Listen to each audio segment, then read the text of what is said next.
Guys, it's phase 2. I'm putting phase 2 in the title. I've done it. What's going on? What's going on, guys?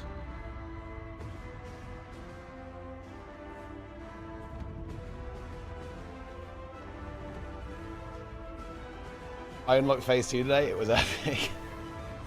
It's a good meme. I will admit, this is a good meme. Do you win the vault? Honestly, my vault was pretty mid, but I got keys. That's all I'm looking for.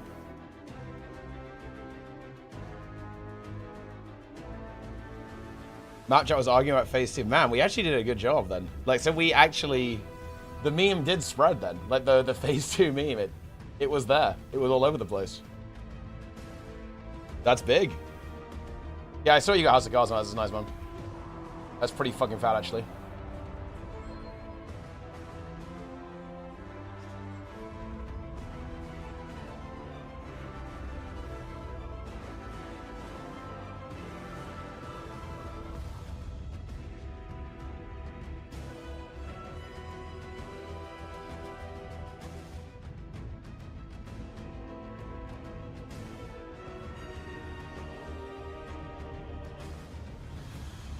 My Schooner had 2 volts. The last one was a 50 eye level increase. Nice. Yeah, because didn't you leech the didn't you leech some mythic? Yeah, you have a good mythic up.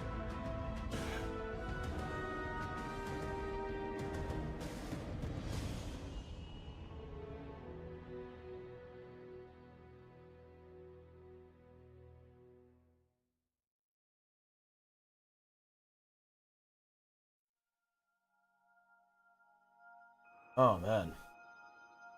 Goodness me, guys. Goodness me. Alright, Peace got myth boots. Ah, nice, nice. And there were people genuinely mad that we did not meet the requirements for phase 2 that they saw on Reddit.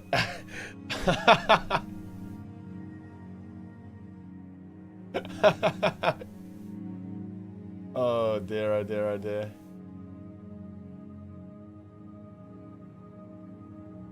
That is content. That is content, guys.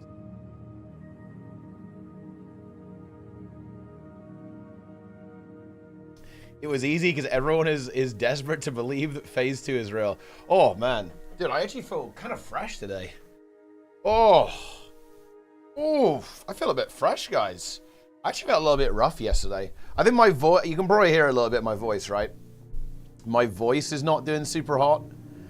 Today. It was a big one. It was a 14-hour stream. We definitely got some... We put the hours in, right? Definitely put the hours in yesterday, so there is that.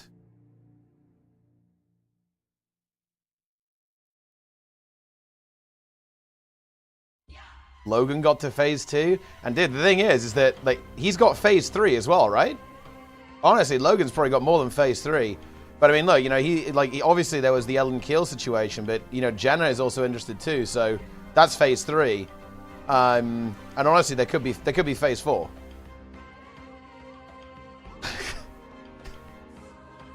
Dude, it has so many fucking upvotes. I don't understand why it took so long for this thread to get removed. It's like an obvious troll thread. Like.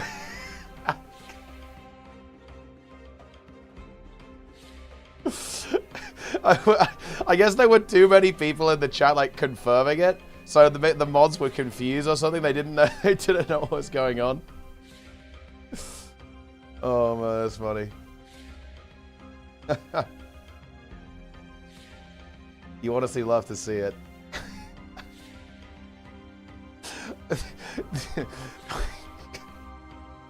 That's not fair. I'm on NA, so I will never see that phase. Is this actually a meme? If you enter the pond beside the boss, it gives you a boon that when phase 2 gets to 0, it unlocks a secret phase 3. The Archangel phase is some of the best MMO combat and encounter design I've ever seen in any game. Can't believe they did it.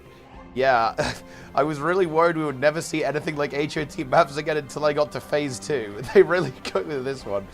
I was wondering whether there was seemingly no punishment for failing literally every single CC phase and wiping every time. These comments are so good.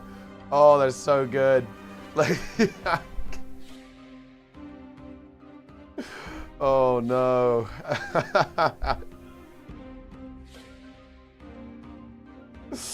Wait, where's the? Wasn't there a forum post as well? I think it was a forum post too. Who's got that one? Incredible.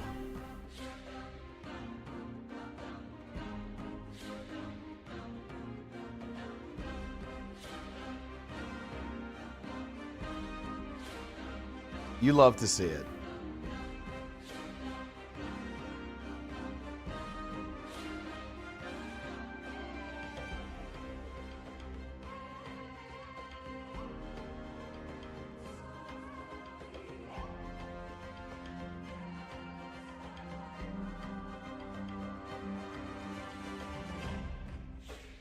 Oh man. All right, I'll be right with you guys. I will be right with you. Enjoy the drops before I get here. I'm gonna go brush my teeth. Just 8.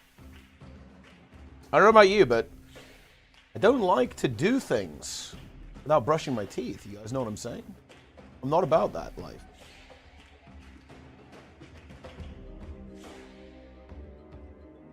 Yeah, exclamation mark drops indeed.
Alright, I'm back. Are you a senior in this game? I am. I definitely am.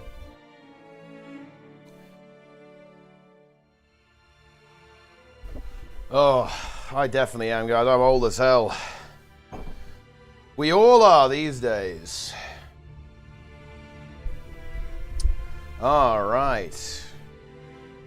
I want to continue leveling up my character. Some vistas are unreachable. No. That is not true. All vistas in the game can be reached. Oh, my internet's actually dying. What's up with that?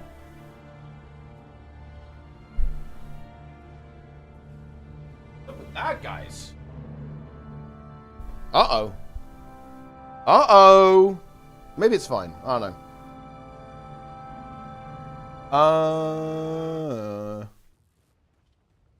What vista do you think is unreachable? And I will go and reach it for you. I will do it now. We will reach the vista. Second phase gaming? Oh yes. It's second phase gaming. You're damn right. It's second phase gaming. Wait, I need to... yeah, my internet is having a rough one currently. Quickly change.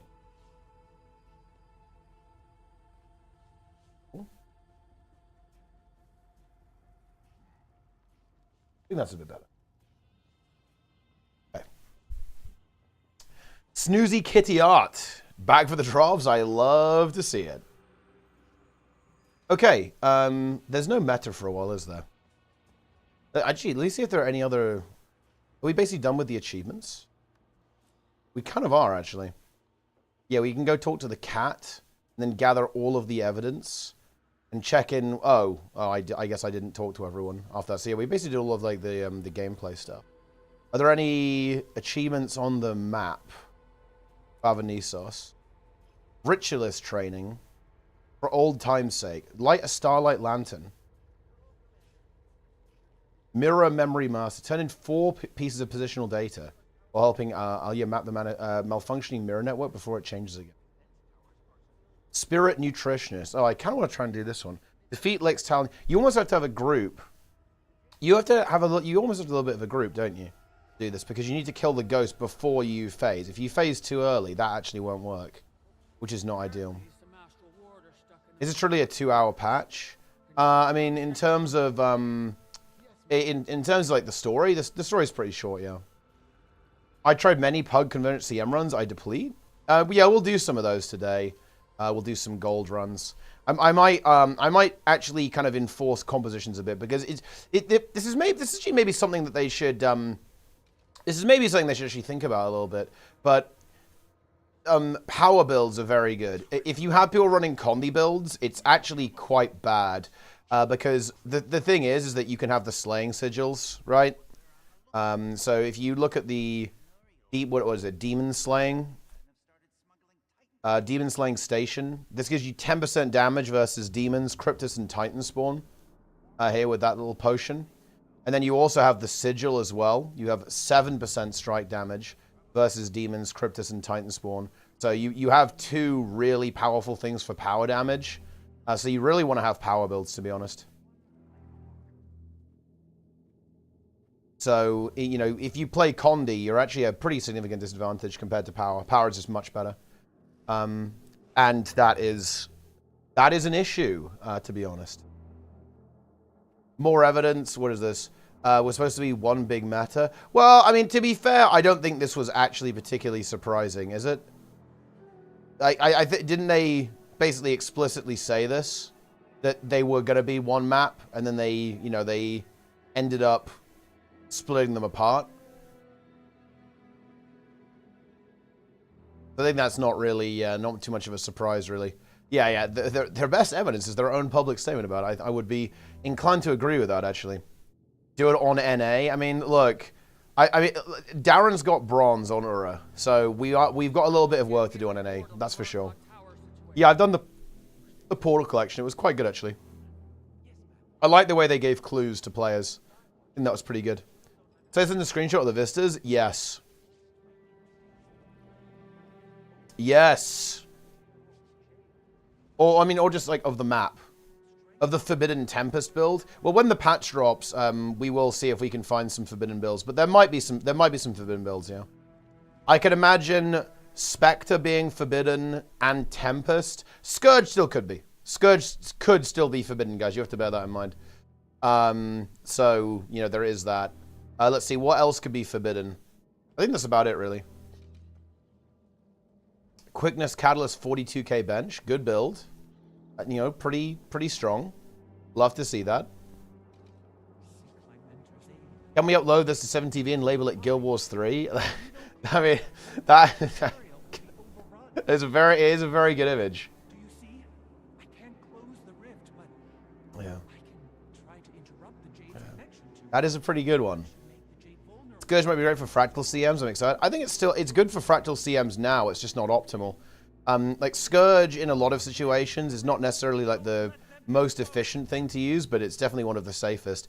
If you play Heal Scourge in fractal CMs, it will make it pretty easy, to be honest. I think it's pretty good on a lot of the harder encounters.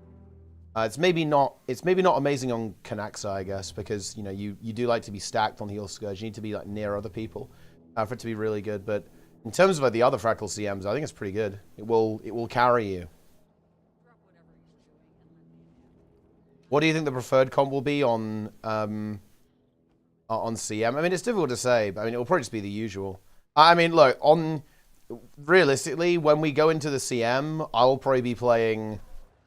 I'll play Heal Scourge for sure on that fight because I think people are going to go downstate. It will be Heal Scourge, and then for boons, I'm not gonna lie, I'd probably still play Herald. I'd just play Herald, to be honest. And then for DPS, I'd play Triple Scourge going into it to learn the fight. Like what ends up being optimal remains to be seen, but maybe double Scourge and then maybe one Spectre or something, because Colony Spectre is really good, and you have like, Omega CC on that build too, and you might need a lot of CC. So yeah, something like that. Something of that nature. Herald, Scourge, more Scourges, and then you basically just plink the boss to death, right? That's pretty much the Necromancer way, guys. Like, plink the boss to death. Yeah. And it feels good. Early stream? Yes, early stream. This is actually a little bit later than I expected. I was quite tired. I will admit this, guys. I was quite tired after the 14-hour. I felt quite fatigued. I slept a long time, longer than I anticipated. But I also got up and ran as well. Holy shit. We are on it, guys. We are training right now. I do have a day off from running tomorrow, which is nice, okay? It's a little rest day. It's going to feel very good.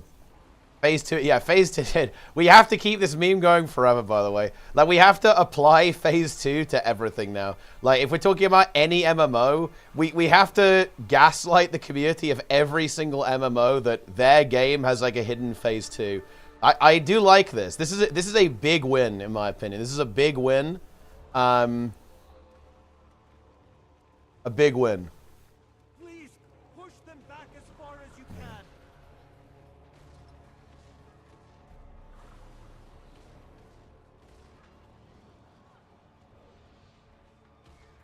Went to do my arms of jelly today. Ah, very good. Yeah, I actually, I'm probably going to go tomorrow, I think, if I can.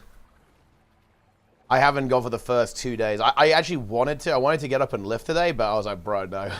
I was so fucking tired. A 14-hour stream is pretty intense. It's very, very tiring to do that. Honestly, I was amazed I was able to do it, guys. We pulled it off. 14 hours of content.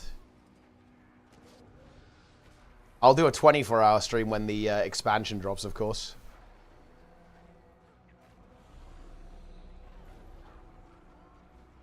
"24 hours of gaming. We love to see it." Interrupted. Not while they're this close. Yo, players, what's up? Have you been playing the new patch, dude? Have you done all the content? I'm probably gonna do Convergence CMs in a bit if you want to do that. Ah, the tier 1 as well. We love to see that. Tier 1 to match Prestige 1 on Stukov. Oh, I actually fucked up, by the way, Planix, because I should have actually grinded out Prestige 1 Abathur for this one, because baseline Abathur is actually kind of annoying to play, actually, because you have to manually disable turning everything into a Brutalisk or a Leviathan because of the Black Death mutation. So I fucked up a bunch, right? Because you have to like manually click on all your little units to turn it off. Otherwise, they just turn into the ultimate mutations and just kill themselves. Another expansion plan rather announced after this. Yeah, the next expansion, so the one that's happening in October, is being announced in July. Or, well, I mean, it's already been announced, but it's been, you know, they're going to be showing the trailer and stuff. Big house clean? That actually feels good. Yeah, I really enjoyed, like, my space in here, my gaming zone, it became a little bit scuffed. It actually felt insanely good to take everything out, clean the room down completely, and get the new desk in. Actually felt extremely good. And now my setup feels way better as well. It's we absolutely love to see it. We love to see it. Seen leaks? Listen, I can't possibly comment. Sign desk or regular? It's just a regular desk, yeah. I consider it a standing desk, to be honest, or you know, because there is something interesting to me, like, you know, you could be on a treadmill while streaming, but to be honest, I'm not sure I'd like that. I do like to kind of compartmentalize my time, you know. I'm not sure I want to combine those things. Although I guess if you have an adjustable desk, then you can kind of have the best of both worlds, I guess. I didn't do Umbriel CM1 launch. I've never seen a group for it since. I think people do tend to skip Umbriel because you don't really need to do it, really. But, I mean, I think, you know, some groups do it, but probably more in organized discords and stuff. Like, Pug Umbriel is probably relatively uncommon. So, yeah, that's the situation.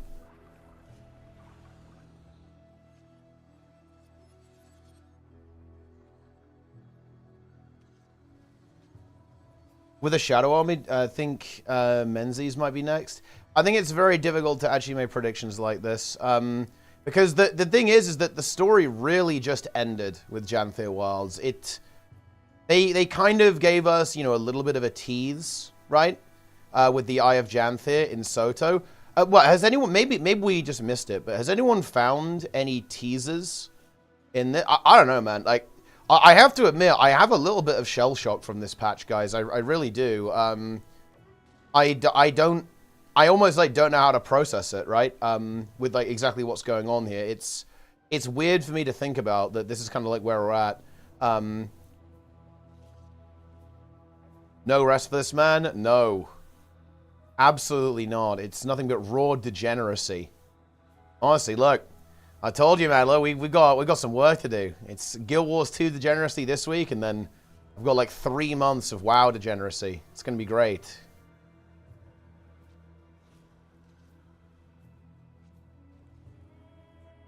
More of my Guild Wars 1 memories. I mean, the thing is that ArenaNet really need to figure out what they want to do. If I had to give any kind of take on this, I would say the problem that ArenaNet is running into right now is that they're really spread too thin. Because I actually want to get something, I really want to get something out the way here. And it kind of feels bad that this is even necessary to stay, but I don't think ArenaNet are incompetent. I think that, you know, people will say, oh, you know, the devs, they're useless, all this kind of stuff. I think it's a very silly thing to say. I don't think that at all. I think they're just spread too thin. I think they don't have enough resources to keep everyone happy.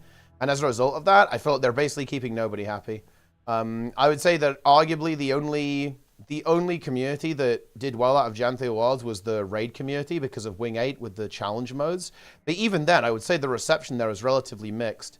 Like, some groups don't particularly like Wing 8, some do, obviously. So even there, I think it's a little bit of a mixed reception.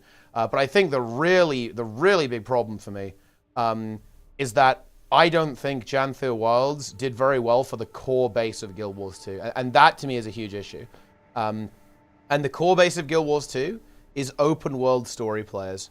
And I do not think the expansion did very well with open world story players whatsoever. I don't think it obviously had a strong start with Lowland Shore, and then that's kind of where issues started to arise after that, right? Like Janthea Sintry was nowhere near as finished, of course, as Lowland Shore was. Like Lowland Shore was a very refined and polished experience, lacking replayability, of course, but there's nothing inherently wrong with that. Because, it's a different type of map compared to the usual Guild Wars 2 stuff. And then that's kind of like where things got stuck. There was obviously no new map with the first update. Then, of course, we got Mistburn Barrens with the second update that connected there. And now, of course, we have BAVA NISOS. But again, like even though the design of these maps are pretty interesting, I think the actual content on them is a little bit lacking, I think.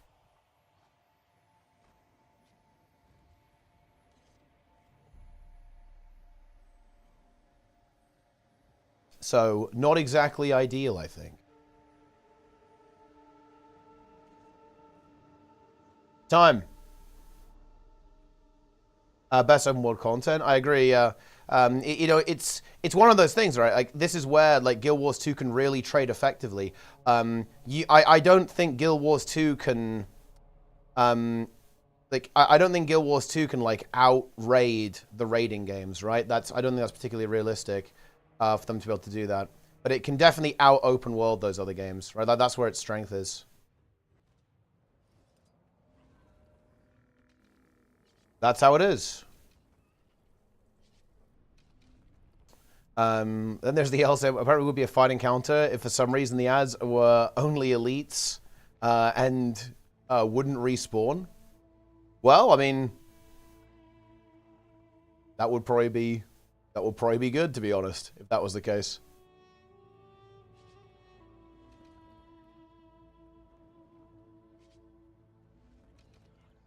Maximize profits after years of neglect. This is a gateway game now. I don't think that's true. I don't think... I think it's really dangerous. I will just give some general advice here. I think it's really dangerous to assume ill intent. I don't think that's reasonable. I don't think that's very accurate whatsoever. I don't think ArenaNet like went into this thing like ho ho, we're gonna milk these guys dry, right? We're gonna squeeze them for all they're worth so we can do whatever we're gonna do.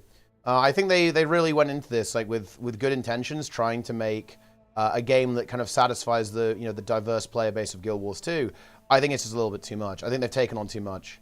And you can see the cracks of that, right? Like you can see that it's not quite connecting, it's not quite hitting, kind of across the board. The entire map is the Titan, extremely lame. I mean, I would obviously phrase it a little bit more charitable than that, but I do find the story to actually be a little bit weird. It definitely feels like, you were posting about this like theoretical fourth Titan, like whether that was ever on the cards or if that's just concept art for, some minions or whatever. Like it does feel like there is a gaping void of another character, right? Like there you know what I mean? Like there's something missing in the story, right? I definitely agree with that. Like where there's this room for this fourth entity, right? That that is the entire city of BAVA NISOS, right? But the story to me is just very, very strange because I don't think it's made particularly clear like what the whole point of everything that was happening was. Seems kind of random.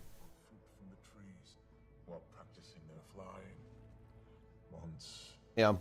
The youngest plucked a red iris.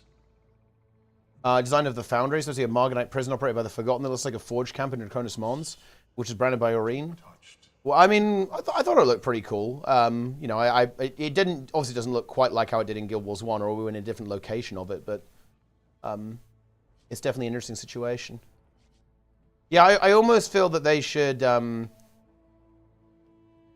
almost think that they should probably dial back a lot of. They should probably skip the fractal, skip raids outside of normal mode strikes, and just like put all of their effort into open world and story. In my opinion, I think that's probably what they should do.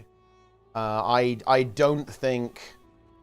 I don't think this is good for the game. I just don't think this is healthy for the game, to be honest, guys. I'm going to be honest with you. Janthir Wilds, I don't think went well for Guild Wars 2. And I think you can kind of see that reflected in the community sentiment, unfortunately. Iris and returned it to me as a gift. Greer's an AoE spam? Bro, Greer is the most base. Greer is easily the best fight in Wing 8, in my opinion. Easily, not even close.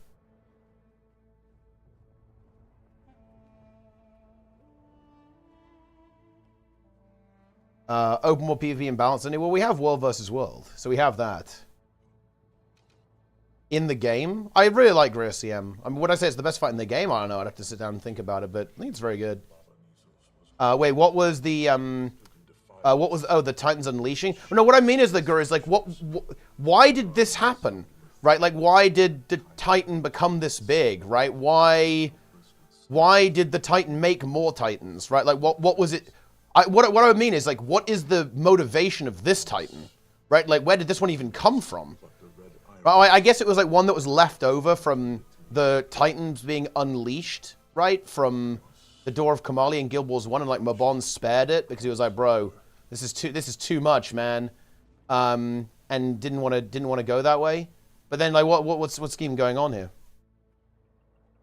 I don't know, it seems kind of weird. It seems like a big fizzle. Like, I think the story was like a bit of a I think the story was a bit of a fizzle overall. It just kind of ended. I think that's just no good.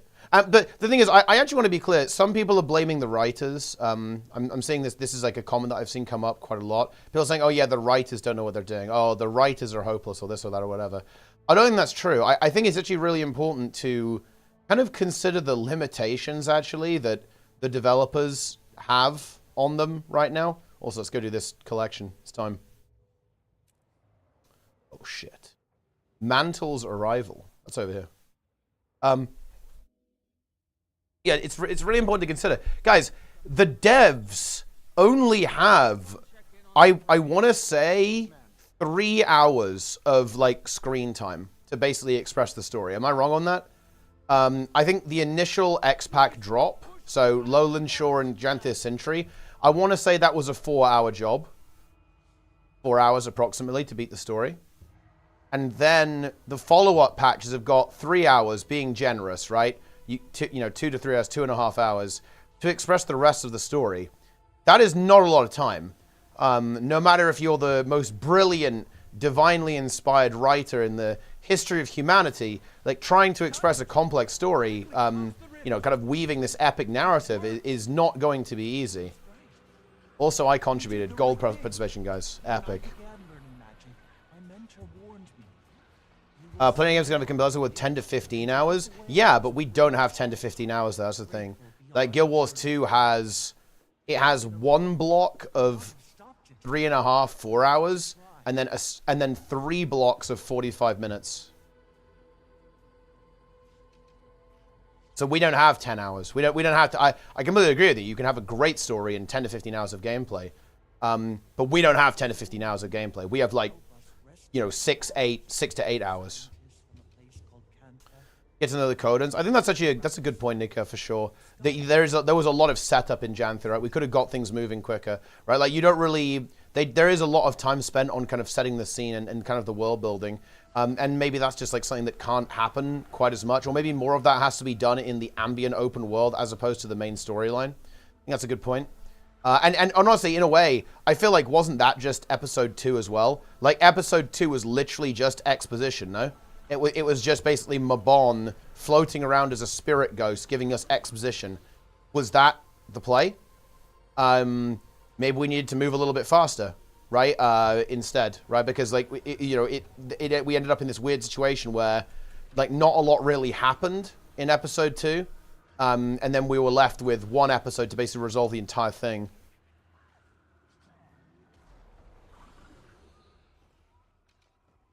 Huge.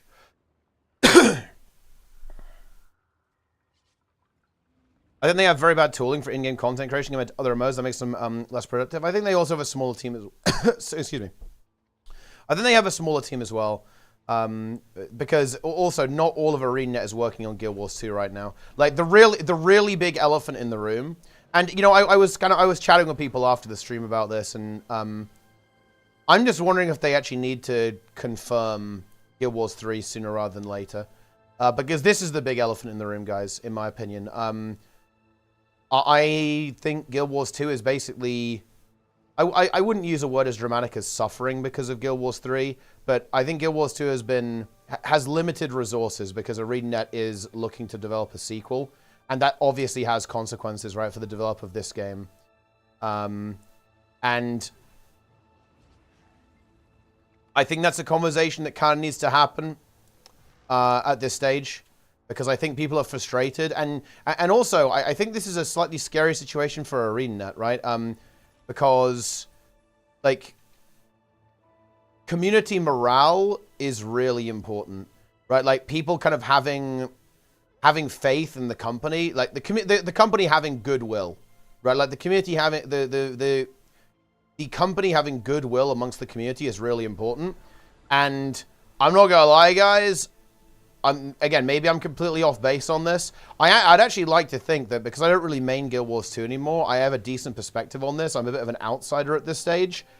It don't look good to me, guys. Okay, I'm going to be real. Like, looking in on Guild Wars 2 right now, it really, really doesn't look good. The way people are talking about the game, the way people are feeling about the game currently. The goodwill, the morale is not there. I think that's actually a really major issue. Hey, I'm glad you liked the stream, Fastcar. No goodwill towards Guild Wars 3. Well, this is actually why it's a huge it's a really, really it's a really, really big elephant in the room for that reason as well. Because I mean, look, I think Grimjack is a good example of this, and I think many like very veteran Guild Wars 2 players would actually kind of feel the same in this. Is that if you like Guild Wars 2, why would you not feel resentment towards Guild Wars 3? You absolutely would. Because think about this, guys. Many Guild Wars 1 players, and I think this is this is not like, you know, this is not invalid. They feel a huge amount of resentment towards Guild Wars 2, because ultimately, what killed Guild Wars 1, guys? I'll tell you, Guild Wars 2. Right, like Guild Wars 1 was killed because Guild Wars 2 existed. And obviously people are going to be very anxious that the same thing is going to happen with Guild Wars 3, right, and Guild Wars 2. And I'm not gonna lie, guys. I think at this point, they might have to say something. They might have to say something about these other projects, because I think that right now people are feeling like we're doing Path of Fire again. We're doing Season 4 again, where the game was kind of put on the back burner. Like, and by the way, there's another reason why I think ANNOUCE needs to be transparent here, or at least consider it, or at least some type of communication, guys. I'll tell you why. It's because this has happened before. Right, so if there are any new people here, like, why are people anxious about Guild Wars 3, or why are people kind of rustled about the situation right now? It's because we have seen this one before. For a little bit of context, maybe for newer players, it seems, we don't know for certain, obviously, but ArenaNet was making other things. They didn't tell the community this. It was basically I believe kind of in the Path of Fire era, towards the end of the Path of Fire era, like kind of during Season 4, or after a lot of the development work had been done on that, ArenaNet were making other games. It's not entirely certain what that was, but there were a variety of projects that they were involved in outside of the game. So essentially, the reason why people are a little bit stressed about this is because this has happened before. The game was put on the back burner before. And obviously, people are very worried about this happening again. Yeah. We've come here to kill this monster, but ended up giving it medicine. Funny to think about. Would they want ANNOUCE to continue Guild Wars 1 development indefinitely? Yes. And for better or for worse, I think players, they look at... Okay, look, I'm going to say it. We have to say the WoW word here. People look at World of Warcraft and they go, why can't you do that?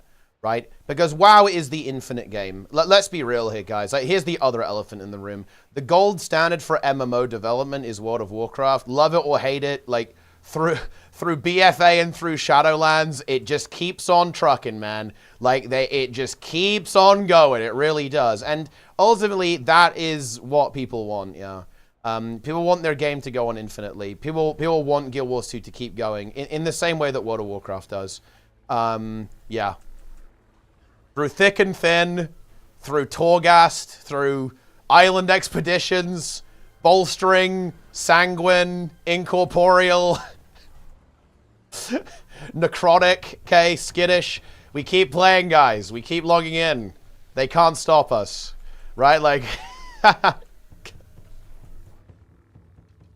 yeah. Yeah, Titan forging, like all of it. Through slim pickings, okay? It keeps going. Yeah.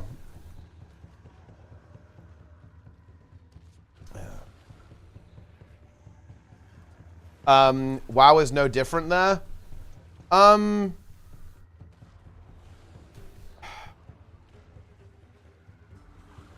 It's not the same. WoW players say the game is dog shit. Fuck Blizzard. Blizzard fixed the game. But that is a very different the sentiment is very different. It's not the same. In World of Warcraft, I mean, I don't want to frame it this way because it will sound very negative. But in WoW, people think that it could happen, right? Like, people like really believe they hold Blizzard to account and like say fix this shit now, right? It's a much more kind of positive anger rather than like a negative anger, right? Literally, Sam, I don't agree. I really don't agree. It's absolutely not the same.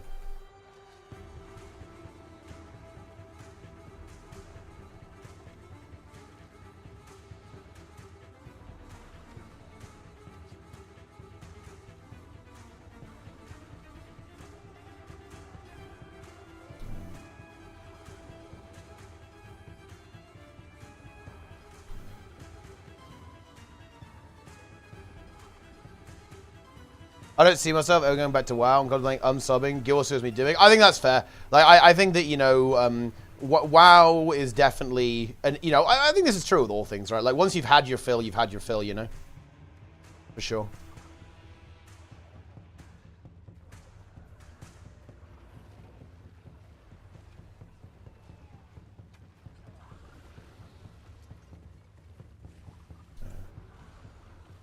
We've got this champion thing.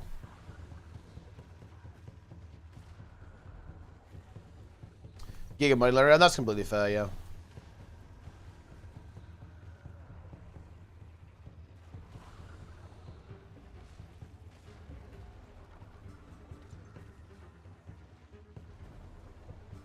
But I still see it like that. I know many people also think it's true. I'm playing WoW for what 15 years?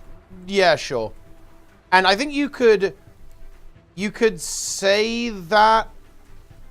Wait, I need to actually understand what you're saying. If you're saying that like people who play classic think retail is shit and vice versa, I agree with you if that's what you're getting at. But if you're getting at the way people talk about the game and complain about the game, the tone of the conversation is completely different. But I would definitely agree with you that if you're talking about people who are like, oh yeah, modern WoW is complete dog shit, Blizzard is, you know, the game is dead, the game is ruined. Like if you're talking about that, then yeah, that's definitely a thing. But that's because they're actually correct. But that's why classic exists, right? Like, you know, they're actually correct when they say that, because classic WoW, retail WoW and classic WoW are completely different. So it's that they're right to say that, like, because basically the version of the game that they like does not exist anymore, except it actually does now. So there is that.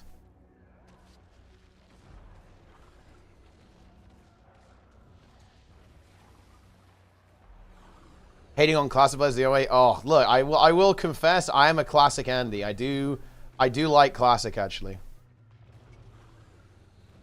I've done 1 to 60 HC. It was awesome. Done it twice. Rated Nax Ramus. Listen, okay. Do you guys want to know proof that WoW players will weak aura everything? Okay. My guild was terrified of 4 horsemen, and it's basically a boss where you have to count to 3, and they used a weak aura for it. Okay, it was fucking impossible. The fight was too hard. And using the VA, yeah, I think the lack of VA also did hurt this a lot. I mean, there is obviously a strike going on. It's obviously like difficult to say when it will be resolved, but yeah, it's very unfortunate. I think that, I mean, I don't know, it's kind of a weird one, but I do think ArenaNet need to consider alternatives because I think it's significantly damaging their game.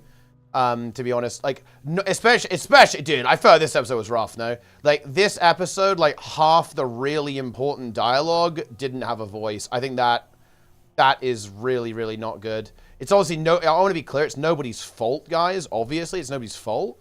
But it's obviously a deeply unfortunate situation that does affect the player experience quite a lot. Yeah.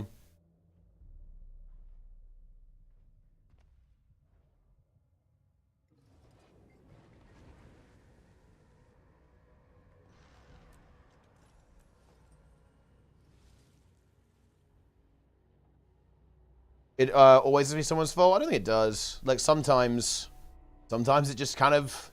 Sometimes, guys, it is what it is, you know? Go back to servers? No, I don't think so. World restructuring is here to stay. Having a feeling Blizzard will migrate WoW to a new engine. I mean, maybe it's something they'd consider at some point. Like, the game definitely does have its performance problems, that's for sure. Like, Nerebar Palace, guys, it was a little laggy, you know, it was a little bit rough. Or like when Tindral would spawn like 1 million trees and roots, the entire game fucking explodes. Definitely had its problems.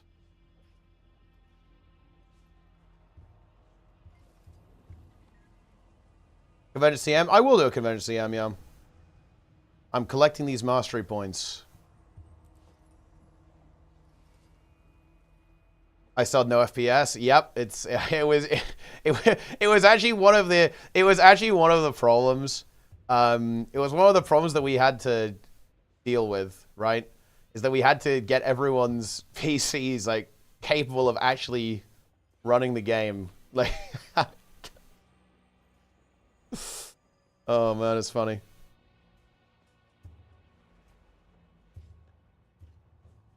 We can transfer. You will not be able to transfer stuff over. It makes 0 sense that you can transfer stuff to a new MMO. Like, imagine if you, guys. Okay, imagine this. Imagine Guild Wars 2 launches, and all the players who have like millions of gold in Guild Wars 1 and full best in slot have full best in slot and full progression day 1. No, we're not doing that. That would be ridiculous.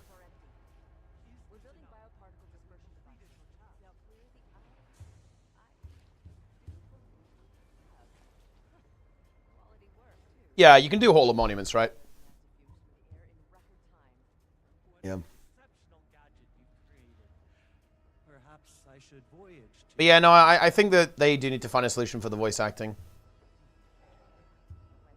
PowerPoint slideshow doing some of the Wormcast, bro. Like it was very rough. It was not great.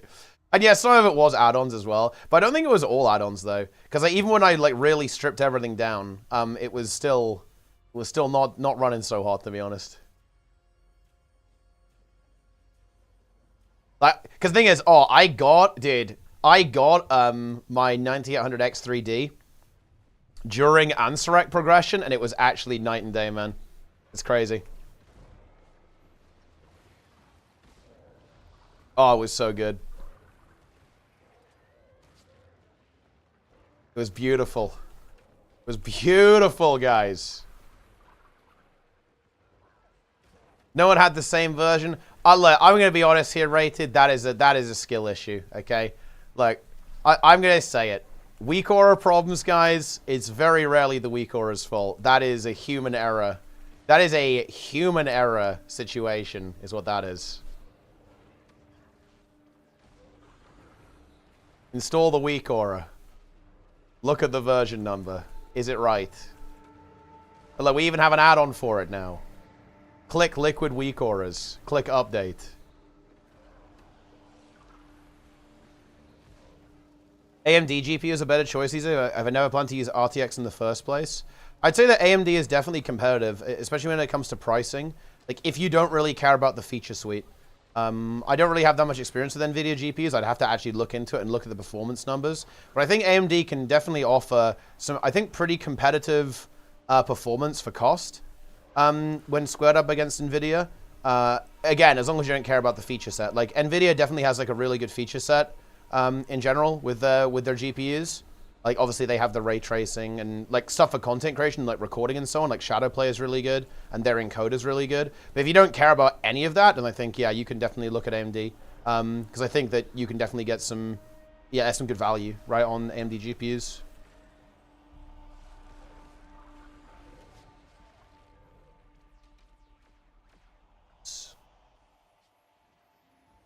Keep their gizmos and gills, that's just fair. I actually don't agree with that. I think that, you know, I think you shouldn't translate stuff like over. I think you should definitely have like a Hall of Monuments. You know, like you could have like a little title or a skin or something for completing a variety of achievements in the game, like in PvP. You know, ATs and so on. You know, even you know, but I think ultimately, I think games are better when it's a fresh start. I think one of the most exciting parts about like starting a new game is that it's exactly that. It's a new game.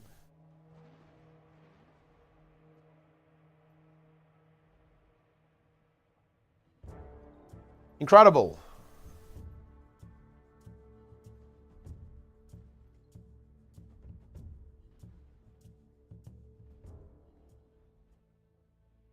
Huge. Plater was the main issue we found. Yeah, we found the Plater script to like hide the fixates. That also helped quite a lot. Yeah. Do you have proof leaks that Guild Wars 3 is actually real, or is this all speculation? It's a little bit of column A, a little bit of column B. The big thing is that basically there was an NCSoft shareholder meeting where it was like accidentally leaked by one of the shareholders that ArenaNet had been greenlit to develop Guild Wars 3, or like a sequel to Guild Wars 2, I think was the phrasing that was used. And yeah, to kind of like go back to this, like this is why I think communication is really important. Like, I don't know, I don't know, man. I don't really like to talk about this because I'm gonna be real, guys. I'm at the stage with Guild Wars 2 where I don't really want to talk about the game a lot. Like, I'll admit this. Like, I know I have this reputation in the game. I am the guy who talks about Guild Wars 2, and I'll have like frank conversations about Guild Wars 2. But I'm gonna be real with you. I'll be transparent. I'll practice what I preach here, guys. I'm not really sure if I want to do that. I'm not sure if I want to have these frank conversations about the game anymore because it's kind of negative, you know. And I'm not sure I really want that. I'm not sure I really want that in my life, guys. At this stage, I'm not really sure if I'm kind of looking to have that type of experience currently, with like where I'm at with like my relationship to the game and like what I'm doing in the game as well. But yeah.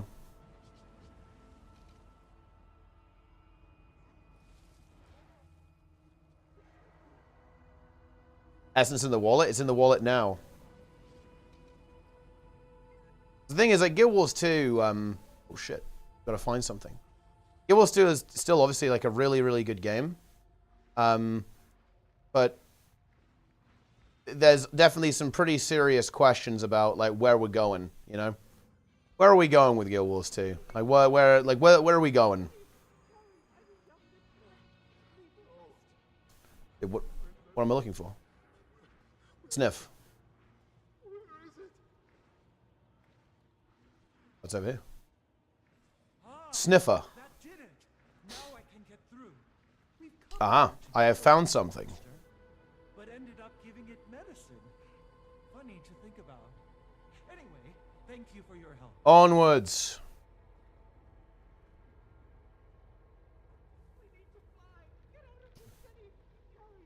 Joy. Have this thing.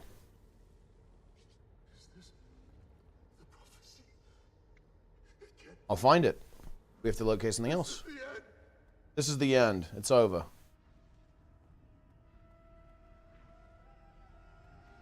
Yeah, this is kind of like the problem. I was actually thinking about exactly this. When I'm if I was going to basically sell Guild Wars 2, if I was going to do like the, I'm going to put on my ArenaNet partner hat and sell Guild Wars 2, almost all of the best parts of the game are old parts of the game. And that encapsulates the problem that people are having right now, in my opinion. Yeah. The best parts of the game are old.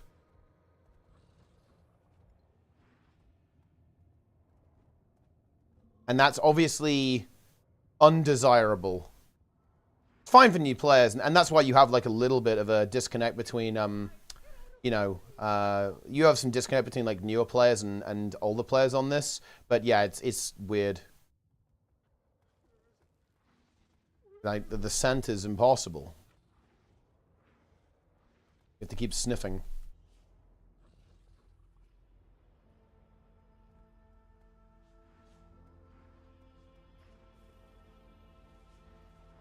And he sniffs.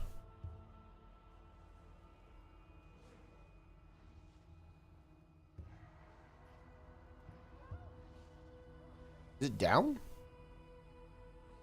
Am I just Papega? Is there like a hidden scent somewhere? The forbidden sniff.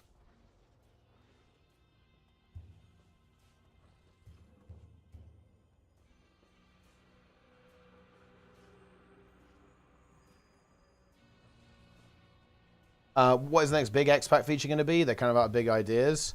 I think, to be honest, if it's anything less than elite specs, it's going to be rough.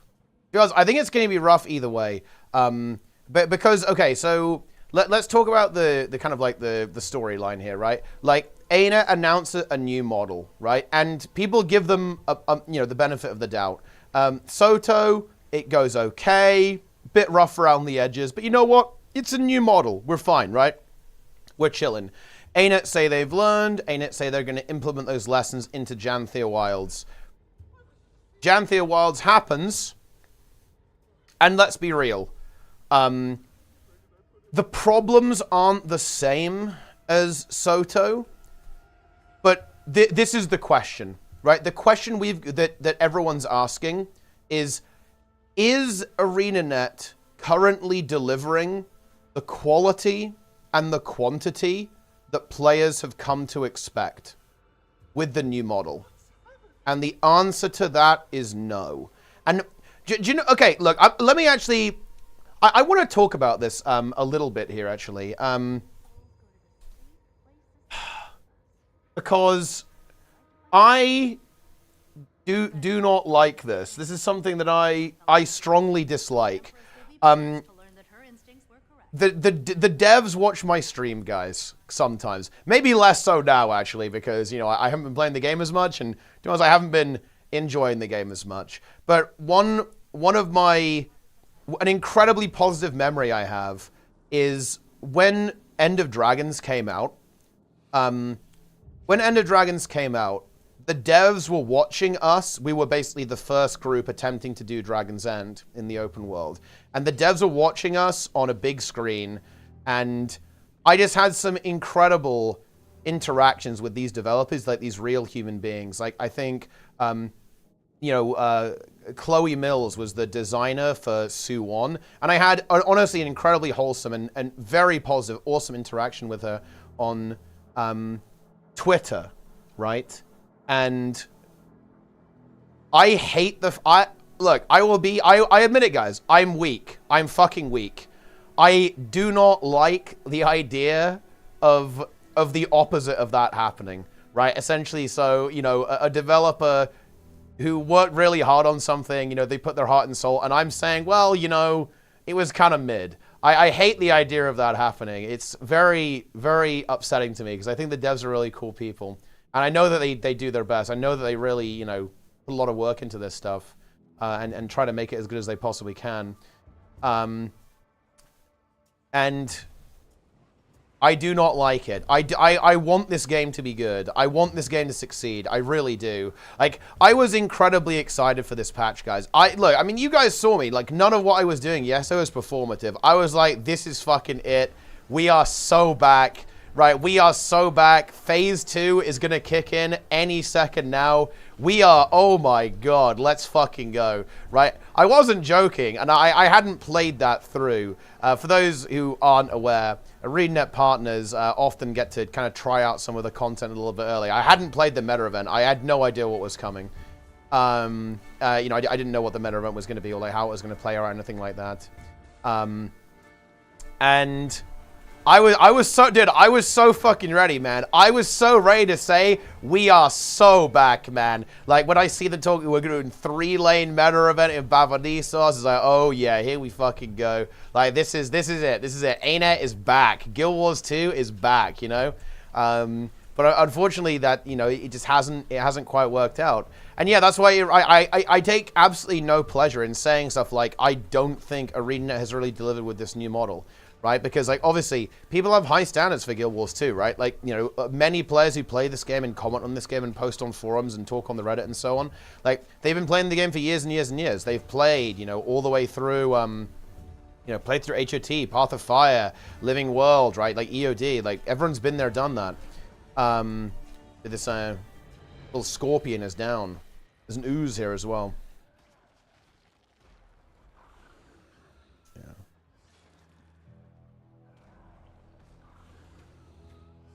Incredible. You start filtering feedback, and if you've watched my channel, I don't worry about that. Okay, that's not really going to be not really an issue here on this channel, but it doesn't mean that it doesn't feel bad when I do it. It definitely is something that I personally don't enjoy doing. Although it's actually more because of the trend as well. It's actually more than that. Like, if there was one bad patch, it's like, okay, you know, whatever. The patch is fucking dog shit, you know, like, oh, ANNOUCE, fix the game. It is what it is, and then, you know, you bounce back next time. But the problem is that that doesn't appear to be happening, right? Like, we haven't, in my opinion, is Janthir Wilds, like, more complete than Soto? I'm honestly not sure to say that it actually is. I would say that it has, like, the same number of problems, they're just different problems, right? I'm not sure if it's... Yeah, I don't know. What is your main role? I mean, I don't work at ArenaNet, guys.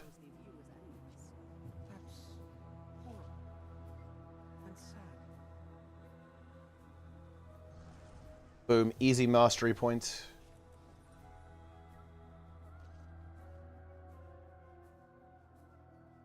Will we say Soto Janthir Wilds combo is better than EOD? No. Well, look, are people really mad about this costing 100 gold? I'm sorry, that's crazy. Like, 100 gold? Like, that's like 1 day of farming, no? What the fuck?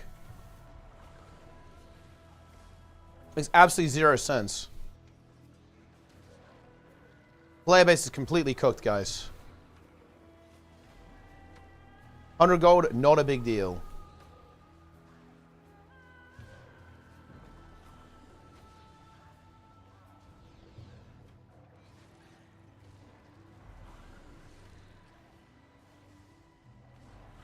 Change the color of the AoE effects on Scourge to yellow. I mean, yeah, it's a little bit difficult to see.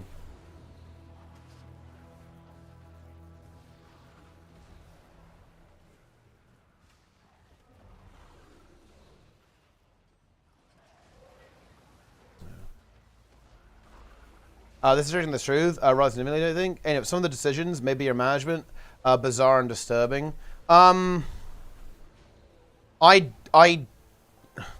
Let me tell you a story, right? And the story is that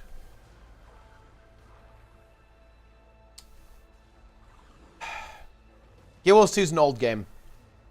It's an old game with reputation problems, PR problems, marketing problems, community problems, and ArenaNet wants something. They want to break away from that, right? They want to basically do something new, but they also need to pay their developers, right? And they need to be able to basically streamline their content development cycle for their current existing IP in order to actually create this new thing. And that's kind of like my read on the current situation. I think that if you kind of like factor in like the idea that there is a new game coming, I think a lot of the decisions made by the studio make an incredibly high amount of sense. Of course, guys, bear in mind, I don't work at ArenaNet. I'm kind of like looking at it and trying to interpret what's going on, like given the information we have available to us.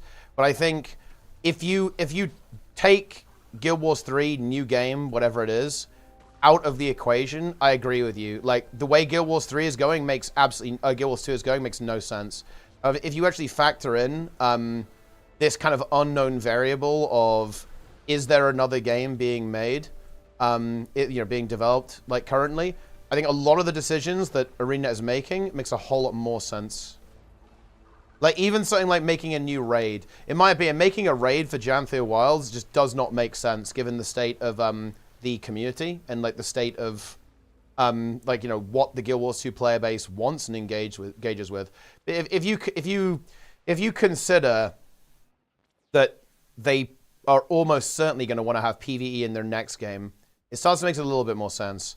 Because then you go, well, okay, they're trying to refine their encounter design, right? They're thinking about how to handle difficulty, right? They're thinking about how to challenge players. They're even thinking about the competitive element even, and like how they're going to handle that type of situation if they go into a new game. I think then if you incorporate that, it starts to make more sense.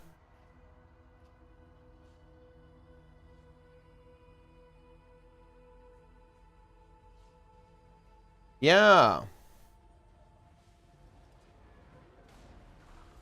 What's the point of push? I would say, I mean, push is a little bit of an enigma. I would say you could definitely make an argument that they're experimenting with PvP modes. I think the primary purpose of push is probably to make a game mode that will function well with like lower player population. I would say.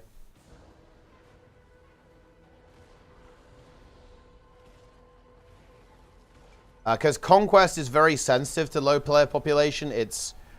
Conquest ranked is quite bad if you don't have a lot of people playing. And, you run into a lot of issues with matchmaking and so on, and players being kind of put into games where the matches don't end up being very fun. I think push is a little bit less sensitive to that because it's less tactical. It's much more about like just pressing buttons. It's less about like understanding how the game works.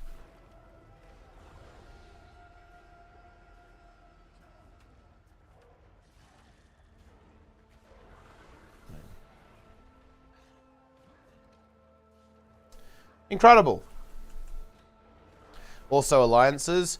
I think the fact that alliances don't exist but world restructuring does link it is very telling. I think a really big part of world versus world restructuring that I think makes a lot of sense if you consider an additional game is that the feature is automated and probably doesn't require as much human intervention to function. I think that many of the developments in Guild Wars 2 recently pushing the game towards more automation. So automated events, return to help with player distribution. So again, assuming a lower player count makes a lot of sense because you want to basically direct the players to move around in game based on some kind of event system. World versus world becoming automated. Tournaments like Tournament of Legends becoming automated. Like all that kind of stuff, right? Well, and also just like this system as well, the Wizard's Vault also I think makes a lot of sense with this in context too. Basically just like more automation, more and more like self-directed play from within the game, essentially. Like less reliant on having like just a kind of an overwhelming player base. Makes a lot of sense considering like another game.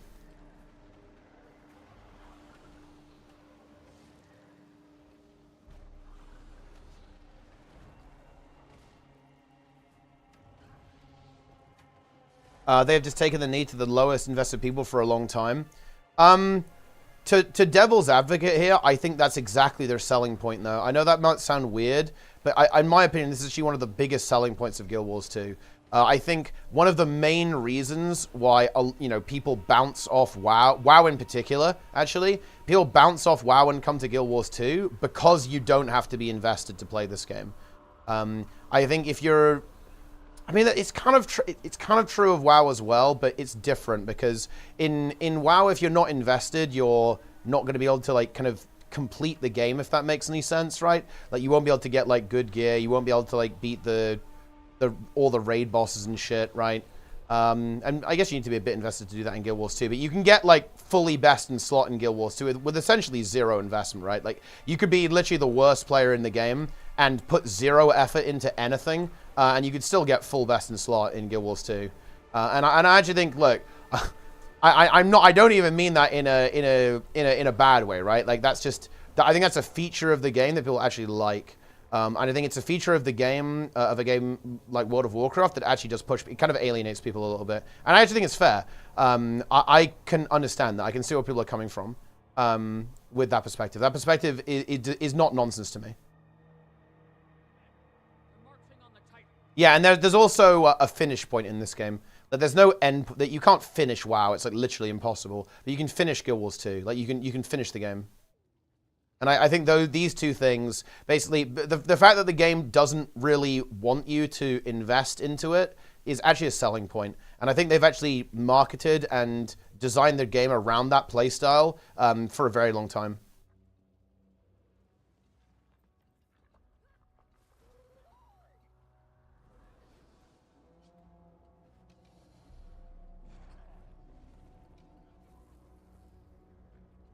Huge.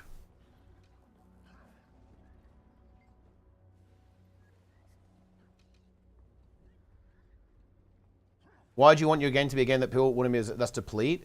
That's your personal opinion. I would definitely agree with that, Guru. Like when I obviously like when I stream, I want you guys to be engaged. But at the end of the day, there's probably a lot of people who basically use me as like a fucking radio station and aren't really listening to what I'm saying. They're just basically listening to fucking ASMR, right? They're listening to like Teapot Radio FM. And that's fine too, obviously. But yeah, no, I obviously want you guys to be engaged. I want you to be listening to what I'm saying. I want you to respond to what I'm saying. So I obviously agree with you on this. But again, like that's our preference.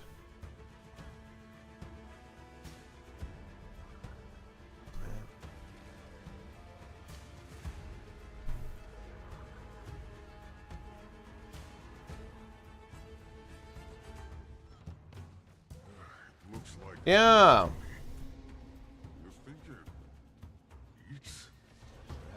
And also, I look, this is going to sound like a really weird meme, but people actually like the fact that, and I'm actually going to say this. When I started playing WoW, even I felt this. When I started playing World of Warcraft, I was like, bro, this is too much. Like, this is actually too much. There's too much to do. And because there's this time-limited element to WoW, because the game is seasonal, right? So, you know, if you don't beat the last mythic boss, that boss is gone. Like, you lose, right? You actually just, like, flat-out lose, which is, like, a relatively uncommon concept. Or if you don't time that key before the end of the season, that's it. You lost. You didn't do it. You couldn't do it. It's over. And I actually felt this. I definitely felt this, actually, a little bit about the game. When I was just learning it and kind of getting into it, I was like, man, this is actually too much. It was, like, super intense, like, really tiring. And I think Guild Wars 2 doesn't have that experience, and I think that's also, this is something that drives people away from WoW, and it drives people towards games like Final Fantasy or Guild Wars 2, where one, there's less content, and I actually think in some ways less content is actually a selling point, by the way, and secondly, that content isn't time limited. Those two things are like really important selling points, I think, for Guild Wars 2.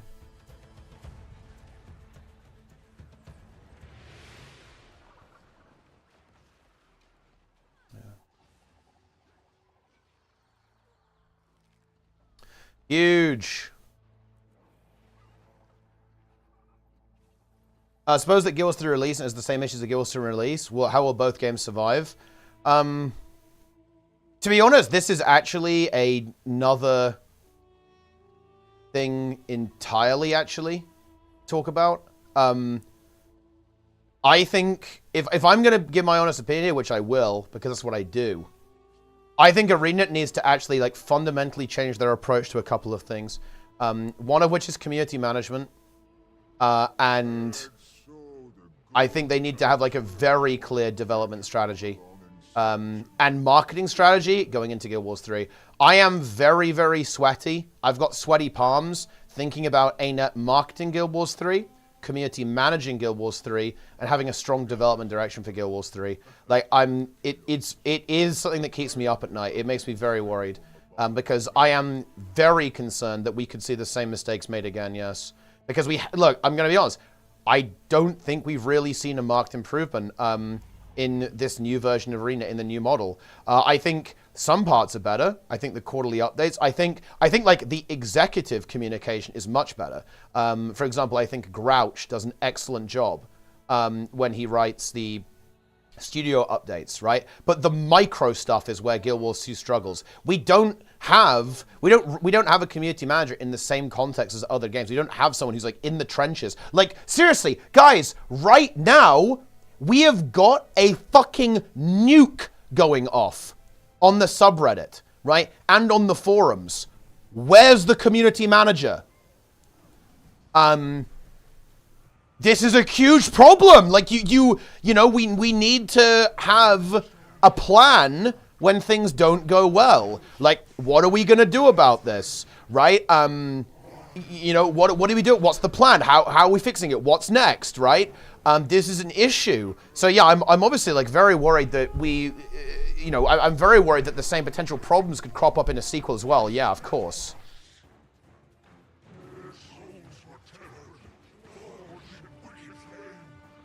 Oh, dude, I guess you can cheese this fight with personal waypoints, actually. That's a good point. I wonder if this pug will CC. I'm joining the squad. I'm in. No subgrooves. God damn it.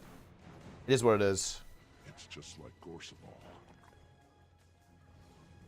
Yeah. Most players don't even browse stuff outside the game. Yeah, but it's so important because the people who do are like the most engaged players who set the tone for the entire community, right? Why do all of these other games have community managers? Are they just burning money? Like, you know, is old school RuneScape just like paying these people to manage their community for no reason? Like, and there's like no benefit? Like, why do all of these games companies do this? Is because community morale and sentiment is so fucking important. Especially when you're talking about, like, you know, setting the tone for your game and also marketing your game, right? Like, dude, okay, guys, imagine you're a new Guild Wars 2 player right now and you go to the subreddit, bro. Okay?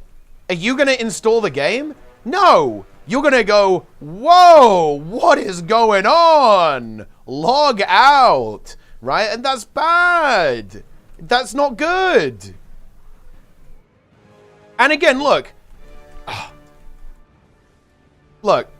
You will not find... Oh, shit, dude. Way station's popping off, actually, no? Nice. Dude, good CC. Dude, everyone's CCing, actually. It's fucking hype.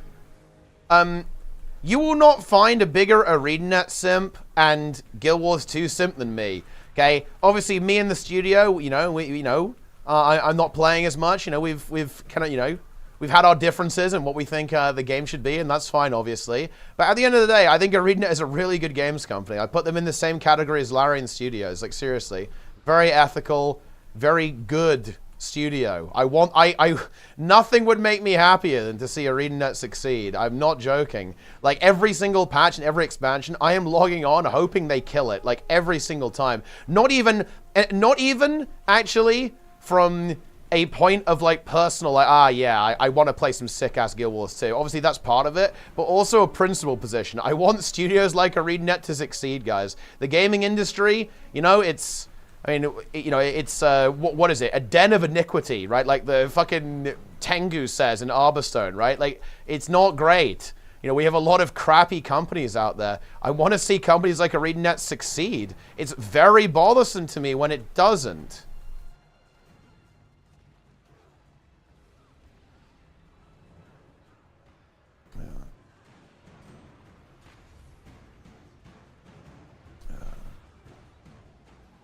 Straight through the guano, indeed.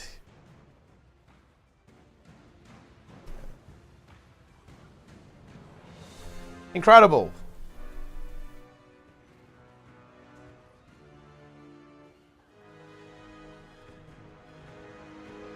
The community manager, nothing you can say? Oh, it's like they're chained? I mean, I don't know. Like, who even knows, man?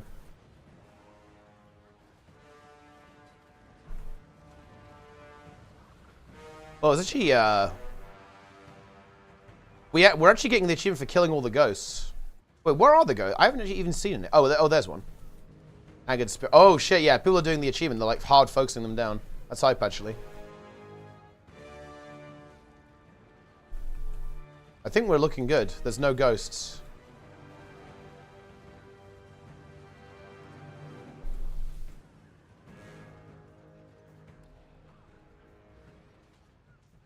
When do you think Guild Wars 3 will be releasing?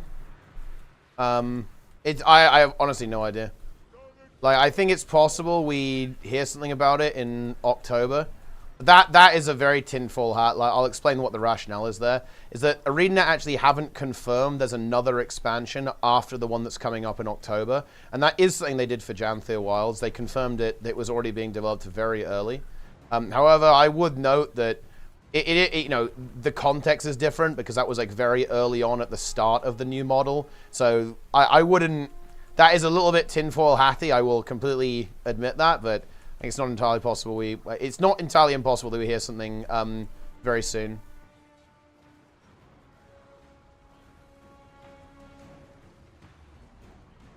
No, they didn't confirm there's another expansion after the next one.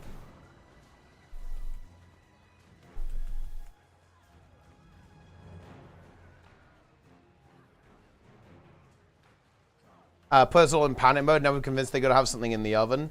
I mean, well, because I mean, I will admit that it's a little bit copium fueled. Like, the alternative is definitely worse. It's like, well, like, this is actually just it. That's a little bit rough.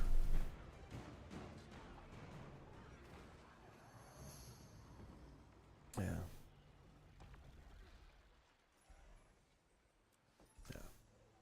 Fourth Twitch drop, nice, very good. I definitely agree, Will. So that's why I'm saying there's a little bit of tinfoil attached to that one.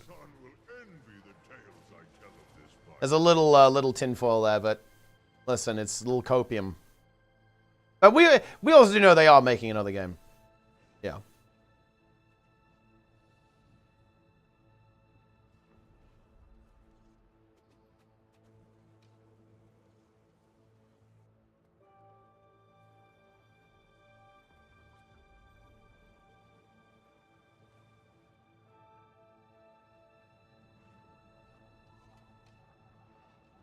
How come other modes can release yearly expansions but ANNOUCE cannot? Is it just manpower, not enough funding? I mean, I don't know about like timescale and so on, but it's probably a combination of factors, right? Like, you're asking me like why do ArenaNet struggle to release content? I think there's actually a lot of factors. One, voiceover. I think having to basically design like animations. Well, I mean, other games have to do this too, actually. But like having to do like voice lines for dialogue for like every single one, I think, is maybe not ideal. Every single playable character combination is probably not ideal. I think the content they make is probably hard to design too. Like, making open world content, I think, is very difficult to make it good. They have a smaller team. They're working on other stuff. Their dev tools may not be as good or as efficient, right? As other studios. There's like a bunch of reasons. Yeah.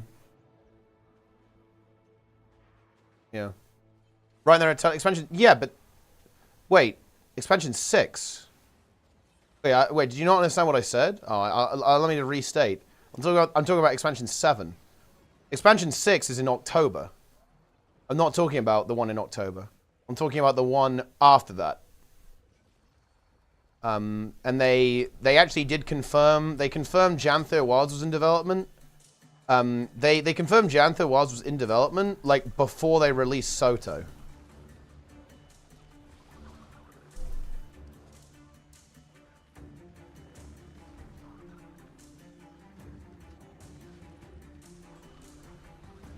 Do you think Guild Wars 2 is too easy of a game? I don't think any game like needs to be difficult.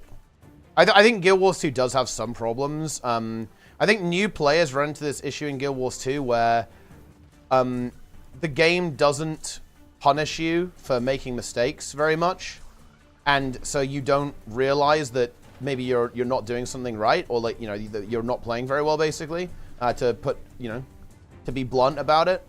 So I think that does lead to problems where players don't understand why they're struggling, or maybe why they aren't performing as well as they would. Well, they're not even aware that they're performing badly, right? Because the game is very easy. Like, it's very easy to progress in this game. It's even if you're really, really bad, you're going to be able to do it just fine, basically. And that does lead to some problems. It means that when players like start to try content that's a bit more challenging, they struggle with that because they've never been challenged before in the game, and so they don't really know how to. They don't know how to figure out like how to, you know, improve and get better in those situations. Personal DBS, so noobs had no performance feedback. Yeah, but the difference is, okay, funnily enough, guys, this is actually, I think, one of the advantages that vertical progression has, especially when you have vertical progression attached to difficulty.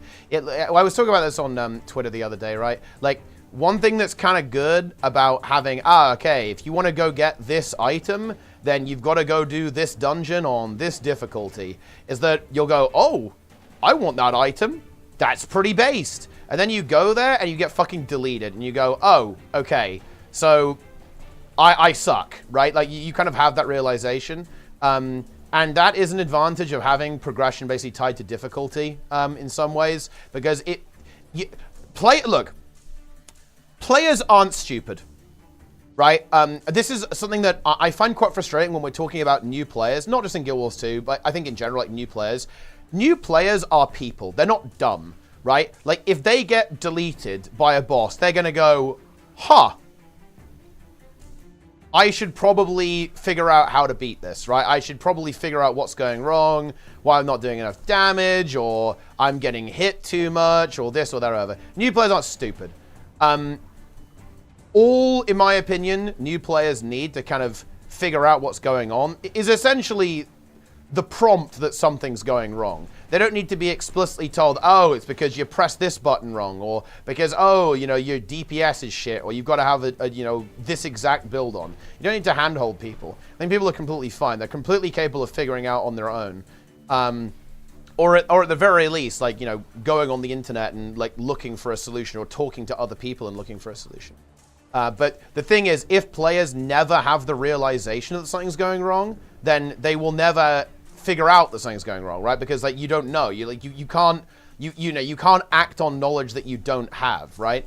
So if you want people to learn the game, there has to be some kind of failure. Like, the game has to punish you for essentially not playing very well in some context, right? Like, either by not letting you get an item or by making you fail, right? In some way.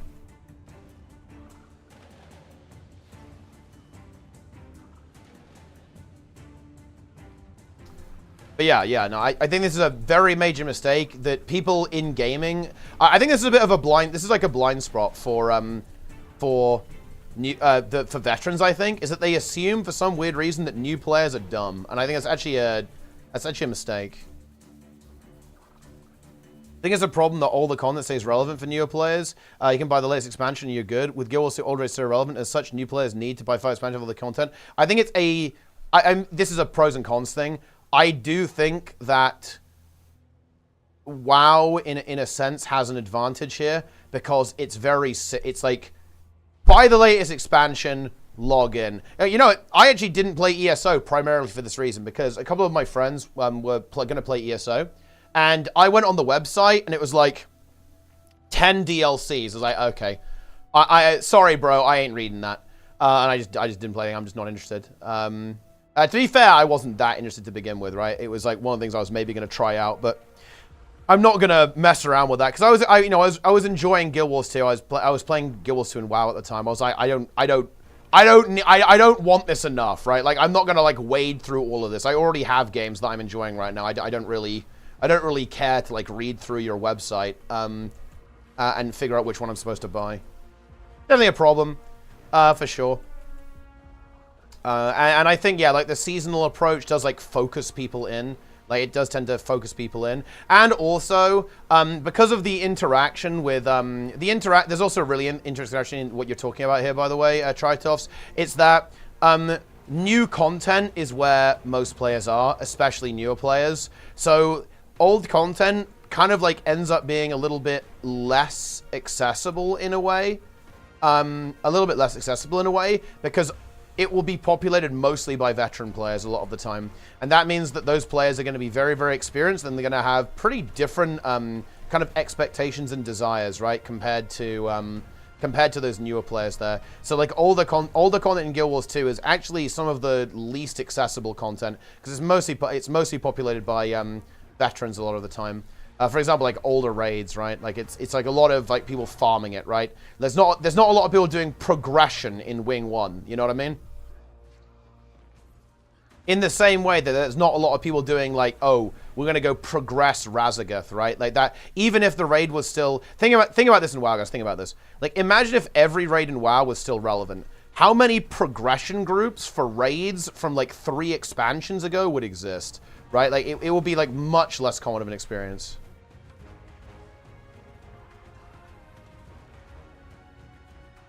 Because, like, you know, as with all things, right? Like, the new stuff is where people are at. I actually really like this battle track, actually.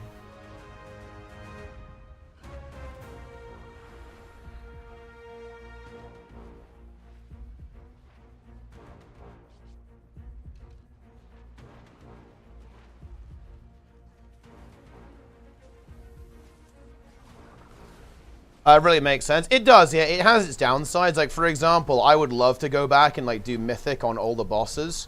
But it's also... It's a weird meme, but it just doesn't matter. It's just not an issue. Because, like, the game releases a shit ton of stuff. It's like, would it be really cool if you could go back and, you know, I could go and do Mythic Jailer so I can experience, like, true pain and suffering? You know, yeah, I mean, it'll be fun, right? But it's just unnecessary. Like, you just don't need that. You don't need it. Because like the seasonal stuff works pretty well, and they just like, there's like another raid, right? Like, yeah, you know, you go back and do the Jailer, but they're also just going to release like the fucking ethereal Xalatath foot fetish raid in like 2 months or whatever, so who cares?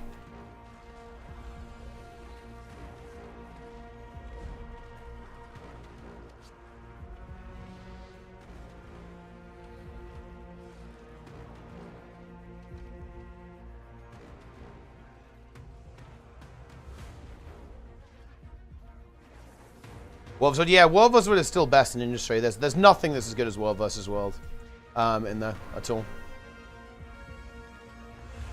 WoW has that moment in time for Lexpex. I think that's a really good phrase. Yeah, I agree. Was HOT the only time Guild Wars 2 had that? EOD did. EOD did. Path of Fire didn't. They really kind of dialed it down a little bit and made it a lot more chill. But yeah, no. EOD, like Dragon's End was like pure MMO magic. That was insane. That was one of the best experiences I've ever had in an MMO. Like that, EOD was so exciting for. And do you guys know why EOD was so exciting? Because it was big and it was bold and it was ANNOUCE saying we are fucking back, right? And you know, look. This is definitely like me to an extent, like kind of projecting my own feelings onto this. It's why I get a little bit upset when I see ANNOUCE saying we're a small, scrappy studio, you know? Because no, ANNOUCE, I want you to make the biggest, best fucking game ever. I don't want you to say, yeah, we're the small, scrappy underdog. Oh, look at us go. No. Right? I don't, like, no, you guys are fucking great. You know what I mean? I want you to come out swinging, right? I want you to come out, you know, popping off, like saying, yeah, we have got the best game. The other games fucking suck, okay? We're not the underdog. We're the best company. We make the best MMO. You know what I mean? You know what I mean, guys? I don't want them to say we're small and scrappy. I want them to say we're the best. We're going to bring new ideas. We're going to smash this industry, right? WoW, dog shit. Final Fantasy, weeaboos, horrible game. That's what I want to see. And that's what EOD says to me. Wait, what happened? Wait, was that wait, was that, wait. Yeah. This is exactly how I feel about this. I don't want small and scrappy, okay? Because I don't, look, I don't see them that way. I don't see ANNOUCE that way. I see ANNOUCE as a company that absolutely can fucking compete, right? And it's annoying to, I find it very frustrating when it feels like they don't think that, right, in a way, or like they express they don't believe that to be the case, where I don't agree with that, or at least I don't want that to be the case. You know what I mean? No, I want ANNOUCE to come out swinging and drop stuff like Dragon's End and say, yeah, this is just the best thing anyone's ever made for open world PvE in any game, right? Yeah, we're just gonna drop that. We're just gonna casually drop that.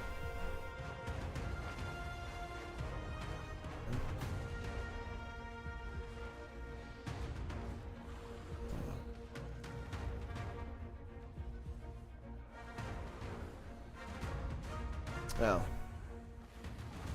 WoW killer marketing? Yeah, I mean, look, I mean, the ANNOUCE marketing has always been a little bit weird, I guess, but, you know, this is the kind of attitude I want, you know? I want big and bold, and I'll admit this, there is this is something that I do actually appreciate about Blizzard. They've got this swagger, and I think it's not always good, by the way. I think Blizzard actually has a level of arrogance. And you can see that with the disregard that they treat some of their IPs, notably StarCraft 2, I think has been, that there is this arrogance the studio has, in a way. But it has good manifestations as well, because when Blizzard talk about their game, they are saying, we have the best MMO. That's not even a question, right? Like, in the Blizzard ecosystem, it's not even a question that WoW is the best product, and it's not this underdog. It's the biggest, it's the baddest, it's the best. We're gonna blow your mind, right, with what we're releasing. That's not a question. That's a fact, right? Like, that is how, like, it feels like Blizzard talk about their product, right? And that's how I want ArenaNet to talk about their product, and that's how I want ArenaNet to develop their product. I want them to talk about how, yeah, we are gonna make the best MMO ever, and if that's gonna be Guild Wars 3, then I'm on board. Right? I'm on board with that.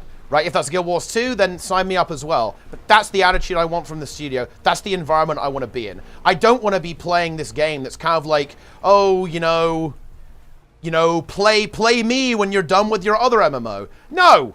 Okay? The MMO should be saying, oh, the other MMOs are shit. Okay? Like, uninstall them. Okay?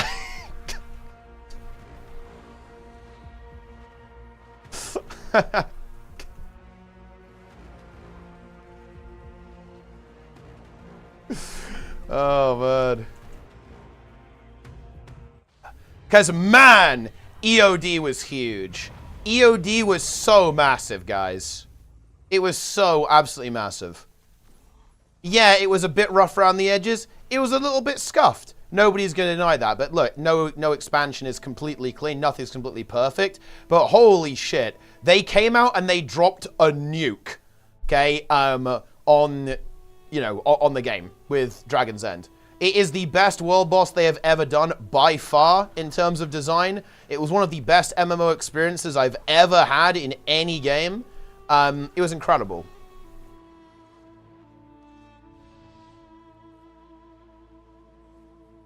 Yeah.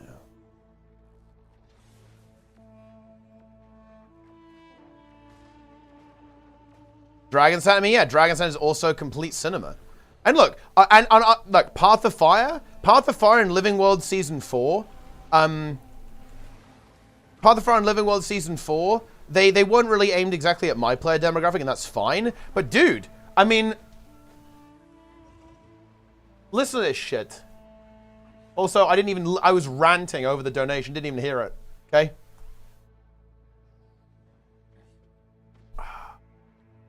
Look. This is what we need. Okay? This came out with Path of Fire, guys.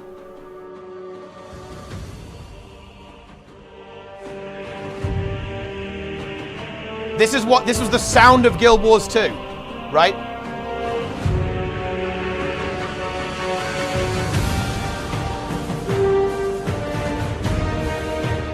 Yeah.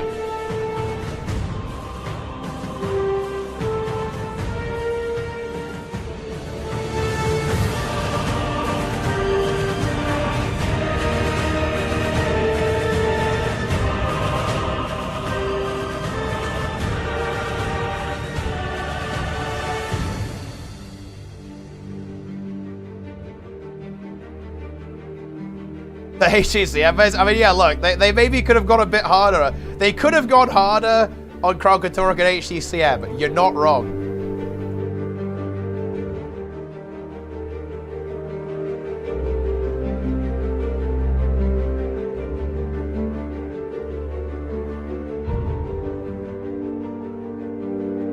Yeah.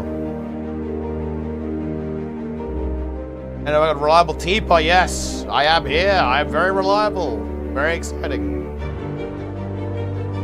But I guess for me, guys, like I miss the ambition, right? I miss the ambition of the studio, right? I miss them, you know. I don't like doing this, but maybe I'll I feel like I have to say it. I want them to believe in themselves. You know what I mean? It's like, you guys already did this. It's not like you haven't done it before. Right?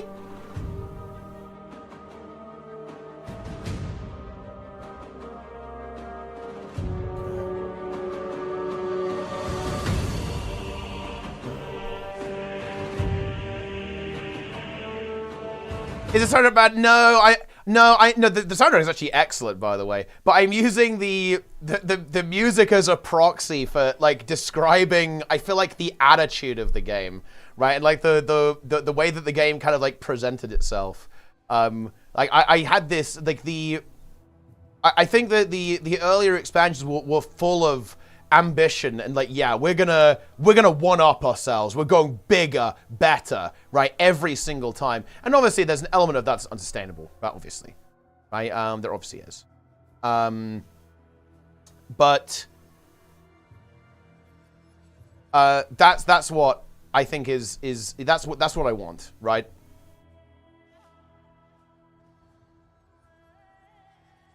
Ambition was crunched, though. They're focused on their own health. And honestly, that's actually one of the things that I like about ArenaNet.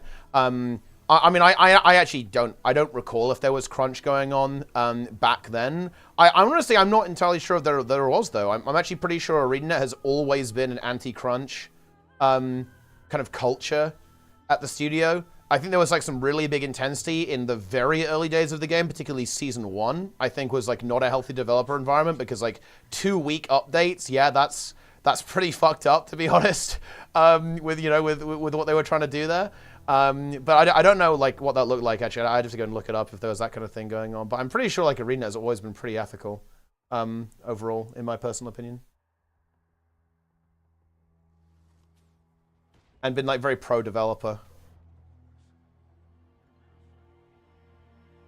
But no, I actually really like the musical piece here when you fight the, in the final encounter, when you fight the heart. It's really good.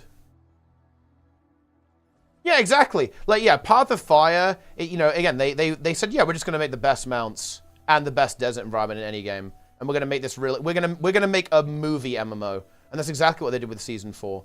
Right, yeah, was it a little bit Doom? And did I particularly like Path of Fire? No, I was definitely not the target demographic. Yeah, because people are going to say, oh, but Tipo, weren't you pretty negative about the game? But then, yeah, but I can. It's true that I was definitely not particularly happy with the game during, in some of those eras for a variety of reasons. But it's important to understand the context there, and also that I can appreciate the ambition regardless of whether the game is targeted at me or not. Right? These are two important things to keep in mind.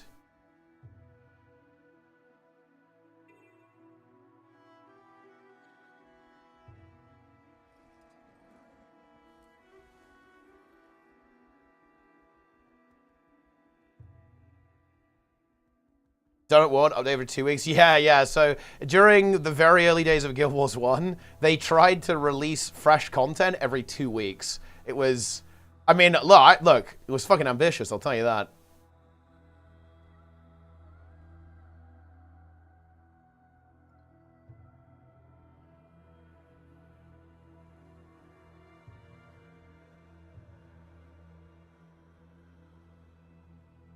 If you look at Janther as a whole, I think it was decent. Yeah, but you're right, decent. But I don't want decent.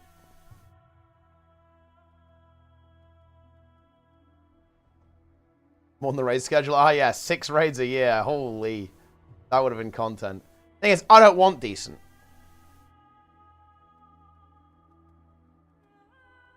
I emphasize Lara, like this expansion. I mean, listen, Lara's is a very positive and happy person. I don't think Lara's really interested in engaging in negativity. We should all learn from that more, to be honest.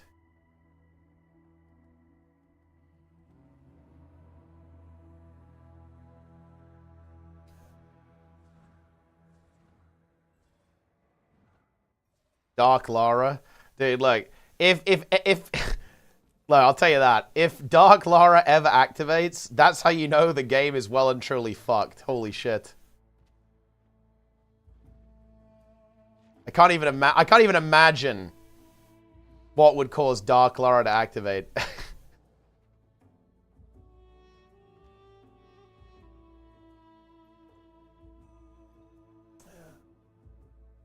Leeching some drops. Excellent choice.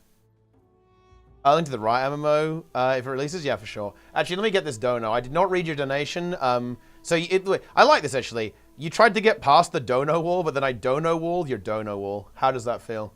Actually destroyed.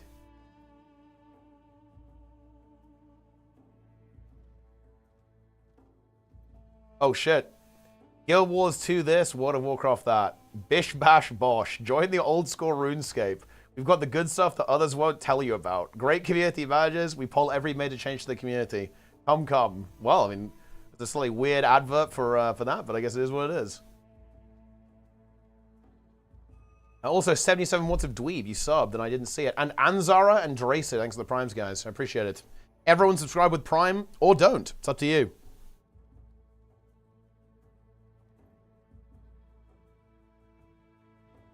Different perspectives on this patch. I actually think that I'm not gonna lie though, post Panic P, I actually don't think that mine and Lara's perspective would actually differ very much whatsoever.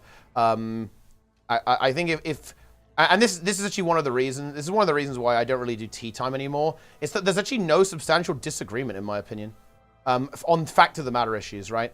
I do not believe that me and Lara would disagree substantially on any of the actual points. I'd be pretty surprised about that, actually. We did. And that's kind of, again, that's one of the reasons why I don't really do tea time. Is because I know this is going to sound weird, but I think in order to have a good conversation, you have to, I feel like you have to have some kind of point of friction. You need to have something to push against in some way, right? Otherwise, you're not saying anything, you're repeating something, right? Like, that's all you're doing, unless you have some type of contention. One of the reasons why tea time was always so effective was precisely for the reason that you described. We brought on people who had different opinions about the game, and we would have disagreements about the game. Whereas I think disagreements about Guild Wars 2 are extremely uncommon. I think I don't think anyone really disagrees in any kind of relevant way, to be honest.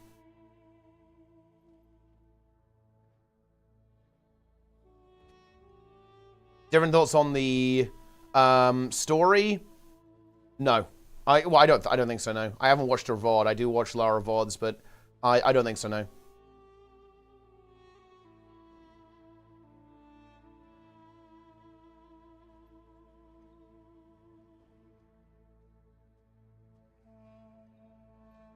Yeah. Afraid to reveal Guild Wars 3 due to earlier the failed project. I mean, ANNOUCE is in a really rough spot. Like, the guy who basically leaked Guild Wars 3 fucked them over really hard, in my opinion. Blood Mirror with the Prime. Yes, sir. Excellent choice. Jagex left confirmed today. Oh, man, that sucks. Feels bad. That's actually really interesting. Like, wait, why is Jagex having layoffs? Isn't OSRS, like, absolutely owning right now? That's fucked up.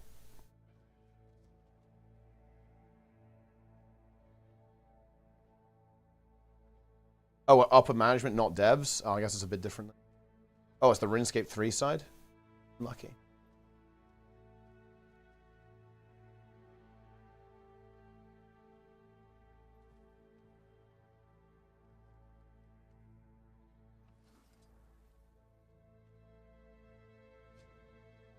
was self-defense. I mean, yeah, it was very funny because it was like a panicking flail to defend. Hope that bloodstone isn't active.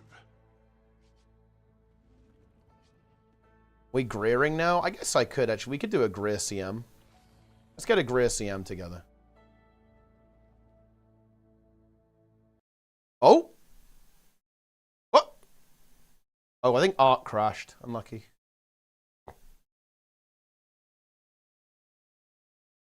Unfortunate.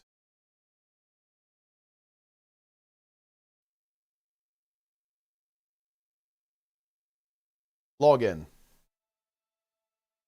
How did the Guild 3 leak? Because they weren't ready to announce it. Otherwise, they would have announced it, right?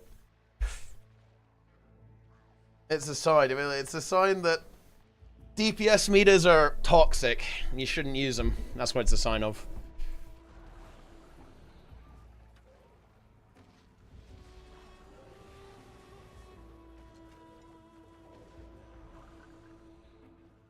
Well, now, look, here's the thing about Lara, guys. Lara exhibits a quality that I really admire, and it's the ability just to kind of enjoy the game for what it is.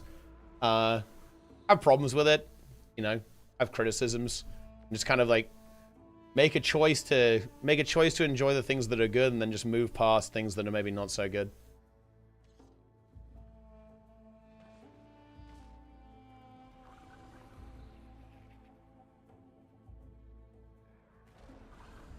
Pow.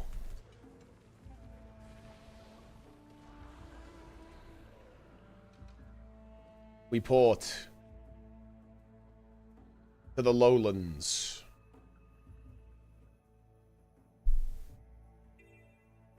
No set for the next EXPAC. Yeah, this is what I mean by I would agree, by the way. I was really expecting that. Like, the lack of teas in the same way that we had the Janthir teas during Sota with the Eye of Janthir showing up in the kind of the epilogue, the very ending there, I think was very unfortunate. And the story just kind of goes, well, I mean, I guess that's it then. Yo, Glub title, I like that. Guys, we're actually gonna try and cook a little bit here, actually. Bring power builds. I want to see if we can actually do this pretty well. Power builds, guys, please. Power builds. And if we can, don't really bother with full healers, guys, yeah? If you're going to be a healer, try and be a hybrid. So, like, ideally Scourge. Scourge is, I think, extremely good here. Play Celestial Scourge as a healer. If you're going to be a boon provider, try to be a DPS boon provider. Because we actually want to get some DPS going here. So, power DPS, guys, and power boon DPS. There is a reason for that, by the way. I'm not just being elitist for no reason. It's just heavily advantageous. It's, like, really, really advantageous. Because... And we're all gonna, if you, and look guys, if you're on the stream, I'm sure many of you are, make sure you have a demon slaying, nope, demon slaying.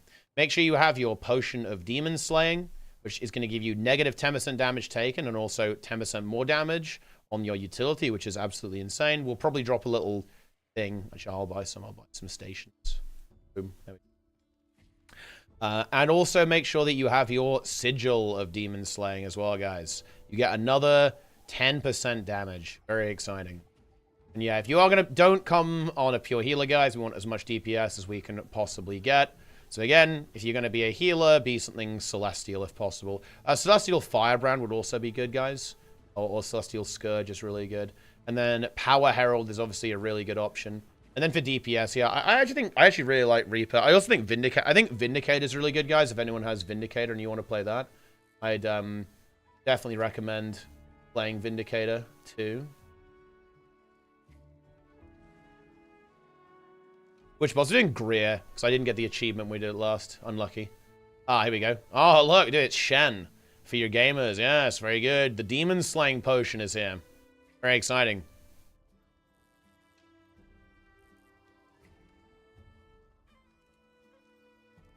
Okay.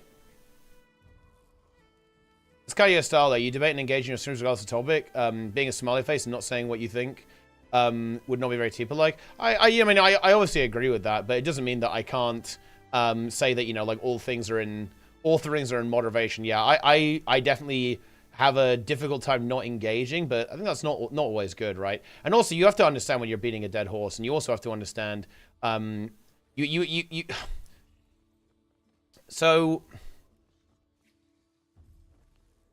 kind of have to read the room a little bit.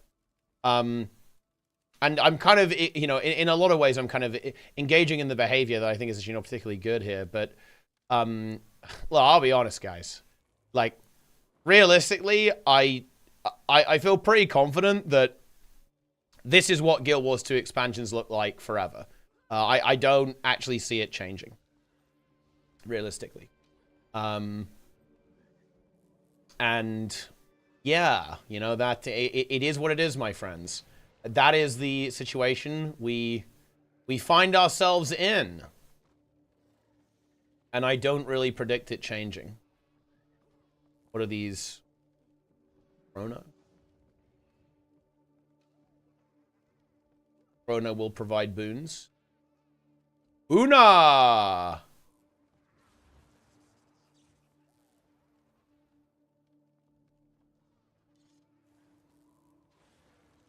Oh, Aegis is really good here, actually.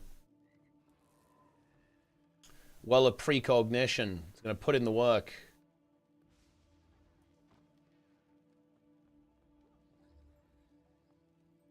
Yeah, if you can, guys, play a power. But if you only have Condi, it is what it is. It's not not the end of the world. But power is very good here.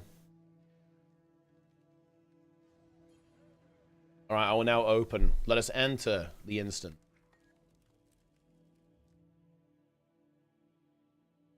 Smaller patch-driven expansions seem to be on trend on every major MMORPG right now. The seasonal model, yeah, for sure. I think it's because of ARPGs. I think ARPGs have very heavily influenced MMO expansions. I think for the better, for what it's worth, actually. Very, very notably, I think people look at PoE and go, oh shit, people like this. Like, they like this kind of seasonal experience. Like, World of Warcraft, I think, has been very heavily influenced by this. Probably maybe some of their own experiences in Diablo as well, because, of course, Blizzard make that game. But I think, yeah, I think there's very heavy influence from ARPGs and MMOs right now. Because it's kind of a similar player demographic. If you think about it, it's kind of like, you know, grinders, blasters, like number go up players. And so I think that, yeah, so I think the MMO industry has been like heavily influenced by ARPGs. And that's why it's going a bit more seasonal and with, you know, consistent content releases. Like, World of Warcraft is very like this. Like, WoW, it is dropping, like, content constantly these days.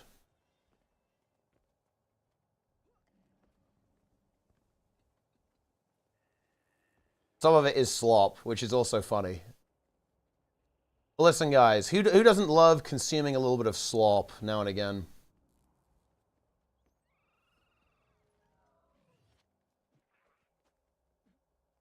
A little slop.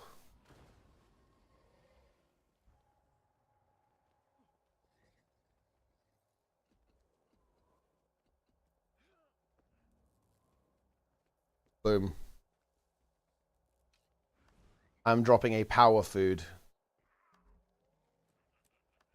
I'll also drop the heal scourge food. Boom. Right. Wait, did I pick up the stations? I actually didn't. Oh, but I have some in the mail though, so we're good. Where's the TP thing? Wait, it's fine. I have 2 stations. Okay. Oh, I have 21 already. I have loads of these things. Guys, eat up. Eat your demon slaying thing. Go. Everyone feast. Feast upon the demon slaying. True, actually. I mean, look, the stream is slop.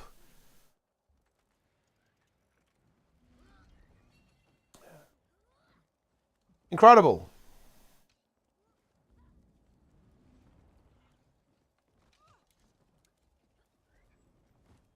I'll spec spot for the match. I think it's pretty good, yeah.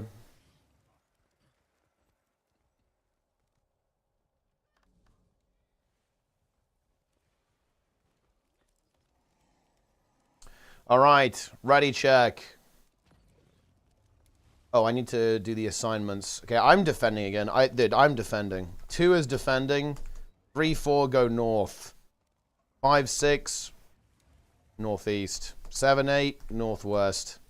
9, 10 southeast. Wait.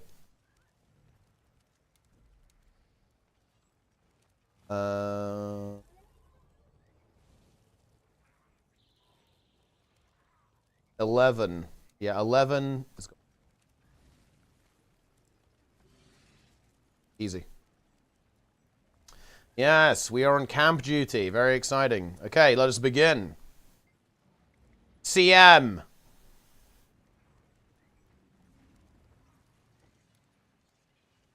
People are going to speedrun the new content and get burnt out after a month anyway. When we can change a patch just for that just to happen? Well, because you want to give something something proper to burn out on, you know?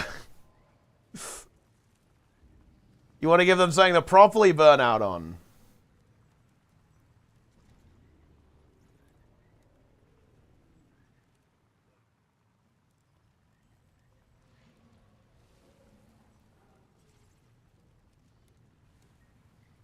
Greer.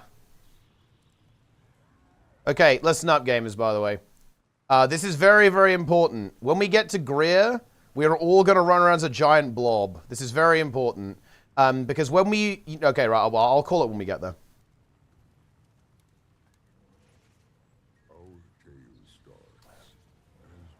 I'll talk about when we get there. Also, shout out to YouTube, shout out to Sneb. AKA the Goose.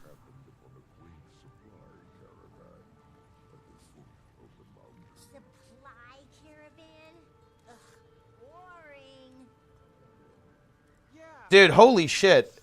Am I crazy on this, man? Like, the subreddit is just an absolute nuke. It's a fucking apocalypse, bro.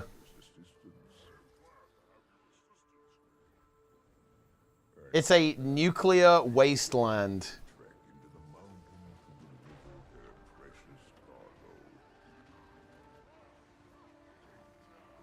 I mean, Darren's dropped a nuke, didn't he?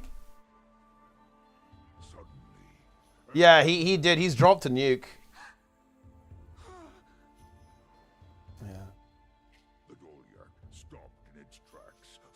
Oh shit. We completely abandoned the Dolyak. Nice.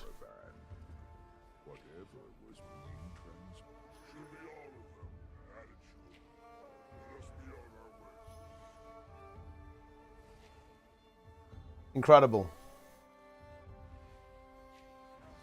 Phase 2 planned since EOD. Continuous momentum in the future is something we're spending a lot of time thinking about. Today we're talking about the next phase. However, phase 2! Oh my god. We should learn when to quit. How we continue...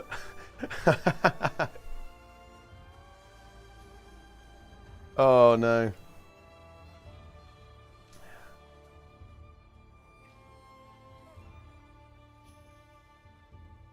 The wooden potatoes nuke?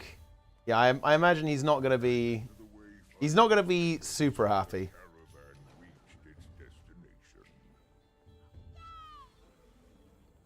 I gotta join your squad. You have to like slash squad join then my character name.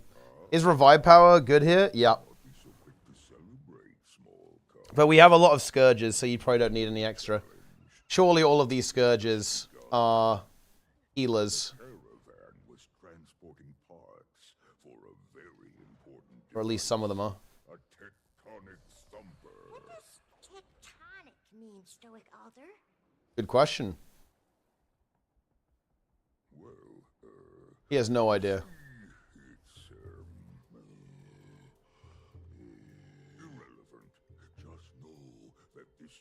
You're gonna go and break the walls. Minimum vibe, dude. The video, yeah, that video was an absolute fucking nuke. Holy shit. That's actually crazy. Minimum, bro, dude. Look, I don't know what's up with this, but Wooden Potatoes, man, he is incredibly based. Like, but the thing is that YouTube Wooden Potatoes versus live stream Wooden Potatoes is like Jekyll and Hyde, man. Okay, content god. Like live stream Wooden Potatoes is a full content warlord, man. A 1,000,000% content warlord.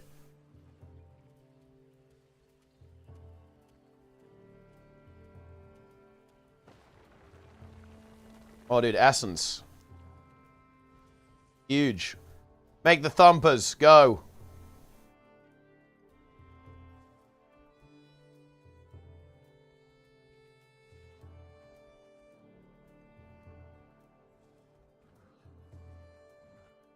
Incredible.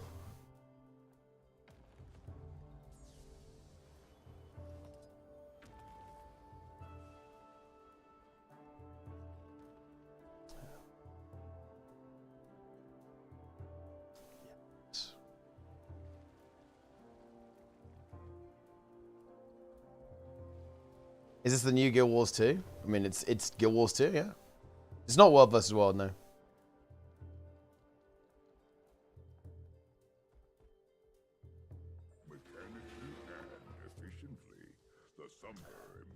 Yeah, I haven't spoken to Widowtoes very often, actually. I haven't really interacted with them very much. Only, like, once or twice on tea time.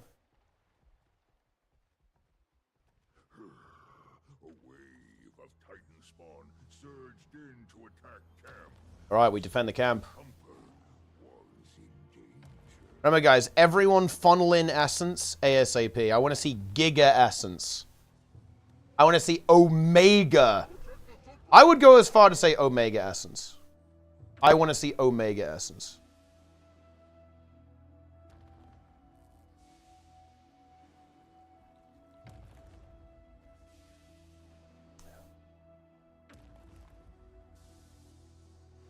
Omega.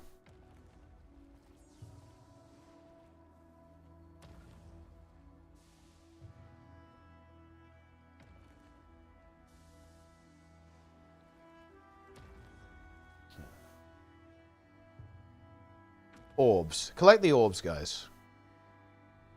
I think we don't need to defend. Check the Central Thumper's readings. Look at this essence, guys. Look at all that essence. It was clearly stealing magic from it. But what?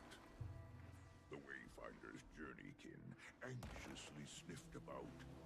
Perhaps it sensed something. Ooh.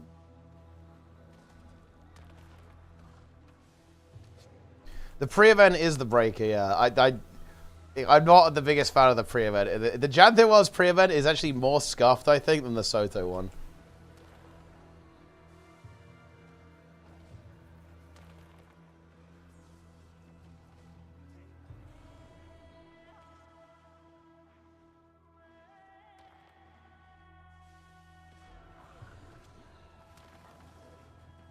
I think you gotta keep this in mind with streamers, guys. Like, you know, sometimes you just catch people at the wrong time. Some people definitely have, like, a negative view of me because they've caught me on the wrong day, and I'm like, well, fuck you, is what it is. You gotta give people a little charity. The sand was coarse, rough, and irritating, and it got everywhere.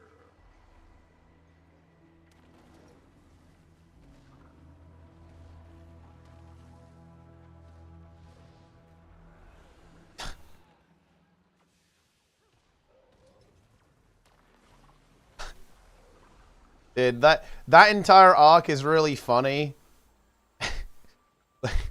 The Game Award arc is really funny because of who else was involved there. Like, fuck. It's always the same people, guys. It's always those who know. It's always the same people who are involved in this stuff. Every time.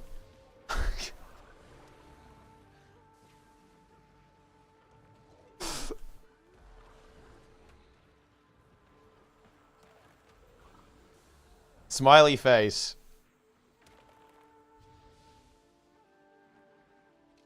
I have 50 essence. Huge. Oh, I'll help them kill this thing, actually.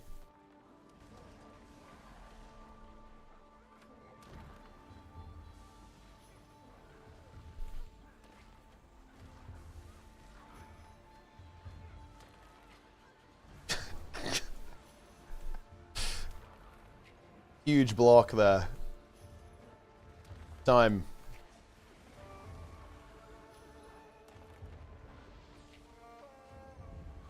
The Thumper is attuned.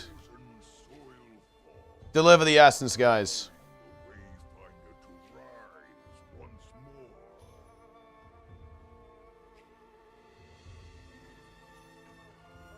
Okay. So, ideally, we would finish this in about 2 minutes. See how realistic that is. Does the miracle way to dance? Please. Oh, you mean like run around in circles? I mean, look, I like running around in circles. How many points out of 10 do you give this update? I give it like a 5 out of 10. All right. An unsettling, eerie fog rolled in, covering the mountainside like a blanket. What build I'm playing? Heal Scourge, Celestial Heal Scourge specifically. Indeed. Packs of Titan spawn patrol the mountain village. Get the essence. They're not so tough. Go, Wayfinder, go! Time is looking good, actually. We probably are... I think we can finish this in about 9 minutes. So I think we've actually done a decent job with this pre-event. Big question is going to be the DPS. I think it's actually... People should start moving to the top now, yeah, because Greer is going to spawn now. The full force of the tectonic thumper, the mighty machine, You want to get here quickly, because we're actually wasting a good amount of time here. to stand the noise and fury any longer. The Titan at last, angrily Greer. Well, I wonder if you actually have to kill the Greelings, the Grees. his wrath storm. Do they even do anything? Do they fire orbs at him? I'm just wondering if we can skip them. I think you probably do need to kill them at some point. But maybe we... Yeah, I wonder... Because they don't move, so... I guess they do that AoE. So I guess that's not great. But I'm not sure if we have to kill them, guys. Forming a link between the mountain top We might just be able to get away with this. Distant memory is so strong. I think I'm going to take Aegis after this phase.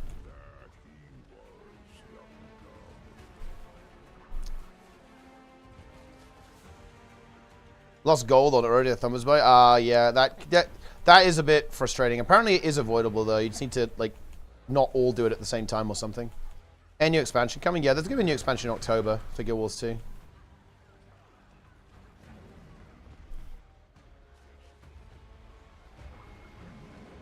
Get as much essence as you can, guys. Make sure we get this CC. Well, maybe having Spectral isn't too bad. I really want to have Aegis, though. Actually, I want the Snake. The Snake needs to be activated. Yeah, because the breath comes in, but it actually doesn't reach. So as long as you just kind of stand in front of the boss. I guess when the boss himself breathes, it's going to get a little bit spooky if there's, like, goop everywhere.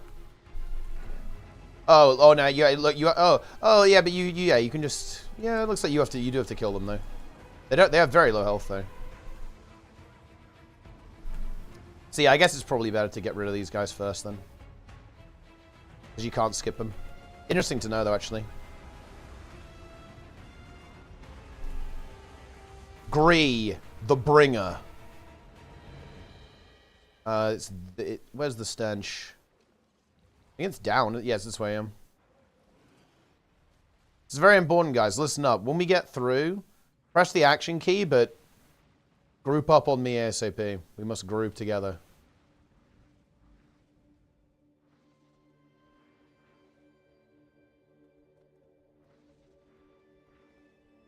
The stench.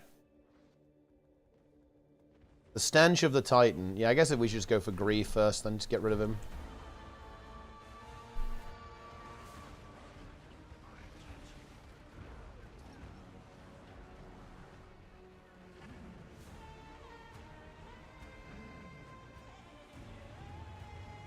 Here we go.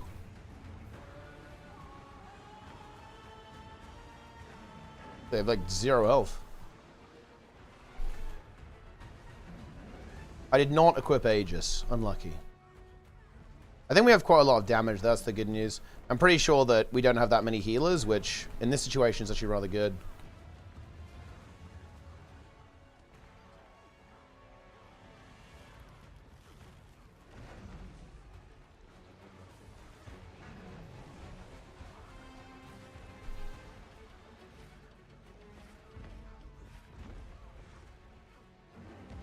Boom. One subgroup to kill each ad? Yeah, that honestly might not be the worst idea in the world. Because they die very quickly. If everyone full commits to the ads, it's probably a bit of a waste.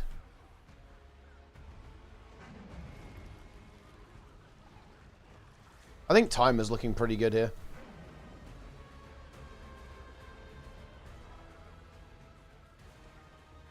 You can stand in his hitbox as well, can't you? Yeah, it's just poison. So you're actually fine to stand in his hitbox. That's worth noting, guys. You don't have to run around him.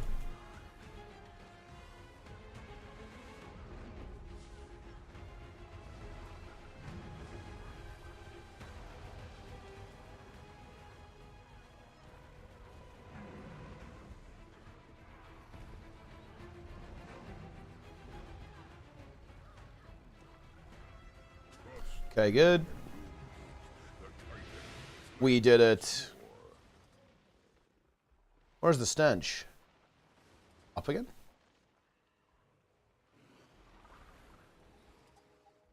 This is one of those things. Why did they do it like this, guys? Why do you have this like weird intermission? They did this in Soto as well. One of the more confusing things I found about Convergence design. I don't get it.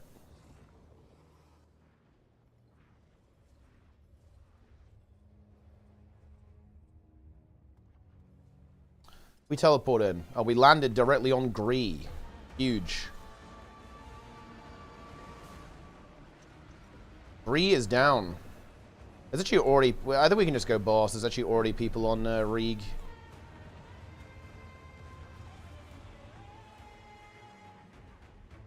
But I guess honestly the way that you could play Greer is just basically wherever you spawn in after the teleport, you just go for the one that's closest to you.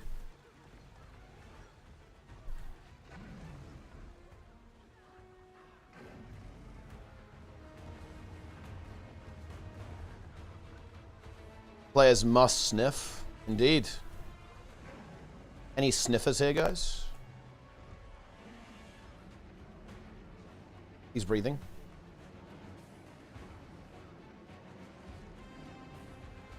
I like how everyone just ate that. Kind of respect it.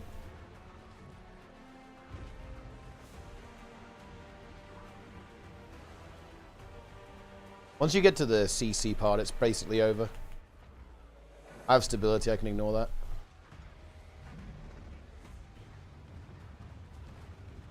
That guy is dead. Transfusion got him though. Hopefully we don't get another breath. He might breathe again now. He's going to breathe pretty soon. Dude, the orb is actually destroying. Yeah, he's going to breathe.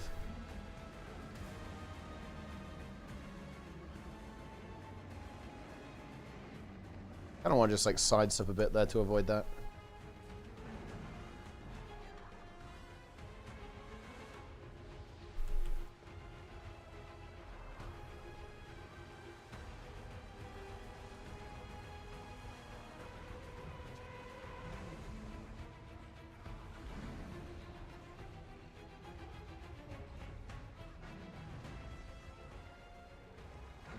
Easy phase. The boss just feasting there.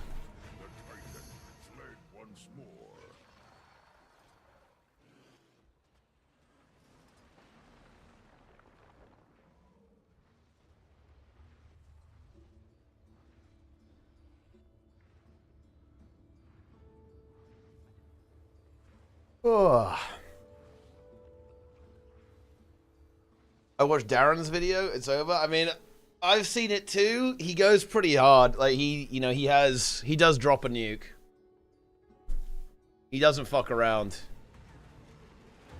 I think Darren's just kind of broken. He's mentally destroyed by the patch. The patch broke him.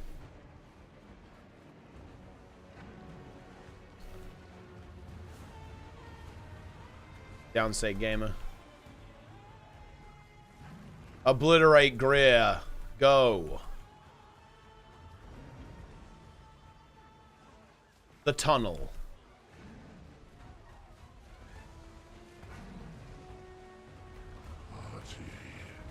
Your confidence has become. I still have 50 stacks. This is high tier. breath.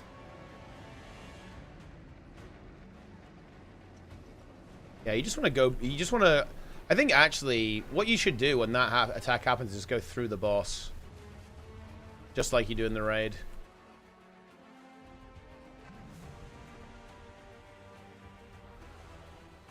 If you're behind him, you won't get hit by the breath.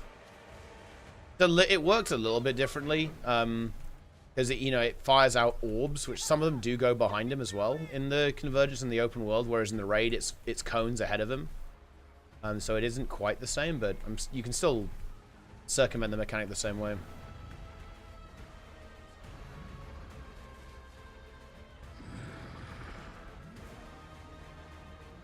So yeah, if we just stand here, right?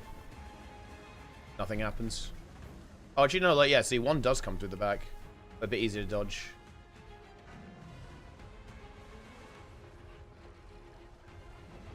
Yeah, this is a... Well, the timer is honestly not great, but... We do get gold. Oh, actually, that's not bad, actually. 18 minutes, 8 seconds. So, pretty comfortable gold, then, in that case. Wait, does the leaderboard work? GG.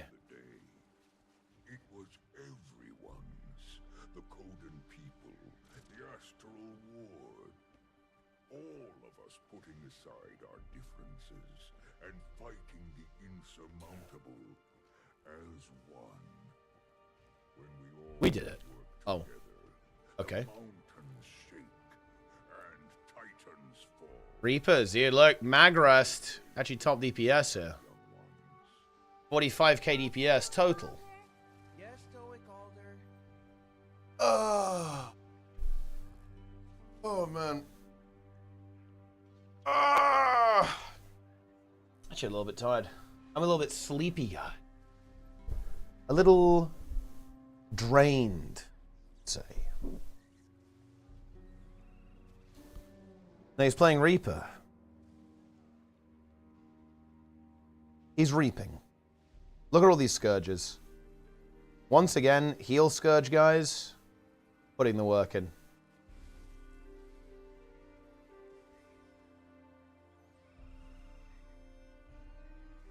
Magros, though, top DPS. Gravedigger. He was peaking at 85k DPS. Incredible. Wait. Oh, I got the achievement. Nice. Huge.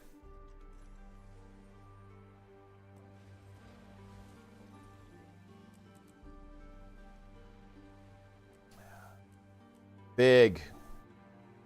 Ah, Relic of the Bloodstone. And this one's actually quite interesting, isn't it? Yeah. That might be good. You might see that pop up on a couple of builds. I can imagine that. I got farmed by Corrupt. Well, I mean, you got to watch out for that.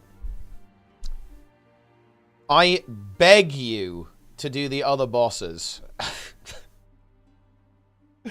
Yeah, we can do the other bosses. Is that really? Is that really how bad it is, guys? Is it that rough out there? You know, it is one of those things, actually. I do think that if people want to do stuff like this, I guess people do know that my stream is one of the easier places to do that, I guess.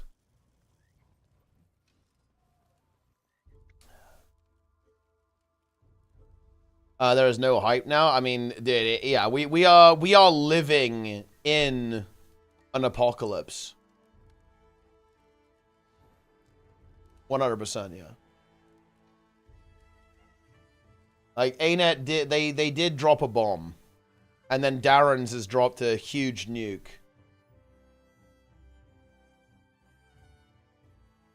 Yeah, this is ultimately the issue, right? There hasn't been recovery. We haven't recovered since the tunnel. Like, the tunnel, it is immortal, right? Like, the tunnel has remained.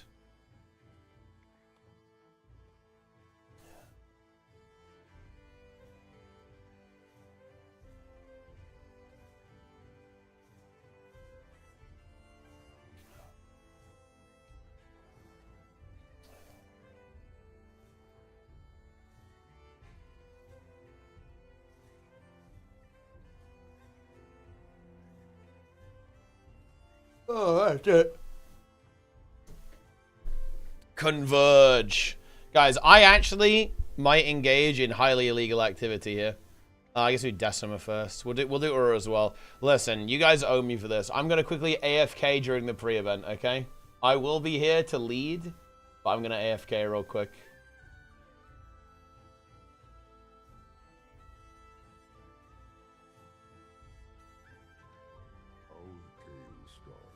I am going to leech.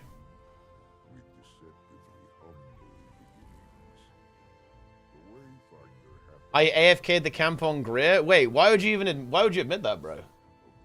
That's crazy. You're caught. Yeah, when do we get to the exciting part? You are caught, Magrest. All in good time, young ones. Our distant memory was glad to have the Wayfinders assist. Next expansion, bigger size. I'm honestly, Darren showed me a lot. I talked to Darren's a lot about this. I've watched his content on this. I kind of got a bit more.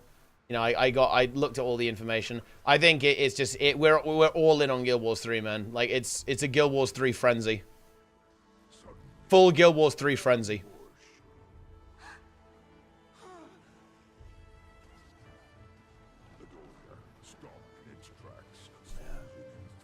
Wait, is this guy coming? Yeah, it's Guild Wars through a bus. It's a scary situation. It's a scary situation, guys. ANNOUCE are in a precarious position.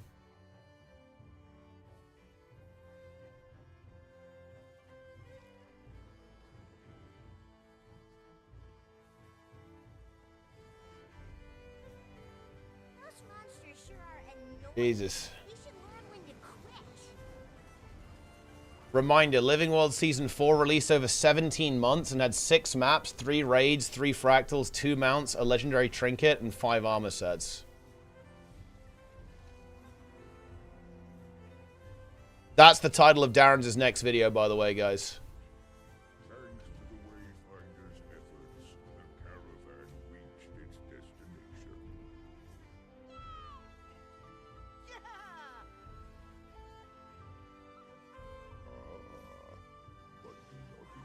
If Guild Wars 3 fails, ANNOUCE will pick up a husk of a company or completely liquidated.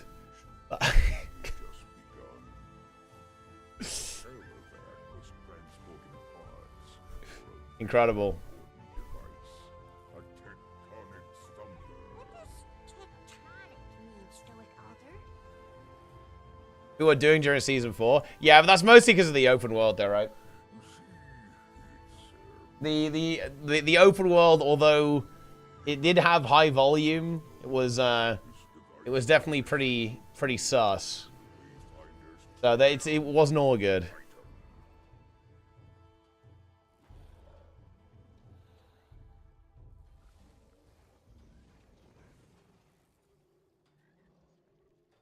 Insane.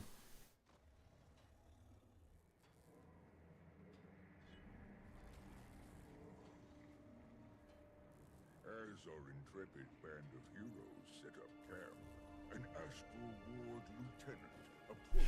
All right, I'm gonna quickly verify, guys, and then we will defeat Decima. And she was the inventor of the tectonic thumper.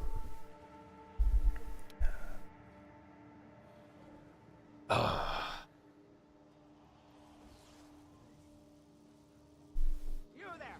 Stop toddling And it'll be great. Oh. Was rather This thumper may be up and running, but it requires calibrated magic to work optimally. Go sniff out a few suitable spots to build some calibration thumpers with that journeykin of yours. Take the necessary supplies from the Doliac.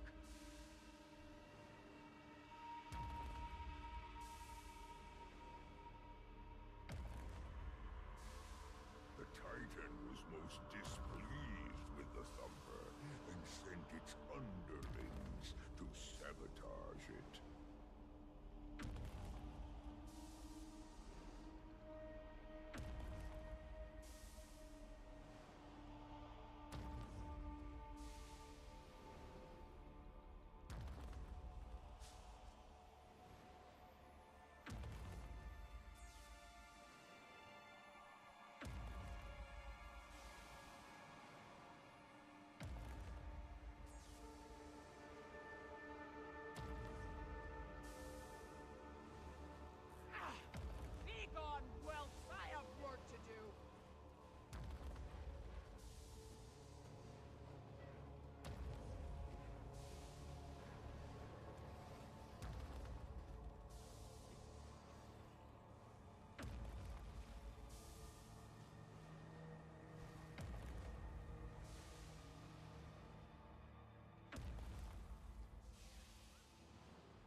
volcano!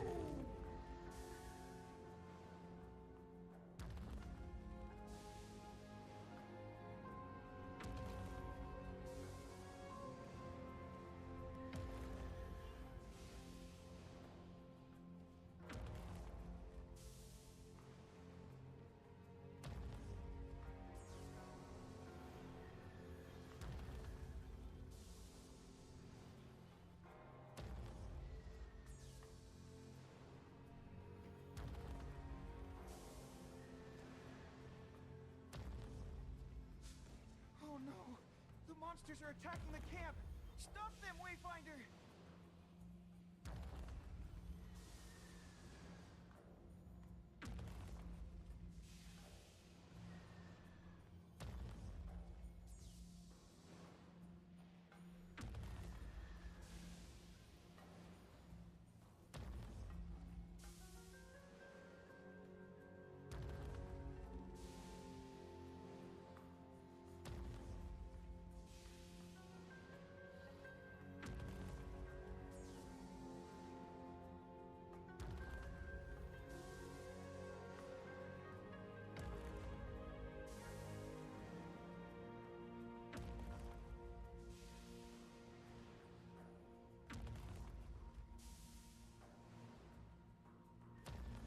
And then, the frozen soil thaw, allowing the Wayfinder to rise once more.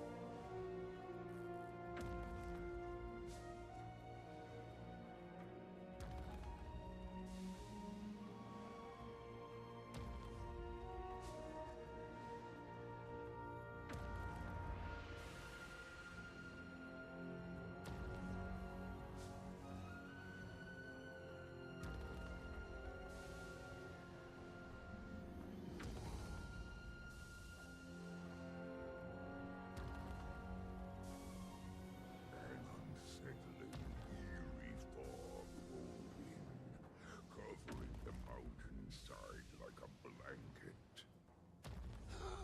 The mist tides! Indeed.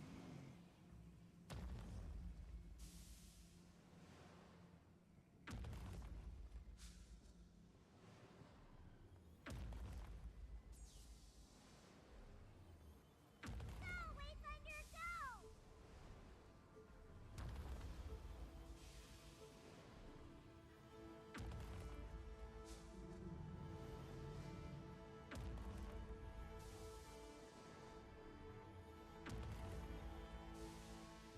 The ground shook under the full force of the tectonic thunder. The mighty machine rattled the mountain's very core. Unable to stand the noise and fury any longer, the Titan at last angrily surfaced. Her name was Decima, and she was most displeased. You will regret this disruption, small thing. She bellowed from atop the mountain. Go get her, Wayfinder!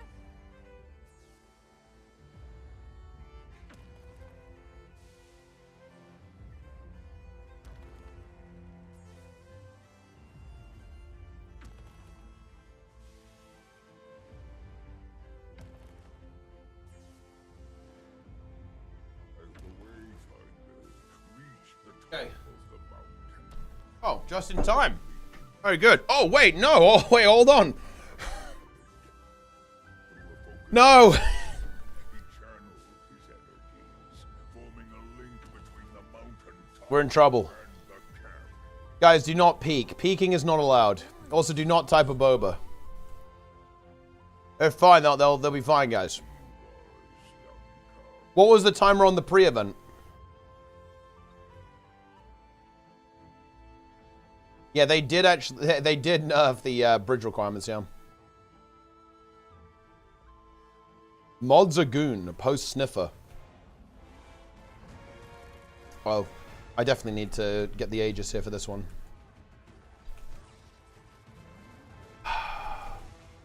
I think Decima is pretty easy to get on gold. You need a lot of CC. And I don't know.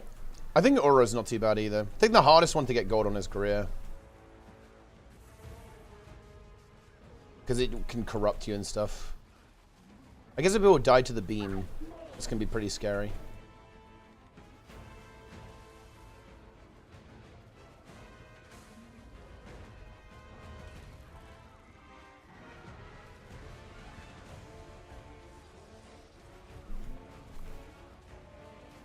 Boom. The Titan is borrowed. Let's gather its stench. She did, but the Wayfinder was hot on her trail. So how are we feeling, guys? With the help of their faithful journeykin, How are we doing? sniffed out the direction she fled, and gave chase. Dude. Oh, never mind. One of the top posts on the subreddit right now is how to deal with the despair. But it's actually unrelated to the content. It's about legendary crafting. So we're fine. Have my coffee. Excellent stuff. This guy's got smushed.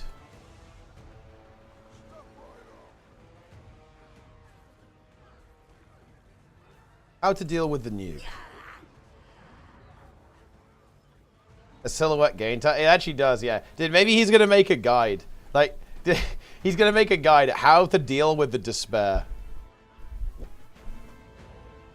Stone and dirt and worms, clay and salt and new life, springing from our rotting flesh.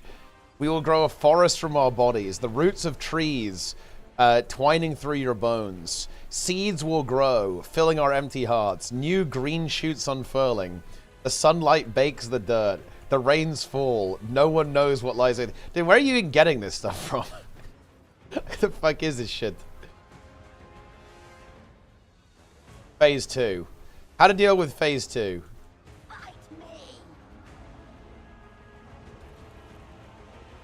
Slow loading waypoint. Wait, are people having problems with loading screens recently? I've seen a couple of posts about this. I wonder if there's something broke. Walk into the grove and open your eyes to the revelations of the leaves. Ignorance surrounds your being, oozing like the foul stench of decay. But the seed of truth sprouts within the soil, and the sapling yearns for the sky. There are yet truths to be found, yet greater lengths to salvation. Wait, so wait. So what's going? Wait. Well, so what happens? You just like don't load in, like, or does the game freeze or something? Like, what's happening?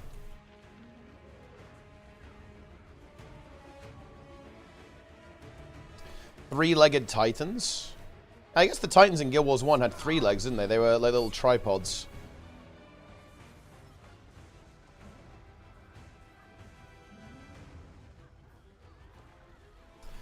Okay. Wait, we're actually not... Nah, time's okay, actually. Time's not amazing, but it's fine, I think. This way. Forever, like 30 seconds to load a new map. Interesting, actually. Wait. Huh. What's interesting, then, that must... Why? Thing is, I haven't noticed a difference, but that is because I do not use fastload.dll. So that means there must be something weird going on with some kind of like the asset loading that's weird. Because basically, and to be clear, guys, I don't know why this would be.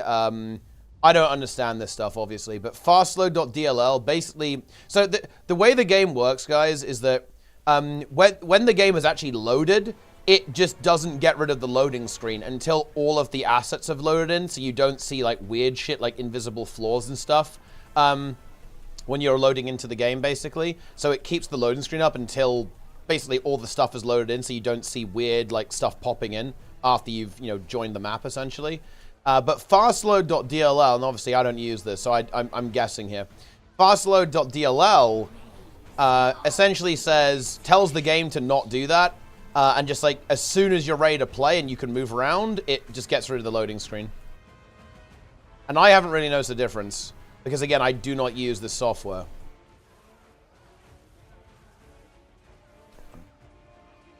My WoW randomly bricked. Game is blurry as hell for no reason.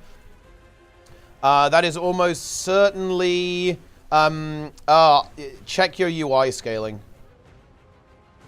That can happen, especially if you're using a UI overhaul. Oh wait, no, check your resolution actually. Sometimes the game changes your resolution by 1 pixel. So instead of like, you know, 2560, it will be 2559.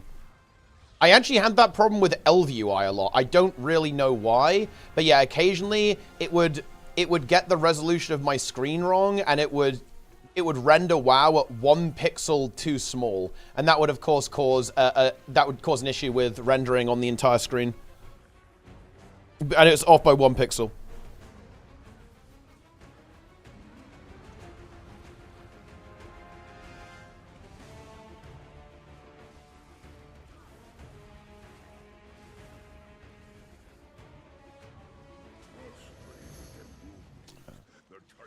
So yeah, just check the resolution, especially if you're using a UI overhaul.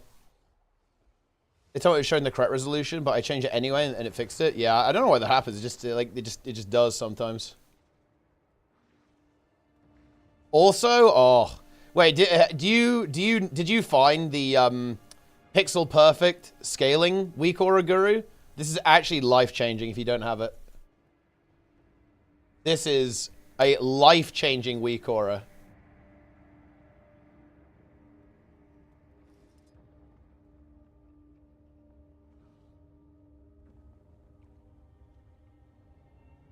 Let me in. Actually, do need to get a bit of a move on.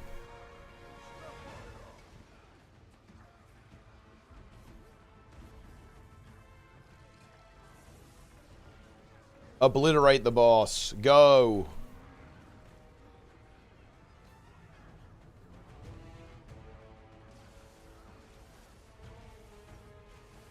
There's also the other thing you can do. You can like increase the sharpness of the game. Although I didn't actually like it. I ended up enabling that. But yeah, it's really weird, actually. There's this setting you can change in WoW that makes everything way sharper. And it kind of makes things clearer, but it also makes the game look quite strange and slightly more visually abrasive, I think. Came out to gw2 when Dragon's End came out. Performance is not the best on ultra high-end machine. Yeah. I mean, that's MMOs, to be honest. Like, MMOs tend to have difficulty running. Even on really good hardware, but hey, look, you got a 1900X 3D. The game runs pretty well now. Will they announce the new EXPAC today? Next month in July. Gives a new change to the game and the expansions. Are you zero heroes to generally relevant in relation to Wizard and PvP?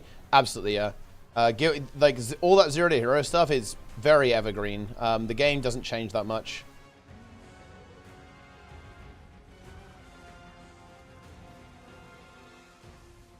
Dude, that was a big hit. I wonder, wait, is the thing where you can't see the beams unless you have a certain character model limit still in the game? Maybe that's catching people off guard. I'm just kind of surprised so many people are getting hit. Yeah, I think this is still a gold. It's looking good.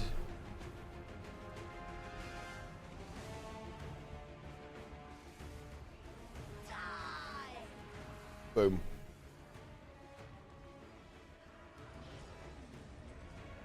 Owned.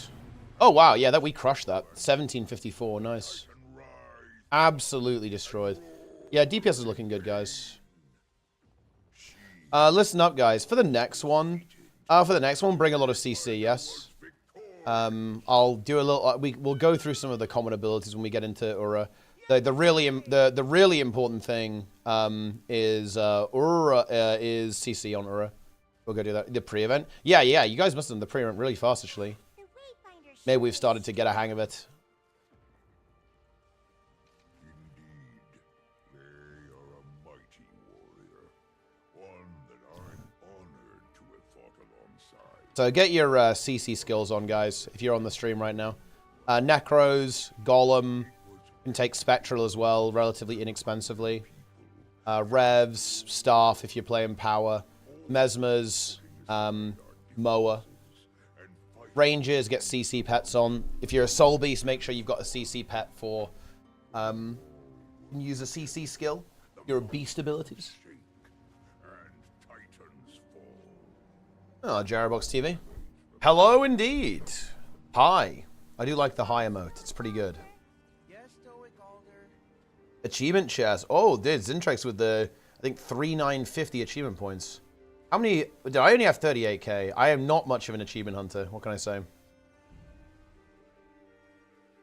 I think it's weird that there's no exit button on convergences. I don't know why that would be.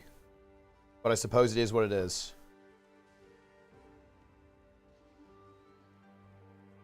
Losing AP to PVN? Oh, I mean, it's rough.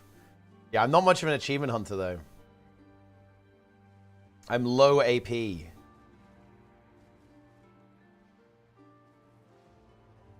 Big.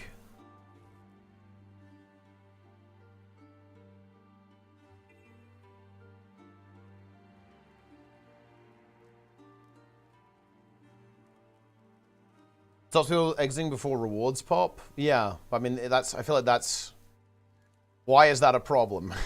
Oh, that shouldn't be an issue. Guide to efficiently play the game, which is meant to play first. Just go through it in order. That's the way to go. All right, I will begin Ura.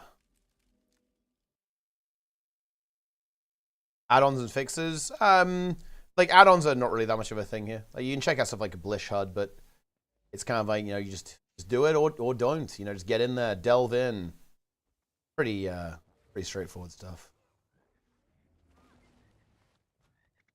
We seek a bigger challenge. Saras.dll. Do not use Saras.dll. Did the post from yesterday get taken down? It did. It lived for a long time, but eventually it did. It was eliminated. I'm converging. Are any of you guys converging right now?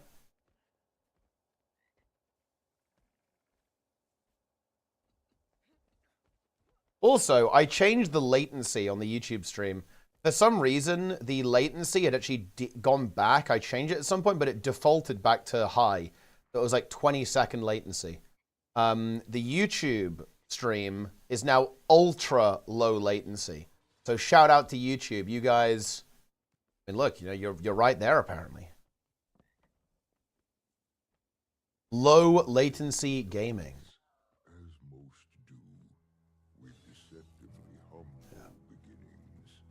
Wow, right, Roy's getting a little mad.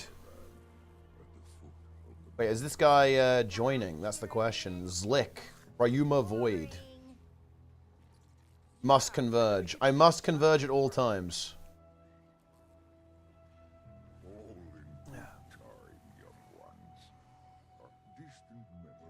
Daily reminder, Roy baited us with Phase 2.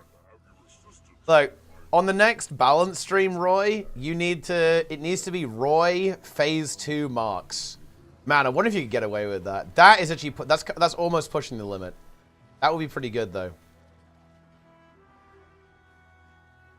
I won't be on the next balance stream? Wait, why not?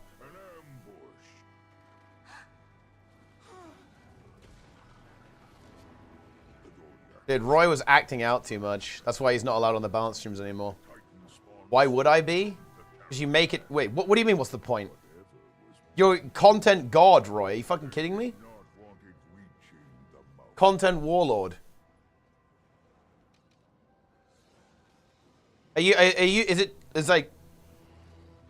it not important enough for you? Are you too busy, like, placing gathering nodes? Like, what's going on? Those monsters sure are annoying. They should learn when to quit. That's crazy. Dude, maybe all the comments about it were right. Maybe Roy just really, really hates CMC and Trig.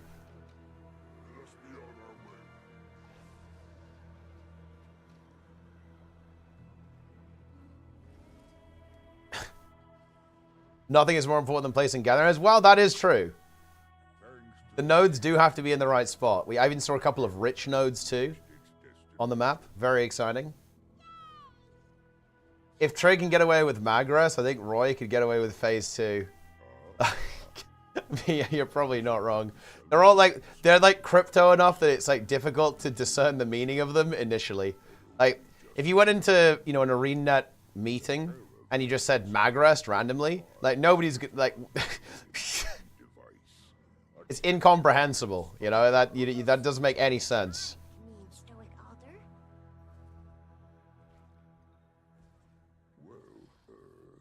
You see,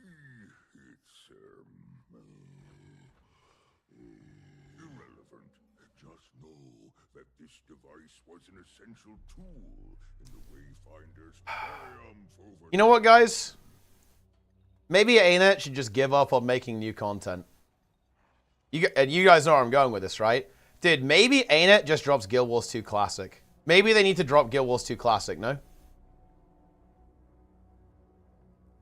Just give up. Don't make anything new.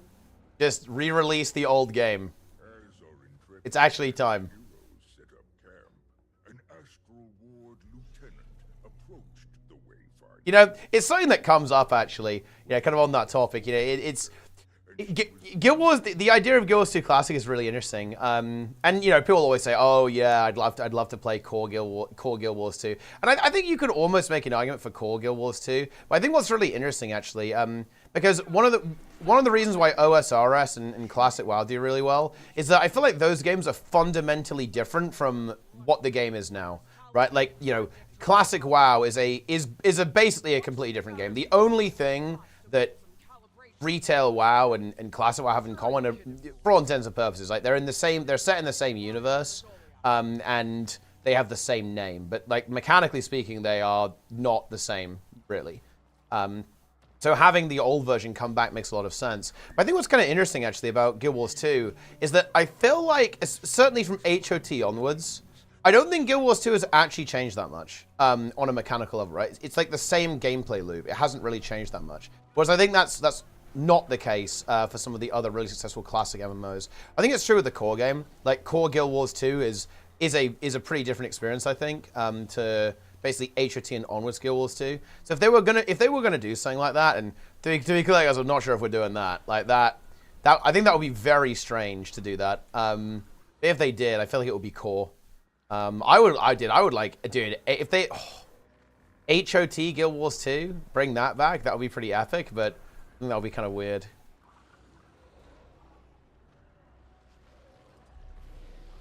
What's the most broken class in core Guild Wars 2? Honestly, there are multiple options, but I think there was a point where in PvP you were running like 4 Dagger Celestial Elementalists and a Thief. That was the gameplay. Dude, Guild Wars 2 fresh HC could be interesting, actually. HC hype. HC hype.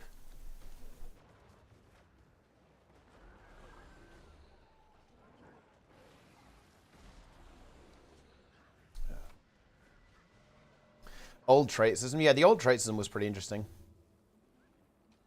Oh, Northwest is bugged. Ooh, that's actually really bad. Guys, we're going to have to absolutely send it. Do a really good job on this pre-event. Do 1 thumper down, so we need to really go hard. I'm going to go and collect Essence. I'll go back to the camp when it gets attacked.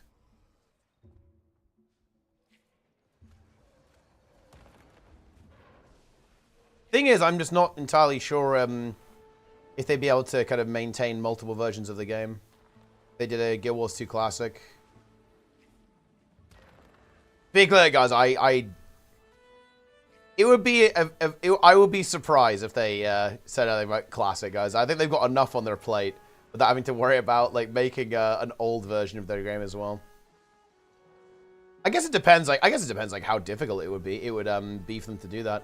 I can't. You know, we obviously don't really know. Like, do they have old versions of the game, like, you know, around? Guild Wars 2 is a modern game, right? Like they probably have pretty robust version control, right? So it's entirely possible it wouldn't be that hard for them to like spin up an old version of Guild Wars 2. Honestly, that would be a really interesting blog post, man. They should do it. Dude, even if they're not gonna do that, they should give us some insight in that. I think that'd be super interesting. Like could they do that if they wanted to? Like spin up an old version of you know, the server and the client? I have absolutely no idea how difficult that would even be. It's been a while, hasn't it? Diamonder, Leo is back. New to the stream, what game is this? This is some Guild Wars 2, Janthios. We are converging right now.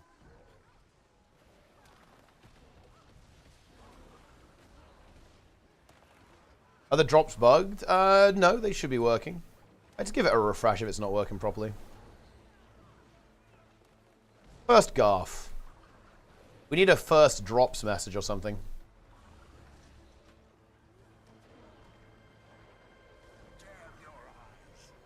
Incredible.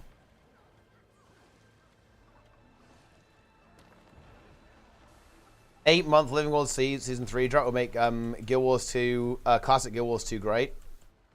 You know, here's the thing though. Like, I'm actually not asking this rhetorically. Would you guys rather have had another EOD, but with basically a 1-hour downtime in it, or Janthea Wilds and Soto?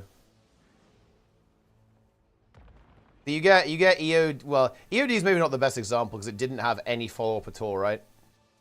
It just like dropped and then it had the fucking tunnel, right? Like you know, so EOD definitely ended in a, you know, in a maybe not the best way, but yeah, because if I'm gonna be honest, guys, I feel like I'd kind of be in that position. I think I'd rather have the downtime, right? And just have like bigger expansions and like, you know, more fleshed out and complete experiences with some downtime. Now, the funny thing is, I actually think ArenaNet wouldn't. I imagine that model, and well, the data backs this up, by the way, that model is way less financially stable for them. And that's, I think, a big reason why they've gone to this new model is because I think it's way more financially sustainable for them to do this. But from a player perspective, yeah, I think I'll eat the downtime and have like a really fleshed out, you know, really meaty expansion drop. Like we have these incredible open world events, these amazing maps. They added in the kind of like the older style expansions. Like I'll eat the content drop for sure. But yeah, obviously I think this model is extremely financially lucrative for ArenaNet, and the numbers back that up. By the way, they're selling a lot of copies and they're selling a lot of gem store stuff. They're selling a lot of gems for gold as well. So I think they're doing a good job. Man, we're actually kind of owning this pre-event, no? We've got the hang of this. That's actually good. Everyone's engaged.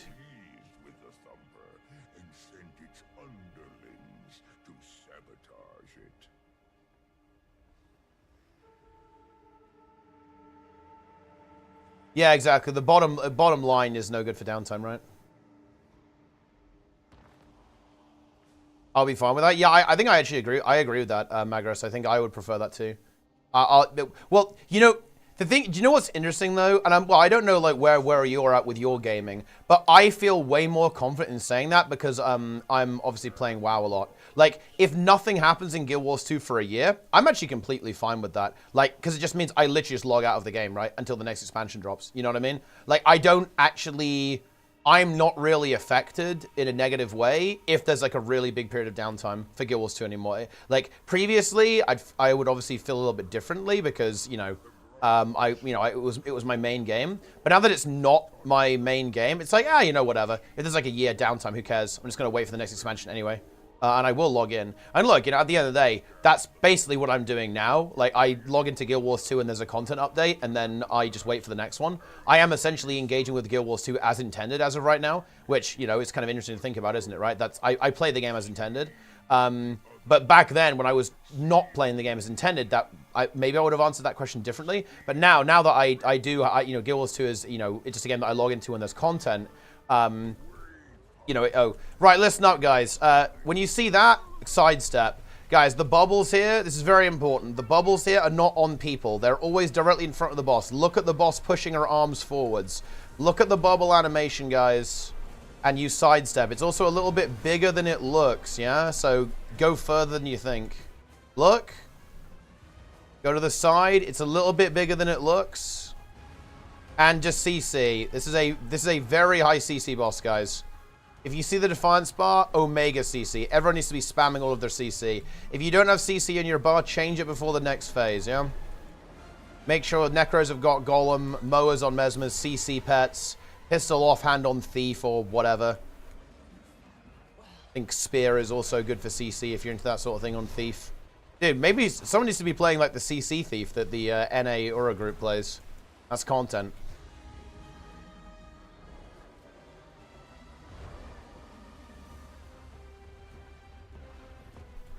Okay, here we go. Yeah, just don't get bubbled.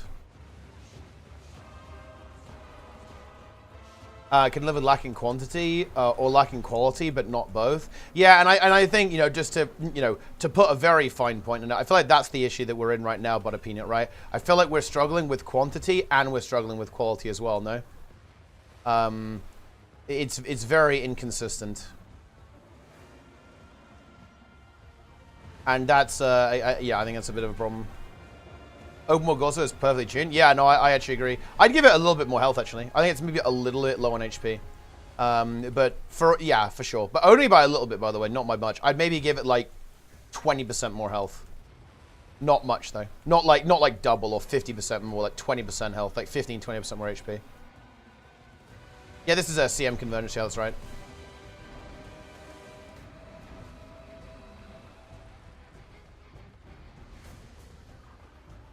I also think, look, I know this is evil and they probably wouldn't want to go this way. I think it should heal if you fail the CC. So it should heal by 5% if you fail the CC. So you basically have to get past that CC bar if you want, because it will, you know, it will go above the HP threshold and re-trigger right when you get to it again.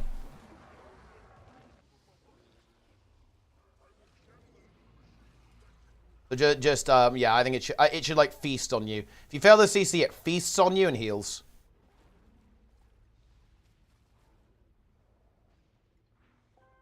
Someone do the meta. Oh yeah, but like I said, I'm not saying I'd like double itself. I'm just saying just like nudge it up a little bit. Because I actually like that fight. I like the Gorsel fight. I enjoy that part of the meta quite a lot. So I you know, I'd want it to last a little bit longer. So you can actually see more of its mechanics and so on. Like I like the Gorsel fight, Gorsel 2. Lextalion the Merciless, aka the Breaker.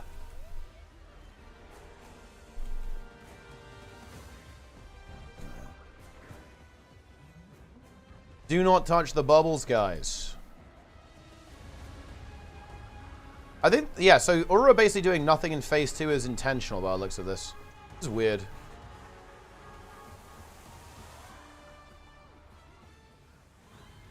Need to be great as a meta. There's 3 things. A spectacle in the world, fun to do mechanically, and not even hard. And 3, reward structure was done in a way that is clear and obvious to be redone for months and years. Oh, yeah, for sure. Yeah, definitely needed those things. Like, I mean, look, the thing is, I feel like I have to keep reiterating this over and over again. I promise you guys, I went into, and I hope that was obvious in my kind of like first playthrough, I went into this patch like mega good faith. I was like, what? I was 100% ready to have the time of my life, okay, in this patch. I was so ready for them to own hard, right, with this, especially when it came to the meta event. I was like, right, log in, meta event, go, let's do this. I was completely ready for them to release an absolute banger. Yeah, I was ready. I mean, look, I was ready for phase 2. I was ready for phase 2.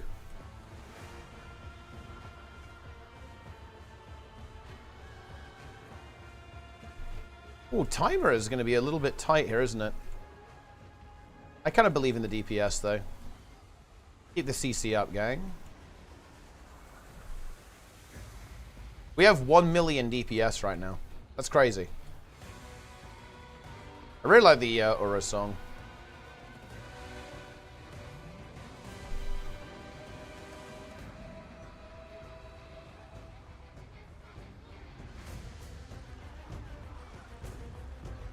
Dude, look at that Scrapper, man. Scrapper does so much DPS.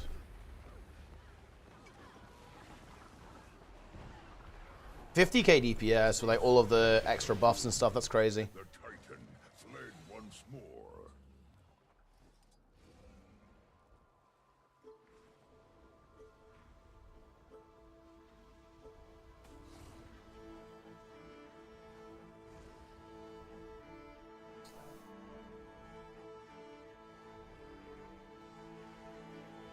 Big. Dude, the next expansion, I don't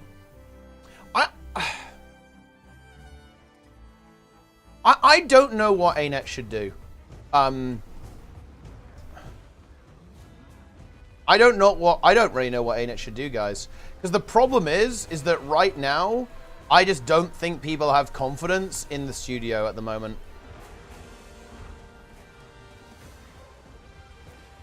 I don't think people have confidence that the next expansion is going to be good. And I don't know what you do. I don't know what you do in that situation, to be honest. Or like what the appropriate response is. Well, I think they just have to deliver, right? I feel like I say this every time. This conversation is like giga deja vu to me. It's always like, what should ANNOUCE do? To me, it's they just have to deliver, you know? You can take accountability and say, you know, says, oh yeah, we've learned the lessons, right? We see your feedback on this, right? I think that's obviously good, but at the end of the day, you have to deliver. It can't just be words. Like, words aren't going to fix this, right?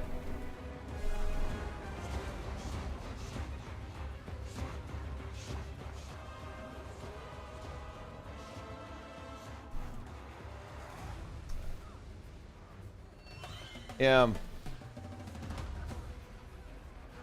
Yeah, and the Guild Wars 3 elephant, I think, is a major issue. Like I said, I do think that the NC shareholder really fucked them. Because people know this. Like, people aren't stupid. They are paying attention, right? Like, it's definitely... And even without the NC thing, by the way, they've been posting jobs for, you know, an unannounced project in an existing fantasy IP for a while now. Like, people aren't stupid. People know what that is, right? Like, the elephant is so big in the room, like, its presence is deafening at this point. Like, its presence is like blotting out the sun. And that's a really big problem for ANNOUCE. Because at this point, people know they're working on other shit, and that is hard to manage, right? Like, it's very, very hard to manage.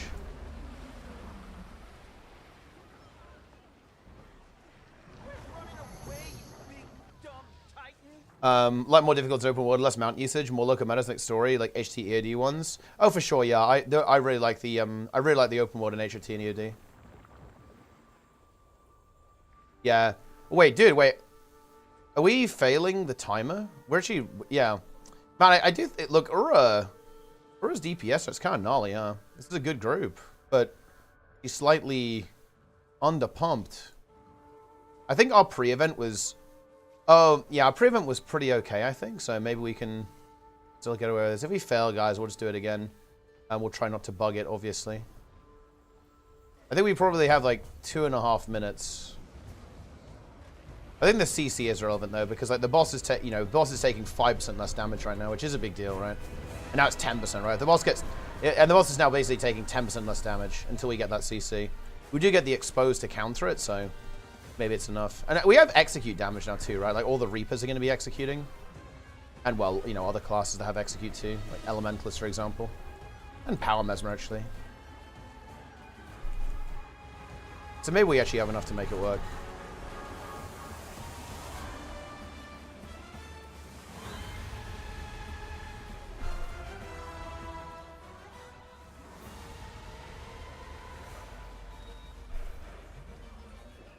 Okay.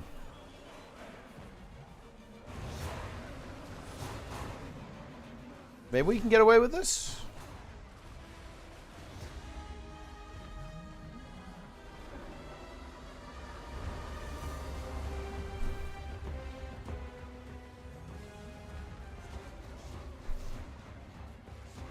Who enjoyed the emotion and started playing?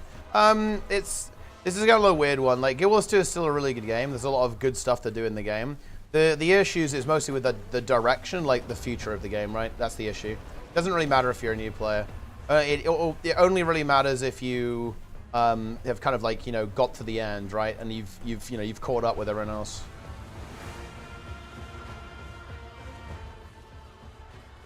I don't know why the audio is being weird. That's a big CC, actually.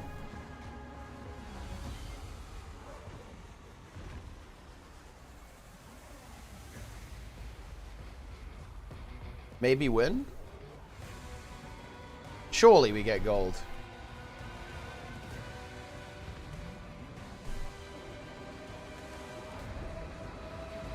We have 1.2 million DPS.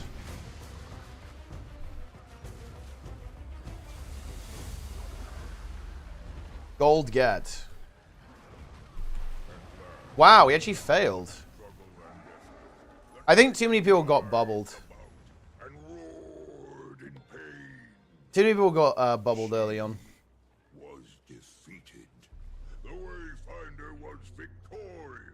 You honestly hate to see that. Maybe we needed more C. I think our CC wasn't amazing either.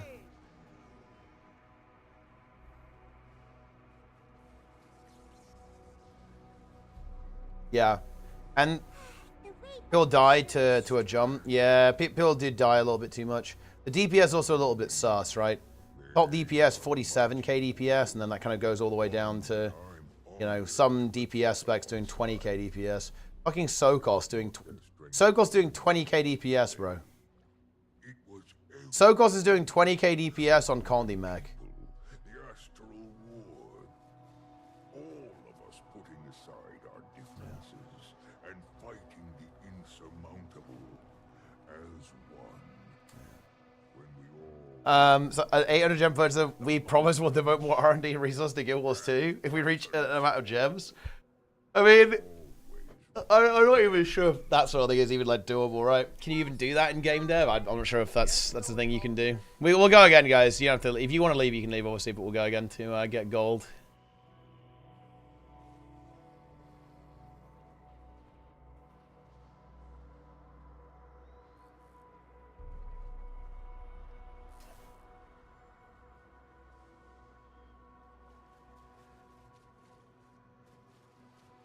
Why can't I buy more devs with gems? Maybe we should be able to. Yeah.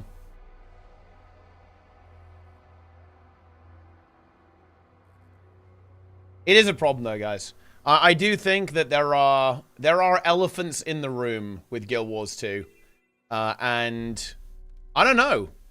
Man, this is the kind of do you know what this is? Do you know what you need to do here? We need to I want to interview the community manager for another game and ask them how they'd handle this situation. Because obviously I'm not a professional, guys. But I don't know what to do. I don't know what I would do in this situation. I don't know like what the solution is.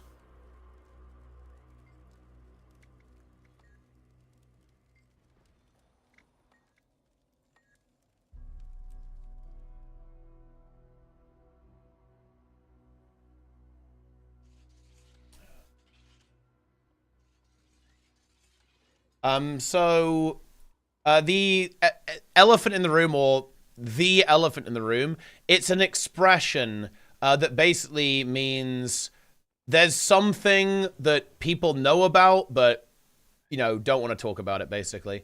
And that's, in my view, that's basically Guild Wars 3. And like basically the state of like where development's going for Guild Wars 2. It's very hard for ArenaNet to talk about this kind of thing, obviously. But the problem is that it is there. It is happening. And people know it's happening, right?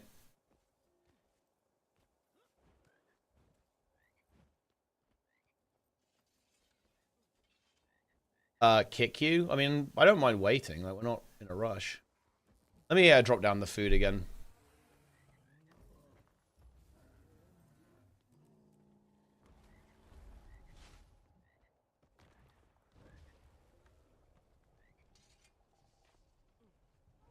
The inventory is not looking good.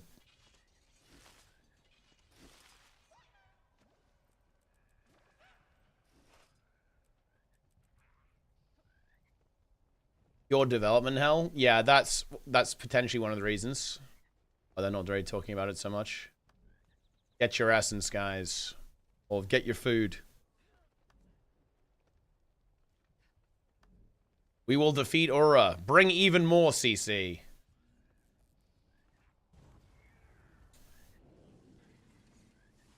ArenaNet is in fact operated by elephants. That's correct, yeah.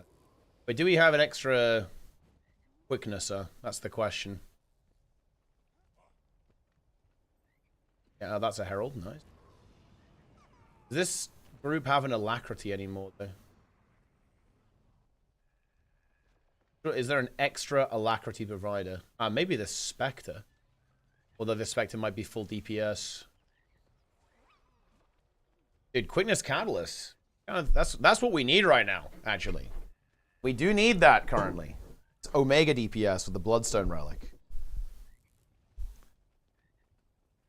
Guild Wars 2 has more direction than during Icebrood Saga. I do not agree, actually. Because I think their direction was actually very clear. It's Icebrood Saga was supposed to put the game on maintenance mode. NCSoft said, you are not doing that. You are making an expansion. I actually think that one of the reasons why EOD was so good is because they absolutely had direction. The Koreans in suits gave them that direction. And that direction was, you are making an expansion.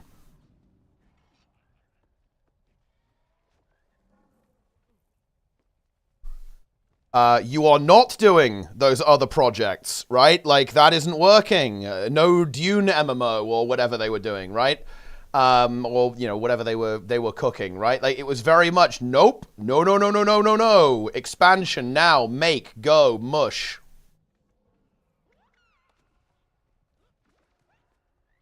Yeah.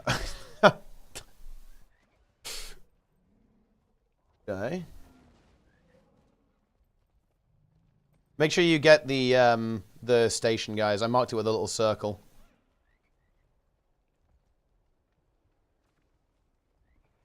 Wait, is Sokos is not strip not coming? Fine, I gotta kick him.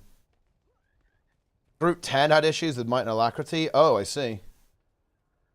Wait. Oh. Wait, do we have a potential booner? 2.3k CC combo ready. Very nice. Oh yeah, Silhouette? He loved it. I'll put this... Maybe I'll put another chrono in there. Which I'll tell you what, let's put... In that case, let's put the Catalyst in there. Overcrank Fox is a good name.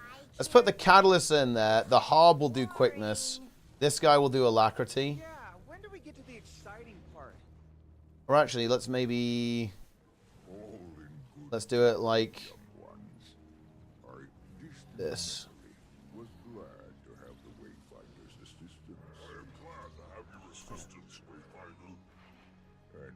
I'm Ascalonian Mage Tonic. Let's go. I had no idea, like a Greek god IRL.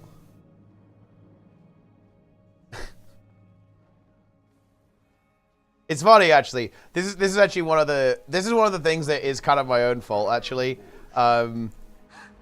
So I had kind of a slightly weird camera angle with my monitor. I had my monitor in a weird position because of where the camera was, basically. And so I was always kind of facing downwards. I was always like this, basically. It's not the most flattering angle, to be honest. My physical appearance has not really changed that much. It's funny, guys. I would love to take credit for this. I have actually been exercising quite a bit over the last 6 months or so. But I'll tell you a little secret. The biggest thing that's changed is not my physical size. It's actually very much just the perspective is a lot better. I am in better shape as well, though. So it's kind of both. They're both happening at the same time. But it's funny, actually. You know, in terms of actual mass, I basically weigh the same as I did a while ago. Some body recomposition going on. But in the last 6 months, basically people have been... Dude, I've had some of the meanest comments ever, man. It's actually so funny. People are like super, super mean. And people have been saying like some of those horrible things about me. They call me like a fat fuck and stuff. But honestly, the only thing that's actually changed is that like the biggest change is that I have a better angle now, so I look a lot better. But I am also putting in a lot of effort too. Got back in the gym, got a fair bit stronger.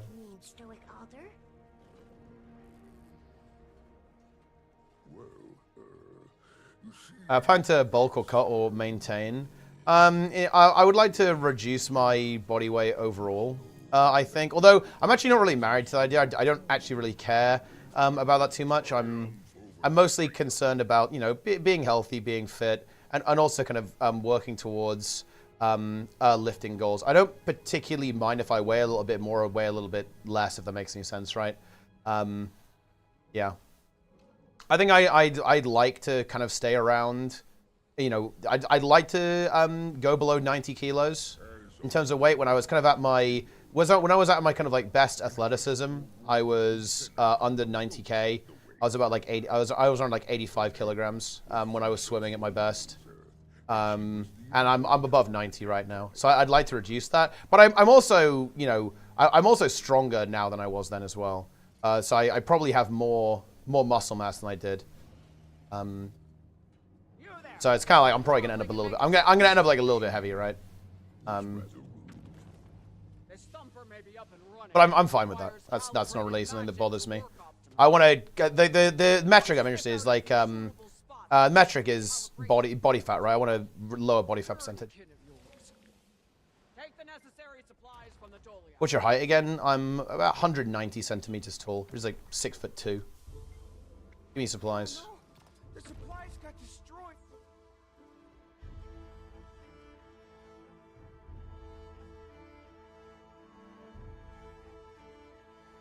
Yeah, no, right now I wouldn't say I'm like bulking or cutting really. I'd say I'm probably in a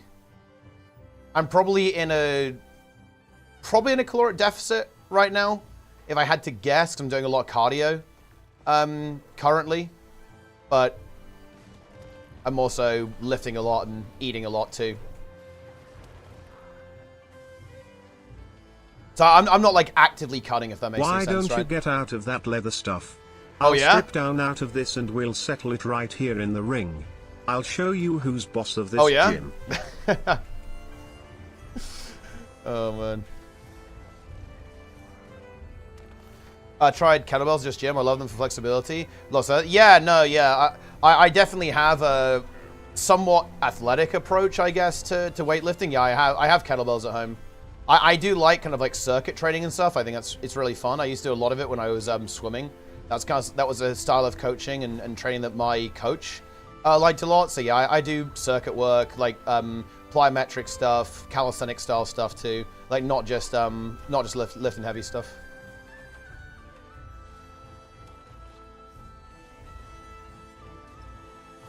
The big difference that I'm doing now, like the big change that I'm making, is I'm doing a lot of cardio right now. In particular, running. And I've never run before. Like, seriously, guys, I'm basically training muscles that have never been used, right? Like, it's never been used. Because I think I've run more. I think I've trained running more in like the last 3 months of my life than ever before. Because a lot. I'm not meant to be on land, guys. I'm a fish, right? I'm a floppy fish.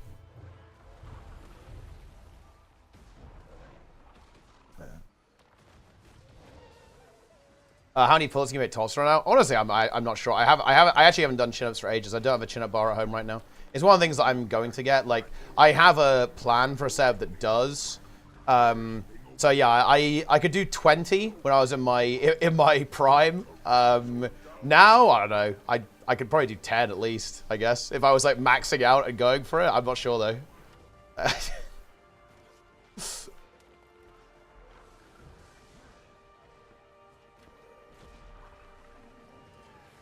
Would be a good number to get back up to.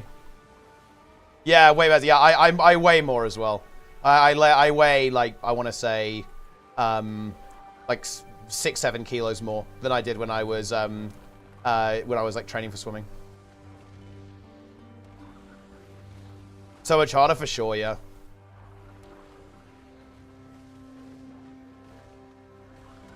Although one exercise, I used to have a slightly different setup that did actually facilitate this. One exercise that I did actually enjoy was weighted chin-ups as well.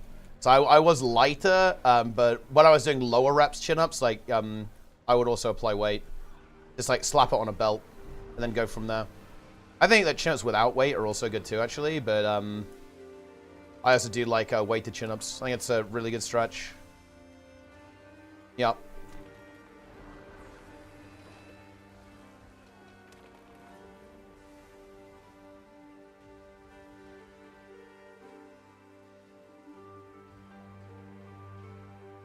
Hmm. 15k on the belt. Yeah, nice, nice, nice.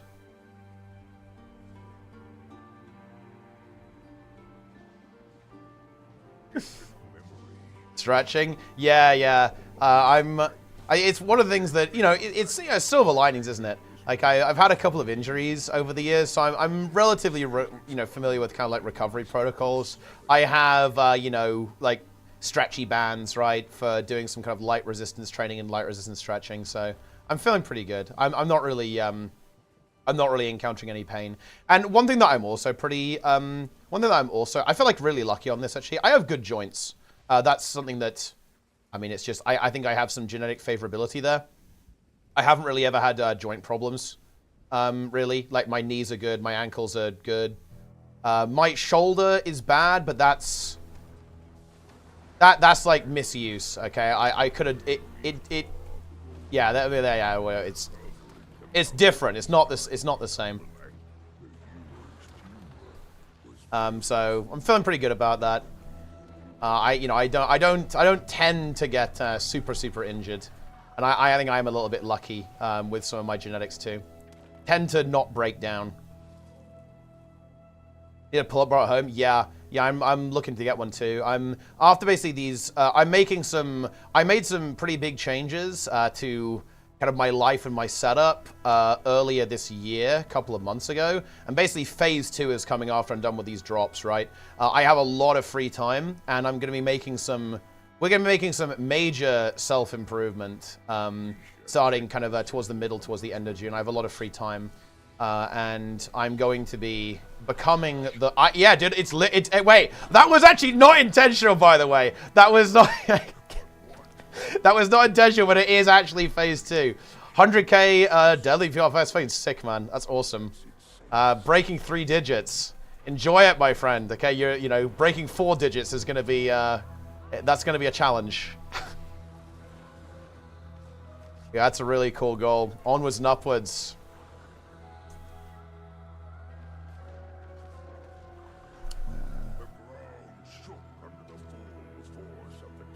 Yeah. Only way I was having stones. Oh yeah, I don't know what I weigh in stone. Obviously, it's pretty easy to convert kilograms to pounds, but I don't know how to convert pounds or kilos to stone, really. We kind of... The UK is weird. The UK kind of uses stone, but also not really. I'm pretty sure most people use kilograms these days, but when I was growing up, you would hear stone used a little bit, so it's kind of weird.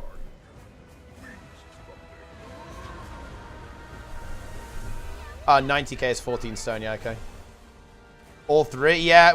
I would say the UK usually uses kilos, but also not. Like, we do have this kind of like unholy abomination of metric and imperial. For example, the signs on road signs are in miles, right?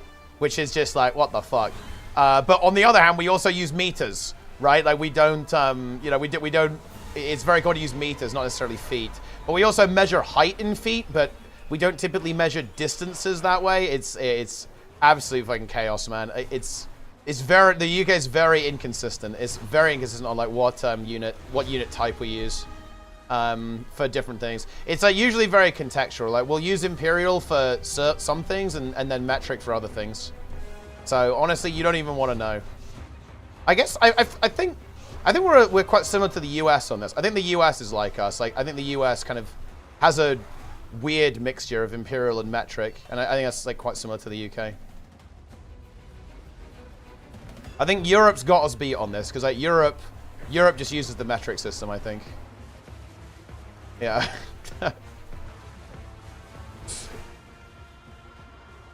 Yeah.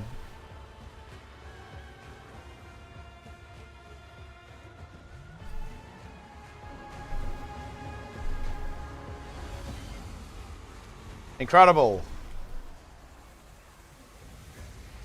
Pick my light armor main. Necromancer, obviously.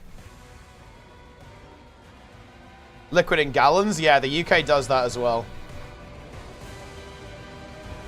So if you're looking at fuel efficiency in a car, in the UK it will say miles per gallon.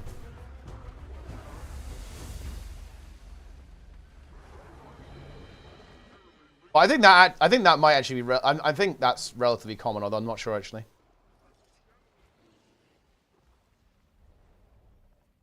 UK not consider itself Europe? Oh, I mean, that's colloquial. You know, obviously, yes, like the UK is in Europe, but when we say Europe, I mean like mainland Europe. Because we are, well, look, you know, we are a little difficult sometimes, guys. Welcome to the UK, you know? It is what it is, my friends.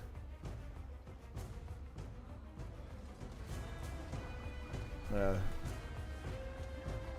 The UK is a special place, yes. But yeah, like, yeah, obviously, yeah, you know, people in the UK definitely consider, you know, we are Europeans, right? Like we're part of Europe. But yeah, there is a distinction that we're not mainland Europe, and there are obviously I mean, look, there are obviously like key distinctions. For example, you know, we drive on the left side of the road, right? We're the only fucking country to do that, right? Everybody else is like, you know what, guys? I think the right way is on the right side. The UK is like, well, how about no? What if we go on the left side?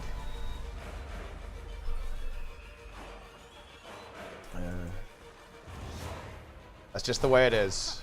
You're kidding, right? Yeah. First Austin accent. Yep, yeah, that, I can imagine. That's definitely a very, very unusual experience. Of course, it's the same in reverse too, of course. Yeah.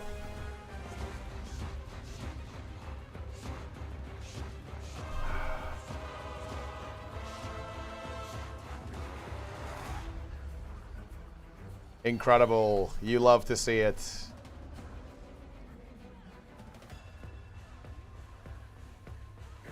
I think the form of gw2 update right now because it's a new expansion. I don't actually quite understand what you just asked me. What do you mean? Hey, what is the boss doing? The boss not spawning geysers is very strange to me. Why did they not make Ura spawn geysers at least on CM? This is very confusing to me. Look, guys, this is a convergence fucking CM. What is this? The boss is doing nothing. It's like Epoch. What was going on here? What is this? Electric outlets? Well, actually, oh, well, I'm not an electrician. Maybe there's an electrician in chat. Aren't UK plugs actually quite good? Isn't our design actually rather good? I could be wrong on that, though. I'm not. It could be pro-UK propaganda. But my understanding was that the UK like socket and plug design is actually rather decent. Or is it not? Is it shit? Okay, yes. No, no, yes.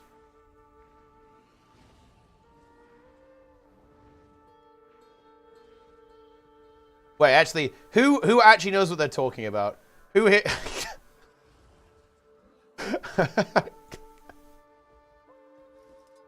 That's the question. We need to determine who actually has expertise to give their opinion on this matter. Yeah.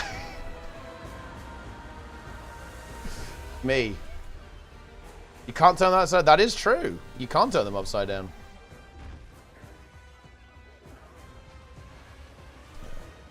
That's definitely, I guess, a downside or a weakness. A weakness of the design.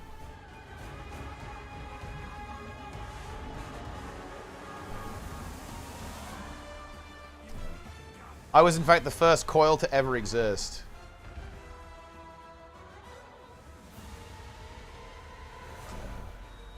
Very safe and sturdy. Well, I mean, there you go.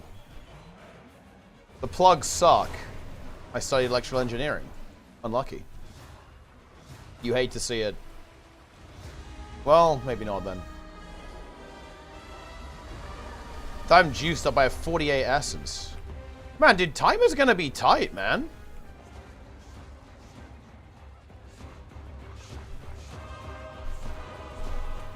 Laura has so much fucking health, it's insane. Like LCM, dude. In fact, she has way more HP than LCM. Like, dude, she has like double, she has like 5 times the health of LCM. Maybe even more than that, actually. Yeah, 100 million, and that's not even the phase over. We're at 100 million now.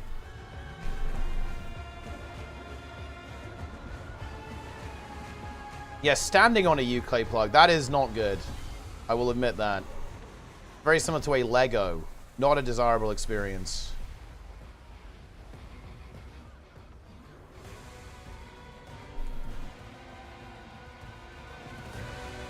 Whoa, whoa, whoa! That player's going in the air. They went up very high. Okay, we have 2 minutes. Ooh. We probably have about 3 minutes, though. I think we have to go up now, don't we? Yeah, it's going to be this way.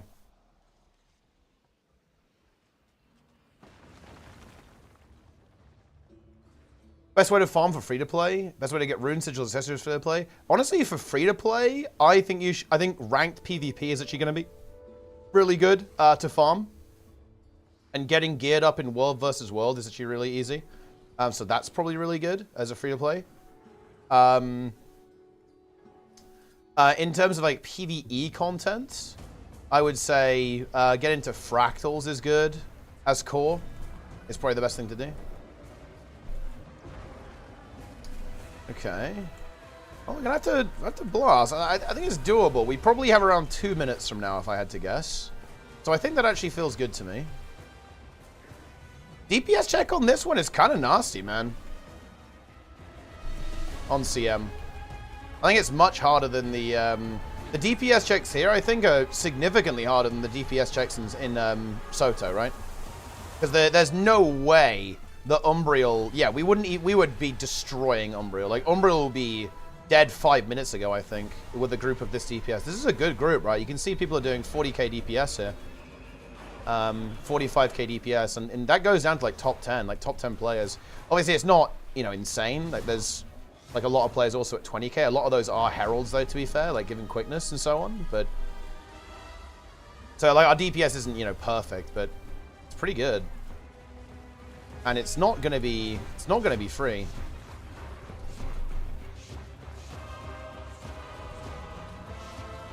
Opinions on Silverways? I think it is absolute brain poison. I would never do it. I don't think it's even that good gold per hour, but a lot of people do swear by it, and it is certainly a valid option for a free-to-play player.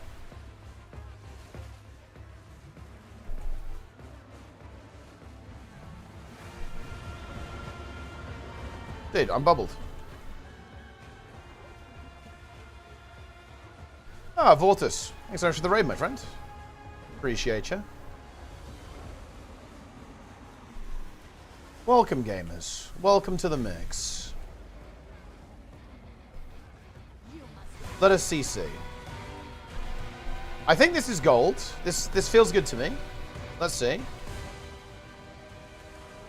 I don't know why the Ura music has this kind of like downbeat for some reason. It gets quiet for some weird reason. Oh yeah, we actually owned that. That wasn't even close. Yeah, we had 1 minute and 15 under time. Is the leaderboard working, by the way? Easy goal. Yeah, that's definitely faster than it felt. I felt like we would be a little bit close, but yeah, we actually kind of got it done there.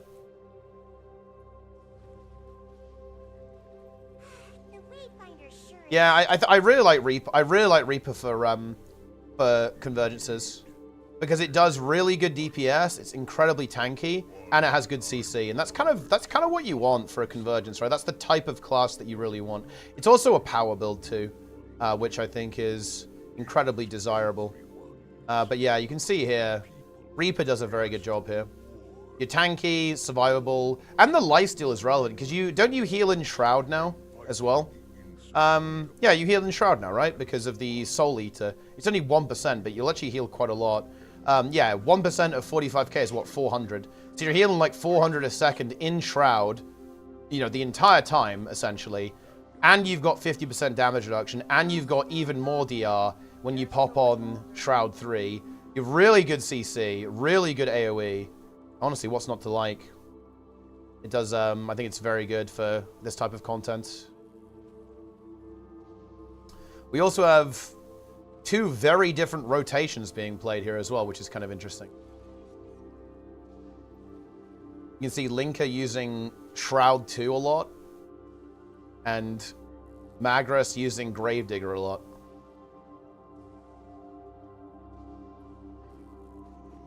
Is the weekly bugged? I think it had some weird interaction with it not giving credit, but I think they fixed it now. Well, that's true, actually. Yeah, it does have a couple of different... Yeah, you can use a bunch of different weapons. Oh, yeah, you can use, like, spear, dagger, staff, greatsword, obviously. Sword is almost certainly playable, too. I think that'll do for now, guys. We've done all three of them. All three of them on gold. That'll do.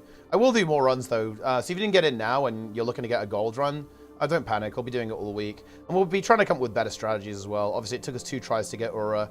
I'll do some thinking about... I'll do some thinking about Aura, because that one does appear to be the one that is a little tricky to get on gold. The other ones feel okay. Like, it feels like we do a good job on Decima and Greer now, actually. Today, I was actually really happy with our Greer. Felt pretty good. The Uro, though, did not feel very good. And even on that run there, where we did get gold by a minute, that did not feel good to me. To be honest, I don't think we did very well there. We can do a lot better. Also, I think we might have to think about comp as well. It might be better to drop the Heralds and play Catalysts or something. Especially because Catalyst is really blasting. Catalyst is really good boon coverage, which might be nice.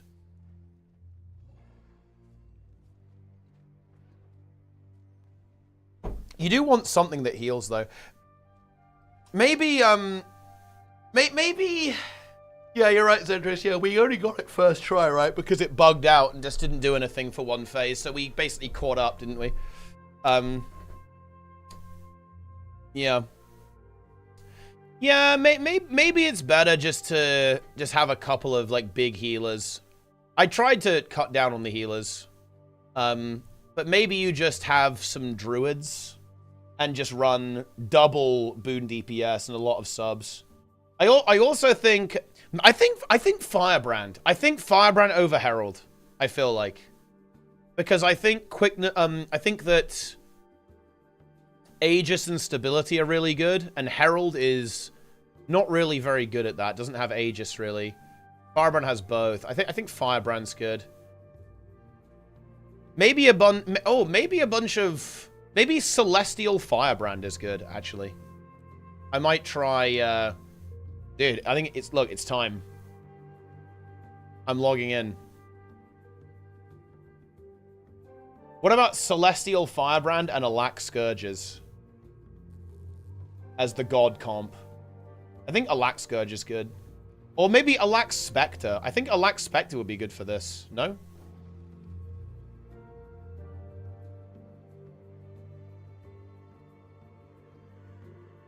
He's here.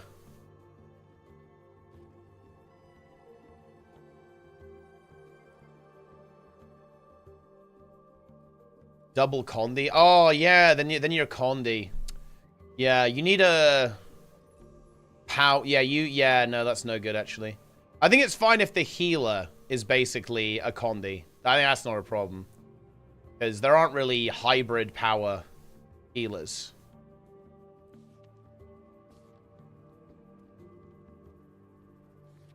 What was this?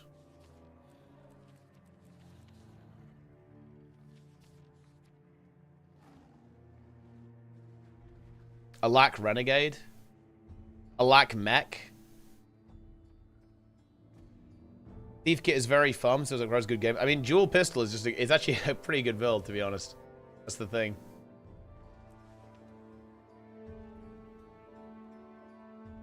"5 months. Oh, you have a great year and you get all that you want in life. It's a nice message. Script warts. I think it's time to send this back to Zlint, see if I have any fresh mail. Wait, dude, holy shit. Dude, this guy sent me a lot of these.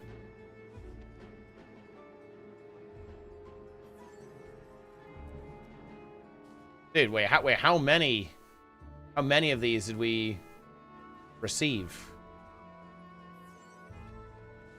Dude, 5. What the hell is this?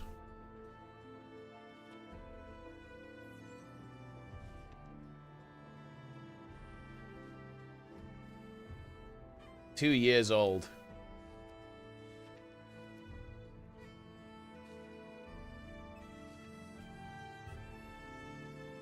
I'm returning to sender. Wait. What?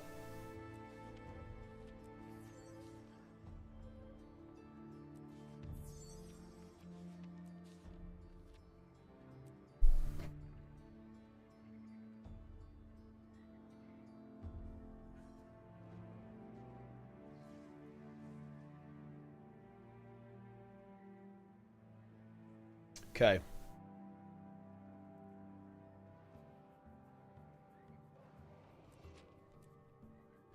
Yeah. And have you seen the latest evolution, Nitro, by the way? Guys, look, I'm gonna say this. I'm gonna leak this now. I'm gonna leak this now. I'll say it. Saras.dll is no longer Saras.dll.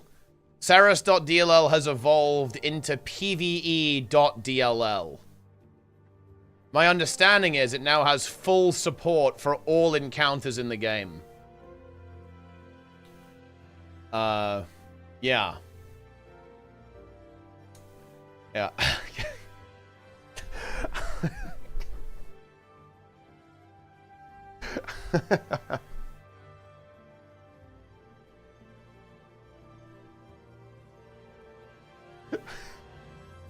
Guild Wars 2.dll. Oh, man. It's called Magras.dll. I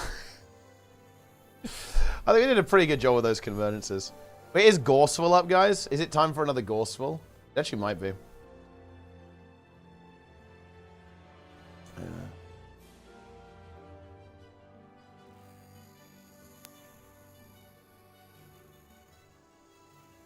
Incredible. I'm logged in. Can someone check in on that for me? Yes, ma'am.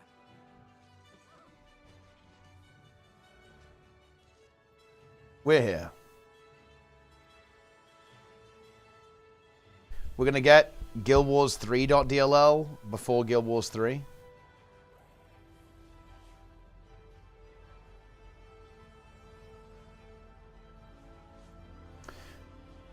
Thoughts on the meta?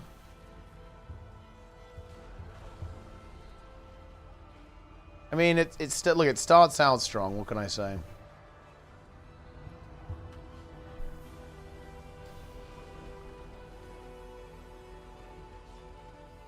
Weird what it is. Yeah, I really ought to actually fix this. It's actually not the microphone. It's actually the capture card. I don't know why. I think I know why, but I also have no idea.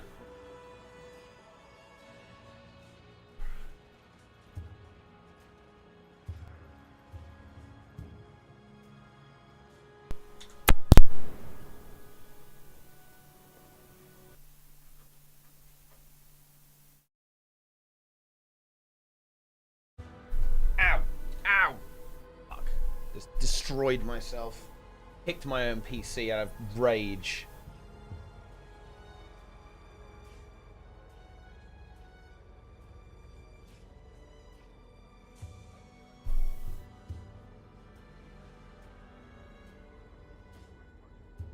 Dude, there's a fucking headphone dent there.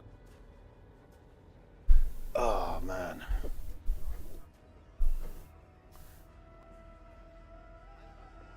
Apparently, some astral ward are stuck in the Mersat mirrors. Incredible. Check in on that for me. Yes, ma'am. Never knew. Listen, the gym stream, the gym stream is coming again. Like I said, because I want to get a proper setup. Be patient, my friends. But there will be a gym stream, yeah. We will do some lifting. Oh, Plants is leading World vs. World. Oh shit, dude, I'm logging in actually. Wait, is the meta coming up in 50 minutes or no? Uneven hours. Oh wait, hold on. It's not now then, is it? It's in an hour. I will join World vs. World then. I will instead join World vs. World. That is what must be done.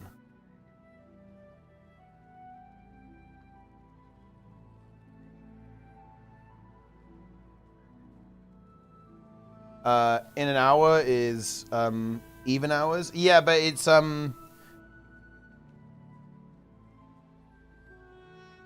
it's uneven hours though. And right now it's an even hour server time.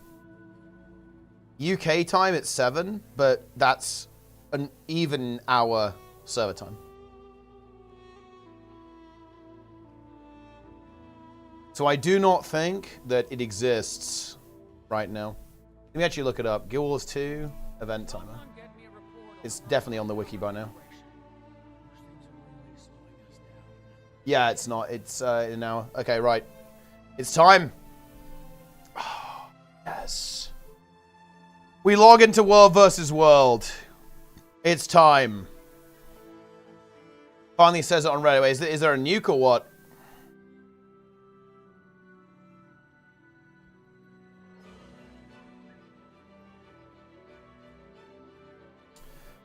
Oh.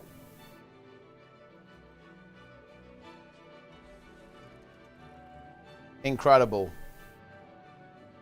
Well, okay. Okay, I actually have to, I need to slightly push back against this, okay? I need to slightly push back. Because the context linker in this is that we went from HOT, which was like content god, with 1 billion raids being released in very quick succession. And then into like Path of Fire felt very slow compared to HOT, and the open world quality was low too. Like that's the thing. And yeah, there was definitely some rough stuff. They did not focus on gameplay very much during all this, and also they let the game wither. Right? Like, they let PvP, in particular, this is very noticeable in the Season 4 and Path of Fire era. This was when they basically left every game mode that wasn't story to rot. The raids were good, obviously. They dropped some of the fattest raids, 5, 6, and 7 in Path of Fire. But it definitely felt pretty slow compared to HOT, especially when you consider fractals. Like, HOT was like a content fucking frenzy, right? All of the stuff they were dropping. And the open world was good, and HOT was insane. And also, like, like PvP and World vs. World was like juice during that as well. Everyone was perfect. I mean, yeah, but do you know why people bring up Season 4, though, Linker? People bring up Season 4, in my opinion, because the story was good. I think the story Andes were feasting, right? They were absolutely feasting during that, and I think the people that are complaining now are actually, in a way, a different group of people, right? I think for almost all of Guild Wars 2 history, story Andes have been happy. I think for the first time ever in Soto and Janthea Worlds, story Andes are no longer happy with the game, right? And that is the key distinction here, right? Like, that's why this is feeling different, is because it's the story Andes who are not happy. Immediately post HOT, several months of literally nothing from all the devs. I'm sorry. Oh, it definitely happened, yeah. It absolutely did, but it didn't fucking matter because the content was insane, right? It was like giga content. And it was, you know, elite specs, HOT maps. But yeah, no, HOT was not without its faults. That's 100% the case.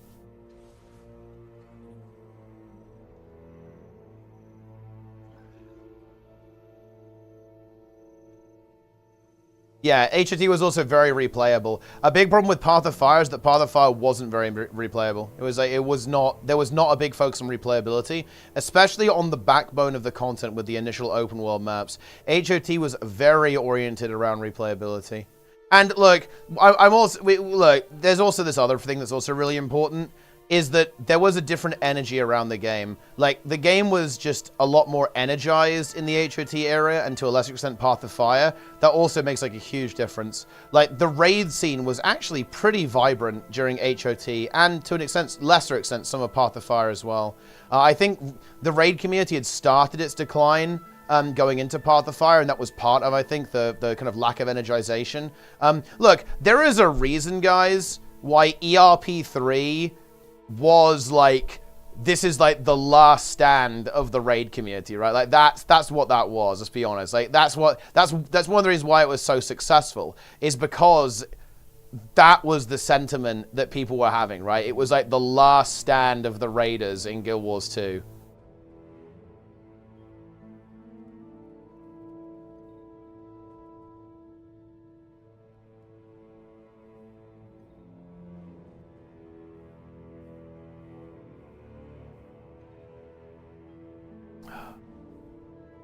I'm leeching. We're in.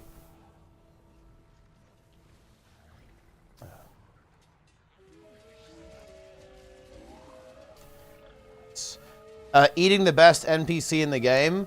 I'll actually defend that. I'll actually defend that decision. I think that was. It would have been nice if it was a little bit longer, but I actually think it was a very appropriate way to kill Joko. They did foreshadow it as well. It's a little bit goofy, but in a lot of ways it's kind of fitting. I think people weren't upset with the writing there, actually, that it wasn't. It was more that it was long enough. I think people would have rather had Joko as the villain for all of Season 4, and then Kralkatorok would be handled later, rather than having half a season of Joko and half a season of Kralkatorok. I think the way that Joko was defeated was actually extremely funny.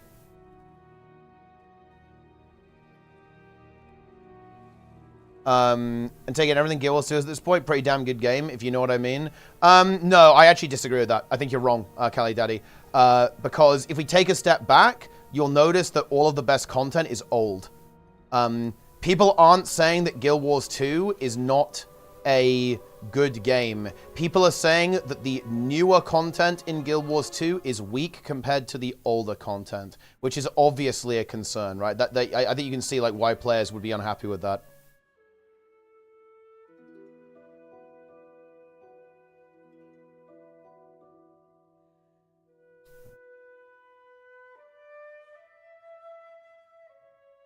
People are not saying that Guild Wars 2 is not good. People are saying Guild Wars 2 is not as good as it was. Does that make any sense?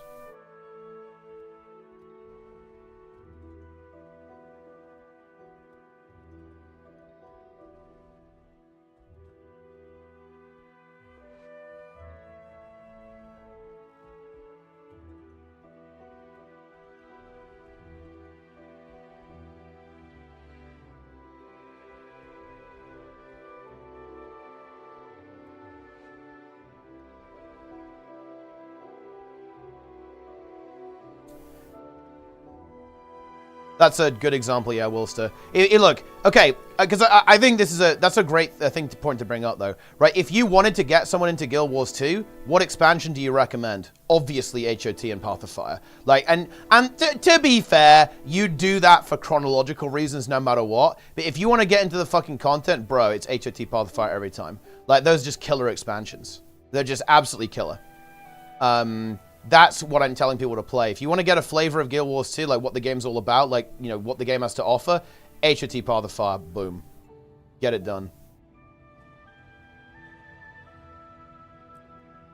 Really enjoy the game. And yeah, it's a really good game. I'm a Guild Wars 2 enjoyer as well. Oh shit, we actually got a little fight going on. Deep Planix here. Deep, dark Planix. I wonder if I can use one of the new relics. Oh shit.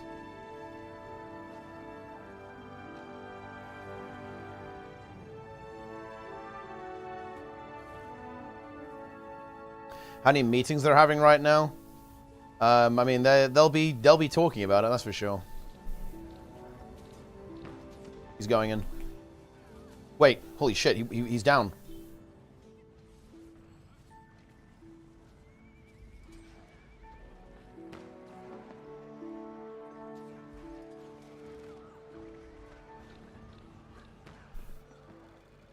Dude, big kills are happening. Fat kills.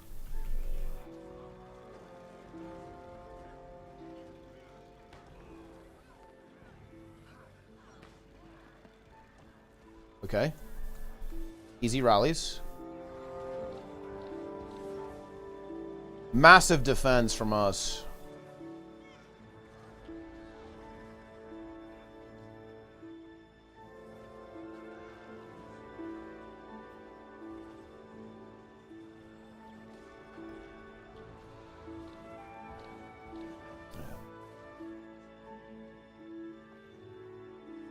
Achievements of that mount is such a miserable experience. I'm not gonna lie, it is the best experience. Like, the entire game hits way less... I think the entire game hits way less hard with mounts, because it makes the level design way less interesting.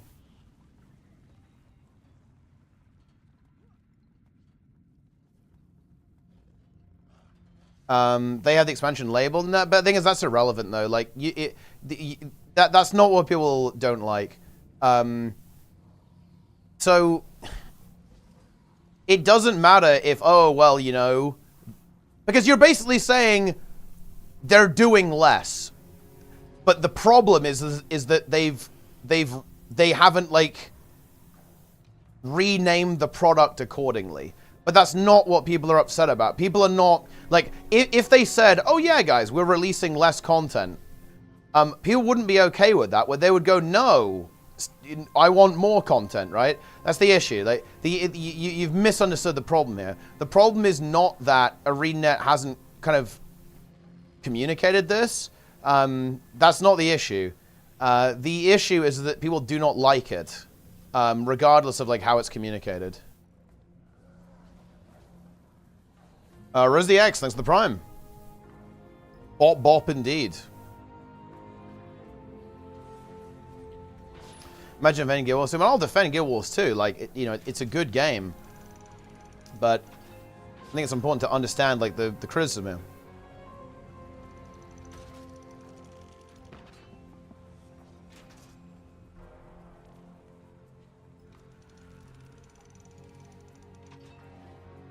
No, it's casualism upset. Yeah, that I think that's very notable to have happened with the new model. As the new model is not serving story players very well, in my opinion.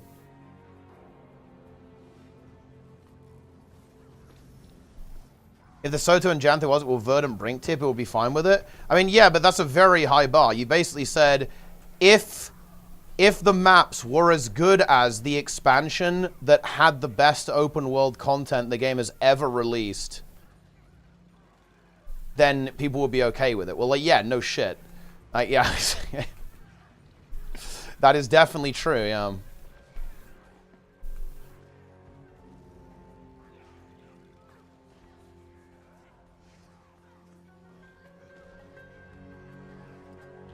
Oh shit. The blue team is here. The blue team is in. I think this player is going to go downstate. Oh. I could not break free.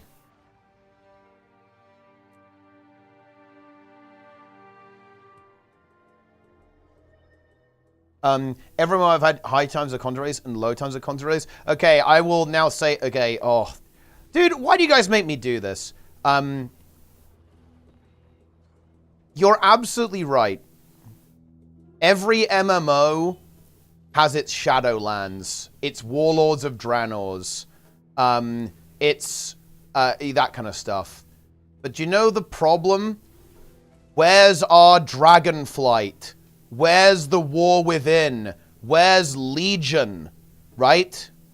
So, again, to really put a pin in this, where's the recovery expansion? Right? Where's the recovery expansion? When are we going back up? Right? When's the recovery happening? That's the problem. Because you're absolutely right. Like, there have been times, you know, people have been very unhappy with Final Fantasy. Right? People have been very unhappy with World of Warcraft, quite rightly so. People have been very critical of expansions. But then the games come back. Right?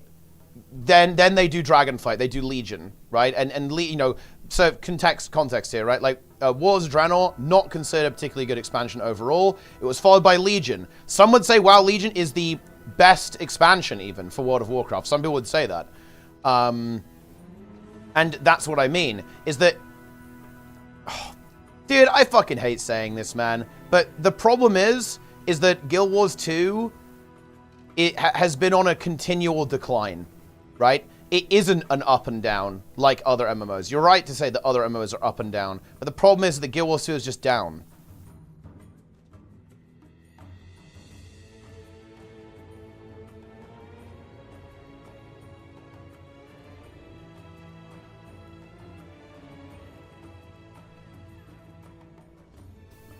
Yeah.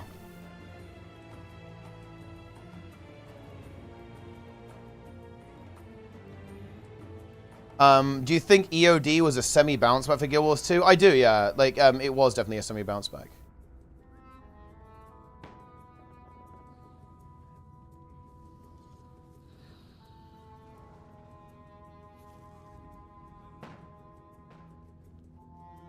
but it wasn't really sustained. It was a boost for sure. Oh yeah, no, I mean EOD was a really good expansion. I'd say it's probably like, EOD is the second best Guild Wars 2 expansion. The best Guild Wars 2 expansion is HOT, and then the second best is EOD.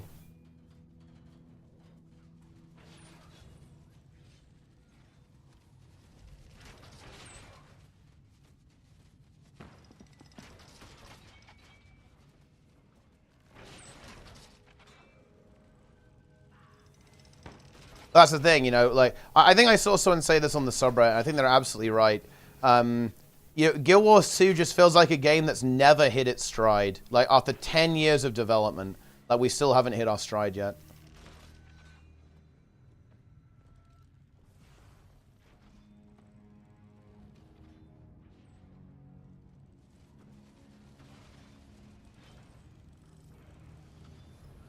It's time.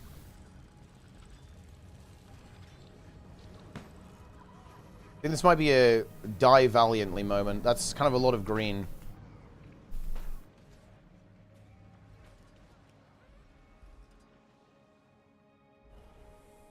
Mounts are really killing enjoyment. I want to play the character, but Turtle, Skulls, Warcall is too much. Yeah, I'm not the biggest fan of the mounts either. They honestly are fun to use once you get the hang of them, so I'd say keep at it. But yeah, I think there are some things to be said about, you know, kind of running around in circles. Running around as your character is kind of fun.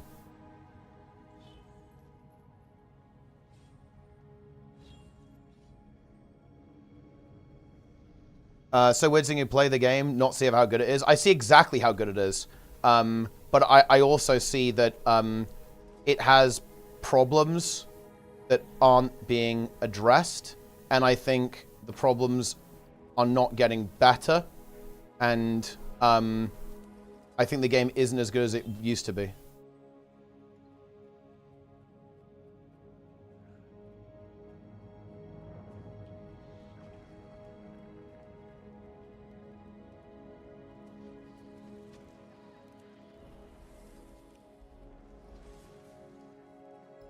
Because the thing is, Golden Breath, I don't think the game is bad at all. Guild Wars 2 is a very good game. It's definitely one of the, you know, one of the good MMOs on the market right now.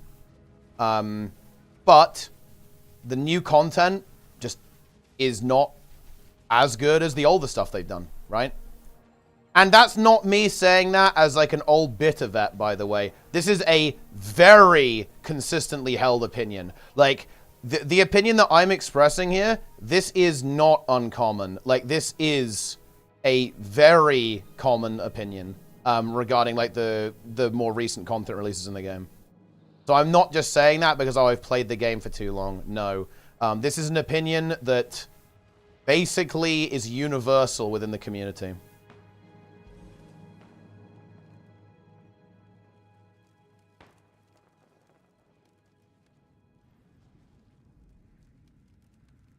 Subreddit review? Honestly, I don't think I want to read that, bro. It's going to be depressing as fuck.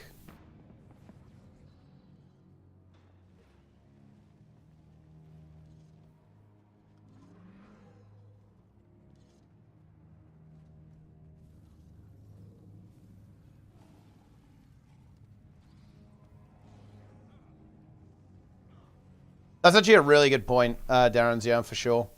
Because like, the game just like moves away. And you can compare though, because you have like VODs, right? You can like compare boss design, you can compare systemic design. It's like, yeah, you can't like go back and play it, but I think you can still compare design, for example, or like how good the fights were, like how it, you know, like yeah, all that kind of stuff. Oh, bro, man, we're getting absolutely destroyed. Bunch of gamers just pushing in. Yeah, you can't go back and play it though, yeah, for sure.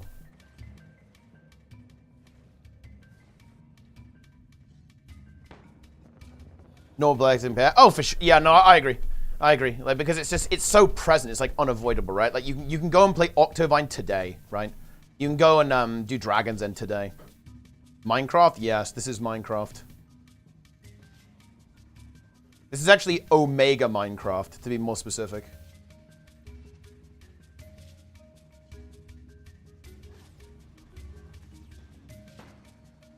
Goes to announced in July. I would expect to see actually some commentary on it in October, probably.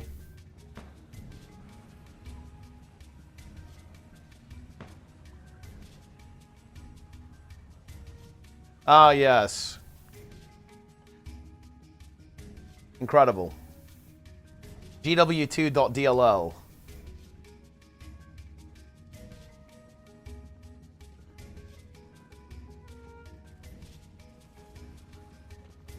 The old way inside Icebridge Saga? Ah, yes. To be honest, like, people actually rag on the Icebridge Saga more than they perhaps should do.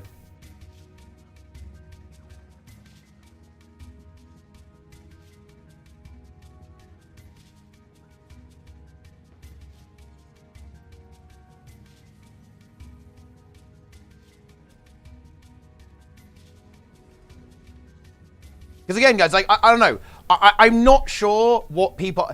This is why I don't stream this game that much anymore, right? Compared to how much I used to, guys. Because, like, what am I fucking supposed to do, right? I have to call a spade at some point, right? I know that the last 2 years have been fucking rough for Guild Wars 2. That's just the way it is. Like, the last 2 expansions, guys, they have been fucking rough. It just is that simple.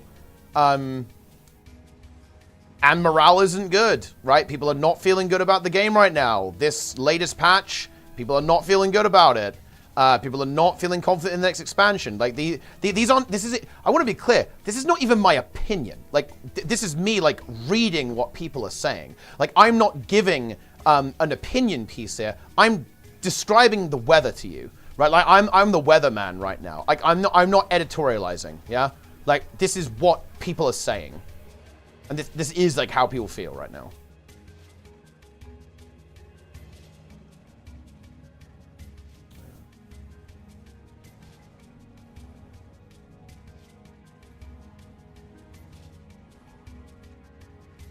Your situation, I thought of as not a content creator. I think that they may have to consider it, Darren's. Yeah, I think they need to. They are going to have to talk about the elephant in the room at some point. I think they might. I don't know, man. It's tough.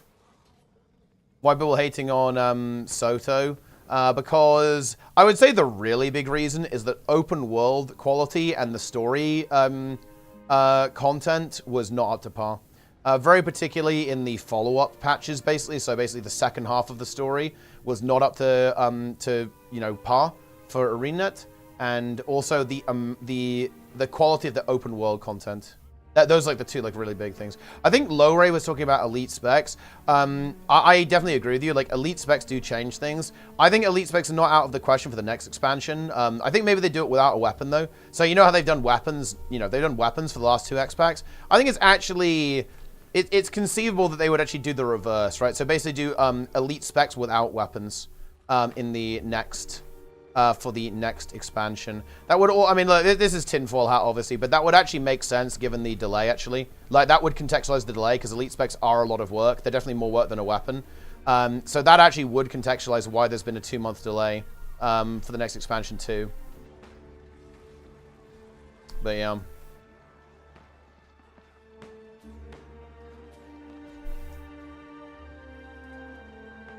But, yeah, no, I would actually go further. I think elite specs are probably ArenaNet's like only hope of getting people to be excited about the expansion. Because, dude, this feels so weird. I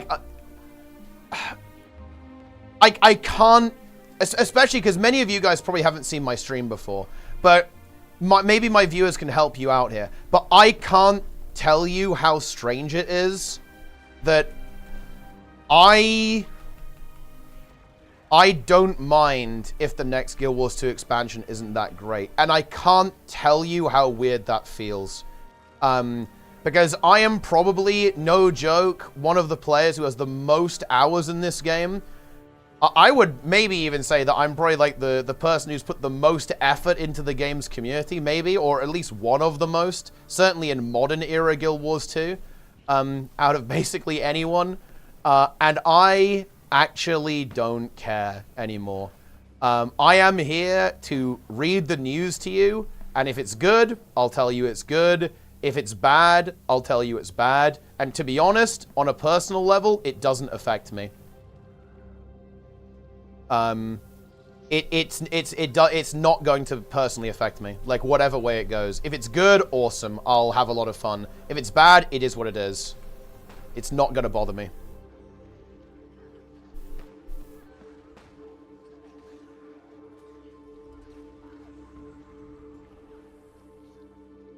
All right, Chiller. Well, the reason I'm giving that context is because I want to make it clear.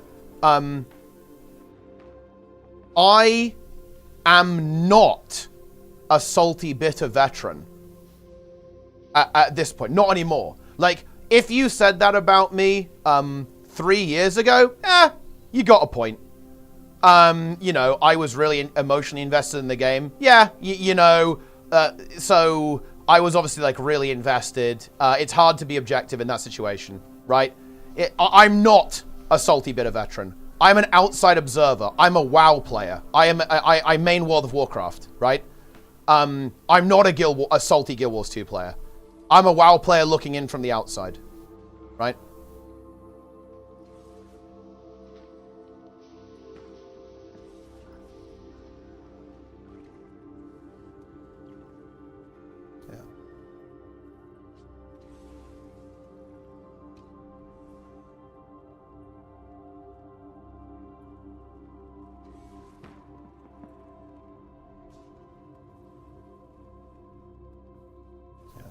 Player, huh? I am, yeah. Dude. I will play this game. I will play every release for this game until they shut it down. Okay, I love this game, man. Like, and nothing ain't it, you know, no matter if the game is like pure dog shit, I'm still going to enjoy it. Like, it's almost impossible. I'm very attached to this game. I'm very attached to the company, right? Like, I hope that's obvious, like, when I talk about ArenaNet. Like, they're a game studio that I genuinely have tremendous amount of respect for. I genuinely wish them nothing but the most success possible. Like, the more companies that are like ANET, the better the games industry will be. I wish nothing but the best for this studio. And I hope they kill it. I hope the next expansion's insane. I really do. Like, you know, I know I've said that, you know, I'm not going to cry about it if it isn't, and that's true, but I really hope it is. Like, 100%. I want it to be amazing. I want them to have their Legion moment, right?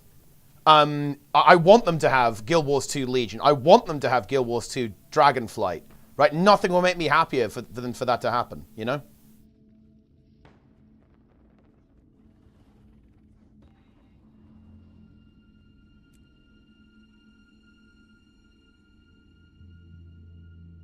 Isn't WoW at a meh place too? Nah, I wouldn't say so.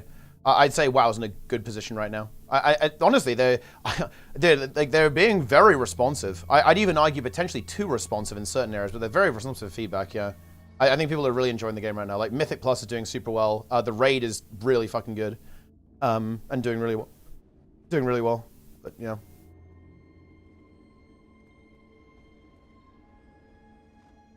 Incredible.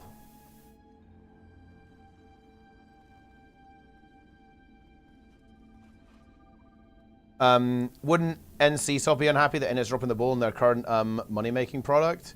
I mean, maybe, I don't know.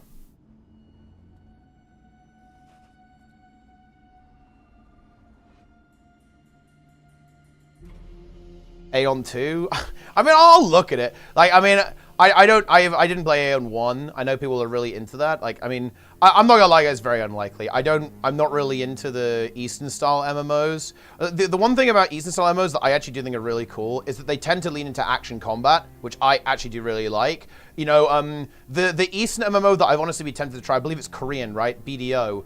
I've been tempted to try BDO, because the combat in that game actually looks quite exciting. I do like that action approach, which is why one of the reasons why I was so interested in New World, right? Because New World is very uncommon for a Western MMO. Goes for that more action-oriented combat style. Like most Western MMOs, they typically go for the tab target approach, basically. But I think it's, yeah, the Eastern MMOs like lean into the action combat a bit more.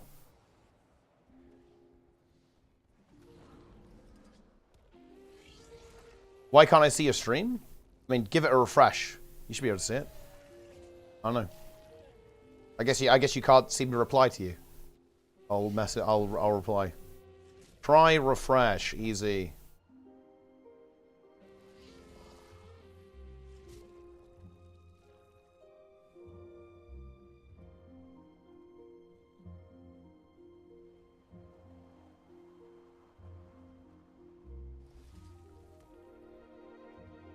Oh, wait, no, I'm dead.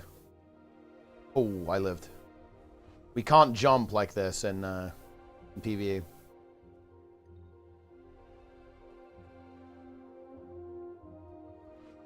Why doesn't it feel fresh anymore? I can definitely understand that. 100%.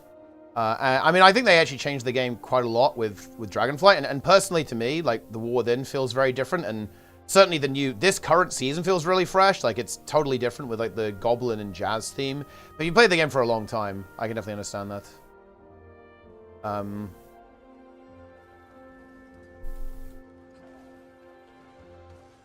We gotta get in here. Dude, we're going fucking full melee blob. This is based. Holy shit.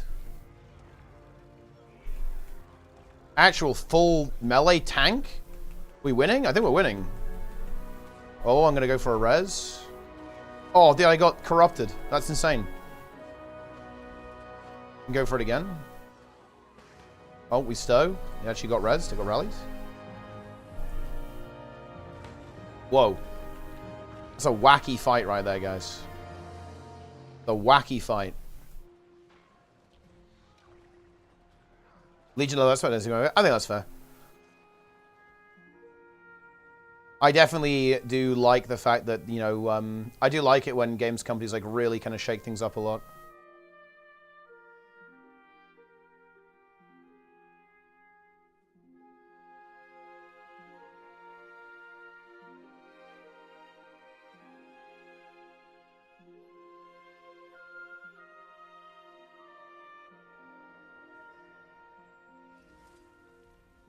Total meta to reach some good old meta events. Listen, maybe it's time.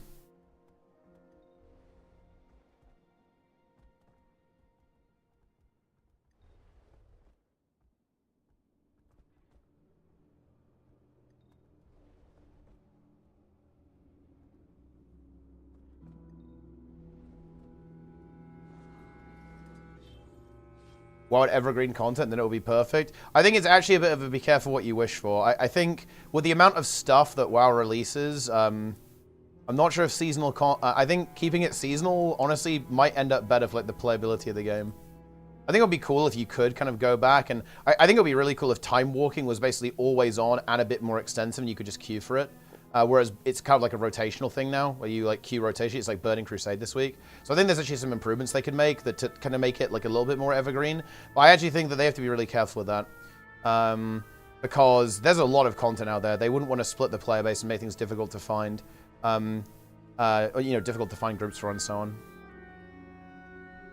But it would be really cool if you get... The problem is, like, I think it would be sick if you go back and do, like, old Mythic fights, like you can in 14 with Ultimates.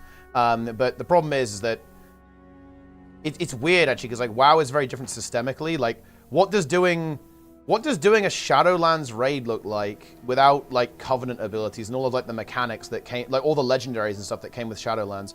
What does doing a...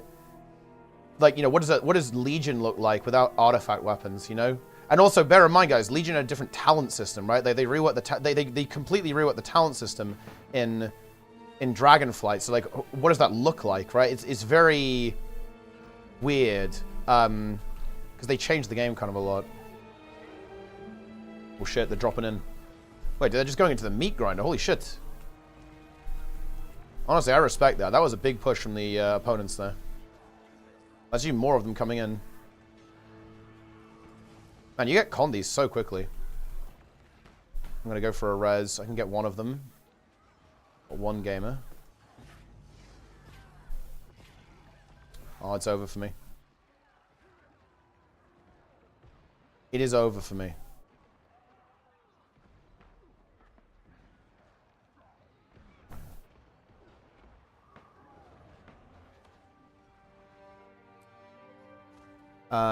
Everything you mentioned about as borrowed power is probably my biggest issue with WoW. I mean, I'm really torn on this because I mean, look, I'm gonna be real. Like, Am I wrong on this? Isn't vertical progression, isn't borrowed power just vertical progression? It's like, you know, like every expansion you basically get reset, no? And you just get different systems. If anything, like I think people look at borrowed power in a very negative way, but isn't borrowed power actually just good? Because it's like a different type of progression. They mix up the type of progression you have and add like new systems to progress and then like rotate them. I'm not sure I'm crazy or not, but it seems to me that that kind of thing is actually good, not bad, right? It's like you have like a new thing that you can level up and it's like slightly different. It can introduce like new mechanics and so on. I think people are actually a little bit harsh on borrowed power. I think people are a little bit harsh towards that type of system. It's a vertical prog game. The number's going up, and then it goes down again. One of the weirdest experiences, it was actually playing War Within on launch. I leveled my character from 70 to 80 in like 3 hours, and all of my stats went down by like 80%. It was fucking brutal, dude. Like going from, I think my Vengeance Demon Hunter went from 45% haste baseline to 8% haste. It was like, fucking hell. It's over. It's over. Yeah. Oh, man. GG. Yeah, that's what I mean, though, right? Wasn't it the implementation of the system rather than the system itself? Am I wrong on this? Because I feel like people did not hate, like, the, you know, Azerite power or whatever because of what it was. It was, like, how it was done, right? It was too boring, or it was too RNG, or it was too grindy, right? Like that's the problem with this stuff. Or it forced you to do certain content. Again, I didn't play BFA, but people tell me the horror stories about island expeditions or whatever. You gotta like grind the fuck out of them, and it's like content that people don't really want to do. Like that's the issue with this stuff. I don't think it's actually the concept itself that's problematic. Because ultimately all of these games, that's what they are. Like think about it, guys. Think about trinkets right now. Think about tier sets. A tier set's not literally just borrowed power. Am I wrong on this? Am I crazy? Like every season you get a completely new effect that will modify your gameplay in some way, and then it's invalidated or it is replaced by something similar next season. Like or trinkets, right? Like you have like a really strong trinket. And by the way, they even have difficulty with this, by the way, right? Because I don't know if any of you guys played Dragonflight, but they had to annihilate, notably the Vengeance Demon Hunter tier set from season 2, because they were worried about it being strong even in the next season. And they were also really worried about the Rashok trinket for healers. The Rashok trinket for healers was so good that they had to butcher it to prevent people from playing it even in season 3, right? So I feel like this is a very similar mechanism. It's just that people don't mind the implementation as much. Are not unique enough to be borrowed power? I think that's debatable. Like some what about something like Treacherous Transmitter, right? And yeah, sure, they're typically pretty passive. And usually when we're talking about borrowed power, we're talking about like a collection of these things, almost like 5 trinkets at once. But I think conceptually it's pretty similar.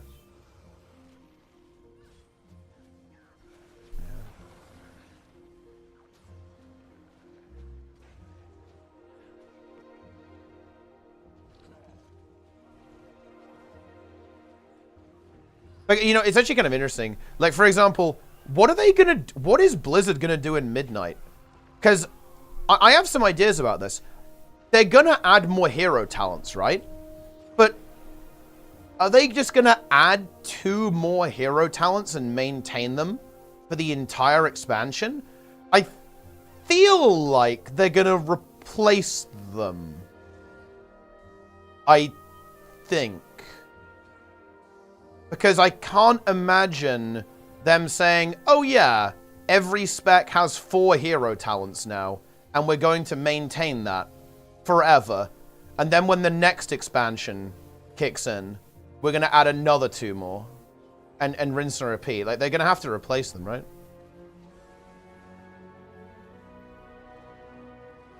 Especially Wild Shape of Feral. I think some of them were definitely underdeveloped, yeah. There are some that I think are really good. and really fun to play, and like improved the gameplay a lot. I think very notably, I think the Death Knight ones are all incredible, both in roleplay, and I think they also significantly improved the gameplay. I'd give a particular highlight to Riders and Deathbringer for sure. I think both of those like significantly improved the gameplay of the specs they're associated with. Like Sane Lane, you can honestly kind of take it or leave it for me. I don't think it's as cool as Deathbringer, but Deathbringer and Riders of the Apocalypse I think are excellent. But yeah, there's definitely some that are not very exciting for sure, and don't really bring a lot to the table in terms of design. So yeah, they definitely some hits and misses for sure. No, sleep on the monk. I'm not sleeping. I think the monk ones are really cool. Like Shadowpan is really cool. I played Shadowpan on Brew a little bit. Only in like leveling dungeons, bear in mind, right? I leveled my monk to 80 and I played Brewmaster with Shadowpan. It feels really good to play actually. So I'm not sleeping on monk. I haven't played the Celestial Conduit one or like the Harmony one. If they were to remove AoE cap, I think it kind of makes the game a little bit textured that classes have different AoE profiles. But yeah, it definitely, sometimes it does not fucking feel good if you're like the cuck AoE capped spec. Although to be fair, in the current season, like everything's good. Like there are people playing every spec to very high levels. I think Templar feels really good. I quite enjoyed Lightsmith for Protection Paladin in Season 1. But I've got to say, Templar feels way better, actually. For sure. Yeah, as a there with the 5 gifted subs, that's the payment for the Convergence CMs. You're welcome. Another satisfied customer. For TOS reasons, that's a joke.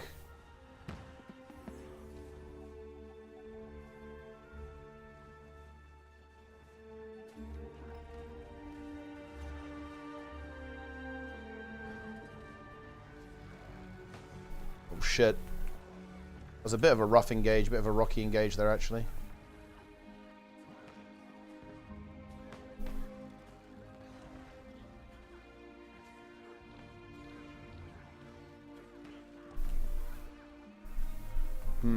Go for a res.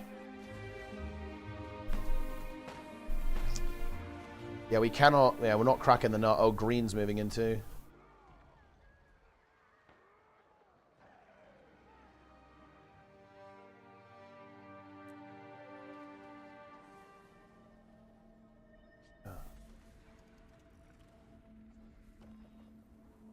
Incredible.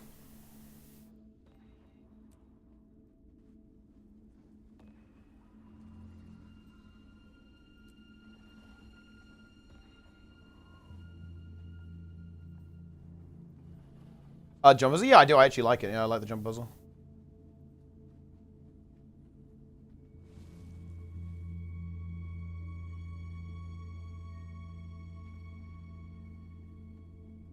How about the new Fractal? Yeah, I think the new Fractal's decent. It's just very straightforward. Reminds you of Volcanic Fractal. I think the boss has some potential.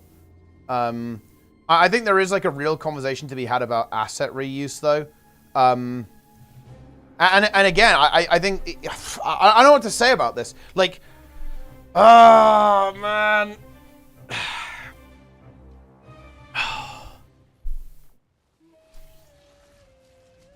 you know, the thing is that I'm fine with asset reuse. I don't really have a problem with it, but it's feeling a little bit weird when we're literally reusing the same boss mechanics, right? Like that is where things get a little bit strange. I think Gorseville, to be fair, actually did vary it up a fair bit. Like, it has some similar animations and so on, but mechanically, it actually is distinct from the raid a fair bit. But man, like, the Fractal boss is literally a fucking Whisper of Jormag boss fight, right? Like, it has, like, an extra mechanic with these little icicle arrows and some of the patterns are different, but it is very similar mechanically, right? Like, very, very similar on a mechanical level. We have, like, a big group here.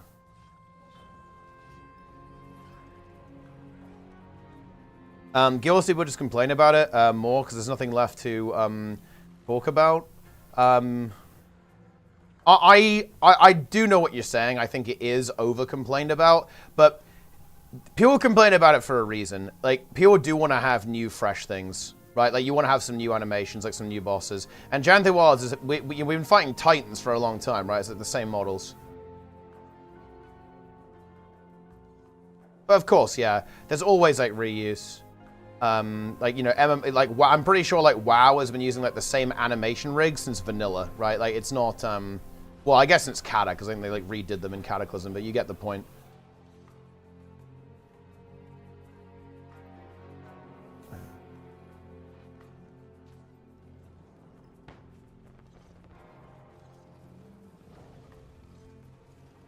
It's time.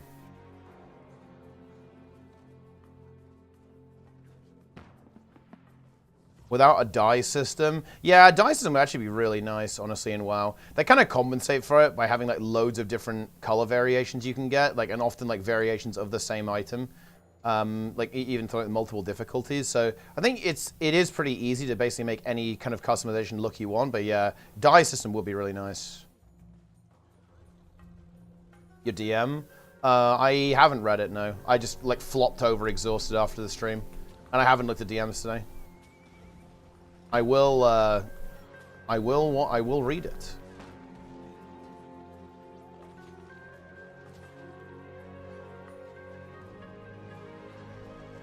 White armor lets you be a priest? Interesting. I think, dude, like, if you're a paladin, you're eating good, though. I really like the Arathi skins. You know, like I think the Arathi skins are really cool. To be a paladin out of.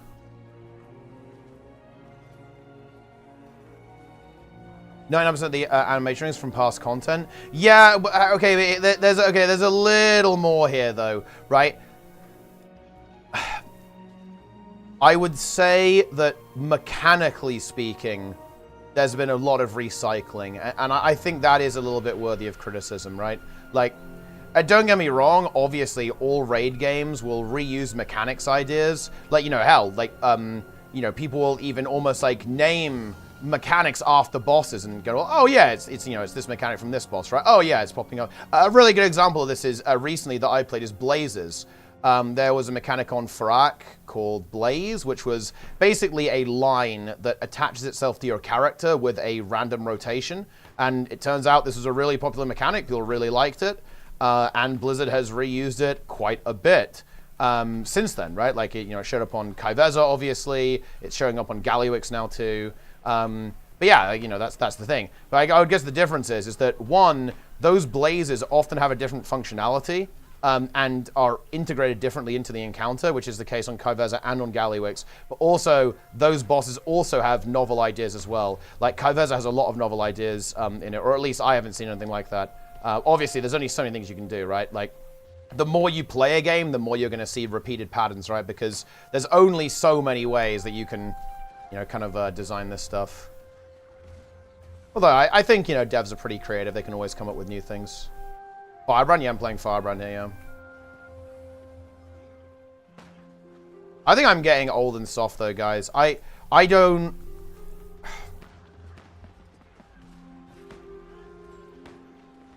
Look, I'm going to be very frank with my plans, guys. And I think... after this week is done with drops, I'm not talking about this patch again. I might do a video talking about, like, Guild Wars 2 and Guild Wars 3 and, like, the elephant in the room here a little bit. But, bro, dude, like, I don't want to talk. I really don't like talking about this stuff anymore. I find it very, very boring, and I don't know. I just don't really want this kind of negativity in my life, to be honest. Like, I'm logging in. I'm just going to slam PvP and then, like, log into WoW. That's all I'm doing. For the next, like, until the next EXPAC, dude, like, I'm out. I'm not participating in the Guild Wars 2 conversation. I'll do it now because I think it's appropriate and I can handle it for like a week. But after that, bro, I'm just like playing the game, man.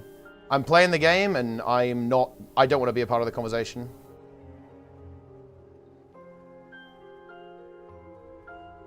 I think that's a good call, actually.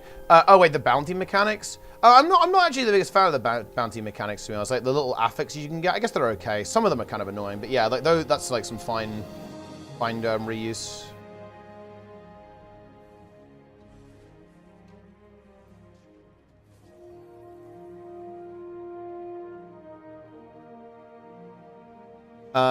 Get blasting. Yeah, I will be playing. I'll be playing Guild Wars 1 HR. You guys are going to be way ahead of me, but I will catch up to you. I will catch up. It's going to be great. Many 20s have fallen. What are people dying to?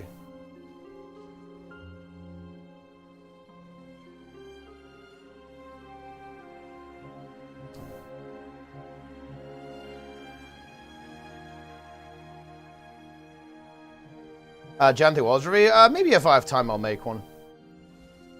But that will almost be like a journalism piece.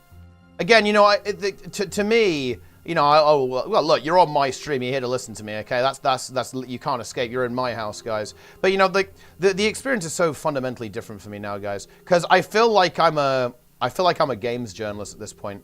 And it in a way, I prefer being the invested party, right? I don't like not being invested in the game. I guess that's what that's what I would say. And I don't really like content creation when I'm not invested.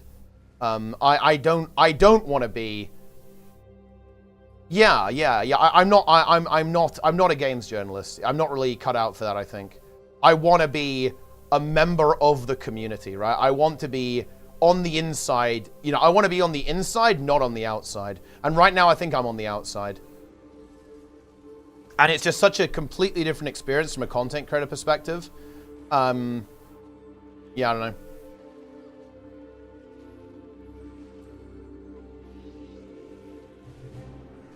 It's less fun for me.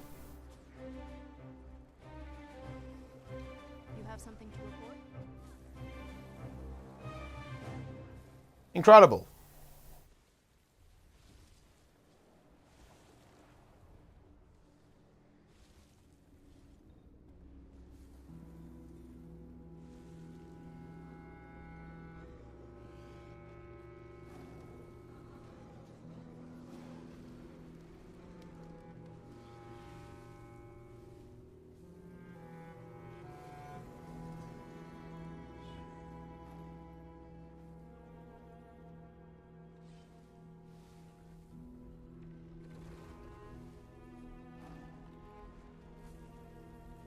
How are things going? Doing pretty well.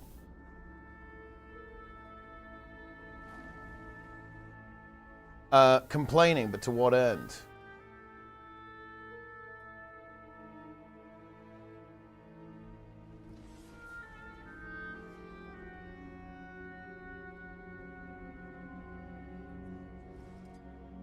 Yeah. Yeah, this guy has a massive brain. I'm definitely talking to this guy. He's actually in my Discord. I chatted with him. This guy's a game dev. He worked at, he did like Overwatch and stuff. He worked at Riot and Blizzard. This guy has a massive brain. This point is so fucking correct. And this, by the way, encapsulates me as a player perfectly. Okay? Look at what he says. This is so unbelievably accurate. If you want to describe the problem with Guild Wars 2, this is the perfect way to do it. Or like the problem with that many people have for the game. Okay? It's good value for what I'm getting. I was pleasantly surprised, and it did a lot more than I was expecting for the price. I got ongoing balancing, I got some quality of life features, I got maps and metas, they did even more story stuff, some of which was cool. Cool. The problem is, and I'll paraphrase a little bit here to really get the point across. The problem is, many players don't just want to like Guild Wars 2, and they don't want to say, oh, this is a good game. Because that's me. This is me right now. I'm saying, yeah, Guild Wars is a good game. It is. That's objectively true. Guild Wars is a good game. But the thing is, I don't want to just go, oh yeah, I like Guild Wars 2. I don't want to say that. I want to say that I love Guild Wars 2. And I want to spend all my time, you know, playing this game and getting invested in this game. Because that's the way that I enjoy playing. That's the way I like to game. That's what I like. And ultimately, that's what I like about these games, is that they enable that kind of behavior. They enable you to become part of a world, to become part of this, you know, this RPG collective experience. And just like, yeah, it's good. Good game. Decent EXPAC, right? That's not good enough, right? That, you know, that's not going to cut it. Especially for a lot of MMO players who are like really invested, really veteran players, right? Yeah, oh, dude, this is so fucking brutal. He's so correct about this. Oh, no. They want to be excited about expansions, hyped in the way other MMO expansions get. Yes! This is what I was trying to get at early with the whole, like, small and scrappy thing. It's like, no. It's difficult to accept that Guild Wars 2 is mostly in a final state with tons to do, and that any small expansion will add a few new things won't fundamentally change or expand the game in a massive ways. Fuck me. That's so unbelievably accurate. This guy is a very good communicator, by the way. This is this is very good communication. This, by the way, guys, look, I'm going to glaze this fucker right now. This is a huge mark of intelligence. This is a very complicated idea, and I think this will resonate with a lot of people, but you'll notice how unbelievably concise this is. This is a very big mark of intelligence. Able to express an idea like this very accurately and very concisely. It's not verbose. This is a very short and to the point post, right? Man, very good post. The expansions are worth the money, but many people don't feel they're worth their time or emotional investment. Holy shit. That is fire. Holy fuck. That is so unbelievably accurate.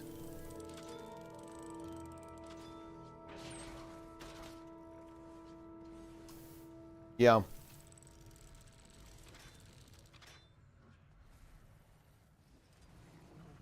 You hate to see it.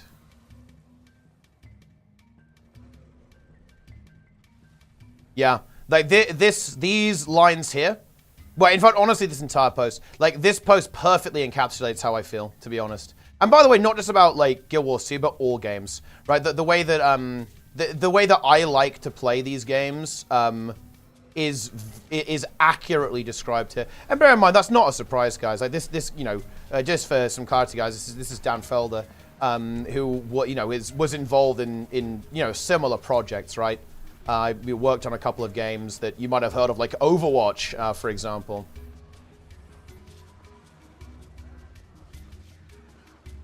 Favorite race? I like Charon humans. Fighting bow with Rune Crest? Yes, it's the free ones. I'm doing that until I farm Crest on that Paladin.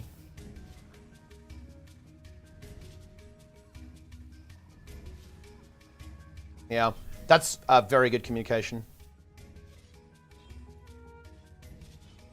Get down a voice. Yeah, I've actually already contacted him. I will, after Drops Week, I think I'll try and get a little podcast going. That might be like the return of Tea Time, honestly. I think he's very, very well informed, obvious as a games developer, but also is very skilled at communicating these ideas, and has a really good connection and understanding with, like, how people play games, which of course is incredibly, you know, that's incredibly expected, right? Like, obviously that's a big part of the job. Have you pushed keys yet? Not yet, no. I will probably be pushing. I want to say I'll probably start seriously pushing in July. So basically, there's, you know, as there is, right, there's some instability in the guild roster. I'm getting that sorted out. I have a couple of things I need to do in real life as well. Kind of, you know, middle of June, that sort of thing. And once I'm done with all of that, I have a lot of free time and I will start pushing. Probably on tank and DPS. I might do title on both because I want to play with the guild. And there's a couple of people I'd actually like to try out and see how they handle tanking, actually. So I will probably do title on VDH. But I will also probably play DPS because I want to try people in the guild out on tank as well and kind of get them training a little bit and improving their skills in the tank position as well. And yeah, that will probably be starting like towards the end of June, going into July. I'll probably be playing Unholy DK as a main, and then VDH as the main for tank. And then I also might play a little bit of Arcane Mage, because I actually did want to play Mage this season. So I'll probably play some Arcane Mage too. And if I have the time, I'll probably learn some Priest as well. Oracle Disc Priest specifically. Dude, holy shit, we just fucking annihilated. That's like, we just dropped a nuke, man. Like, we actually just dropped a nuke. Oh, bro, dude, that immobilize just completely owned me. Maybe I rally, though, actually.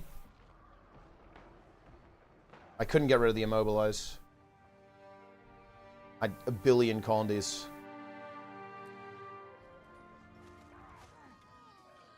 I thought you had a tank. Oh, we do have a tank for raid, yeah, mice. Wow, Final Fantasy and yeah, it's got a lot of variety going on there. Has Vivi left? Yeah, Vivi's in Honolulu now. I might still push with Vivi. And if Vivi wants to play MDI, I would play with Vivi, I think, if possible, because I get along with him very well. But if he wants to play with Honolulu, there's some really good players in Honolulu, obviously, that I'd understand. There's like a really, really good mage player in the guild in particular, but obviously a lot of them are also very good at the game. But if he wants to, I would definitely play MDI with him. For money to get premium items, yeah, I agree. It's actually really, really nice. I think I do not like kind of like pay to win style games. Does not feel good.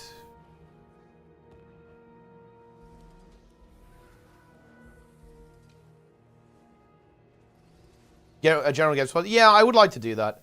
I'm going to be, well, with any luck, I'll make my stream not dog shit this year. My stream's been pretty bad for the last 2 years, really. But I will fix it. 50% meta. Oh, I don't want to abandon Planix. I'll skip this one. I'll maybe do the one after. Yeah, this guy's literally 3.9k, right? Bro is rank 11. So they're pretty fucking based. Maybe Vivi doesn't make the team. Maybe he's fucking dog shit.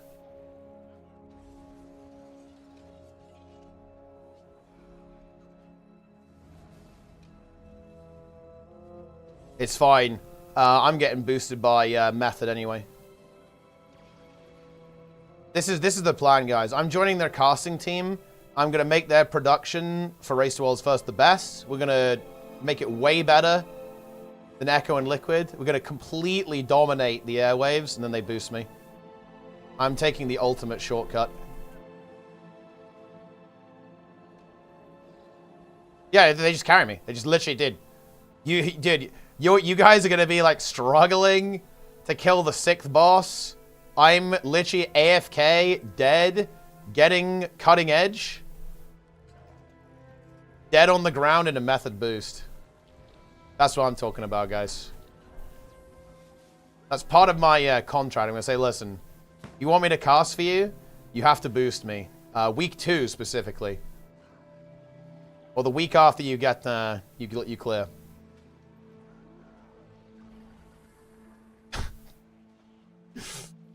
Fucking content, man.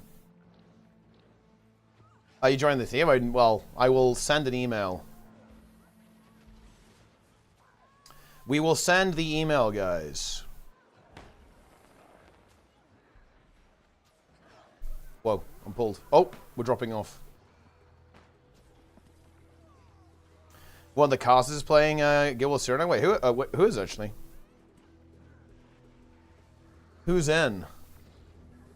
Who's in the mix?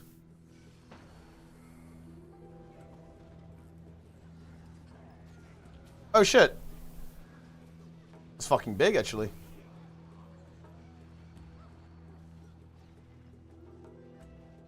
I'll join Liquid's team as well. I pick Method to be the next #1 EU team. I mean, they definitely have a shot. Like, they just got some of, like, Echo's really, really good players, so there's definitely some potential for that. I think it's going to be very interesting. I think the worst ending is if Liquid just dominates, which is honestly on the table, because both teams might end up having some level of instability. But, like, the dream scenario is that, you know, Echo, they couldn't stop Liquid. Nobody could stop Liquid, but maybe Method can. That's, like, the dream storyline, huh? Goodness me. Nerf to the Bloodstone Relic? Yeah, it's pretty busted right now, so maybe. We'll see. I didn't know, thanks to the tier 1. T-Bot trade, that's a good fucking emote, to be honest. I like that one. We like that. We do like to see that.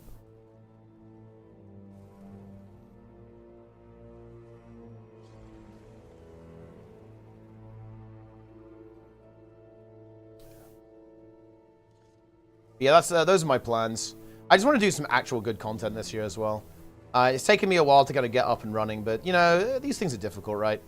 You know, we're on month number 6 right now, and I'm just starting to feel a little bit better, to be honest. I'm not feeling that good, but I'm starting to feel a little bit better.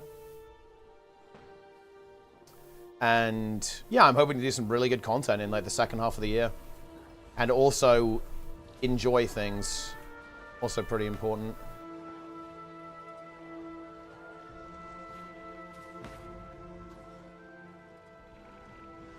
And also make you guys pay for my WoW UI as well. That's going to be fucking hype. Oh, man, that's going to be hype. You're paying for the game using my referral link, and you're paying for my WoW UI.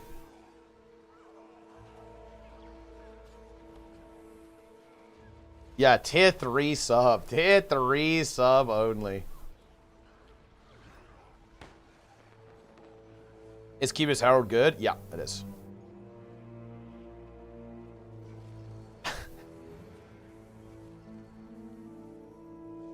You love to see it. Oh shit. He's relogging. Leech Twitch drops of you today. I'll probably stream for like another 6 hours or so. Wait, Golden Kappa Train paying UI fee? Yeah, I've got to fund the guild. How am I gonna buy the WoW tokens to fund the guild without charging you guys for my UI?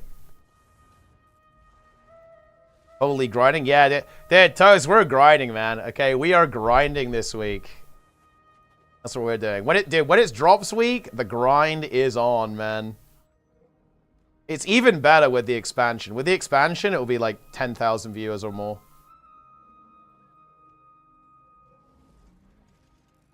Hell yeah. Done 13 weeklies today, Despairger. Yeah, I'm chilling out a little bit in terms of weeklies. I'm just going to do a couple of basic ones. Maybe like 1 key per character this week for me. Oh, dude. I had... Okay. Join voice. Again, I'm joining. I had an insane scenario happen.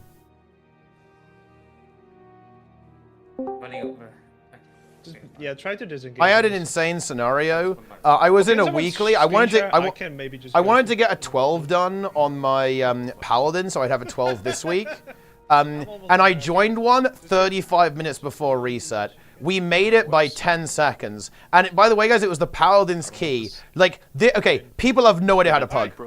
Dude, people have no fucking clue how to pug, bro. This is actually insane. Like, bro declined 3k IO priest, okay? Added 2.5k IO resto shaman. It's on top of the hill. Oh, fucking push it.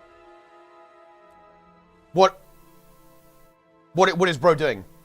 Okay? Oh my god, it's Let's go arrow team, buff up on arrow. And we nearly... Okay, for a start, he does a pull timer for the key. Guys, you cannot fucking believe this shit. You cannot even believe this stuff, right? Okay, no, we had a mage. We didn't need us. We literally had a magus. We had a magus. Okay, and so basically here's the situation, guys. Okay, he did a pull timer. He started the key early. I think the shaman unironically had artifact weapons on. I inspected him. Bro had eye level 300 weapons. Okay, it was literally 300 eye level weapons. Okay, we actually still managed to we did manage to time the key somehow. But seriously, guys, we get to end boss. It's going smoothly. The paladin, he's ret, by the way. He mains ret. He feeds. He seriously feeds. Right? Okay, and I'm like, dude, did you just int this key? You inted your own key? Are you serious? But no, we timed it. Alright. Eyes open. Yeah. What eye level should you be at this point? 680. I sniffed. It's just one guy here. Yeah.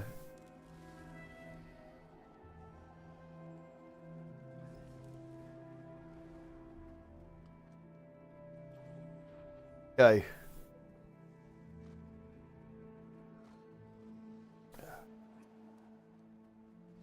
Incredible.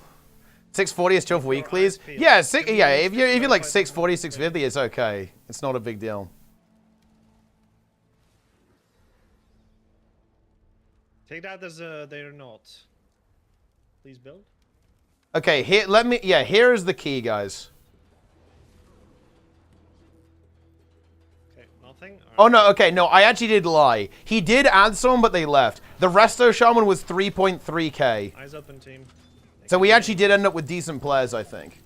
Yeah, and yeah. But he also declined someone who was really high IO. He just did it for the content. Here's the key, guys. Okay? What even let's take a look, guys. What happened here? So old WoW players can tell me, what is this, guys? What are these items? Okay? So here's the Shaman. He did the entire key like this, by the way. Hell Screams War Mace. Oh, it's an heirloom, actually, I think. Looks like it's an heirloom, not an artifact weapon. Item level 339. Celestial Guidance. And then he had this shield on. Item level 229. See just one guy. 71 intellect on that shield, guys. That's big. That's big. Big intellect. I re-sniffed. Yeah. I only saw 2 dots.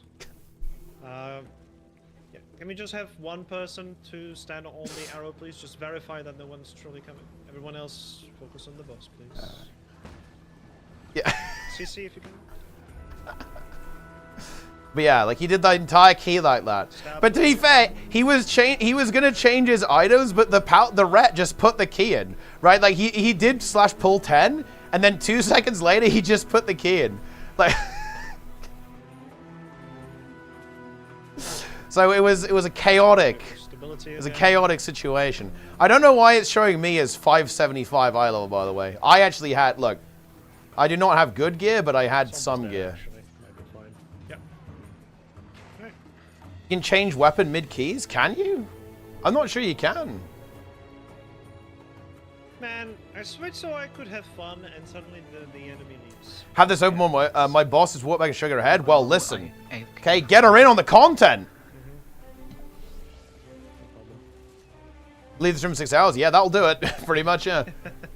Yeah, I don't think we can go EB, man. We have 30 plus. I turned to +2 with 1 minute to spare. Very nice. Very nice, actually. It would be nice to refood. But yeah, we finished this key. We finished this key 10 seconds before reset. So I got a 12 in. I didn't actually need it for the weekly. I'd already done a 10. But I just wanted to have a 12, so I get the key. Teleport, spawn, please. Change talents gear is not a big deal. Yeah, you can do that, but he didn't do that. He played the whole key like that because he's based. Yes, loading. We were also on a bit of a time crunch because we were on a big time crunch. Enemy has to endure it as Oh, and actually, I believe he was also on a raid build. Resto Shaman players can confirm this, but he said he was on raid build as well. Approximately 25, so we are equal-ish. So yeah, he was running this. We seem to be going for counter spot, but will they stop? Keep going. Okay. Do they want to fight us then? All right.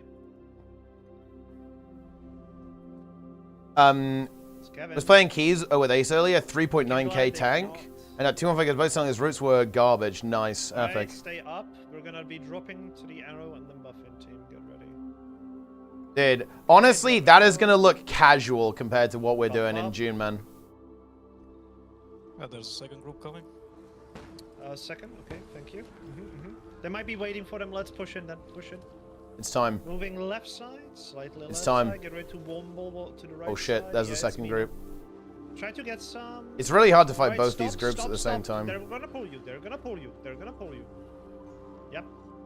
Good one, Jimmy. He started the keys. No, I don't blame the shaman. I don't blame the shaman for this. I do not blame the shaman. Alright, we need to kill one group. The shaman was not at full. He was changing his gear. The paladin just like completely memed him. Try to buff up on me, please. Kevin is on the right. But the paladin also nearly depleted the key by dying on end boss. Baiting us in. Do not. Kevin is on arrow. Dude, I was sweating, man, because honestly, Prop Paladin is not that tanky this season. Prop Paladin is not very tanky, and I was pretty under geared. I was like 645 eye level, I think, approximately, so not the best gear in the universe. And I was doing big pulls so we could, I was doing big pulls to try and get the key done in time, and fucking hell, it was very, very sweaty, actually. We're fine, we're fine. We can use the portal. It's very close here. It's very close. Left side, dodge, left. I've crossed. Second wells, maybe banners as well. Drop banners. Any chance? Wells 15 seconds. I'm healing. Yeah. It's over. Should have been specific. I wanted only half of the wells to be dropped, but it's fine. Half of the plangers. Yeah, Your HP is like a DK health bar. I actually don't find that HP moves very quickly, actually. It's just that you have to be really careful with rotating defensives. Like, Paladin is just a very different style. Like, your health bar moves slowly, but if you don't have something up, then you're in quite a lot of danger, actually. Like, you're not very passively tanky. It's like it's not really good enough to like just have Shield of the Righteous up a lot of the time on like a larger pull. Like, you want to you want to if you're on a pretty big pull, like you need to be rotating stuff around, otherwise like you're just gonna slowly die. Depends on eye level, obviously, though. Shit. Oh yeah. Let's redrop food. We can win again. Oh, I'm doing this one as well. It's just bad engagement from me. It was just bad engagement from me. I actually really like Paladin, though. Paladin's really fun. It was really fun because I was like spamming kicks, right? Because dude, people always died like the Giga Wallop on Mechagon, and bro, I kicked every single Giga Wallop. It was so good. Where the fuck do I put you?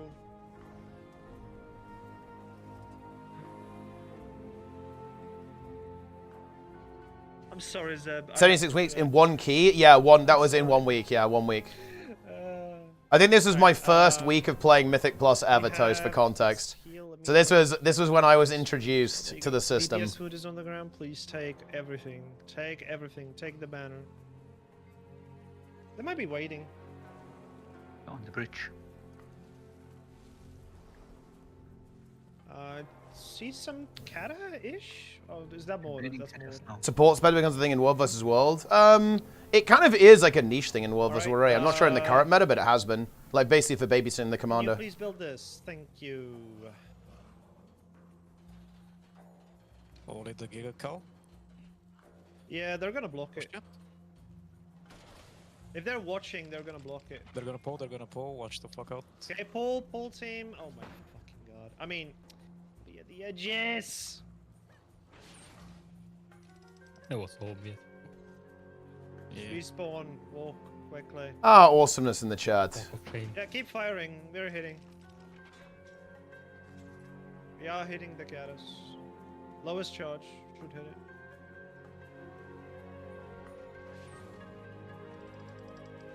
Oh, big cow. Okay, move right side team. They're gonna pull again. They're trying to pull again. Just desperately trying to give people stability. Good. I'm going Mage Tonic. Left side. Give me the Mage Tonic. We're gonna be pushing to the treb. We're gonna be dropping on the left side. Oh, yeah, okay. Yeah, we need to cut them. Just walk with me, walk with me. Yo, Snap in the chat. The goose. Alright. Free kills. Get the free kills. Let's walk in, team. Walk in, walk in, walk in, walk in, walk in. If you're too slow, you're idiot. Walk in. Buff up. We're moving out. Get the veil ready. We're moving 3, 2, 1. Let's go. Take the veil. Straight ahead. On the bridge, on the bridge. Oh, that's big, actually. No, nothing else, nothing else. Just do damage, team. That's actually very big. Get ready on the wells. Okay, we're gonna go through the bridge. Part 2 in 3, 2, 1. Get ready on wells in 3, 2, 1. Wells now. Just drop wells on them. Move in, move in, move in, move in. We need to move in, team. Yeah, I'm perma-stunned. Like, yeah. I'm fucking perma-stunned. Where's my stand? Alright, let's push right side, right side, right side. Mimo is the stronger. Go for the poles if you can. Go for the poles. I think we have nice, them. nice, nice. Keep pushing. We got a really good veil on the bridge, though. Chugga chugga choo choo. Chugga chugga choo choo. There we go. Oh, now we get the fucking WoW music. Okay, good. Fucking hell, Spotify is trolling today. Very nice. My pulse got so hard denied. I was even looking for the stab and ages and shit. I hit someone with the tether and then he was in Vuln. You can see it in renew. God damn it. Alright.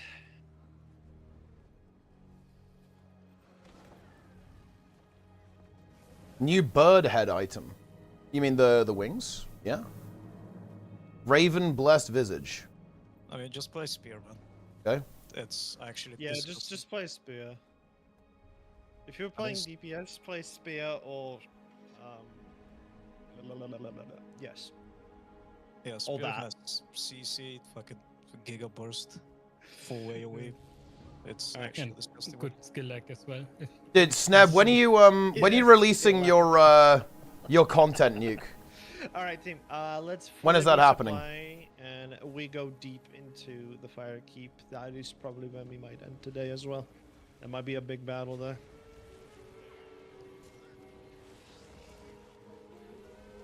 I want to buy stability.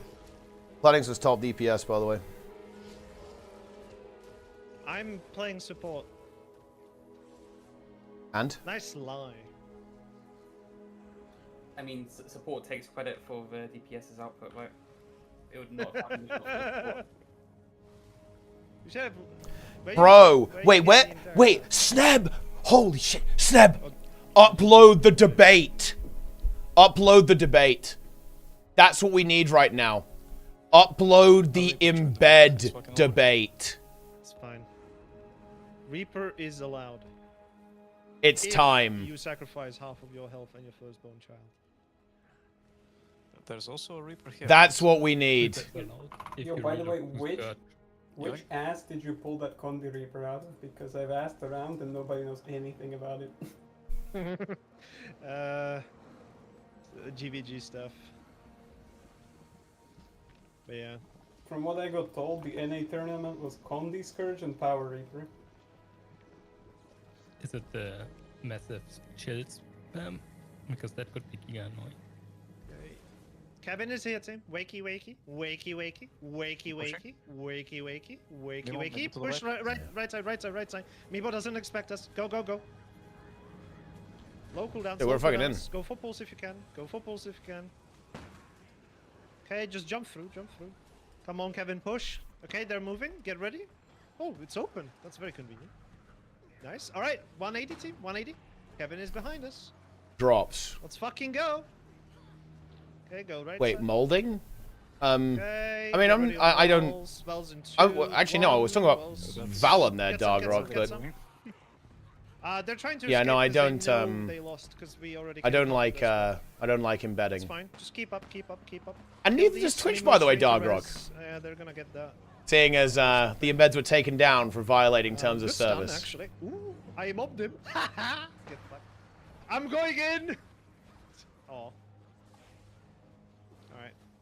Let's just go this way, too. But no, I was actually referring to a rather amusing exchange between Sneb and Valen, actually. They kind of had a conversation about it, and I thought it was pretty funny. Hey, go Yeah. Alright, let's go left side. Yeah, let's go left side. We rinse and repeat, team. Until they become bored. Oh, they want to hold this. Okay, hold it.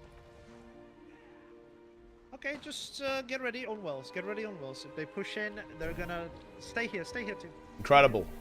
Can some people go right side so we bait them in? They repaired the wall. Oh, now? We're caught. Okay, well, I guess we go wards then. I'm going for the golem. There's no other option. Holy shit, Huge. Disconnected for a second. What the fuck? Okay, they're stacking behind the wall.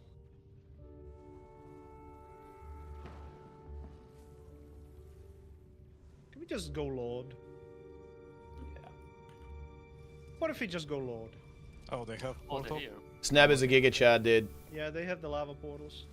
They have the thing that I told you guys to get last time because it's too good, and you can see why. Just line of sight them. Line of sight them. Line of sight them. I'm removing. Don't fight the Lord. It's useless, team. Noticing convention. Are they bugged? Oh no, they work. They work. I think it's Pete. The DPS check on them's a bit gnarly. I think people are probably struggling with them a bit. For fuck's sake, them walking on lava is killing us. We did them earlier today, and I'll probably do them again tomorrow. I will continue to play.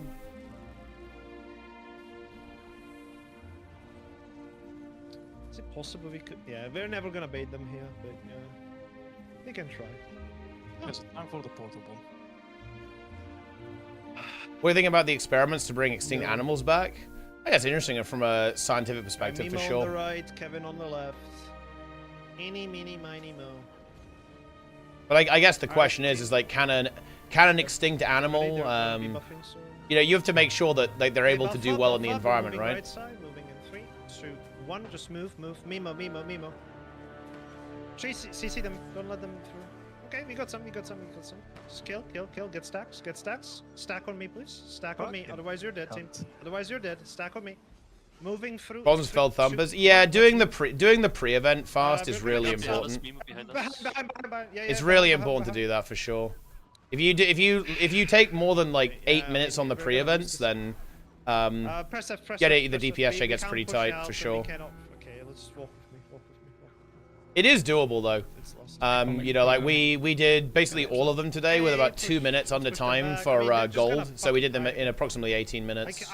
I'm not responsible for some slow piece of shit's ass, okay? Move right side, please. Right side.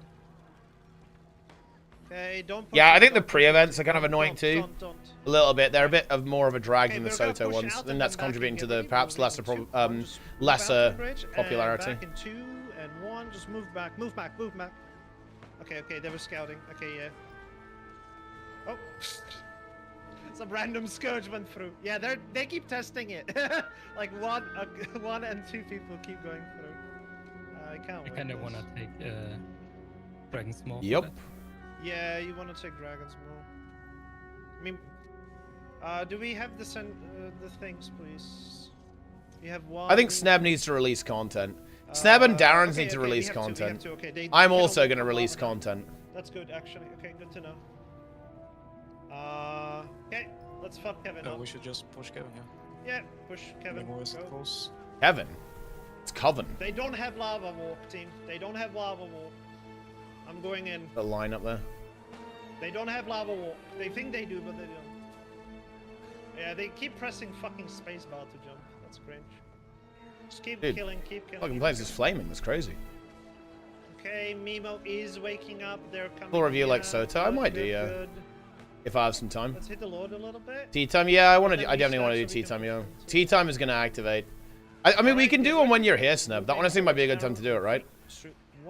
Just move in. Get ready to jump. We could do tea time with me and Sneb live in the studio, and Darren's calling in. Jump down on the left. Jump down on the left. It's okay. It's okay. Line of sight. I'm going in. Fuck it. I'm in. Dude, he's fucking in. Holy shit. He's in deep. He can glide. We cannot watch him. He is in deep. Stranglers. Dragon banner somewhere. Clicking. Don't see him actually. Just kill this. How about right now? Nah, I want to let it kind of settle a bit first. Okay, good to know. Oh, that's Elfia. Let's bait them on the bridge. EVP is up, team. EVP is up. 3 hours of viewer call-ins? I mean, maybe. What, do you want full debate or what? I suck at Wolvers. What, any suggestions? Alright, let's go up. Let's move ask for advice. Ask for feedback on your gameplay. Record. The most important advice I can give you is record your gameplay. Record your gameplay. Stacking really well right now. I mean, if you're there, why are Zero Hero Season 3? I might do some Zero Hero content this year. I'd like to kind of finish the series. I mean, I don't have stab by either. It is what it is. Alright, get ready to walk with me. Not yet, they're gathering. Oh, can hit the Lord a little bit. Okay, they're gonna go for the line of sight beam. Let's walk a little bit away, please. Walk a little bit away, team. Don't be in the full range. Keep the Lord in combat. Just keep it up. Incredible. Keep the Lord in combat. You're doing a pretty good job here. Okay, there's 2 groups are enabling though. Boxing Legendary? Yeah, I don't know. That could be some decent content for the Zero Hero. Come back, okay? 3 times the price of most weapons. Look, I know people are freaking out about this, but I'm gonna tell you guys a secret. This happens every fucking time when there's like a new recipe, right? Like people buy it up massively and the price is crazy. Think about how expensive, you know, the Janthea Legendary stuff was on launch. It was like omega expensive, right? But then the price went down a lot. Okay, I got the Dragon Hunter. Yeah. It's like the time-gated stuff. Once time goes by a bit, the price is going to go down a lot. Can we? It's not a problem. Full team? Oh shit! Yoinked. Okay, Dragon. Oh. It doesn't pull fully down. That's okay. Okay, they might be dropping on the left side as well. Get ready. We might push them. If they drop, we push. Get ready. Darren's loves this patch, by the way. Mimo on the right side. But on the other hand, dude, this is kind of weird actually, but Darren's messaged me last night and he said, "Oh, bro, I love the tunnel so much, bro. Hey, Kevin dropping. I love the tunnel so much." Can I get stabbed, man? Like. Yeah, I also have 0 stab. I keep getting knocked every time. You should be rotating every time. All right. We have to push them. Let's YOLO it. We meet on arrow Okay. team. Get ready, we're moving in 3, 2, 1. Move arrow, arrow, arrow. Arrow, line of sight on arrow. Line of sight on arrow team. Line of sight on arrow. Stay, stay. Some people didn't make it. Try and get Okay, this. we lost half of the squad. They can get that let's res. disengage.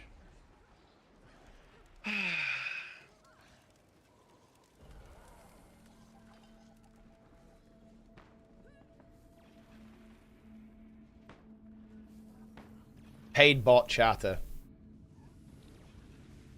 Yeah, but things are really weird. I also don't have any. Yeah. Team, Listen, what guys. you need to do, and you need to understand, is when we ask for stability, we need rotating You know- stability. That doesn't mean you press it when we need to. Should I do giveaway Press it every apocalypse, time. guys? Rotate Should I do between the giveaway buttons, so we hell? always have stability. Because We are Falco at has the said that we range could do of giveaway game. hell. We could do like 5 legendaries a Any day for a point month. We can be pulled. We can instantly die. So just full apocalypse. All right, Mimo is gonna Mimo's try to push pushable. us. Yeah. We could do that. Slightly to the bridge. We need to show people that all of the other giveaway people are fucking casuals, okay? Okay, are you opening somewhere, please, so we can get you back in? Community month is back. Ah, fucking hell. Yeah. Community month returns. Community eternity returns. Okay, I switch to DPS. Let's YOLO on this. We don't have an option. Buff up, please.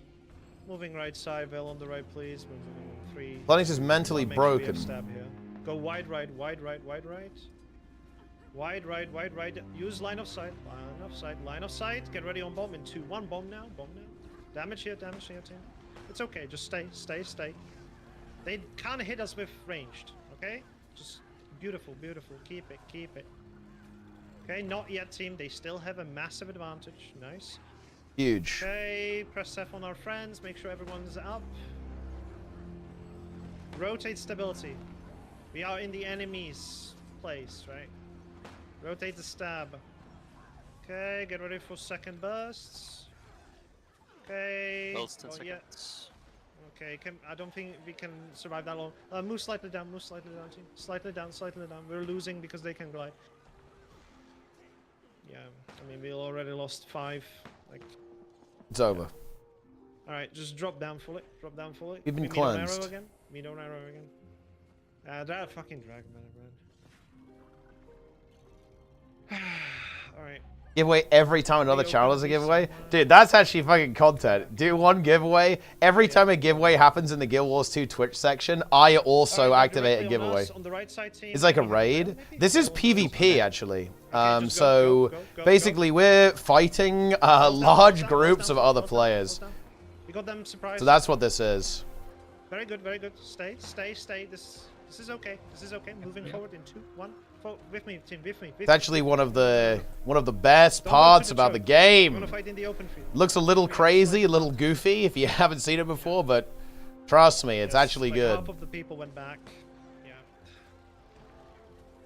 That's unfortunate. It's over. We are defeated. We are vanquished. Good try though. I did some strips. Yeah, it's a lot of people. How'd you get Basie? Yeah. So it's a little bit different. It's not quite as persistent as some other kind of kind of games that have this type of game mode. But yeah, we can like capture castles and stuff. This is our castle. Look at this. It's beautiful.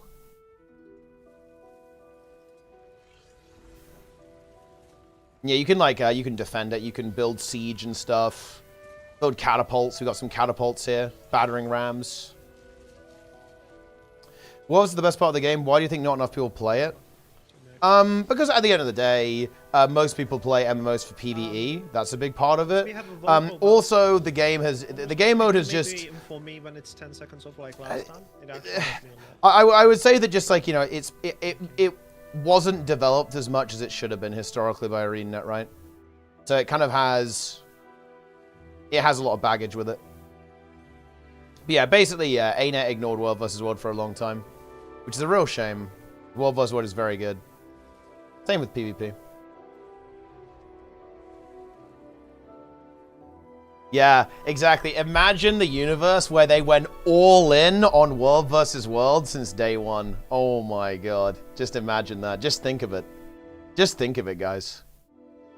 If we truly were the cornerstone game mode. Looks nice. Yeah, I mean, it did. You know, Guild Wars 2. It is a nice looking game. It is also a good game. Let's get the buff, please. Yeah. Wait, also, Cronus. Are you actually playing, by the way? Or wait, are you actually Cronus? Because I heard that Kintosh is playing on your account. Not that you would ever account share. Yeah. Yeah. Okay, most of us are here. Alright, press F again. Oh, let's move. Active play. Okay, yeah, nice.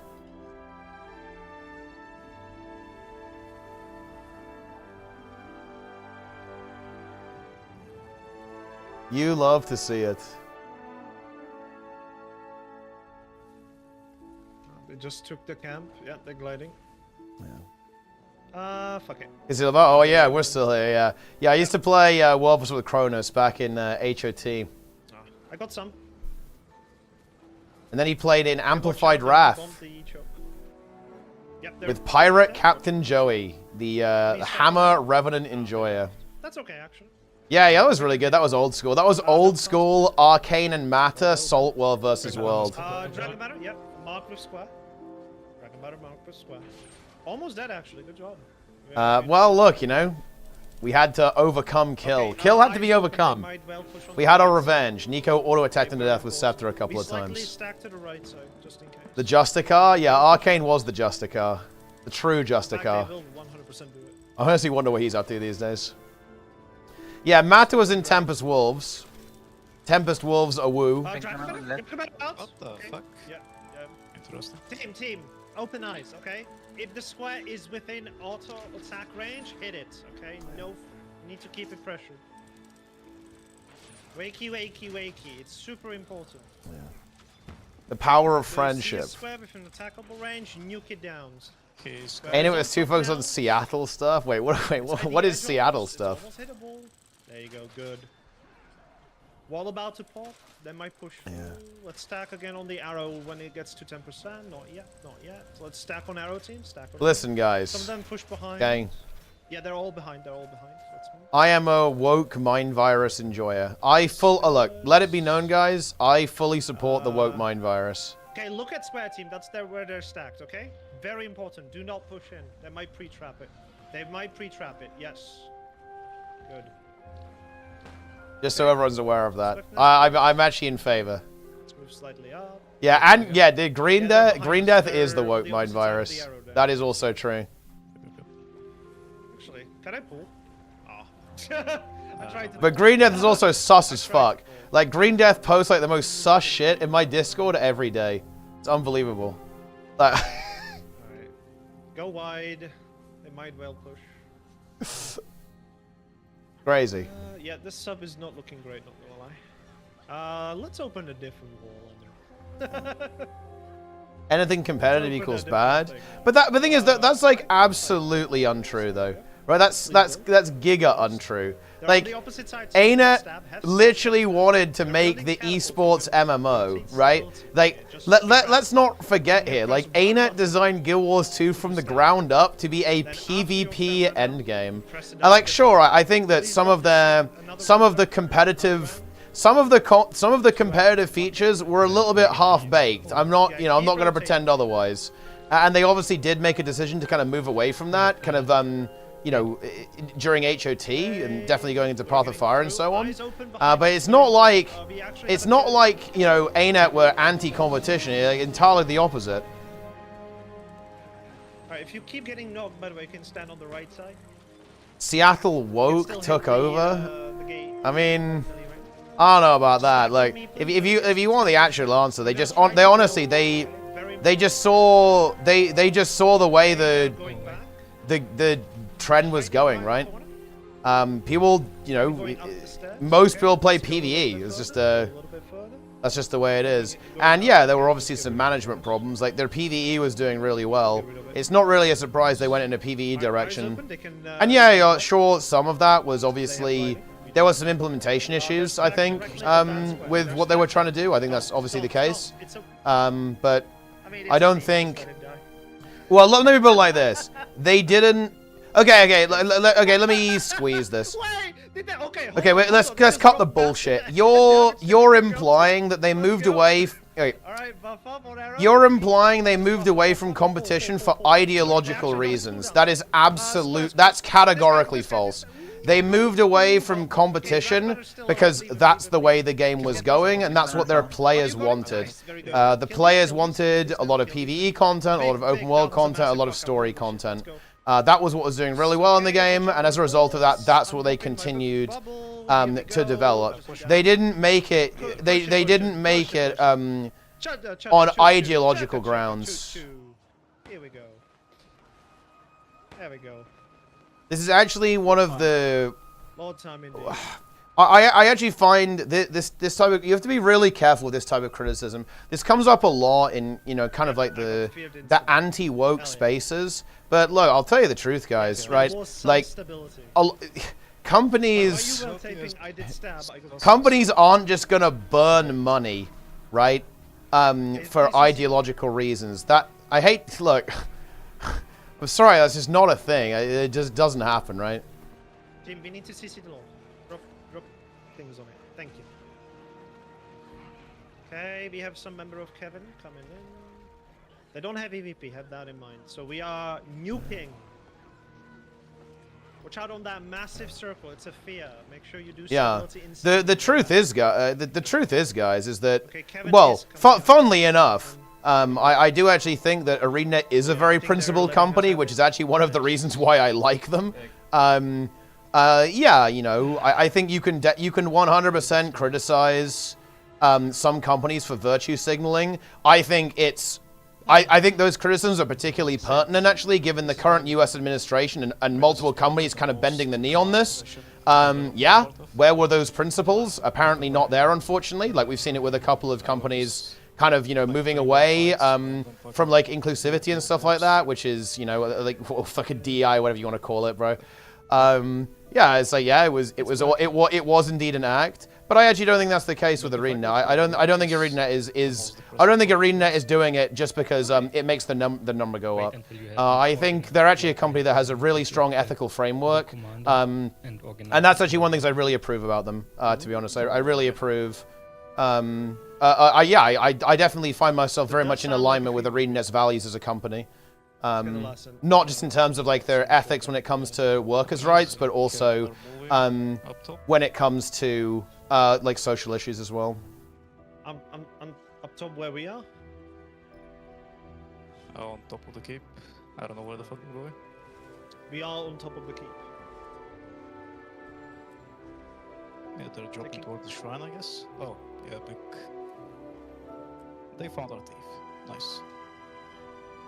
Yup. They did it. Do we have fire tornadoes now? Oh, we do. Okay. Incredible. SF team. It's time to go on a magical journey by a fire tornado.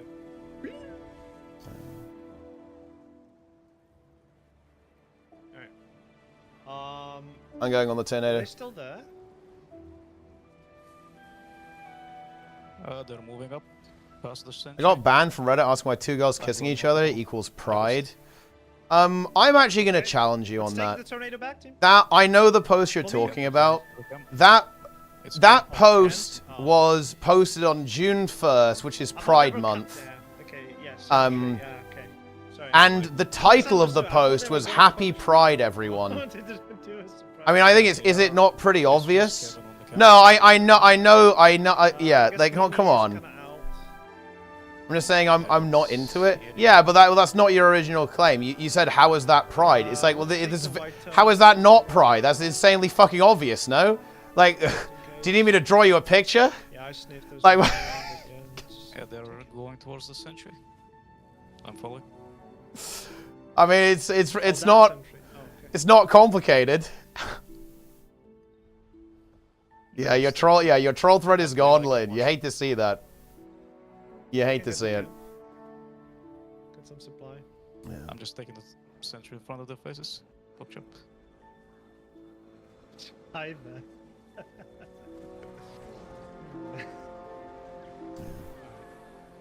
Hey, you're welcome, Ezzy. We'll be back. I mean, they might be Farm them every day, no problem. Maybe. We can get it. Go see Salem? Yeah, for sure. Don't have to strictly go after it. Dude, the troll was brutal, man. Apparently people were like arguing about it in map chat as well. Like a lot of people believed the thread. It was apparently very convincing. I'm sniffing. I'm gonna be waiting a little bit on Arrow. We have a small tail. Yeah, they are not here. Unless they pull it to spawn. I mean, yeah, the spawn is right to the right, so yeah. Okay, let's move. I think they're on the camp, but I'll see. Incredible. The south camp? Yeah. Oh, someone's role playing as the Balthazar's. I got phased. Yeah, you know what? Look. Dog. What did you actually say? Link the Reddit thread. Okay, they are not here. Link the post. Show me the deleted post. Okay. Because now I'm suspicious. And I'm so Zeb. Keep putting Zeb into the worst subgroups. I mean, she's playing her own build. Yeah. So I told her to give me bones, but She's Roman. He wants proof. No, I know. I believe that he got like banned from the subreddit or something, but I want to know what he said to get banned, okay? That's the thing. I want to know what he said. Because he said that it was like in the Reddit thread with like the Marjorie and Casimir kiss scene. It was like, you know, the start of Pride Month, so people posted that thing again. And he said, I got banned for saying, how is this related to Pride? Okay, and I want like, did you say anything else? That's like the big question. Hey, see you later, Lukazaki. I'll see you. They might be losing now, and they don't have the other team, right? Yeah. So they might be defending EB as well, for what we know, right? Wait, don't really have the tower is open. Wait, yeah. Theta, I faced the streamers. I had to prove I was the best person in the job, and then some just had the chance. I was even the playing field. Listen, you got no argument from me here. This is a woke mind virus safe space here. Oh yeah, that's true. I mean, it's probably just Kevin. We still get in and maybe surprise them after they cap. Incredible. Definitely gonna make it in. Okay, circles up, circles up. Can you maybe contest on our side? I am contesting. Okay, You love to see it. In, so. Go woke, go broke. Sacrifice has been duly noted. Can you get oh to no. us, Look, Awesomeness was waiting for that one. I'm gonna kill some. Okay.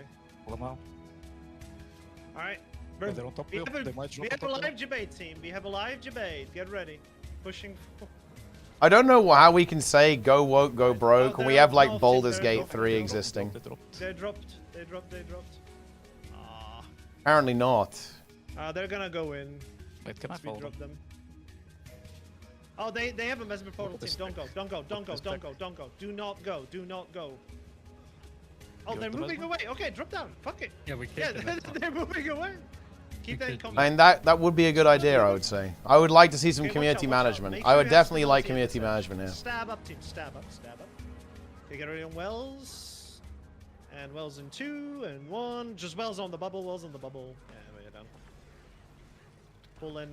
Yeah, they have Laylas, right? So it's a little unfair now, but it is what it is. Seattle woke is too much for Twitch TOS. It was unfair before. What does that even mean? Fought, you know, with Mimos. What do you even mean by that? Big.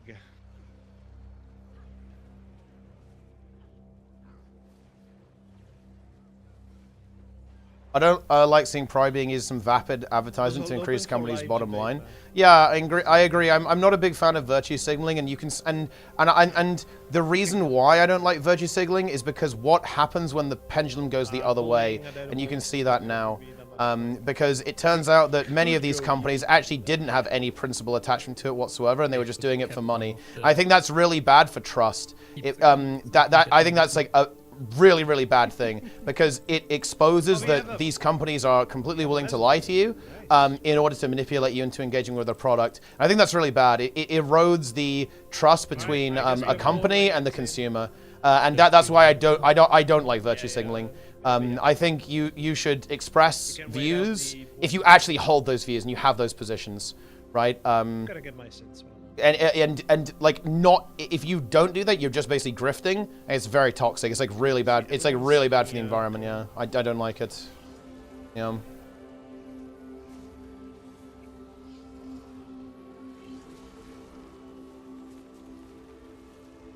Real support in the background. Yeah, I definitely hope so, and many of them absolutely do, which you love to see it.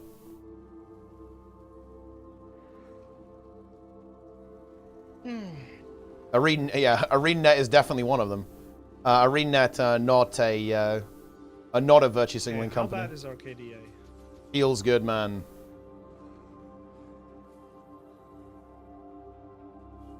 Current skirmish 1.24. Previous 1.81. Okay. Still positive. That's good. Yeah, green is quite high. So I guess the biggest pressure is green on EB as well then, based on the SM being, fully... previous drops the room though. Yeah, they work exactly the same, that's right, yeah. Exactly the same. Oh no. Yeah, this tonic is absolutely piss. I'm sorry. Yo, bear tonic. That's pretty good actually. Alright, we have 1.5 minutes on the low.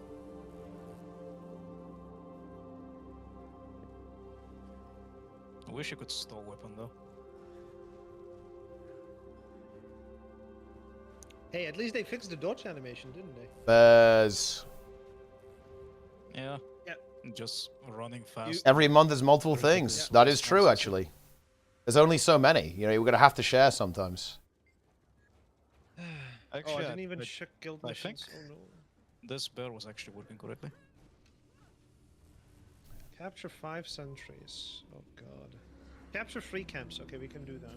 Can't get removed by mods. Yeah, you can bring it back though. You can bring it back on that website that Awesome just linked. Stronghold. Let's go. Yeah. 40 seconds.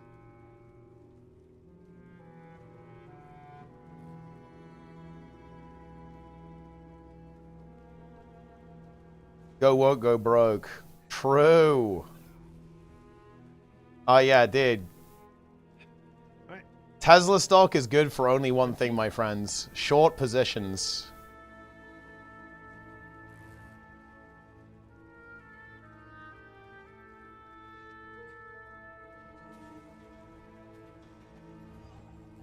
Okay, 5 team. You can start buffing if you want to. Moving in 2 and 1. Go for the CC, please. Start with the CC. Always start with the CC. We love drops here. When June ends? I mean, we've only just got started.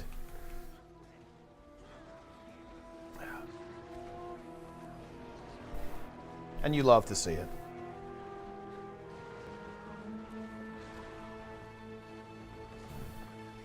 I think the woke people are sometimes too sensitive. Okay. I mean, everyone is.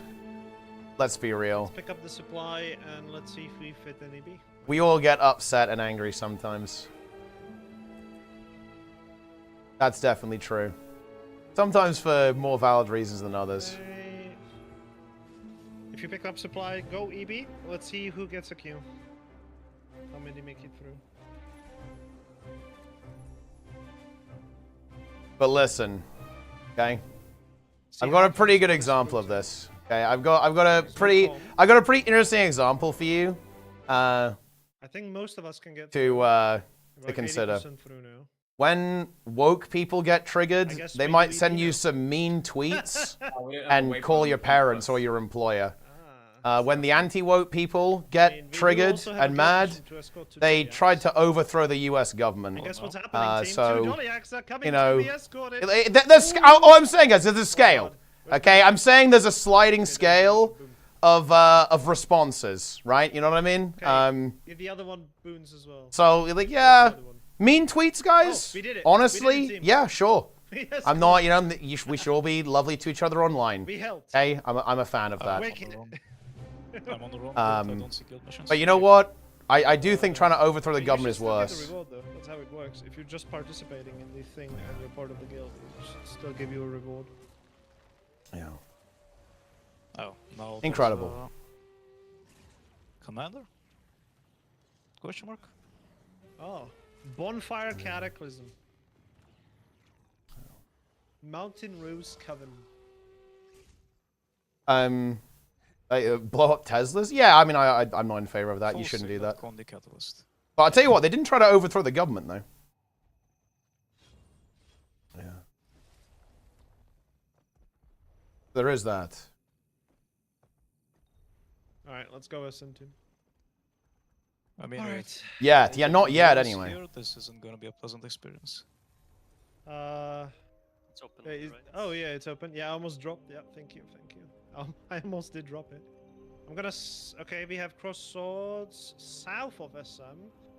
Okay, team, do not engage in combat. Try not to create a swords here. But I also wouldn't discount it, right? I wouldn't discount that stuff. There's a scout. I think it's not good. Cancel that shit? No, it really depends what people mean. It depends what people mean when they say cancelled.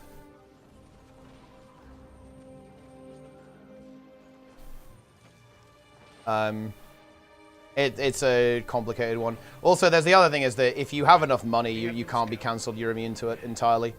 You can say whatever you want. Does social pressure have a chilling effect on speech? Yes. Whether that's a good thing is kind of up for debate, I suppose. But yeah, like, are people not going to express certain opinions? Because of like fear of having their lives ruined? Like, obviously, yeah, for sure. When you go to prison? I don't agree, actually. I don't think that's actually true. Like, you can have your life massively damaged, for sure, without needing to go to prison. Okay, let's go backwards. Oh, strangles. Oh. I see blue. Oh, it's owned by green. Oh, it's owned by green. Let's go, Lord, then. It's time. Oh, fucking hell, he has Iron It's just not precise enough. It really depends what people mean. Also, people use the term in a very, very different way. Guys, can we CC on getting the Lord, like people use the same term for getting banned on social media to like, you know, have it like getting fired from your job, basically. That's unfortunate. Shittiest takes my honest opinion. I mean, that's fair enough. You're welcome to debate if you wish. I will respond. Biggest damage cooldowns now. Good. Exactly. Yeah, it's like very contextual. Just people contesting, I guess. Yeah, if you say something like really fucking mean and people don't want to employ you, then that's the end of that, right? That's just the way it is. 33. I don't think that's really necessarily a problem. I see some green stacking on the northwest corner there. Some green. Airship defense might be pulled. Great CC, by the way. I don't think it was pulled. Okay, move in, team. Move in. There's a little bit stacked. Drag banner somewhere. Unable to prosper. Well, I mean, again, again, like I said, it depends what people mean by that. Engage blue, team. Do not engage blue. I think people use these terms very loosely. We want to choke green here if we can. Okay, just hide in the corner. And also, it's a question of degree, right? Like, should someone basically have their life damaged because they said some like dumb shit on Twitter like 10 years ago? I don't know about that one, to be honest. But like, do I have a problem if someone faces consequences for saying something really offensive or really, really unpleasant? Okay, I'm pressing this friend. Not really, no. Let them engage. That kind of depends. It's very contextual. Blue has numbers advantage.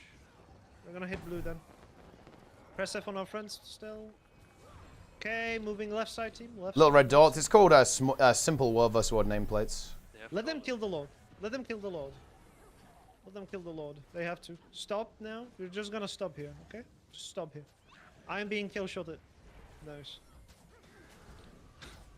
Yeah, there's a random blue cunt. Okay, Lord at 5%.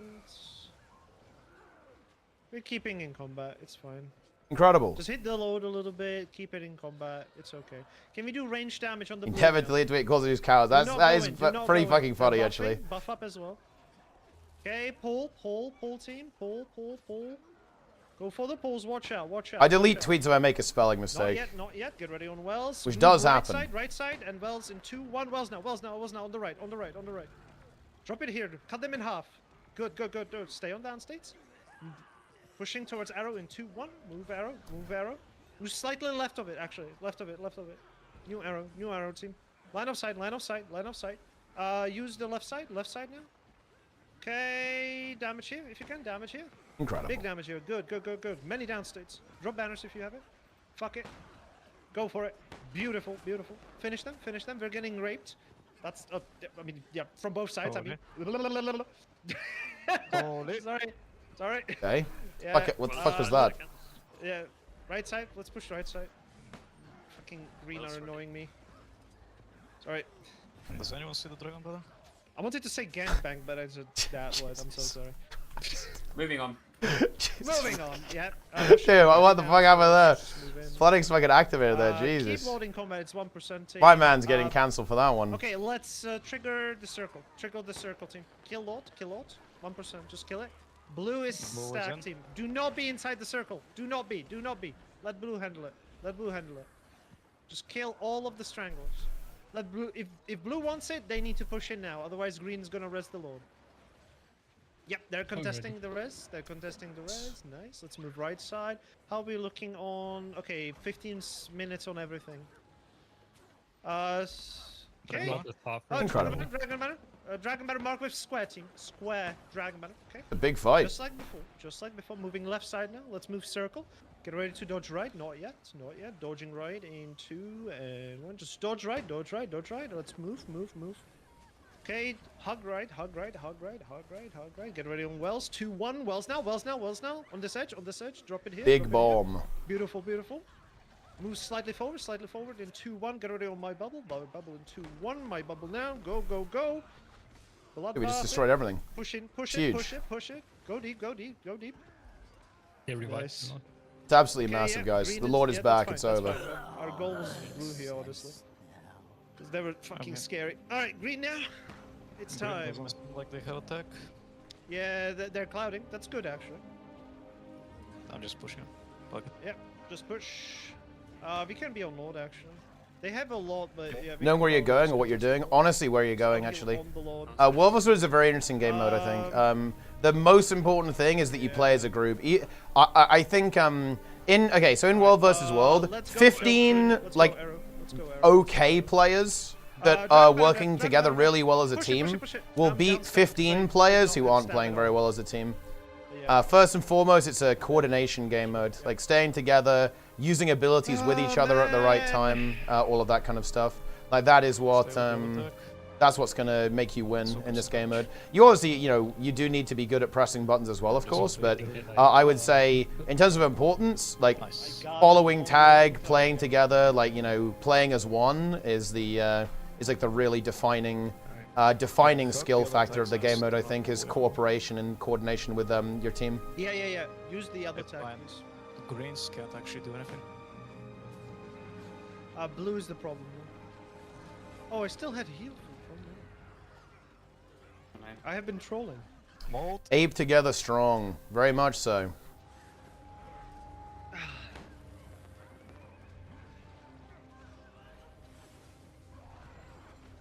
Pulling on the rights. That I forgot how disgusting warriors Oh, the dice down. Holy shit. We got rid of die. That's good. Is blue still somewhere, or? Good impression about that was called woke. True. Listen, we're all woke in here, guys. Yeah, just follow the other contour. I'm almost there. I'm halfway. For 2 seconds, I was looking for blue. The tag ran away. Oh, damn it. Jimmy! I tried to get you, but you were too far. Mold! Yeah, blue is in. If they push Look at us, this. we're in trouble. Absolute destruction. The Lord is nearly down. We have some reinforcements coming in soon. Not radical woke, though. And what does that even mean? Oh my god, I sniffed Give any example of a radical woke position. Okay, hold on. Okay. Okay, you can now Almost what? Well, on a flat earther. Man, honestly, that would be pretty interesting, I think. Let's be... Yeah, don't get sandwich. Green is also pushing. Okay, get ready on Wells. Wells in 2, 1. I've never spoken to... Wait, actually, have I spoken to a flat earther? I don't think so, actually. Yeah, I've spoken to a lot of anti-vaxxers, though. Finish them. It's okay. Just finish them. Okay, moving forward in 2, 1. Just move forward. Oh, God, that reminds me. Keep it. Chugga, Oh, my God. Fucking Andrew Wakefield is back. Jesus Christ. I did not expect to see that in my feed, guys. Okay, oh, my God. It's fucking over. Holy shit. We're gonna move to the left, so drop a veil on it. Fuck it. Moving in 2, 1. Okay, just go. It's completely fucking over. I'm pushing. Alright. Alright, let's go load again. Oh, it's 100% this time. Hell yeah. Yeah, they reworked it again. It's okay. I'm here this time. Nothing. Other problematic views. I see. Okay. Wait, where's the delay? This chat is about to explode. Oh, no, it isn't. It isn't. Look. I don't mind talking. I mean, this is probably an issue that is... This is an issue that I think is a little bit too complex and nuanced for Twitch chat, but... Look, I'll say this, guys, okay? And this shouldn't be a surprise to anyone who watches my stream. Like, yeah, I'm in favor of gender-affirming care, guys. 6 people. Yeah, they're full cloud. They're engaged full cloud. Pressing F. Yeah, I'm getting mass murdered. Okay, good. Seems to work out pretty well. Alright, let's rotate around them. There's no supporting point Hamas? No. They're all Zerka, actually. You can... They're melting. I just used one AoE and they're dead. Alright, just keep going around. Ring around the Rosie. Asma or Sancha? Well, we're about to find out. It might be a combination right now. I think a lot of chats are. I'm gonna actually push up the stairs now because they're starting to gather in the chokes now. Oh, so close. I was gonna banner, but Terry Pratchett knew the true show would. Honestly, sir, I'm a huge fan of Terry Pratchett, and I think actually, I think one of the really impressive things about his work actually on Discworld is that it was extremely socially progressive actually. Like, and honestly, before it became like a very important kind of like part of the zeitgeist, right? Some really progressive views in there, and I think the way that he explores them is actually really good. I got massive pull. Nice. Alright, just hit the Lord now. I think the blue is still not full in.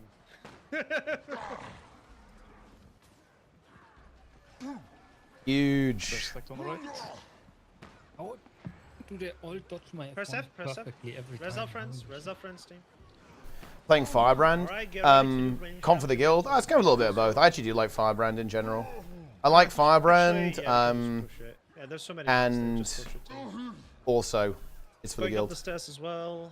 There's so many. Nice. Why did I ever play something that isn't warrior with a spear? God damn it. Alright, get back in. Let's observe where blue is. Eyes are open. They can push from any side now. Yanking. Oh, what a pull. They're somewhat south, but I think they start to be looking like they're kind of... Oh, yeah. Northwest team, northwest on arrow marker, super important. They're rotating around, so they're probably gonna go to... Dude, fucking Twitch chat is, this is fucking unhinged. I like it. So we don't have to fight over it. We'll see. Alright, let's finish the CC. Please CC now. And get ready to burst. And burst now. Boom. Okay. Easy kill.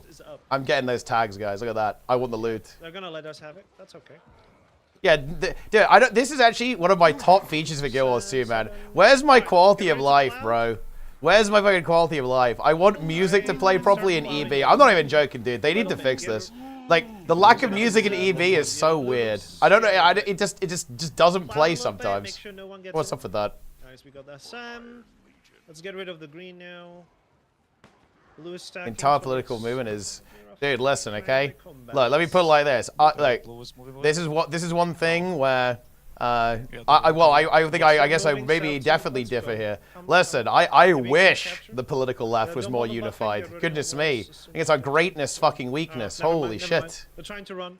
Fucking can't get along with each other, guys. Holy. We can get some. Unbelievable. Nice. What is going on over here? Nice. Damn. Right. Yoink indeed. I did something. Well, that was my weekly SM kill. There's no reason to play. Yeah, Rodent Power, thanks for the raid. Really appreciate that, my friend. Based. Oh, we got stab. Hell yeah. Chat going ham tonight? I have some Indeed. Still didn't get the weekly keep, the third one. I mean, which one do you want? Green or blue? Humans, basically. Kind of, yeah. I can go at this point, but, yeah. Golden Kappa? Do you have the Green Golden is just gonna Kappa? cloud, but yeah. Blue's gonna attack us, probably. What's Kappa HD. And look, we nearly had a Golden Kappa train, but we didn't have one, so there's no Golden Kappa for us, unfortunately. Hey, you're welcome for the I drops. want to fight QL at QL. Yeah. Hold on. Okay, they're gathering. Let's, Yeah, let's it's try to make an open field. listen, guys, we heard it here first. Like, we know how to define the radical left now, I guess.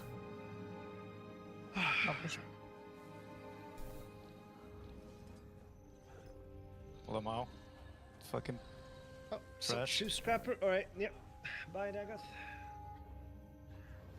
That's how it is. Players always so. That's how whoever's in power has common sense. And look, you know, common sense ain't so common these days, so we can't be sure. Oh, dude, right, dude, you do have the Golden Cap. Rambush is the Golden Cap. Yeah, Holy shit. That's huge. Oh no. The com! The com is getting choo-choo. Oh. Coley, I'm pushing. I have Mass Effect music. Hell yeah, baby. Coley, I'm pushing. The good song.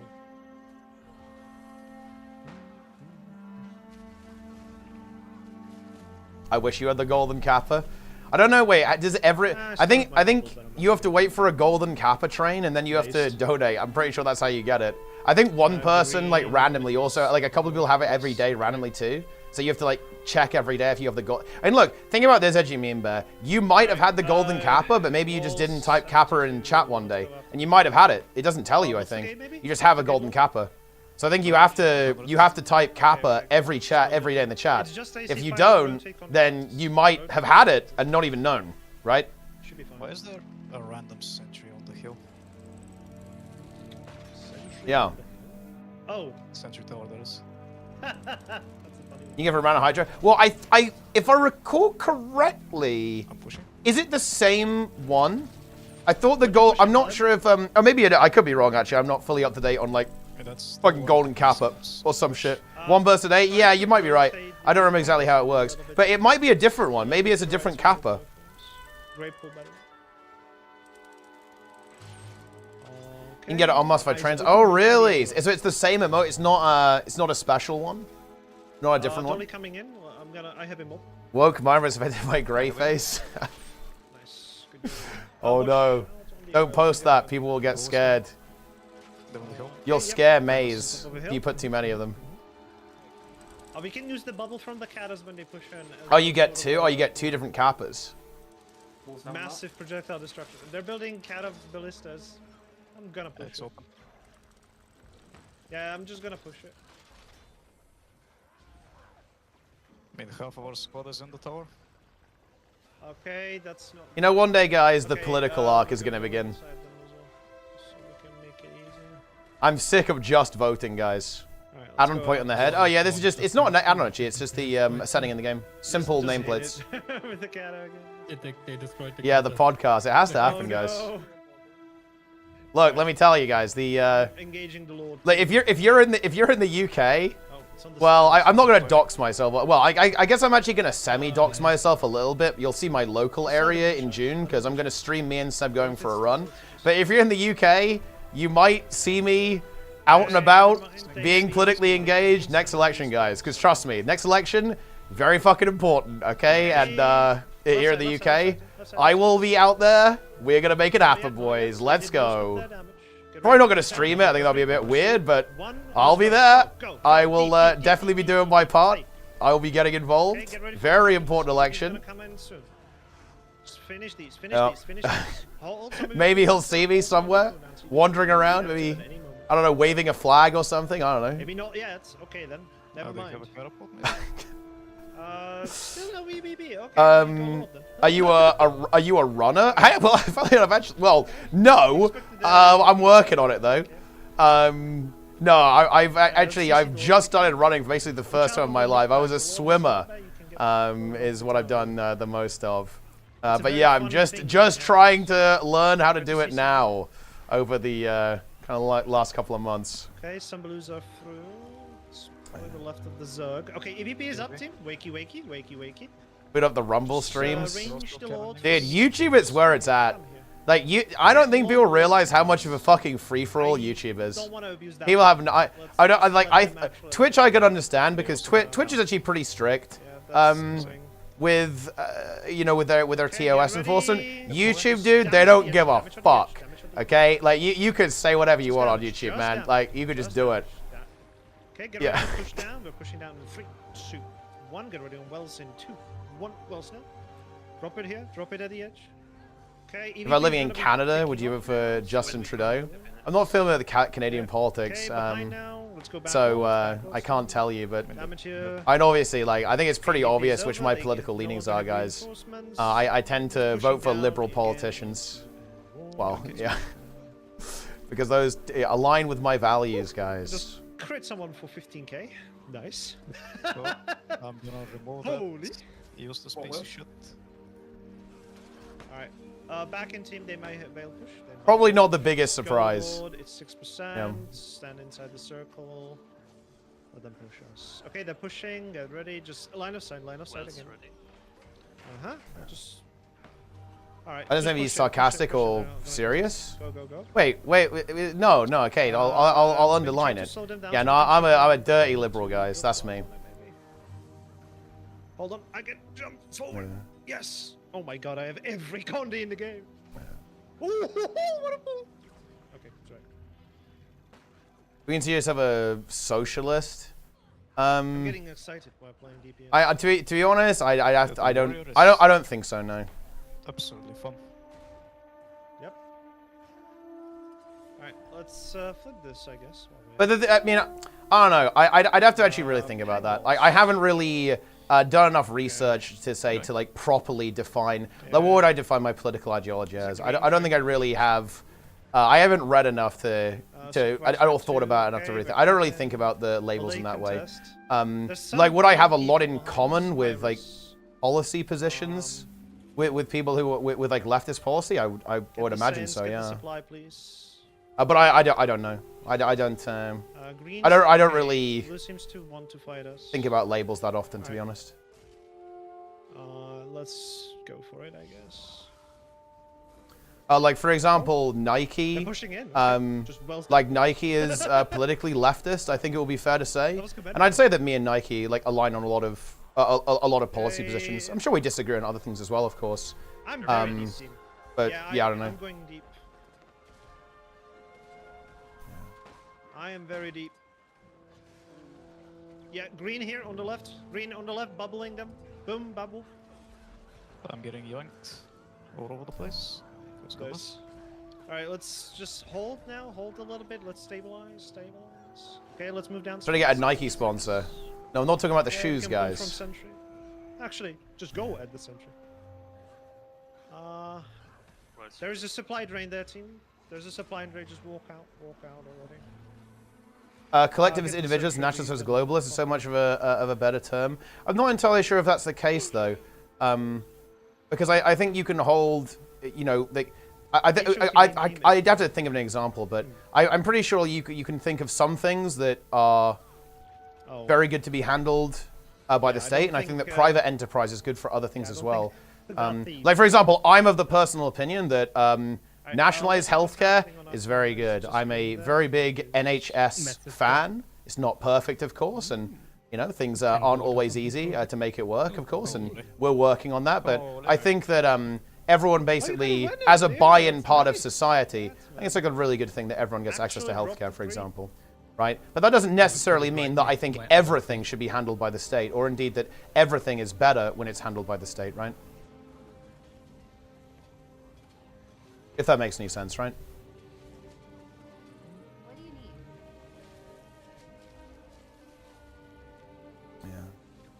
Alright, team. Okay. In my bubble, the neoliberalist movement is considered to be pro-capitalism. Maybe it's different elsewhere. Well, if I was gonna kind of wait, is that right, Cronus? Holy shit, that's crazy. Yeah, dude, that's crazy. If I was gonna kind of hazard engaging with that point, what I would say is that my hope would be I guess my position would be that with a lack of scarcity, like society would eventually evolve into, let's make it funny. Let's talk about Fantasyland, right?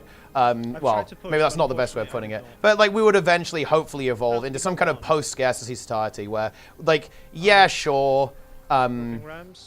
Would you call that capitalism? Would you call that communism? I don't even know. That would be like the hope, though. Right, and I think that, or I guess my position would be that I think that's like that's a potential endpoint for a capitalist system, right? Or like a desirable endpoint for a capitalist system.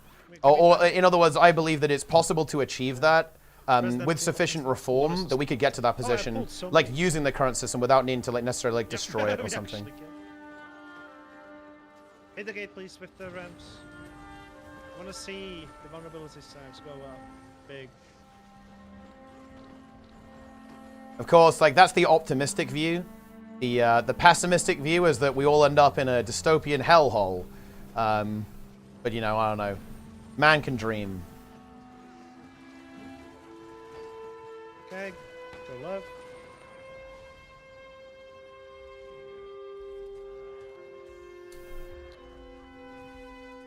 I'm gonna try to get some stranglers. I think I'm gonna debate, bro. I mean, listen, guys, we got elections to win. Maybe on arrow. Just like 2-3 people standing there. Just get most of them.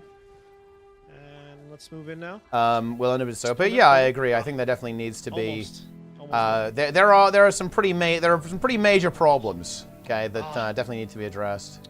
Yeah. In order to prevent us sliding into the dystopia. But I think I'm optimistic on this. I think it's fixable.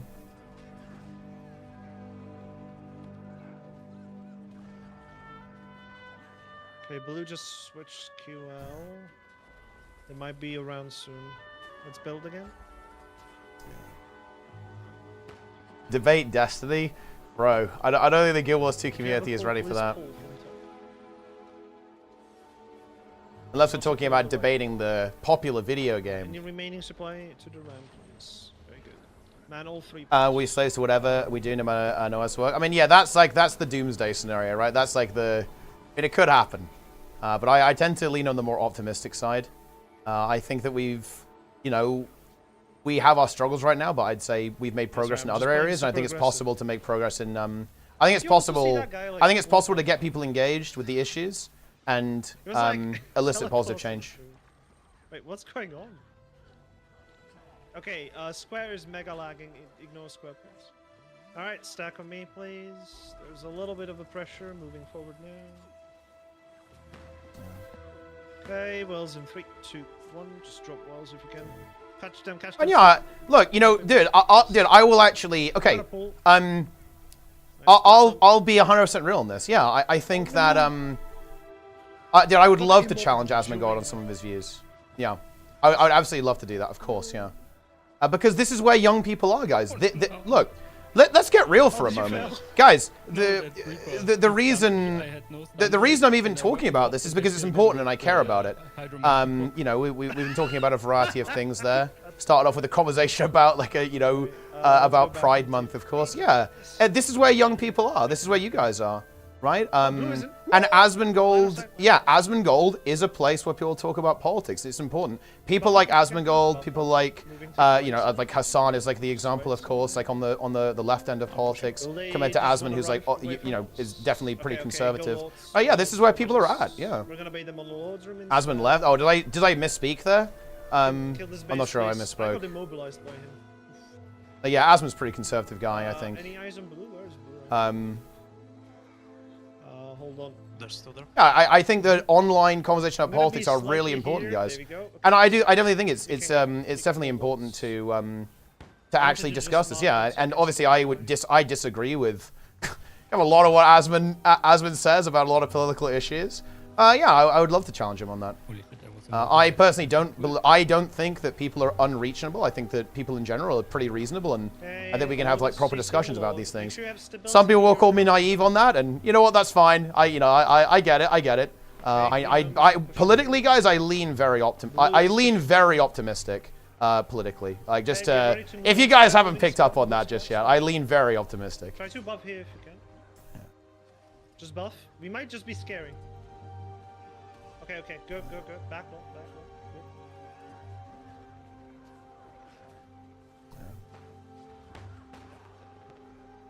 It might let us just have this again. Right is incorrect. No, I feel like you're about to activate, but no, right is in right wing. That wasn't apparent. Right, when we're talking about left and right here, just to clarify, we're talking about like left and right wing politics. Yeah, that might just be waiting for us. Can we actually push? Walk with me, team. Walk with me. Let Pugs handle this. I'm going. Why is England the asylum of the world? We're a complex country, right? I think, as all countries are. Move slightly left, slightly left, slightly left. We've definitely had some political turmoil over the last kind of 10 years. Ready on my bubble? We're gonna push in 3, 2, 1. Let's push in. Nice. Keep it. Push up the stairs in 2, 1. Up the stairs. Dude, we're actually owning. Holy shit. Just damage here. I listened to the podcast. Was this the first Twitch election campaign? The answer was clearly no, because political streamers have been around with big communities for years. Oh, yeah, for sure, yeah. Yeah, it's not like a brand new thing. I think it's becoming even more of a thing, right? Like, I think more and more discussions, especially among young people, who are a really important voter bloc, they're happening online, right? They're happening in these online spaces. They're happening in Twitch, on YouTube, and so on. You know, Twitter, right? That's what people are talking about. This stuff, right? People are talking. People are talking about politics on social media. Like that's where the conversation is. All right. Yeah, exactly. I think it's good. Like I think it's very exciting actually that like I think a lot of the political establishment is starting to kind of realize this and are engaging. Yeah, I thought it was so cool actually to see the Democrats with Team Liquid. Right? How crazy is that, guys? Right? I can't. Someone will be on to remember this. But there was this fucking dude. This was so fucking based. Holy shit! There was like a Democrat on Team Liquid's stream or something like that, and they were doing M+ in the background. Yo, that's what I'm talking about. Okay, that's based. Holy shit! Sign me up. I'm on the next team now. I'll tank those keys, guys. Let's make it happen. Alright, they're starting to cloud now. Hell yeah. Yeah, it's cinema. That is absolute cinema. We love to see that. We absolutely love to see that. Very funny. Subway server, yeah. You've got like someone's campaigning, then you've got like multiple like Zoomer elements. Like you've got Snake.io on the screen as well. I think veganism is a political topic. I mean, what you mean by that? I guess I would say yes, because it would influence policy. For example, like, yeah, like ultimately, like veganism would essentially, its goal would be to abolish the animal agricultural industry, broadly speaking. So, well, in a political context, so kind of, yeah, maybe, I don't know. Okay, Blue's back. Let's get low down for real this time. This is actually kind of like this is a very interesting distinction to make, actually. But for example, obviously I can't speak for like every vegan, but I think a lot of vegans wouldn't have a problem with, say, like lab-grown meat, for example. Okay, So the goal would be the goal would not be to, you know, outlaw meat consumption. It would be simply be a political aim would be to essentially create an environment where like meat, like animal products would all be ethically sourced, right? That would be the political aim. Going deep. Oh, they moved. Right. Okay, let's go south from this way. We go blue. Yeah.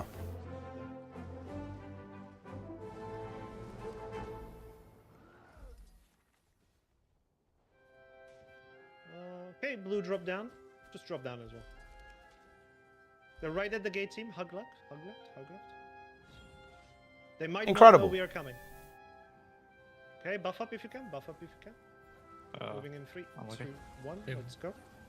If we as of the universal healthcare, I believe there should be tax. I mean, yeah, I don't think every. Well, I haven't heard him talk about every political position. But obviously, yeah, like. The fungus battle cry.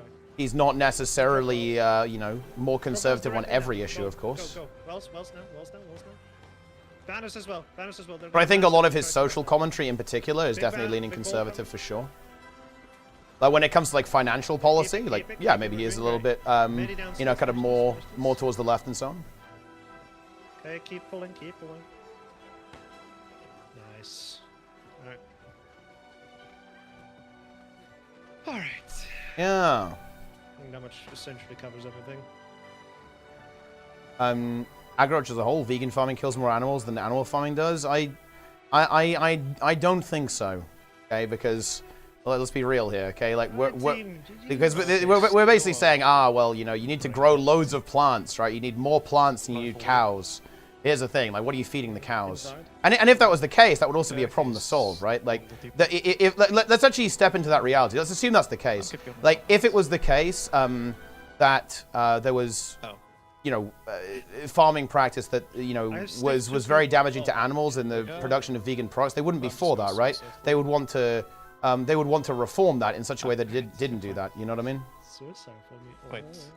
How many small animals getting killed farming fields? Yeah, absolutely. But like. We're already doing that. Like we're growing plants to feed the animals, right? Right team. GG's. We did it. The last run of this relink. Alright, Fungus. Next session next week. I'm not well, I'll be here on Sunday, but it will be afternoon, so I do not want to do a session in the new link. I want to see what's up first, see how it is. So next week again. To have them cost their true price. I mean, yeah. I mean, like you know, thank you for joining I don't. There's no like vegan party, right? They're looking to change policy. It's mostly a social movement, right? The British people want to go back to the European Union or enjoying Brexit life. I mean, people like recent polls are. Definitely saying that people are looking to reconnect some ties at least with Europe. Oh, we had a full squad. Yeah, people are leaving now. Pretty big. Whoa, I got this skin. All right then.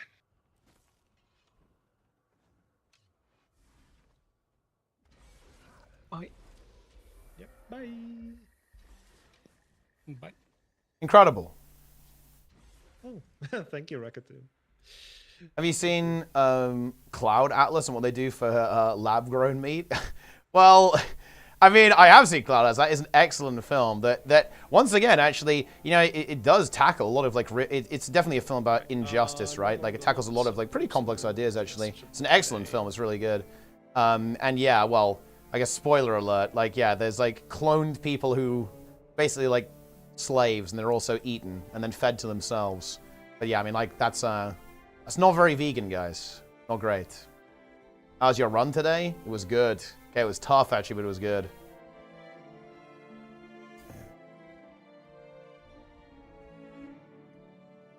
Incredible.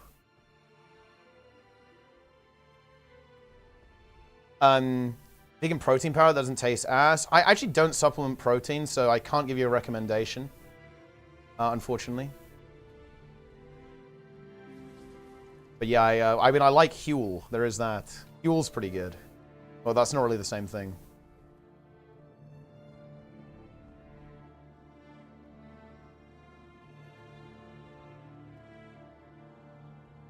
Most people seem to dislike it, and I can understand it. It's definitely a very different film. Very different film. It's also definitely also a long film as well, but I actually really appreciate that film quite a lot. I'm a big Cloud Atlas fan.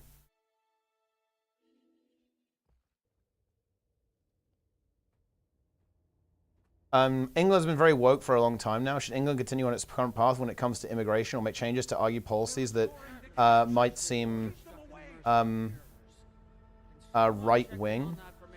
I mean, I think the problems the UK facing are honestly like largely economic ones. Our economy is not doing super hot right now.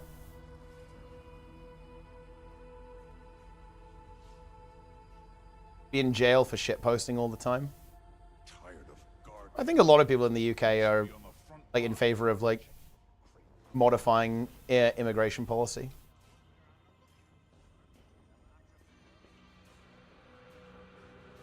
What are the sports you watch?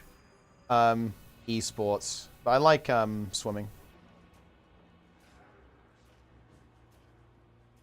When is the meta? Is the meta coming up pretty soon? Hello, Commander. I know your time is valuable, but can you spare some day?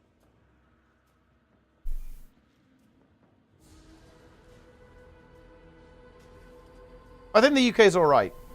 I'm gonna be real. I'm gonna be real with you guys. Like, you know, especially people in the UK, we bash on the UK, and it's, you know, it's not perfect, but we're doing okay. Don't worry, guys. Okay, it's not a complete dystopia. I think one of the things that does definitely frustrate me, and I'm sure this frustrates you guys about your countries as well, is that there's a lot of sensationalism online, right? Like a lot of sensationalism in journalism. That is like, oh yeah, it's over. Like, it's the complete apocalypse. No, we're still going. We're still going, guys.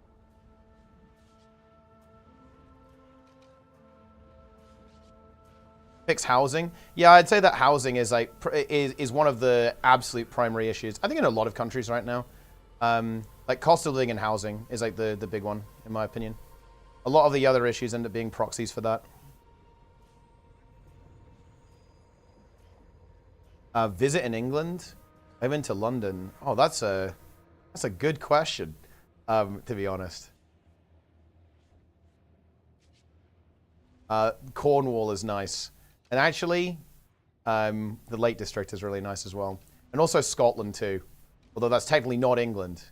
So, you know, look, you never conflate the Scots with the English guys. The Scots are not going to be happy with you on that one. But yeah, I've been to Edinburgh. It was really nice actually. Up in Scotland as well.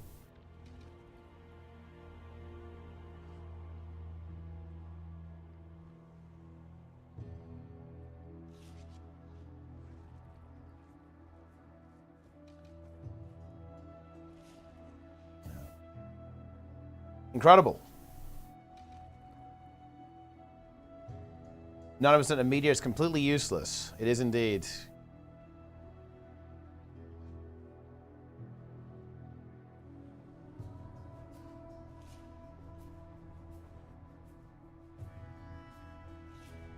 Dude, I slipped. It's over. It's actually over.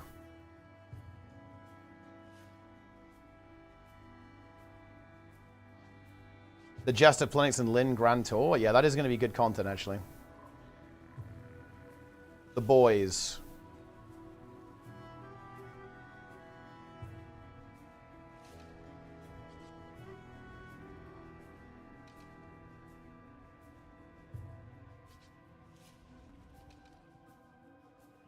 Listen, guys. I'm not gonna lie, I can't tell you how to fix these problems. I'm not an expert. I don't have all the answers. Maybe I will next time. Maybe I will. I'll do some research, guys. I'll tell you how to fix everything. Thanks, Richard. Yeah, I think in general, economic policy is probably the answer, or looks to be something maybe worth trying at least.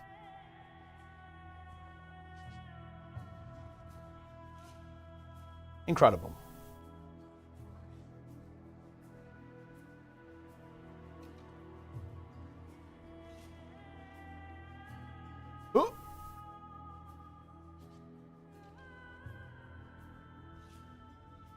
Would you support this? I mean, look, I can do this very broadly, actually. Like, yeah, in general, I think that the UK has some silly things that like that happen. Yeah, in general, no, I don't think so. I think that's not nearly as much of a problem as people like to pretend, to be honest. But yeah, I agree. Like, I think the UK's position on stuff like free speech is probably a little bit weaker than it should be.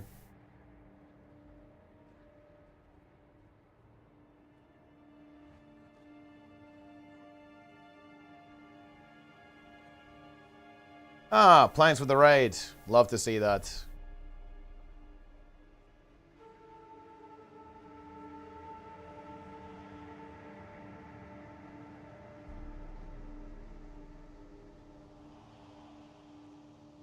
Big fungus operations.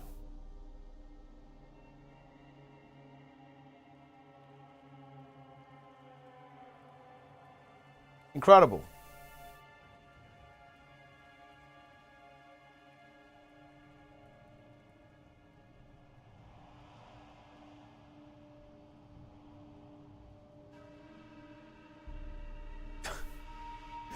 What actually happened here?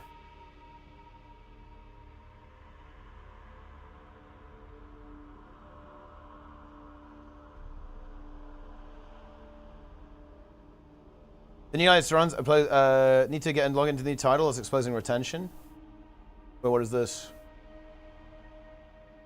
To kill a god. Oh wait, what? I don't play it. Look, enjoy. If you ever log in, you get the drops. Wait, what am I looking at here, Delta? Oh wait, is there a title for every story thing? At this point, is that what this is? That's actually pretty interesting. Wrong screenshot? Ah, okay. Wait. This is the same one, no? New title, old achievement.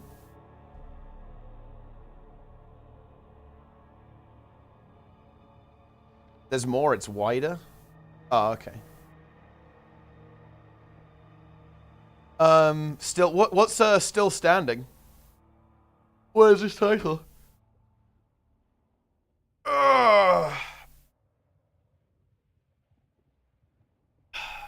But okay, like okay, I'm actually gonna challenge you a little bit, Maze, real quick actually, because you've given me an example of what you perceive to be essentially like liberal censorship, and I've agreed with you that yeah, that's maybe not the thing. But the thing is, I think it's really incorrect of you to try and present this as essentially a problem with like liberal ideology or left-wing ideology. Need I not remind you, actually, all of the conservative censorship that also happened in the UK? I think a really good example of this would actually be Monty Python, The Life of Brian.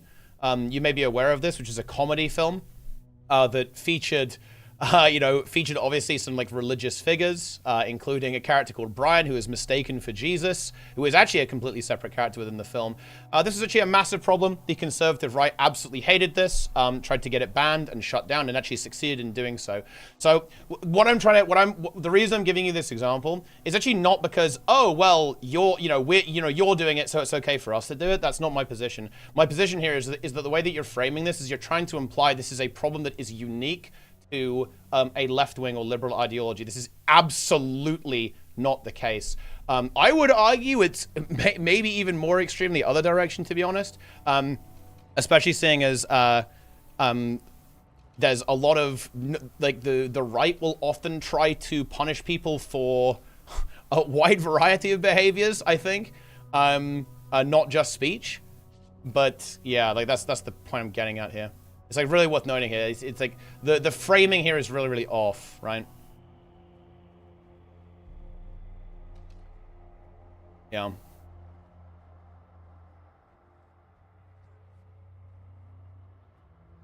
Incredible.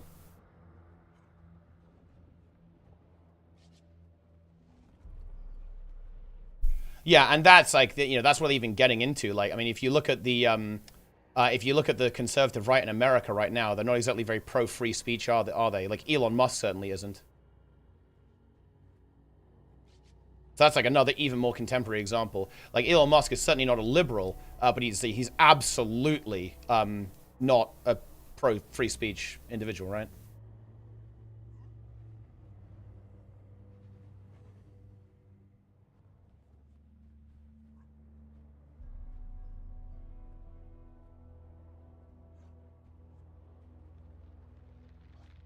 Incredible.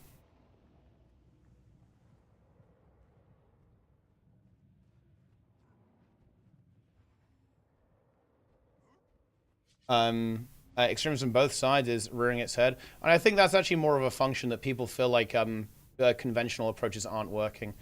The reason why I think like more radical positions are being held by people, both on the left and the right, is because people feel that like conventional, for want of a better word, like centrist policy is not working, and people are feeling frustrated. They're feeling like it doesn't matter who they vote for, and like essentially there's no impact on who like actually wins these elections, and also they're feeling like politicians don't care about them, and essentially like they're not being listened to, and then obviously that leads to, you know, people who are struggling, feeling desperate, and therefore kind of opting for like more potentially like radical options.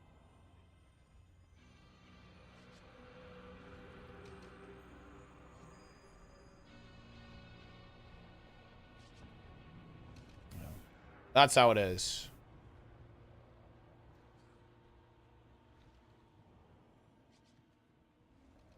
Incredible.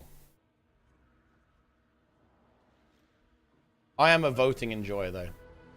Big democracy fan, guy. That's me.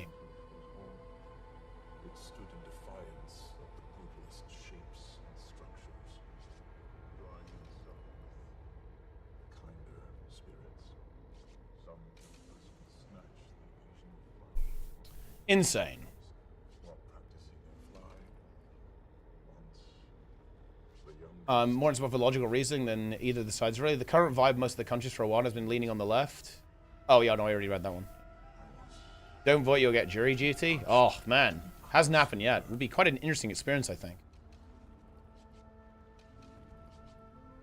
I like this German puzzle, yes. I don't hate it. It's a pretty good one. I've done it many times. Things that worked, in common, the people got into places where they shouldn't be, and things stopped working. Now those people are trying to cling as hard as they can. I mean, listen, I'm not gonna lie. I think we're just struggling with some of the consequences of capitalism. I think. Need to wrestle with that. Into my prime. Hey, thank you very much. I appreciate your prime. Hand over your prime. Give it to me now. Let's go.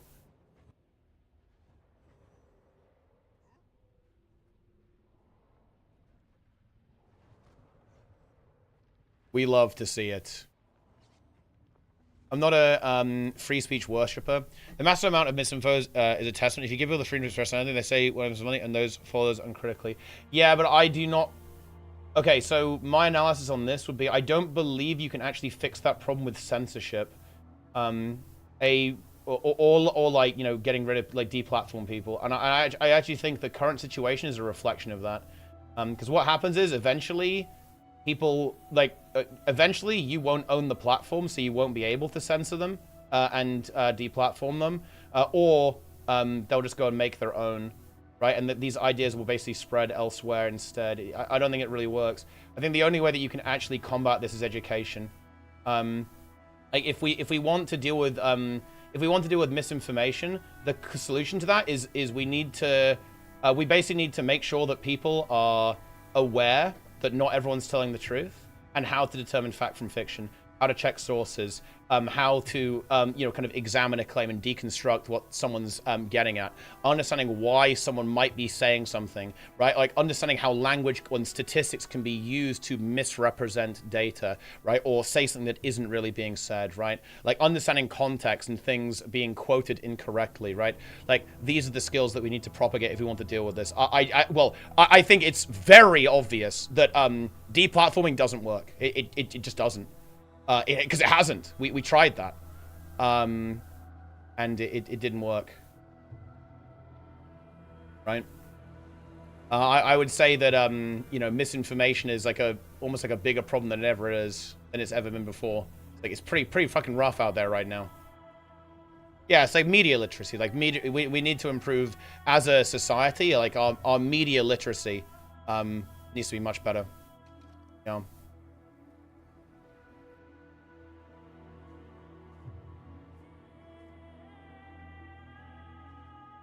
How many positive Trump posts have you seen about Trump? Bro, brother, they literally depict him as a god king.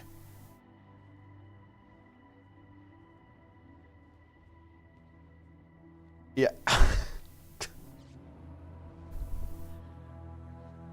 What do you mean? Okay. That, yeah. Yeah.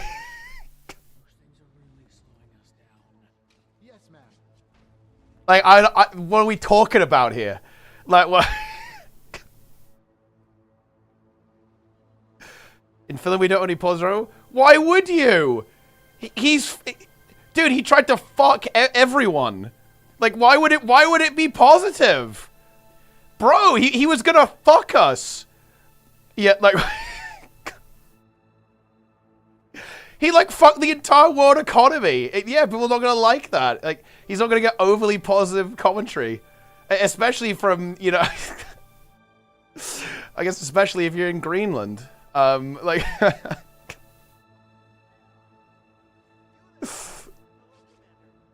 Oh, man.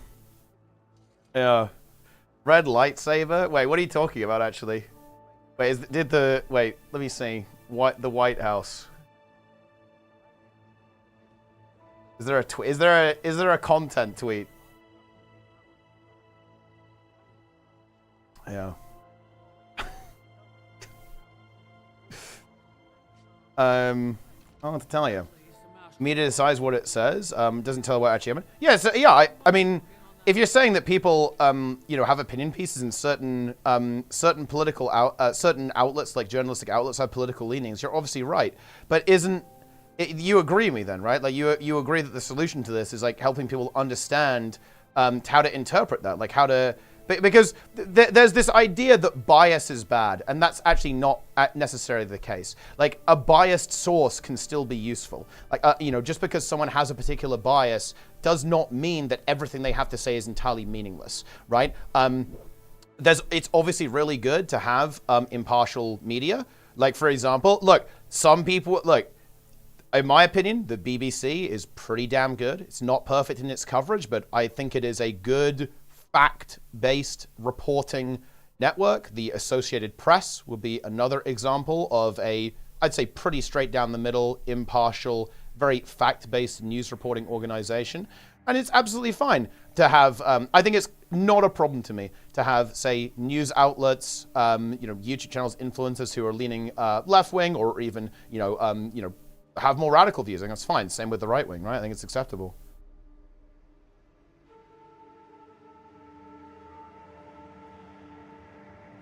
Jesus Christ. Bro, what the fuck is this, dude? Like, what? I can't believe this is fucking real. Are we serious right now, bro? Okay? Look. If we're talking about the woke mind virus, then what the fuck is this, dude? Holy shit. Jesus Christ.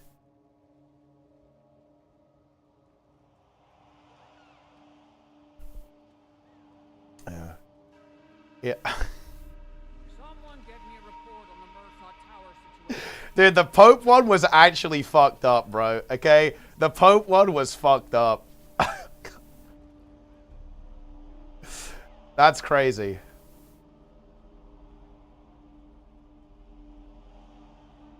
Yeah, exactly. It's there forever now. It's indelible. It's marked onto history. Also, guys, why the fuck is it a red lightsaber? Okay, look, they missed the point here. It's like AI generated. They put the fucking prompt in wrong, bro. I guess it's red for Republicans, but we've kind of missed some very important context here. Yeah.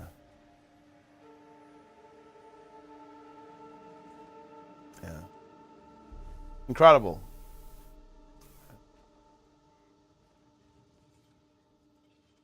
You love to see it.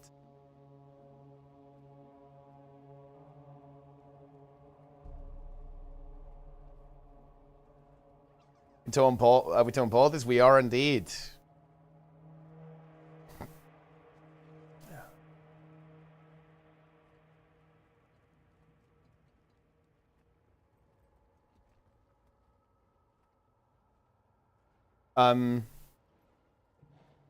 Like, oh wait, how is he a fascist though?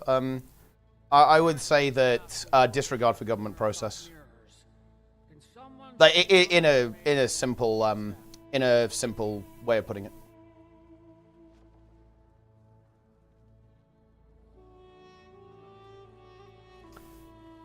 And a disregard of systems and like how politics works.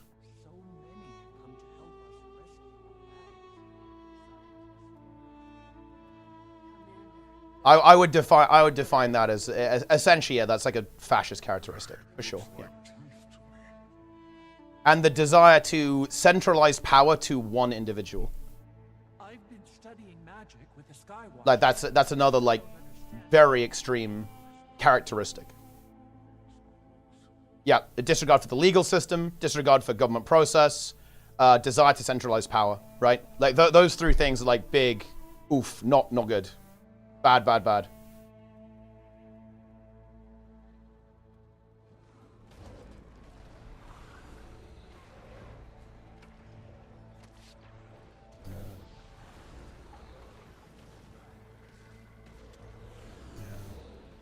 Yeah, I think that's another good example. Like, you know, for sure. I think they've also been like fucking with people for having negative opinions and so on of the administration. If we don't close that rift, this area will be overrun. But it's a good question, Kidda. It's a good question. Like, how are we going to get ourselves out of this one, right? That's the conversation, right? Like, how are we gonna get out of this predicament we find ourselves in? I thought everyone was for going against Congress. I don't believe that to be the case. No. I mean, look, you know, I think we can talk about Joe Biden. Like, Joe Biden was able to like pass bipartisan legislation through Congress, right? Like, and you know, you can criticize Joe Biden. I think that's absolutely fine. Like, you don't have to love everything a politician does to kind of say that they have respect for due process, right? And they respect the political institutions. Yeah. Yeah.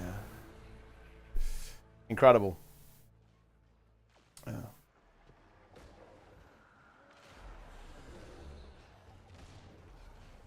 Joe Biden clown. Listen, okay, he was our clown though. But nah, I don't know. Listen, when Joe Biden was in power, guys, the number was going up. That's all I care about, bro. That's all I care about. Oh man, that's funny.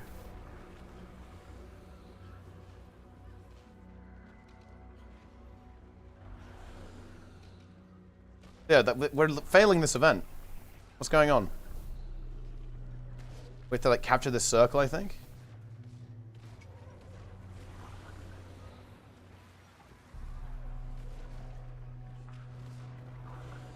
Hyperbole. I honestly, I'm not gonna lie. It's actually weird. You know, this actually is something rather interesting. One, I don't think it is hyperbole. I think that there is a reason. I kind of want to bring up this image again. Like the fact that this is the type of media.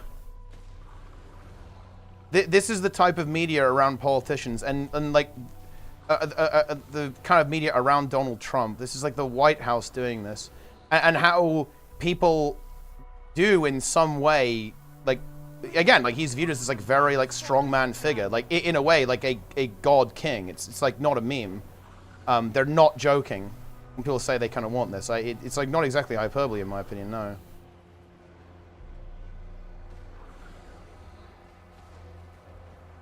If it was a shit post, yeah, but the thing is, it's not a joke. That's the thing. That's the problem. It's not a joke.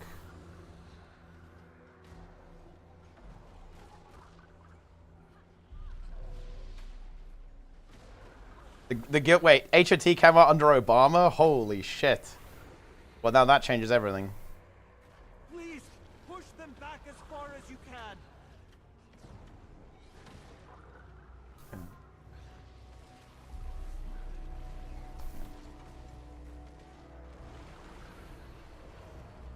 But yeah, like all of the rhetoric around, like, you know, I mean, bro, look at how he talks on his Truth Social, dude. It's like, holy shit.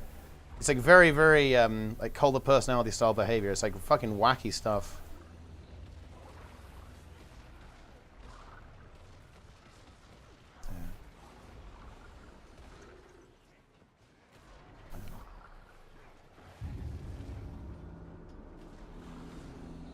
Absolutely insane shit. Are there arguments of Nexus? Yeah, you can, yeah.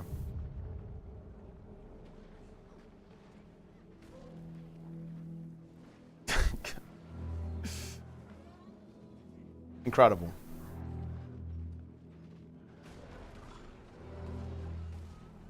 I don't remember, well, I mean, look.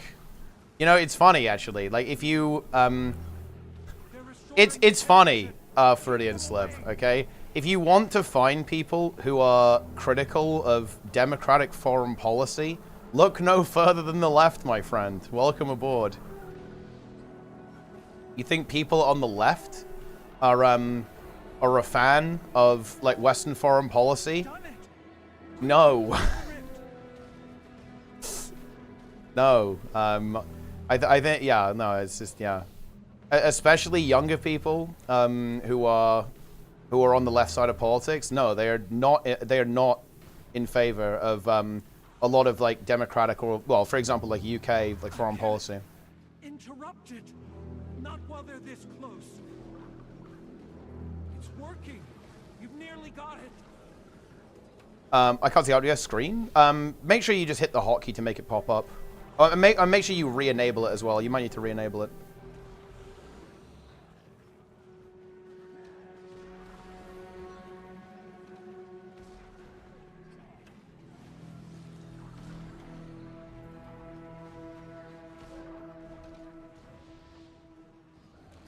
New map is dead? Well, to be fair, there's no event right now. Like, you know, people are going to do it when the meta's up, right? The event's not up currently. Interrupted. Not while they're this close. Isn't there some common ground facilitating the integration of legal immigrants and deporting illegal ones? I actually don't want to talk about this because this I think is a really complex question, because the question is like, there's obviously people who are, have been in a country illegally for a long period of time, maybe even having families. Like, how do you deal with this? It's actually like a very complex question, I think. But I mean, the common ground here is that, like, we want to improve the immigration system so it works better, so that, you know, like, people are able to enter the country through legal means, right? Like, that's the goal here. When I began learning magic, my mentor warned me. That's the important thing. That would be the common ground, I would say. Brave choice. Grateful beyond words I am. Had I been alone, I could not have stopped it. But I had to try. And I think a lot of people just want to, like, drain all of the nuance out of the conversation and say, yeah, let's just, like, deport 10 million people. It's like, well, I'm not sure if that's a particularly practical policy position.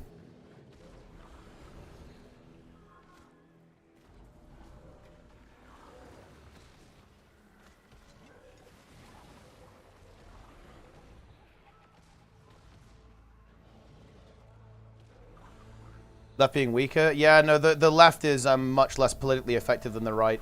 This is 100% the case, yeah.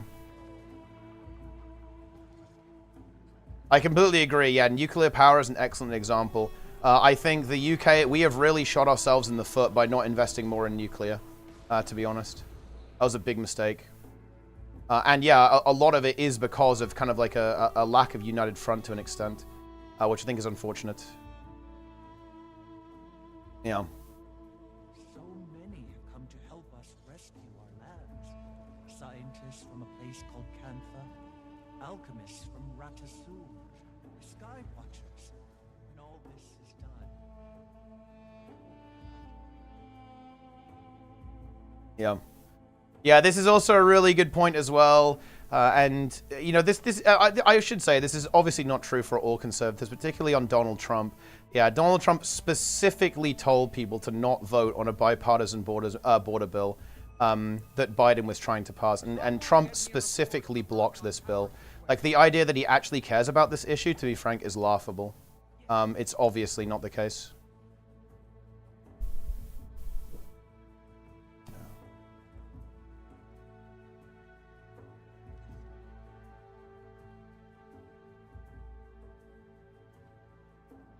Phase 2. Phase 2 indeed.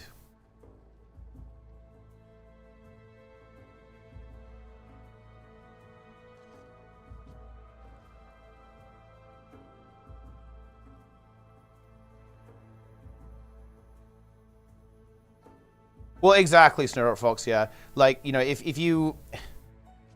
You know, it's actually,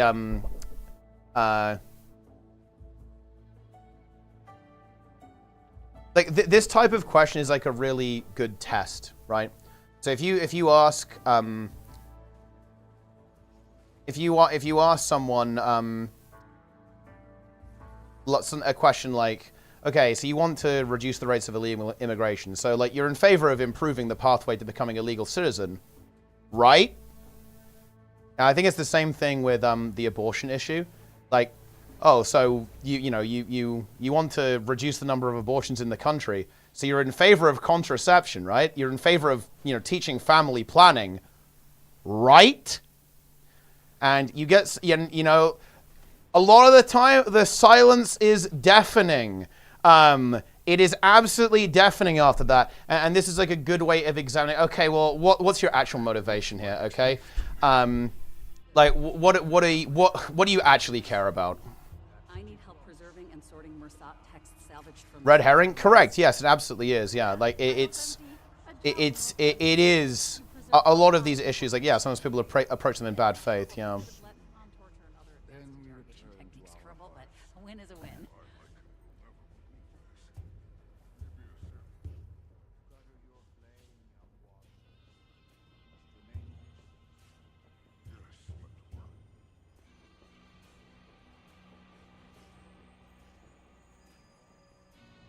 NA debate. I mean, look, I think we're nearly at the end of the debate.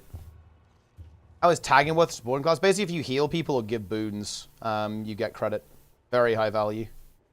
We love to see that.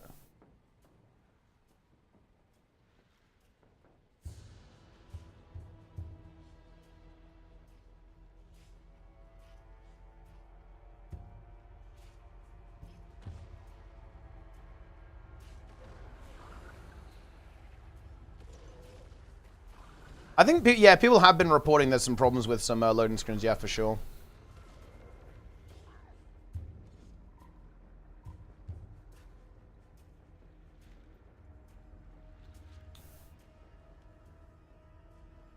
But they'll probably fix it. Leftist gross? Yeah, we are. We are gross.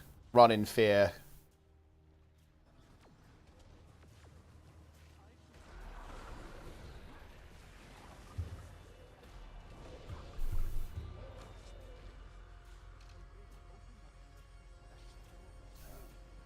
Review for the new relics. Well, the good news is the Bloodstone one is pretty fucking busted by the sounds of things, which is pretty epic if you ask me. We love to see that.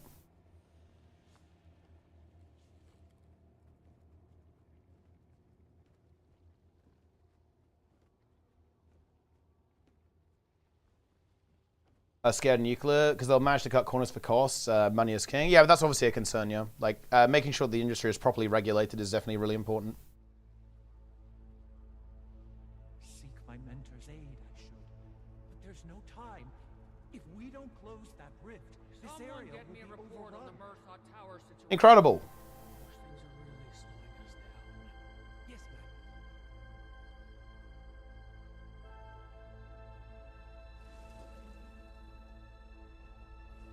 Working. You've nearly got it. Relic of the Living City. Is that the really combo-y one? I bet it's really fun to use when you actually pop off. If you pop off, I think it's pretty big.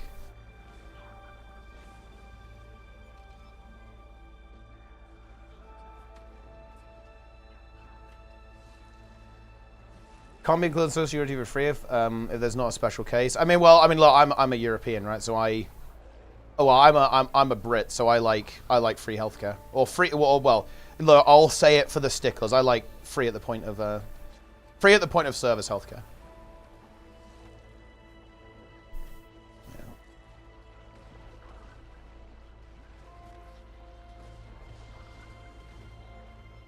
Nitro's getting in here.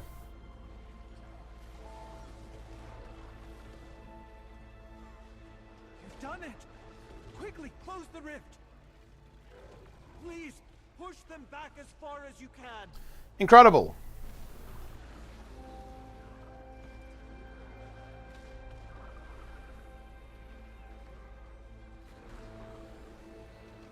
Can't pay for anything to people policy. Oh, okay. This is a good point to engage on. It's a really good point to engage on. So I've got a question for you. And so I'm not trying to get you here, by the way. I just want to kind of explore this idea. Do you think it should be? Do you think that people who, let's say, okay. That people who are overweight, for example, or like do drugs or drink a lot of alcohol, shouldn't be entitled to healthcare. So you're basically saying, okay, so you maybe don't necessarily like approve of this choice, or you view it as like a privilege or something that's unnecessary, right? Like it's not necessary to do a bunch of drugs, or it's not necessary to like eat a lot of food and potentially get overweight and have health complications, right? This kind of thing. There's a lot of unnecessary behavior that potentially can end up costing the taxpayer, that we say, you know what, we've still got you, right? Even if we think it's maybe not the best idea, or even if we think it's like not necessary, we still got you anyway. So this is kind of what I'm getting at here. It's like, why would we say, well, accept this thing? Like we're willing to, you know, we're willing to do a bunch of other stuff that maybe isn't exactly necessary, right? You know, we're not willing to, you know, we're willing to pay for some unnecessary things, but not other unnecessary things. And the question is like, why? Like, why do we want to do this? I need help preserving and sorting Incredible. salvaged from the city ruins. I'll toss them, you catch them. Yeah, Tren works in the medical industry, by the way, guys. Well, I shouldn't say industry. He's from the UK. I guess it is an industry, but he is a life-saving enjoyer. Maybe have some restrictions on healthcare for addicted people, get help. Well, I don't think. I mean, obviously, like part of the treatment would be to help people deal with this, right? And it's obviously not like not the best like one-to-one. Oh yeah, what people have accidents, right? Like what you know, or you know, do like extreme sports and end up getting hurt, right? Well, you know, if you go do extreme sports and you get injured, well, unlucky. A good example.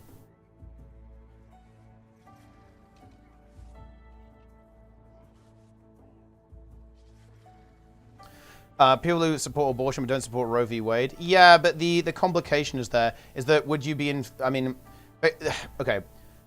Oh man, and this is where my lack of knowledge about U.S. politics or like the political system is going to potentially be a problem.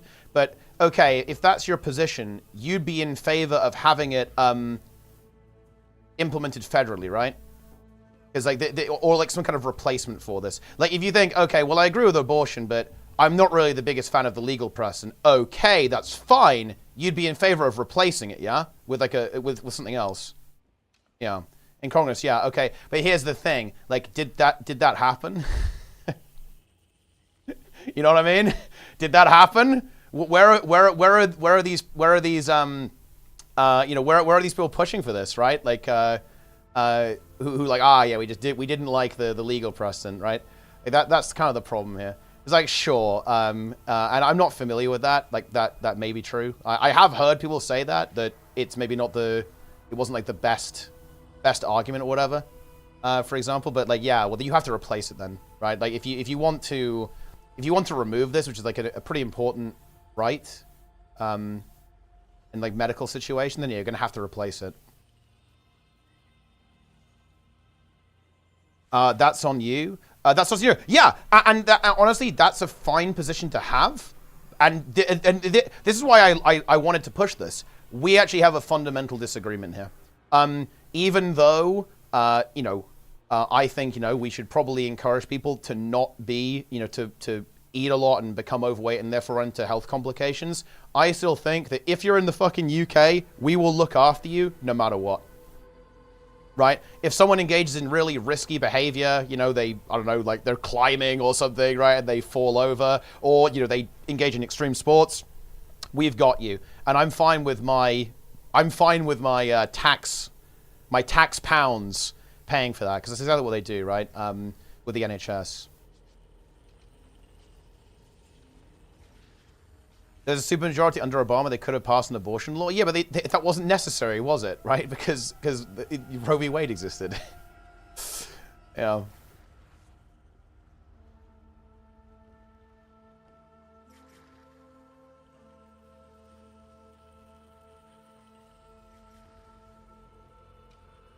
Incredible.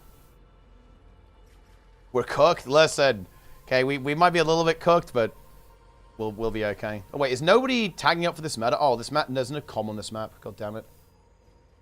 Tag up.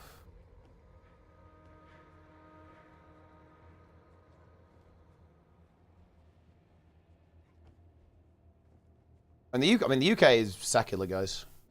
I know you're memeing. I know you're memeing, but the UK is secular, obviously. Fucking dead ass map, man. We gotta recruit people in. Dude, look at all these metas here. Let's go. Meta map.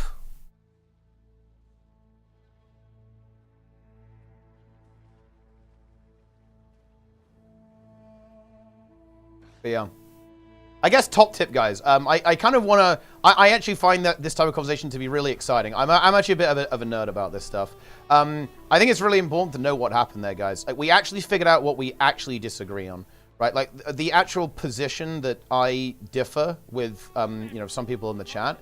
It's actually entirely about like how we, what type of thing should we essentially say? Yeah, we've got you. In my mind, it's actually basically everything. Like I think pretty much no matter what you do here in the UK, I think we've got you. Right, like even if you do something really stupid, right? If you do something really stupid, okay. Don't worry, we'll patch you up again, or at least we'll do our best. I'm a fan of that.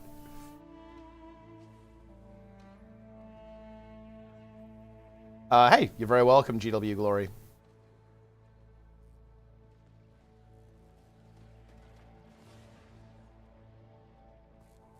Yeah.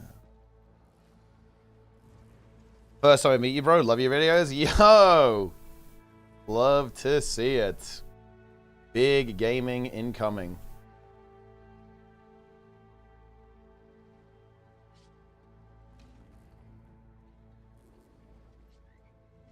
Incredible.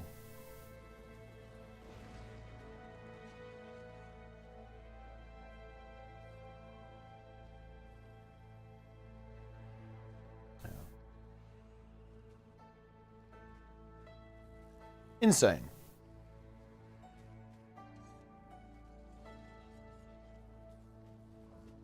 Yeah, and I think it's really important. Dental care is being brought up here. People are saying, oh, but dental care isn't. But here's the thing. I want to actually point out how this is not a good argument. People on my side of the line would say, well, it should be, right? Like, you're saying, well, this one thing isn't being covered, right? And that statement is true, as it often is. Like, private dentistry is also relatively common in the UK as well. Although, you know, you can get it on the NHS as well. But here's the thing. Right? People on kind of like my side of this argument will be in favor of making it more readily available through the NHS, for example. Or indeed some other kind of state-oriented healthcare. Exactly, yeah, exactly. What No is saying here, you're absolutely right. Yeah, like it absolutely should be. Yeah. Because it's pretty fucking important, right?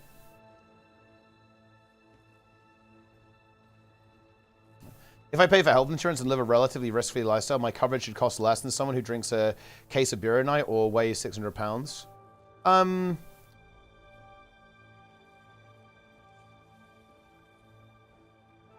I don't agree with that. Ultimately, I think the cost for these systems is best when it's distributed across all of society. And that people contribute to that system based upon their income, ultimately, which is like the main factor.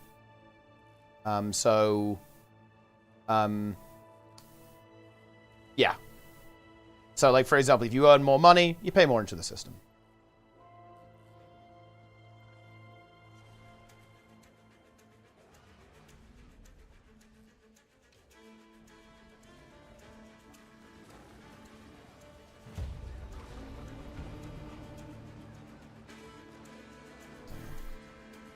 I completely agree. I completely agree, kiddo. Absolutely, yeah. Like, yeah, dental issues are fucking serious. Dude, I've been very fortunate to only have one dental problem. I had a wisdom tooth infection. It was fucking horrible. Okay, oh my god, it was bad. Jesus. Yeah, this is no laughing matter, guys. This is no joke. Goodness me, man, it was painful. Very not good.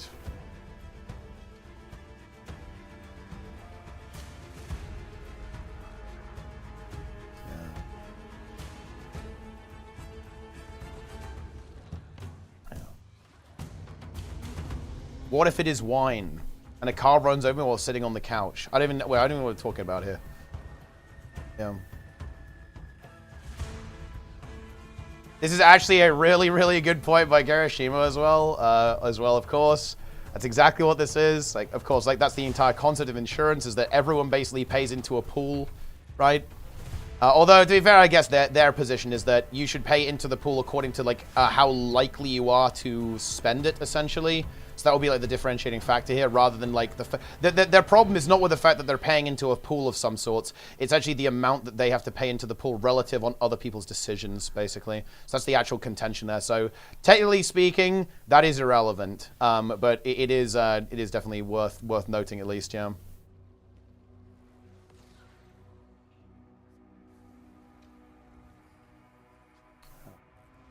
Yeah, according to your risk, exactly, yeah. Yeah, absolutely. That's a really good analysis of this as well, because like, you know, would we apply this to everything? That's an excellent point, yeah.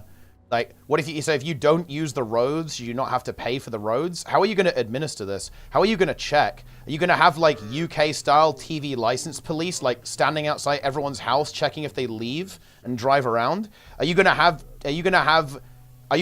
everyone's car tracked so you know how much they drive? It's like this is just not a practical system, right? It's not a practical system, and it's like, I don't know, it is what it is.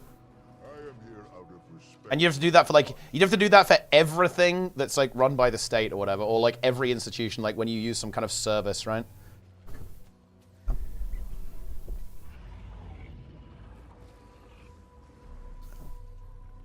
Insane.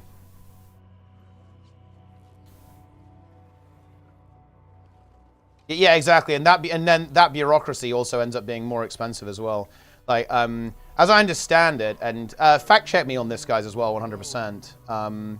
Like, if this is wrong, but as I understand it, I think the U.S. like pays a crazy amount of money like per individual. I think like the U.S. like healthcare system is like significantly less efficient than kind of European style systems as well, right? But I'm pretty sure, like, you know, the NHS and like other kind of European style health systems like outperform like US medical insurance. So they pay more, and as I understand it, like outcomes are not even necessarily better. So look again, I just feel like this looks good for the you know, this kind of looks good for the more socialized healthcare system of Europe, if you will. And that's also a really great point, Magic Marcos, yeah, for sure. Yeah, that's absolutely right. If more people are healthy, that means our society works better, and you indirectly benefit from that as well. Absolutely, yeah. It's just like, you know, if people are healthier in general, that means our economy is going to be performing better. Obviously, more people are going to be able to work, and, you know, well, also, you know, they're going to go and spend more money, they're going to earn more money, they're going to spend more money, right? Like, everything's going to work out better. If you know, everyone's, like, healthier, just in general.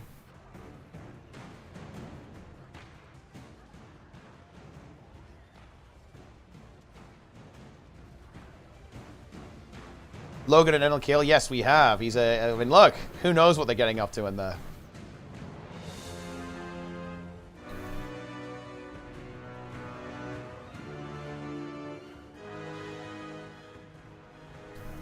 Incredible.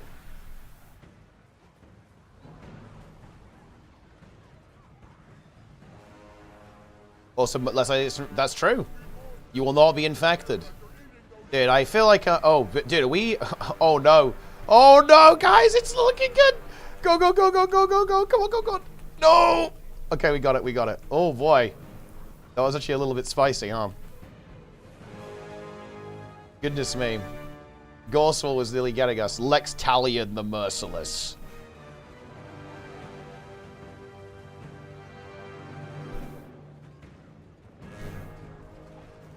Insane.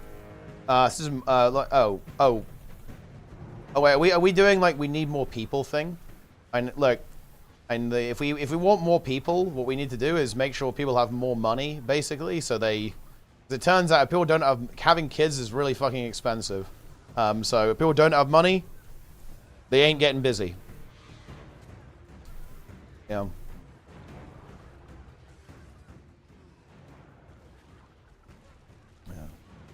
Yeah.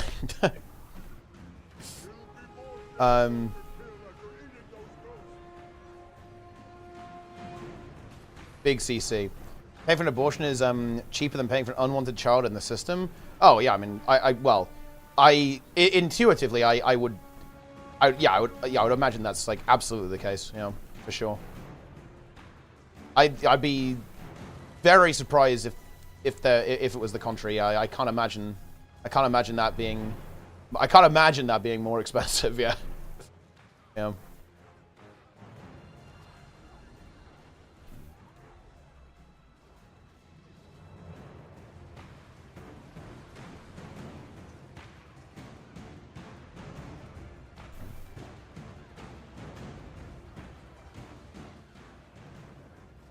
Insane.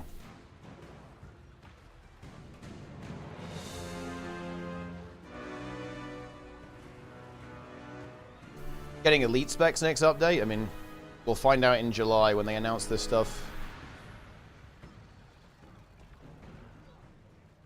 The other side's not about the money? Oh no, that was just like a specific argument that's being responded to. I think a lot of the time it's well, at least some of the time it's like an ideological conviction. Though I think the ideological conviction tends to open up like a really weird can of worms as well, to be honest.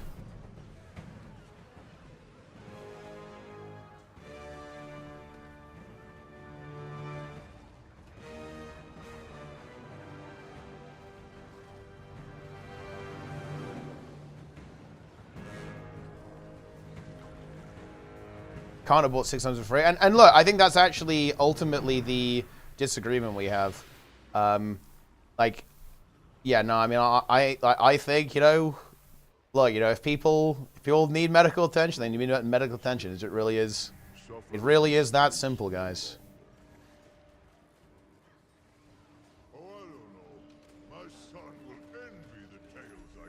Onwards.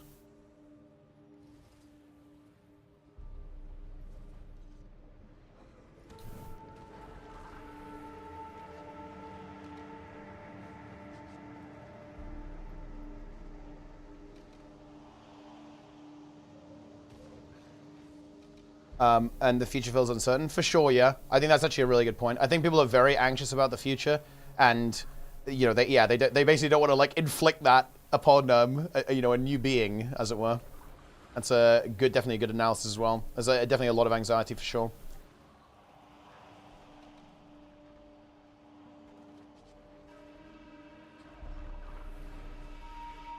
Because like the thing is, like I think the challenge to this position, El Charlatan, is actually to like look at other positions. Like for example, okay, so again, this is not a one-to-one analogy, but it's an example. To be clear, I'm not trying to equate these two things whatsoever. Just to be absolutely clear, hopefully that's very obvious. But you know, okay, let's say that, you know, someone like an individual, they're like a stunt actor, right? They're like a stunt actor, and they have like a bunch of injuries.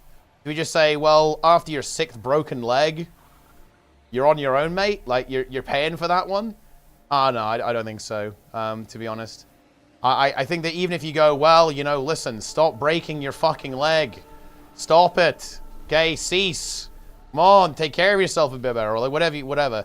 Nah, I think we still gotta fix their broken leg. I'm in favor, guys. You can have as many broken legs as you want. Like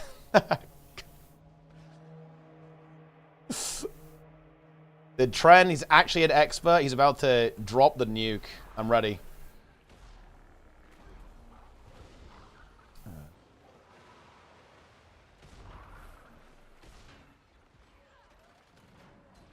I don't think it's the right analogy. I agree with that one. Okay, good. Why?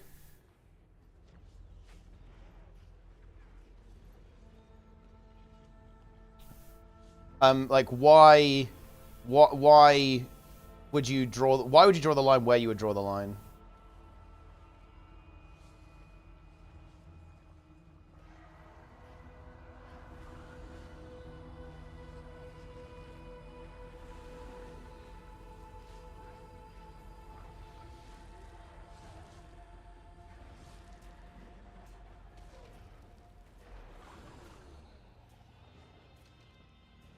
Ten 40-10. Listen, what could possibly go wrong? Fisher thanks for the prime, by the way.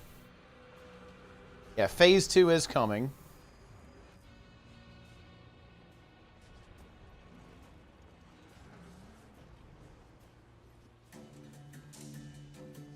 You want everything for free, bro?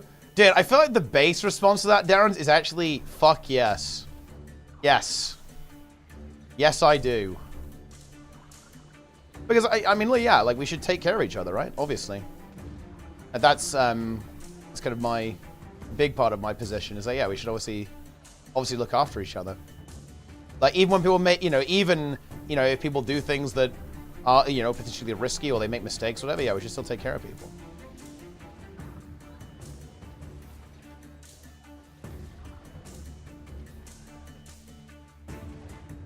It's not free, able to pay those taxes. Free at the point of service. Yeah, sure. Free at the point of service. And available to you regardless of your income. Right? Because, of course, there are, even if you... Okay. If you don't pay your taxes, the NHS will still look after you, right? Like, they don't call up the fucking IRS, okay, or HMRC every time someone comes in the hospital and says, oh, is this guy paid up yet? Before they check if they're going to sort you out or not.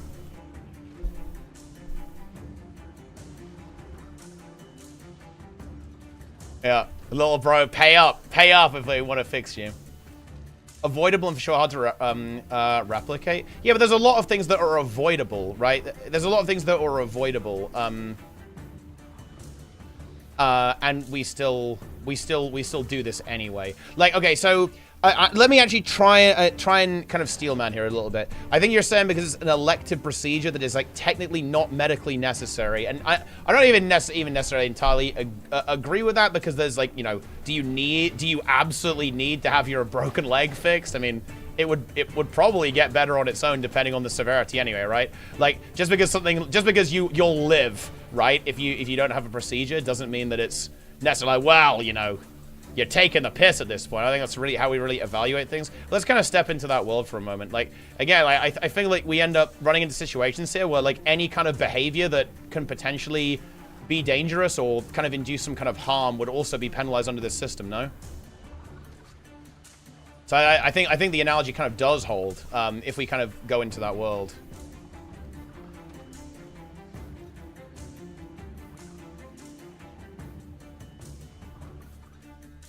No death penalty in the UK, so you got fish and chips to be one. Whoa! You can't disrespect our culture. I'm ready for Tren just to unleash, just to fucking unchain.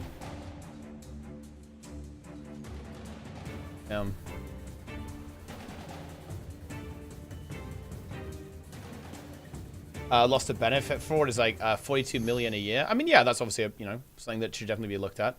I think that it's definitely not good if people are cheating the system, right?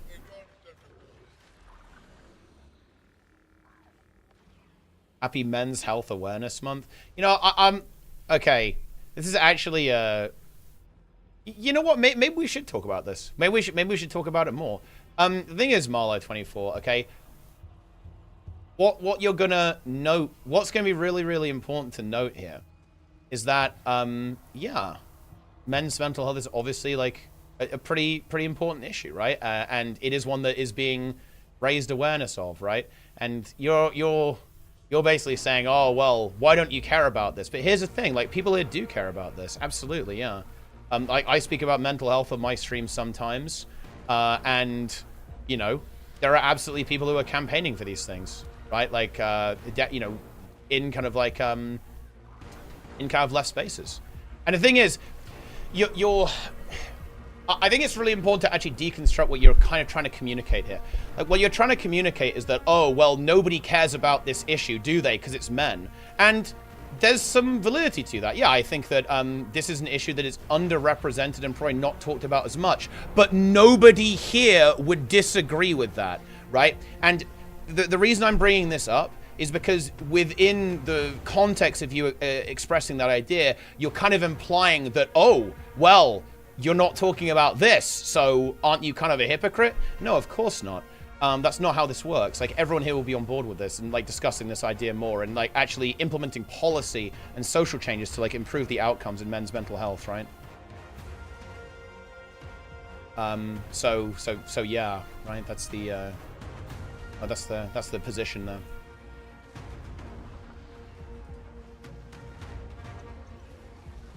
I'm trying to be more realistic. Everything can't be free and something is preventable. And pay if you can afford it, at least. But I mean, but the thing is that true? I'm not sure if the evidence necessarily supports that, though, El Charlatan.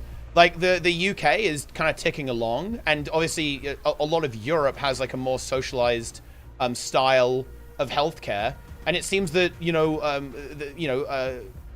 it seems to be the case that this socialized style healthcare is outperforming an insurance-based system. Like, if we look at countries that have good healthcare outcomes, right, or indeed like really high life expectancy and human development index, it tends to be like in more kind of more like left-wing, like more socialized style systems, right? Right? Yeah. Yeah.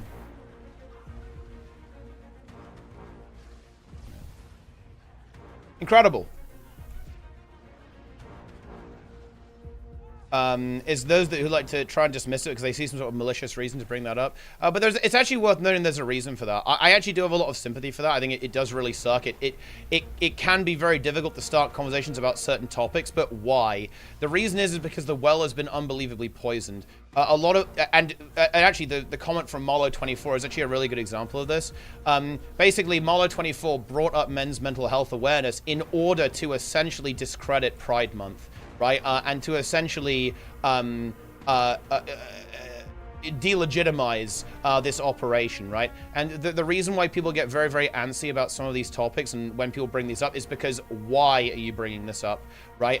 Like, in what context are you bringing this up? And unfortunately, that does actually have a ripple effect where it can actually end up actually hampering legitimate discussion too. Absolutely is true, yeah.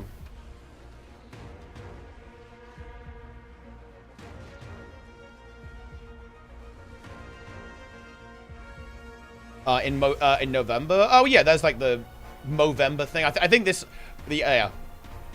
So there is also, we've also got November going for us, guys. Feels good. Grow a mustache.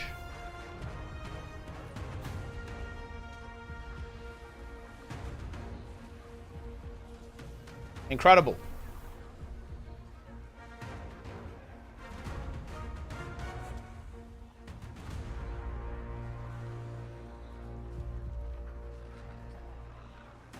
Is Spain, there's an argument to add more and more things to social security, like regulation items.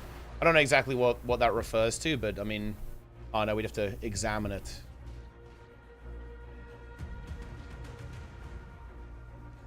I don't know what exactly that means.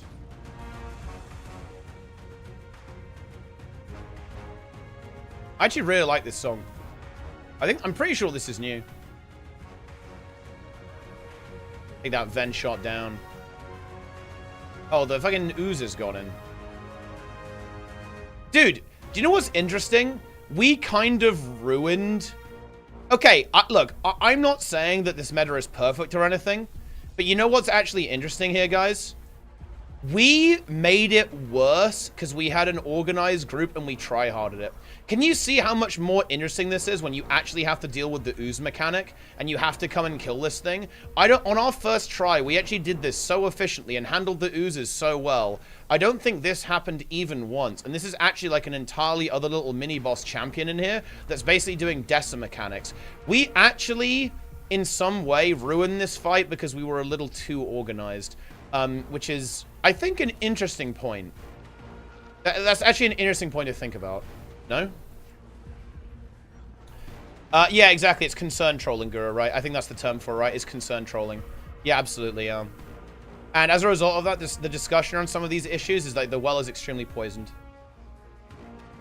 So like if you're concerned, about some of these conversations being a little bit guarded or even not taken seriously, I actually think that the solution to actually addressing this is actually dealing with the bad faith actors. It's dealing with it's dealing with bad actors, and it's also dealing with concern trolls. If you can resolve that, the conversation will actually like unwind and become a bit more normal, I think.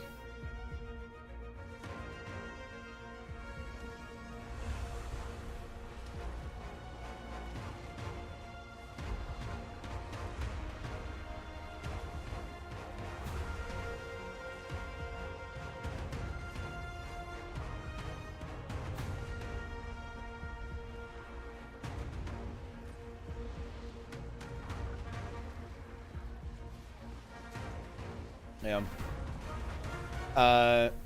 They did better unemployment benefit fraud and compared to the tax fraud of millionaires. Unemployment fraud was 7% of cases, 73% of millionaire tax deductions about to be false. Based. Very fucking based. Holy shit.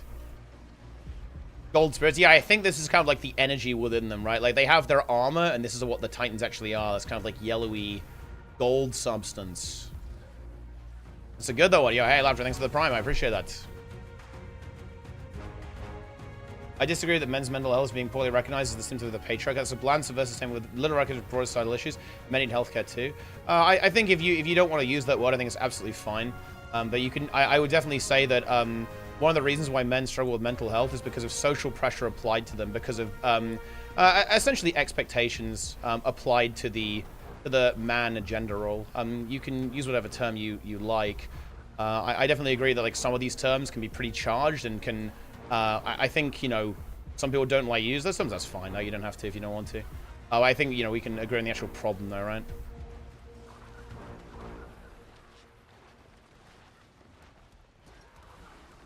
When I have mental health problems, I sleep it off. Yeah, and that doesn't work for everyone though. If only it was that easy. Who decides which lifestyle choice can be the bad ones? Exactly, yeah. The prime ones people tend to target things like alcohol and smoking. For example, working night shift work is considered terrible for the health. Yeah, only one night shift. Yeah, exactly, yeah. Obesity is linked to leading causes of death. Some problems within the NHS is the fact that it's no longer fit for purpose. It's time to keep working, working age people in work. Now through our own success and advancements. Yeah, for sure. This is definitely like a really big problem. Yeah. Exactly, yeah. Because like we're just living, right? So it's like it's really hard to like continuously treat people who just like survive shit that you wouldn't have survived ages ago, right? For sure, yeah. Multiple accounts from the NHS, or my taxes are being used to pay for this person doesn't contribute, is discredited. Your taxes are being used to pay for your parents and grandparents. Oh yeah, absolutely, yeah. That's exactly like the Omega expense is basically dealing with chronic illness, right? A significant problem, we're not having enough children to fund the aging demographic. Yeah, exactly. Like all the demographics are becoming like very top heavy, right? Because we're not like massively reproducing anymore. Yeah, attempt access care from the NHS, people do not know how to self-care during illness anymore. Think about the difference in how we manage illness compared to how our parents did. Calpol and bed rest, where you were a child. Yeah, now we go to the GP or urgent treatment. or Content 111, which is the ambulance being dispatched. This whole other topic, which is for hours. Subsidized care. You need to go to AU, cool, pay £20. If you can't afford it, fill the form about your financial circumstances. If you can't afford it, need ambulance, cool, pay 20. Yeah, I think they've done this with GPs, haven't they? Actually, right? I think if I recall correctly. And I think actually that like some procedures like this can actually be helpful, and also just education, like so people like don't feel like they have to immediately seek emergency care, right? So that people like know how to identify things and kind of like take care of themselves a little bit better as well, for sure. And just of course, like in general, like improving health across. It's very insightful, actually, Trent. Love to see that. Yeah. You don't want to, you've been in for scan, don't want to wait for it? Cool. Here are the 3 different pay banded options, which expire it. Yeah, for sure, yeah. Exactly. And that's I think that's often brought up when you go to see treatment, right? Particularly if there's going to be some kind of wait list. Like you can obviously pay to go for like a private option to kind of get it done quicker, yeah.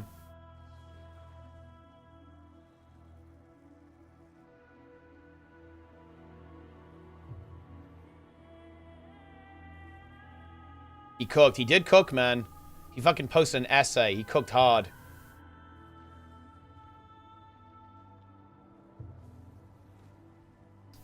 Incredible. I also like that Snowdrop Fox said lower class peepos. That's actually based. We're actually using peepo language to describe this stuff. Very nice. Oh, the NSS receipt, not the pro. Yeah. Oh, yeah. I slightly misunderstood. Yeah, for sure. Yeah. Incredible. New meta thoughts? It's a little underwhelming, but it is what it is. Started out strong. Population generate implosion like 30 years. I think we definitely have some challenges for sure, yeah. Like we just fucking live. That's the problem. We keep living, guys. And we're getting really good at, you know, keeping people alive and taking care of them and making sure that people are still functional. Feels good.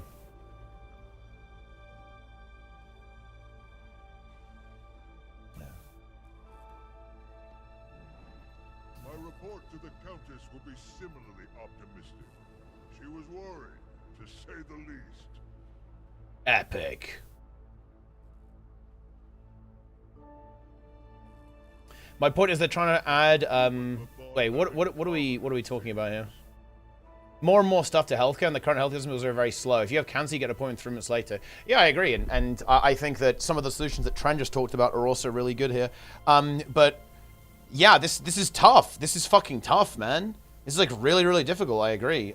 This is a challenging problem for us to deal with. Like we are definitely running into problems with the way that our systems are set up right now. 100%.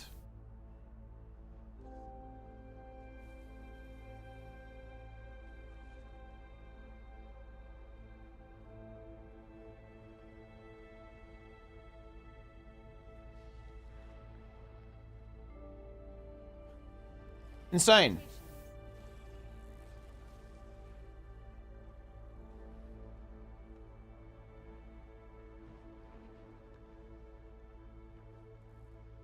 Excelsior.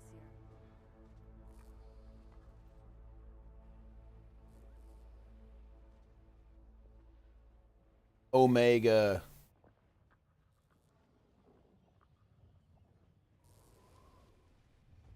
This chat is popping off, dude. It is popping off. Honestly, it's good to talk about it, though. Honestly, I think this has been a relatively interesting conversation. I think it's really important to do that.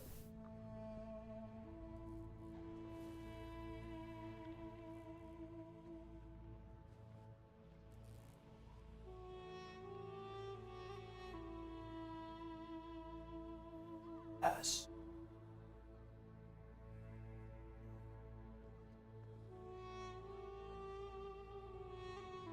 Absolutely, yeah.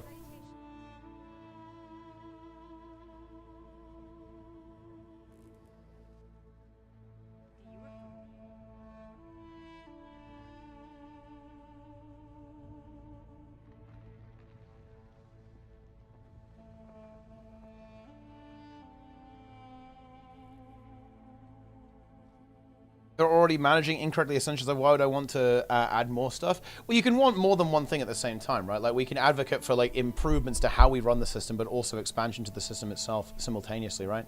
Like obviously, And also, it is kind of worth noting that this type of stuff does exist, right? It's not like, you know, it's not like the government goes up to all these, you know, organizations and just gives them a blank check, right? That there's obviously, like, performance reviews and so on that go into, like, understanding, like, how to efficiently spend money, right?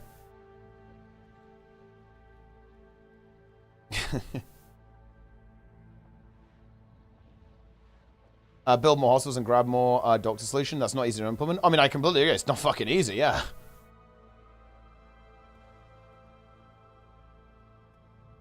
What do I think about inheritance tax debate in the UK? To be honest, it's actually not something that I'd have to really think about it. Like I need to do research, to be honest, and delve into it. It's not actually something that I'm super familiar with. I think that, like, wealth accumulation is a problem. Right, like, is inheritance tax, like, the best way to deal with that? That's a good question. You know, so I wouldn't give comment. I'd want to like understand if there are other potential solutions that could be used to solve the same problem. Because, like, essentially the problem inheritance tax is trying to basically, like, address like wealth accumulation and make sure that you can't just, like, sit on stuff forever. Basically, is that the best way of doing it? Who knows?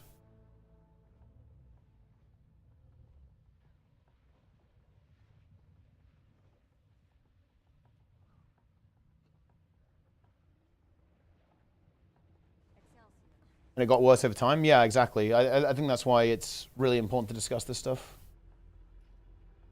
Another convergence? Yeah, we could do another convergence, I guess. I will go and converge real quick. What one should we do? You're trying to do Ura. I feel like Ura is like the most challenging one to get gold on, at least. Maybe it's Ura time. We need to try and get good at Ura. We're shutting down hostels in Germany because they're too expensive. Yeah, I mean, I think ultimately that is a big problem. Everyone's fucking skint right now. Nobody's got any cash. I think that's where... I mean, ultimately that's where a lot of our problems are coming from, if I'm being real. We got no cash.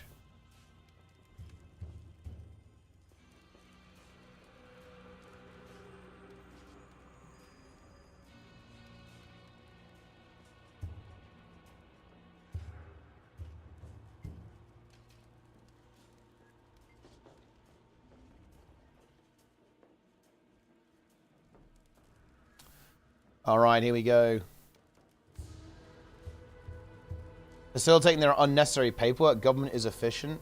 I also think it's okay. Do we really? Do we think that private enterprise is like giga efficient? Not totally sure about that one, guys. And there's probably a lot of wastage in private enterprise as well.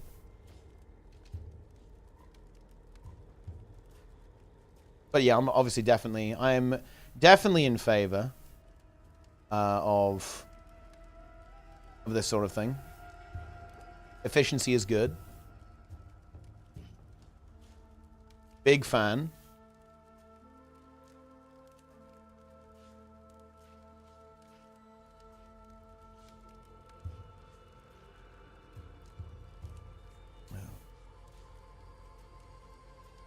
It's time.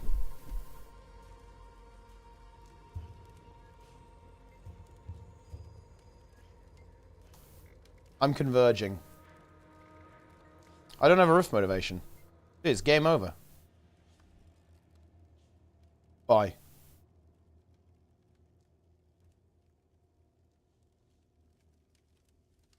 There are cursor settings in the game. Yeah, that's why.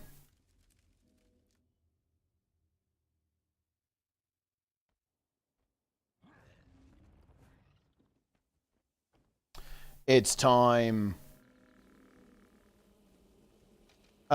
If we're going private, you get to see the same consultant you in the edge. Exactly. Yeah. Because I think there's this idea actually, which isn't entirely true, of course. That there's this idea that you know, private is different doctors, but a lot of this it's going to be the same people, right?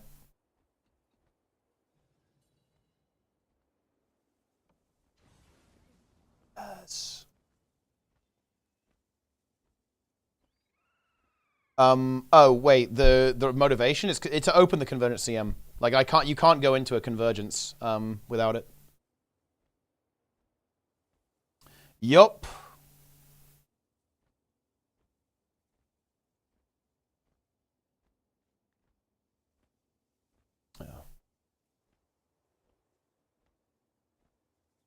Epic.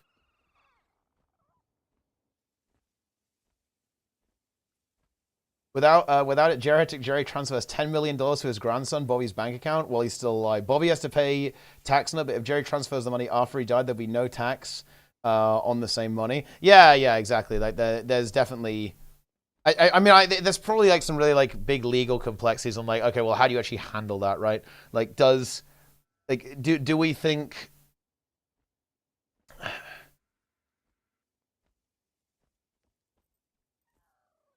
Yeah, it's like how do you handle that situation? I think it's complex. It's definitely very complex. Yeah. Why use Desicate? I think Desicate's a shit skill.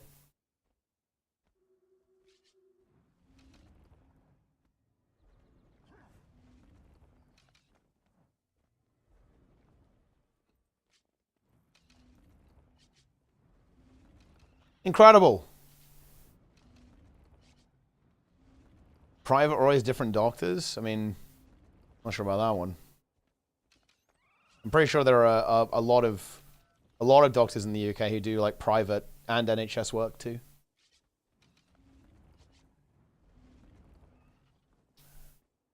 You'd use Desiccate if you need Fury, basically. I just don't really like pressing that button. Everyone log in. Dude, this guy got confused. What happens now? Did the meta fail or another one is caught by the legend of phase 2?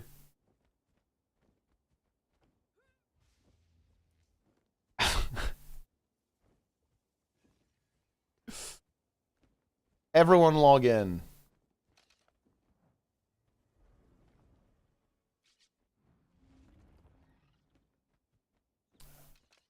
How can we join you? You just type /squad join Sinister T. That is what you do.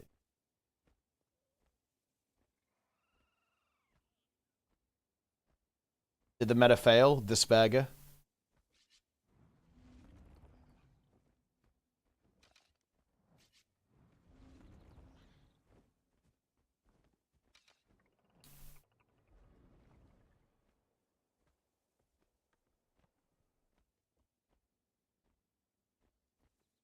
Yeah, character name works. Yeah, that's right.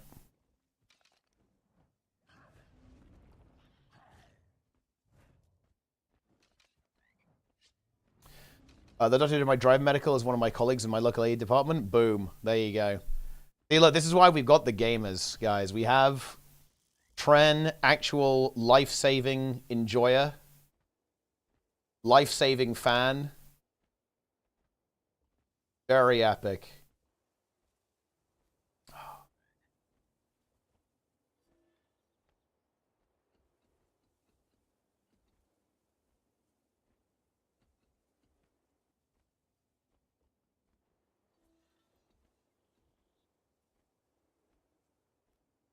Get in there. Look at all these. We have loads of mechs.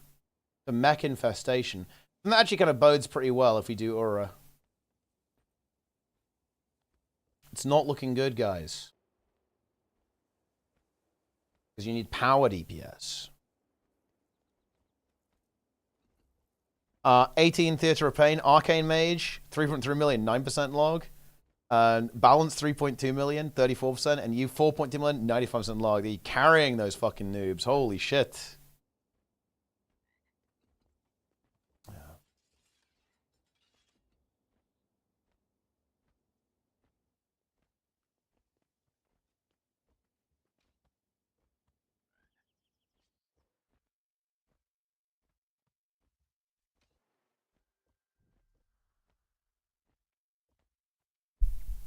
Insane.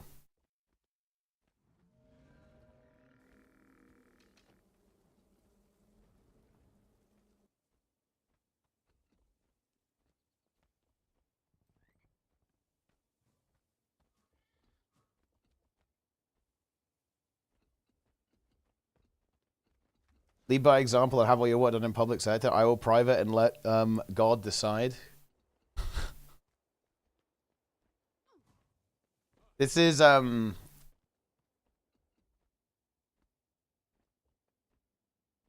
so okay, so I actually want to engage with this because this is I want to kind of deconstruct what's going on there. Basically, you're saying, well, the private system performs better and therefore I will use it, and we'll let God decide. But that's not really the point, is it, right? Like, the argument is that we want to make the public system better and fix issues with it, right? That is the goal. We're not saying that, we're not even necessarily saying that the private system shouldn't exist. We're saying that we want to make the system better. Like, you can't respond to that and say, well, you know, listen, if you ever engage in using the private system, then you can't ever criticize its existence. That doesn't really make any sense. Private system perform better. They're specifically talking about the fact that you can essentially get treatment earlier or faster. Let's say that maybe you need a scan or you need some kind of procedure. You can get it done quicker than if you go private than you could on the NHS.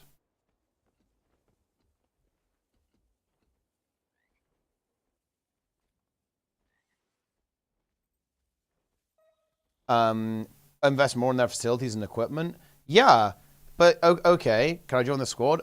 Yeah, of course. Group is not listed. Yeah, it's squad join, guys. This is a squad join group. You are indeed absolutely correct. You are absolutely correct in that case. But here's the thing. Let's assume that's correct. That doesn't mean anything, right? Like, maybe we should make the public system better then, right? Maybe we should make the public system as good as the private system. Let's fucking go, log in. More funding for NHS dentistry. I'm about that life, guys.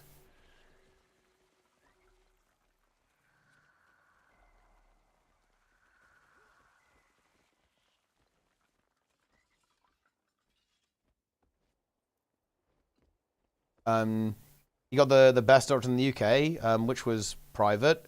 Okay.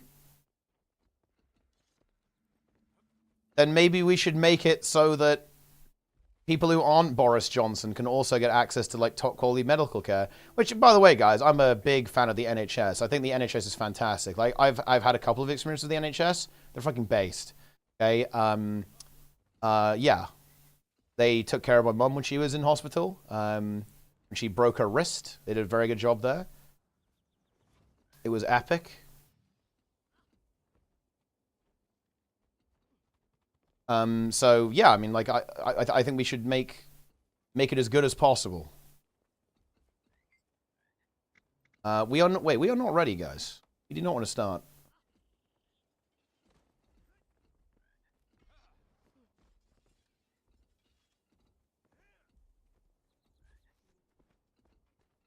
Heavily distrusting of private healthcare being better. Yeah, easier access. My sister always died because she was misdiagnosed in a private clinic. They said you had an ear infection. Really had a stroke. Oh my god, fucking hell, Jesus. Yeah, that is insane, actually. Yeah, that is quite the misdiagnosis. Goodness me. Yeah, we went from an ear infection to meningitis. That is not a fun time. Yeah, I mean, there's definitely always fuck ups for sure. And yeah, going private is certainly not gonna. Going private is not going to prevent you from, you know, a mistake. Guys, we are not ready to go. Like, we should not be starting. We do not exist.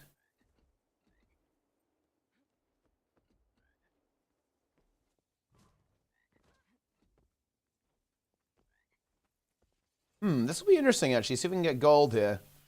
Not going to be easy, I think. Yeah. Yeah. Oh, with more time allocation? Yeah, for sure. Like, we don't, nobody here disagrees with that. Well, I mean, yeah, that would be the principle, right? Like, the principle would be, like, do we think it's desirable that healthcare is pay to win? Like, I thought everyone here was anti-pay to win. Yeah. Like, the position of many people, you know, kind of like on my side of the aisle would be, yeah, we should want to be ensuring, like, a really high standard of care, right, to people even if they don't have any money, right? Like, that would be, I would say that would be desirable. What if the private healthcare was made illegal and forced to join forces with the public? I mean, I don't even know what would look like. I mean, I guess you could do that.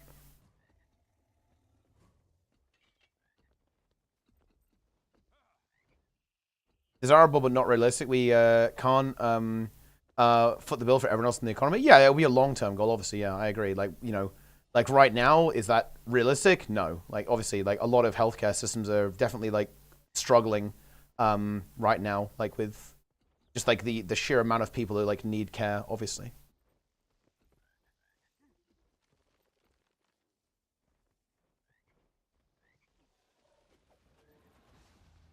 Incredible.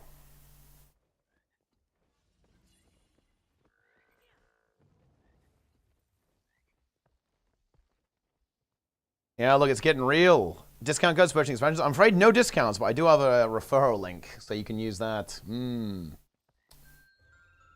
All right, okay, if we're going to do this, we're going to have to not fuck around, boys. It's CM. 2 is defending. I'm on defense duty, guys. 3-4, north. 5-6, northeast. 7-8, northwest. 9-10, southeast. 11, southwest. Go. Enjoying the stream? Hey, I'm glad you're enjoying. Bought the collection, hit level 80. Hell yeah. Permanent crafting station, worth it? I mean, if you got everything else, you might as well. I don't really go for it. If you...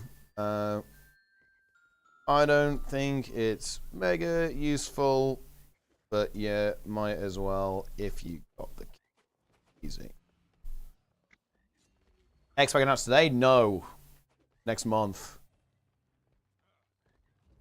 The last thing is people talk about healthcare, but how many really look after themselves as it is. Yeah, but that's part of healthcare, though. That's part of healthcare. So, part of healthcare is, I don't know, stuff like healthy eating programs, like exercise programs, maybe subsidizing people's gym memberships, right? Like providing resources on how to look after yourself, right? Like how to kind of do... say, like, how to recover from an illness, like, outside of the hospital, for example. That's all part of it, right? Yes, we do this. This is good. There's, like, big campaigns. I mean, even economic policy. Like, you know, for example, what do you think stuff like the sugar tax is for? Or like, tax on alcohol? But, like, ultimately, that's an attempt to use policy to improve health outcomes, right? That's what those things are for.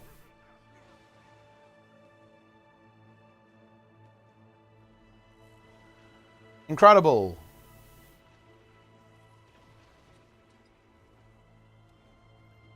Yeah.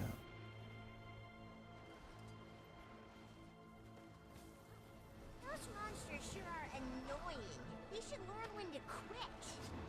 It's not part of healthcare universally. Well, I mean, I guess not universally, but I feel like we try to do it. People want an injection or a magic pill to lose weight and not take the fight for themselves.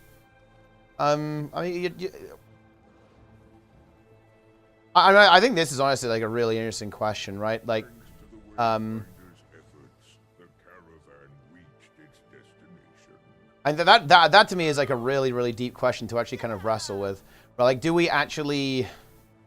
Because the thing is, I think that's incredibly contextual, right? Like, okay, so here's like an extreme example. Here's an extreme example, and let me give it to you. Let's say that someone's really struggling with like a heroin addiction, right? Like they have a really big problem.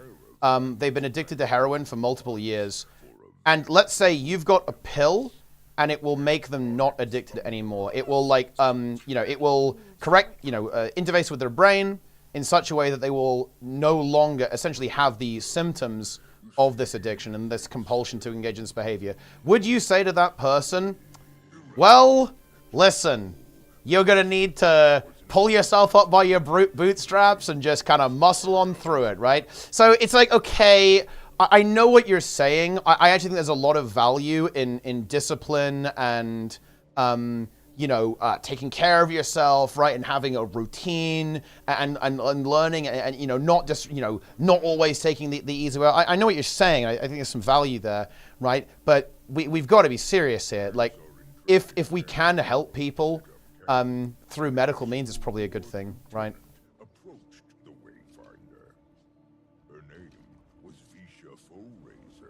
So that, you know, that's the situation there, right?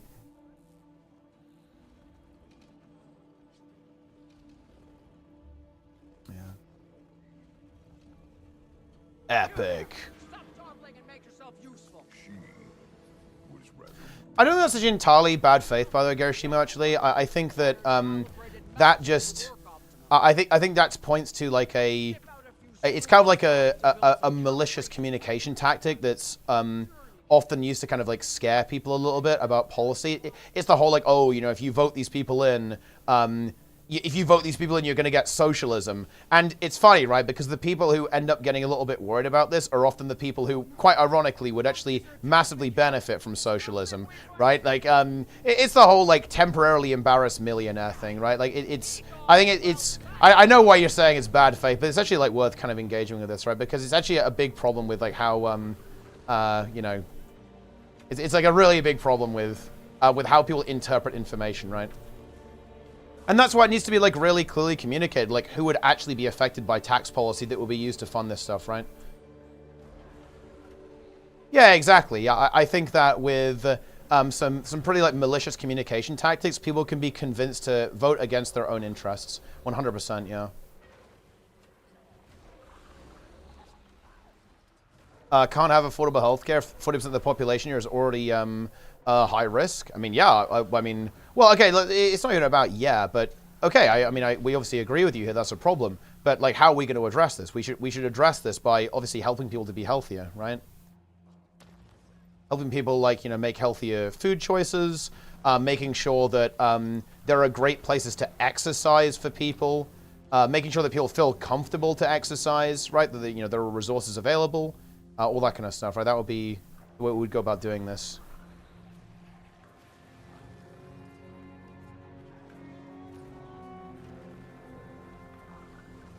You have to be rich to be against government theft? You mean like taxes? I mean, I'm not gonna lie. If you don't like taxes, then... I mean... no.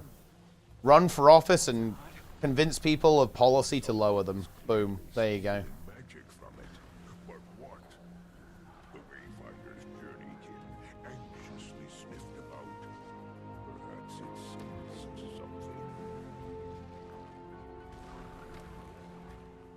Well, I mean, actually, like, okay, I will actually be like annoyingly bad faith here. I will be annoyingly bad faith. What's the better system? Right? Okay, so you know, I'm obviously not going to pretend that, you know, our glorious democracy doesn't have its problems. Okay, that's obviously the case. And I'm not going to say that government is perfect, and that there isn't like wasted money. But like, what's the better solution here? Like, you know. This seems to be like the best one we've come up with so far. I'm not saying that it is the best one, by the way. Maybe we'll come up with a better system, you know, somewhere down the line. But the way I see it, like this is the best we've got so far, right? Yeah.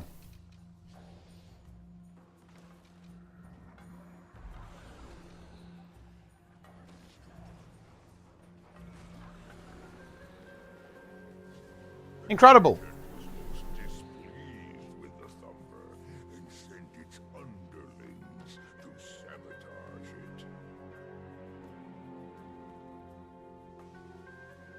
Pretty based. Of course I'm incredibly fucking based. Most base streamer ever.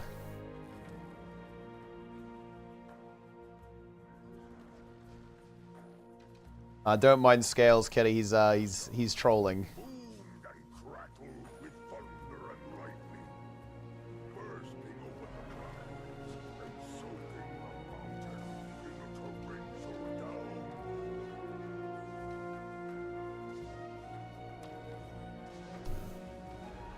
State of free market illusion where they think if the government just steps back and basically goes fully hands off, the market will work. Everything through supply and demand and whatnot. Yeah, and well, I mean, like, yeah, look, these are the same people who say, well, you know, communism only works in theory. Like, I'll grant you that in this, like, perfectly equitable and fair, pure competitive market system, maybe you'd have a point. But that's just not the world that we live in. Right, that's just not, and that's also just not really how it plays out, right? All the time. I think that we have some really big issues right now with like corporate interest interfering with things, and like even stuff like collusion, obviously, like corruption, absolute incompetence, like essentially like oligarchic practices, right? With like people just being like put in places where they really shouldn't be. It's not like private enterprise like doesn't have like similar issues that a lot of like governments face as well, right?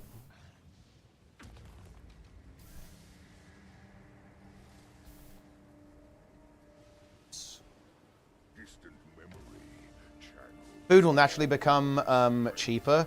I mean, I'm definitely in favor, obviously, of, you know, supporting some good old homegrown food. Not got a problem with that. But to be honest, I feel like not gonna lie, I feel like food's pretty cheap, or at least like certainly like fresh produce. Unless you're buying like fucking infinite avocados, it's a little bit more expensive over here, I guess. But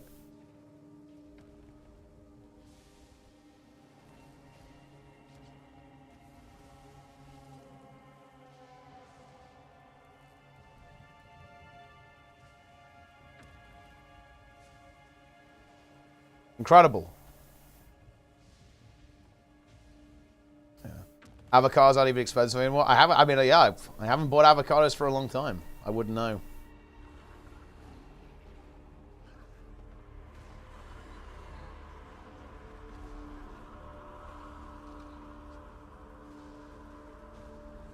Everything in Gibraltar is important because, yeah, I can imagine one that would be non-ideal.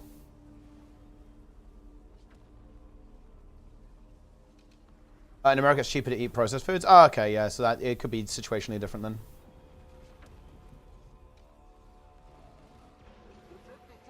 A beef shortage over here? Oh, interesting. No beef. They have to want to choose, and ultimately it's their right to live the way they want. I would love to bring some of you guys out in Miami. Let's see how some of the country live. Oh, dude, that's some fucking stream content right there, bro. That's what I'm talking about. Is your guild recruiting in Guild Wars or World of Warcraft? Yeah, no, I think that at the end of the day, like, we have to, we definitely have to do that. I guess the one thing I would say there is that I think, you know, without sounding like too insidious, you know, ooh, puppet master, I think people can be influenced to make, you know, to make decisions though, right? I think, you know, like, for example, I think people, like, and I don't mean this is like negative, right?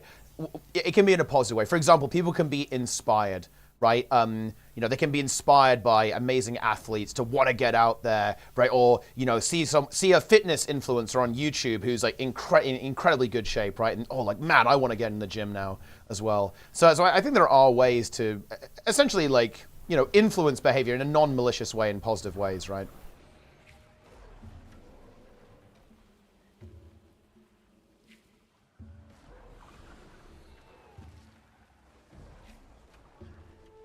Try to stream me at work. Only the brave critique the government today. Do they? I feel like everyone's shit. Well, honestly, true and based, but everyone's shit talking the government. So I guess everyone's very brave. We've got a country with a very strong spine.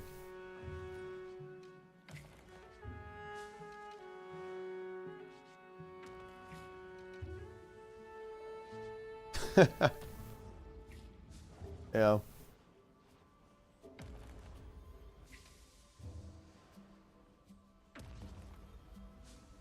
If we had something to do with it, things would be different. I mean, obviously, yeah, it's like a colloquial term, but, you know, I do feel some kind of attachment to, I guess, the democratic process.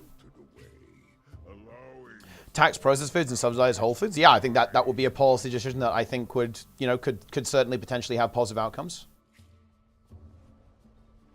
100%. Like, that would definitely be something that, you know, I think that would be an interesting policy to consider.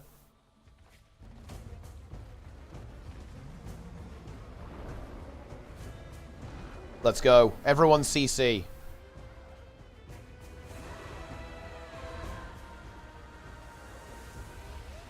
People ignored the splits, guys. You honestly hate to see that. I will eat the bugs. Dude, if eating bugs would solve all of our health problems, would you do it? That's the big question, guys. And also, if you ate the bugs, would you be happy with it? Would you be happy to eat the bugs?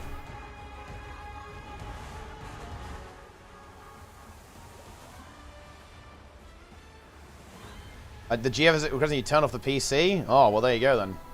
It's time. Hey, yeah, I'll see you tomorrow. Maybe even Mug Z, huh? Could be some Mug Z content. Have some bugs with my burger. You have a fucking bug burger. It's time. Klaus would be happy with you.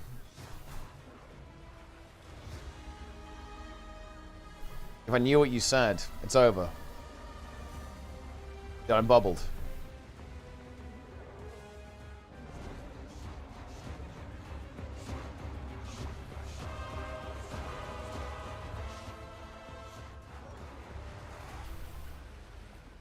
Epic. I saw some S with adult entertainers, the most conversion. Wait, there's fucking no fucking shot that's true, by the way. In fact, there is a 0% chance that is true. But even if that was true, that just means we need to pay nurses and doctors better then. Boom. Hell yeah. It's time.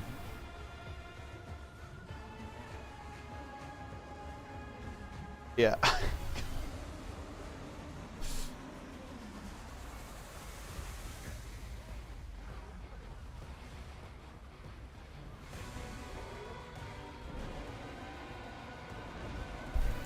Fucking Kuma generation, dude. What can I tell you? Bug wards. You guys will eat the bugs. You will feast upon the bugs.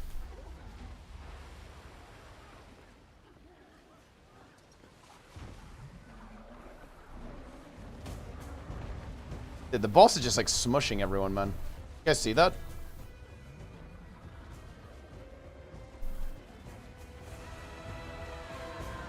I will starve to death sooner than eat bugs. Wow.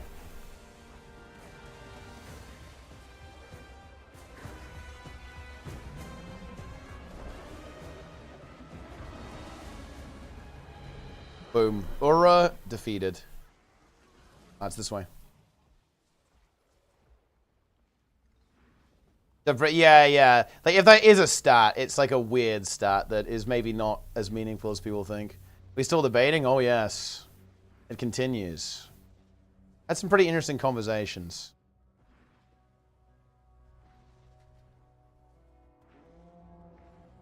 Pumas and bugs.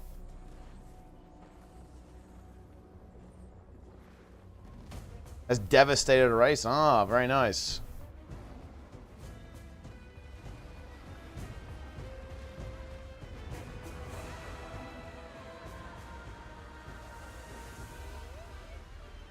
I think it might be time for Reddit review after this, guys. I think it might be time to return to Guild Wars 2.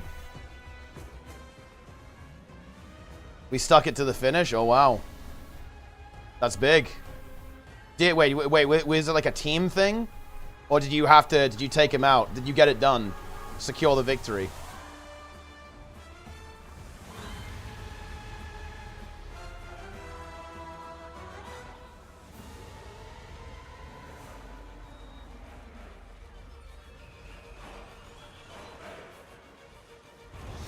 Men thought you for Reddit review? You did. Like, I'm hyped for Reddit. I'm hyped for Reddit review. What can I tell you? Who knows what we'll find?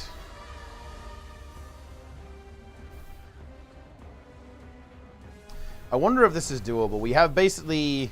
I think we have around 5 minutes to finish the boss. I think that's going to be a bit of an issue. I'm not sure if we have the DPS for that.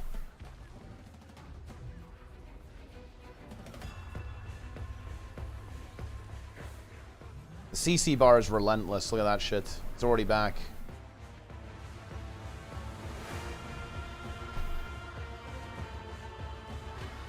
No stacks, though.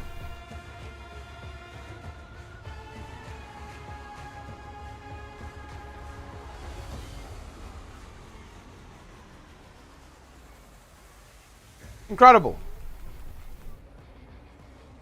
If you can't get gold level tree, I mean, look, you might be treeing. There's a lot of bubbles going on. We're Omega bubbled.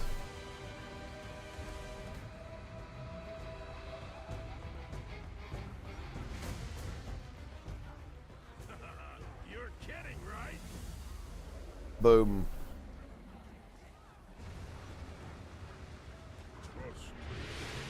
Aura is gone. Fled once more.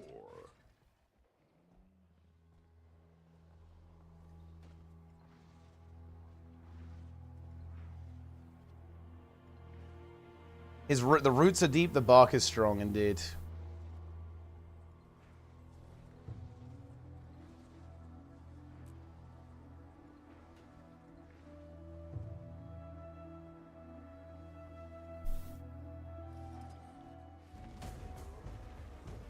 But listen, I do have a quick reminder, guys.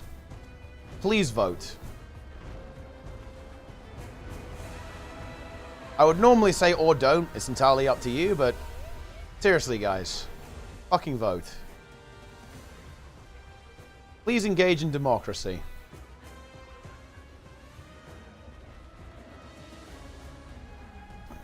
What do you vote for? And for whomever you believe is the best choice.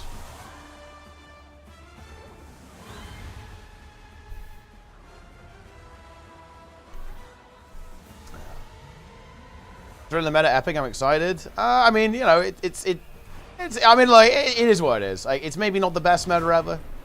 The first boss is cool though, so there is that.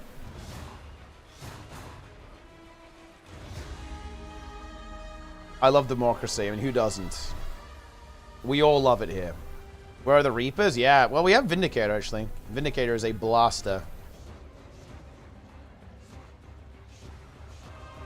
Who do you vote for when you understand nothing about politics, though? Ah, very simple. You must become a high information voter. Right now, maybe you're a low information voter, but then you can become informed. Huge.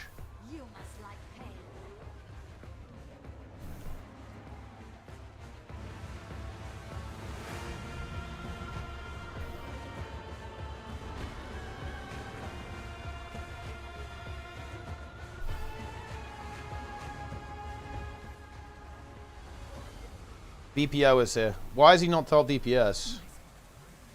No wonder my fucking bot doesn't even recognize him to be an SC, bro.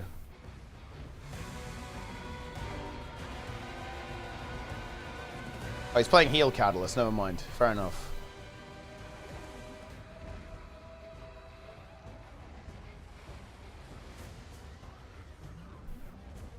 Actually going to be close. I think we're going to be slightly over time, though. That's so nice. Thanks for the prime. Appreciate you.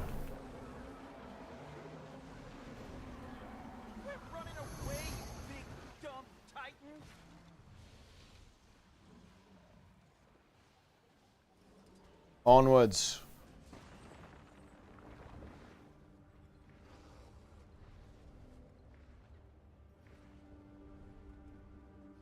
Yeah, old people's homes? Yeah, dude, I'm going to be gaming forever.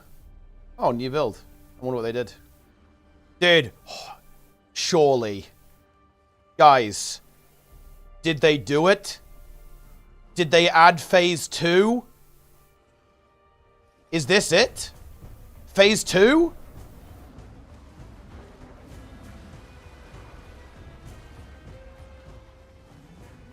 Dude, Media Geek Greg. Holy shit. They're the exact kind of person we need more of. Love to see that.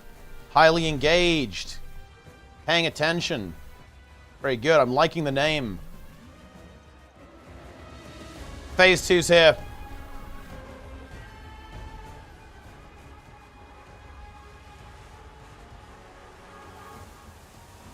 Scales, when are you logging into WoW, bro?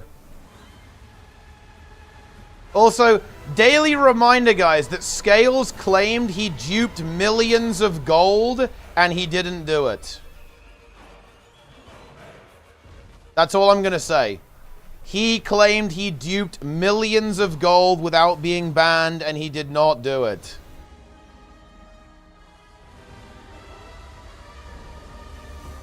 Man, the bubble mechanic is winning. Maybe they should improve the telegraph on it a bit.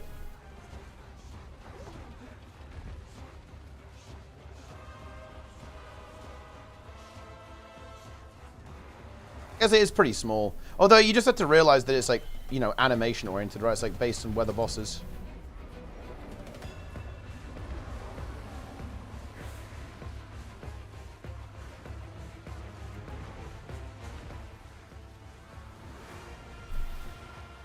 Yeah.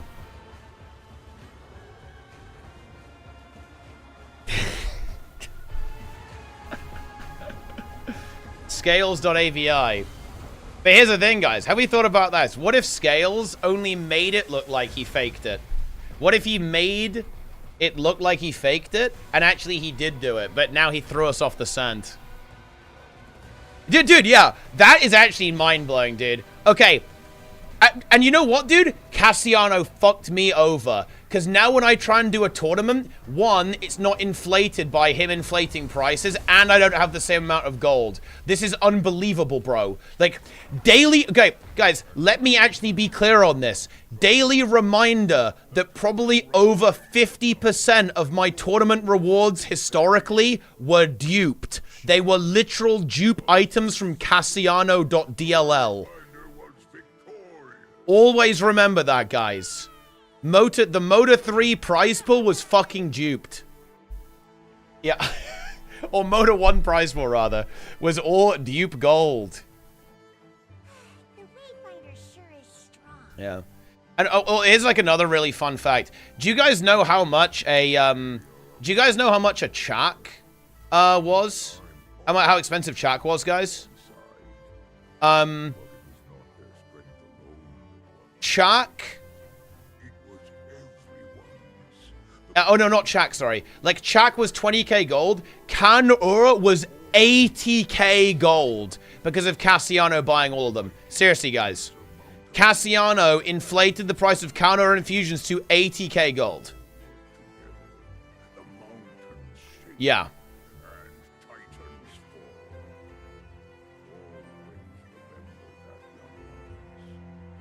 He actually, guys, now this is interesting. He actually induced in the game economy what many economists refer to as sonic inflation, which is a period of inflation so intense that the price appears to become supersonic. If you don't believe me, by the way, I'd recommend Googling that. Just Google sonic inflation. And go to the image tab as well. Google sonic inflation to learn more.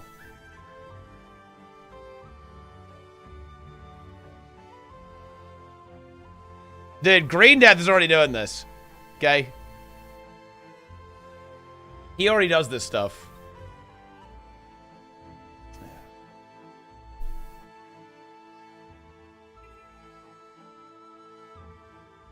The 34th row's the most interesting? Whoa, whoa, Roy! What are you talking about, bro? Listen.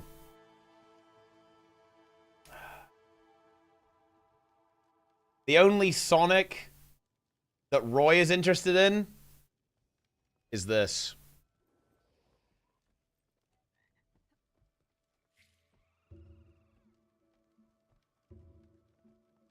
I'm not sure if this is even the right restaurant. I have no idea.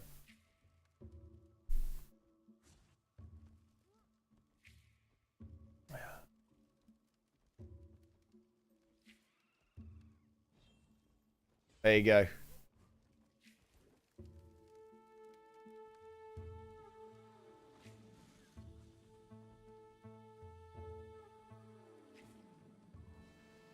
Incredible.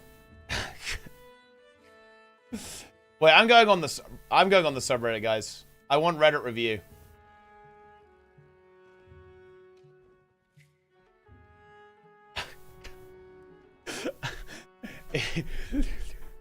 Expansion follow-up updates. It's so over. For new expansion, I mean, it is kind of like this. We're so back.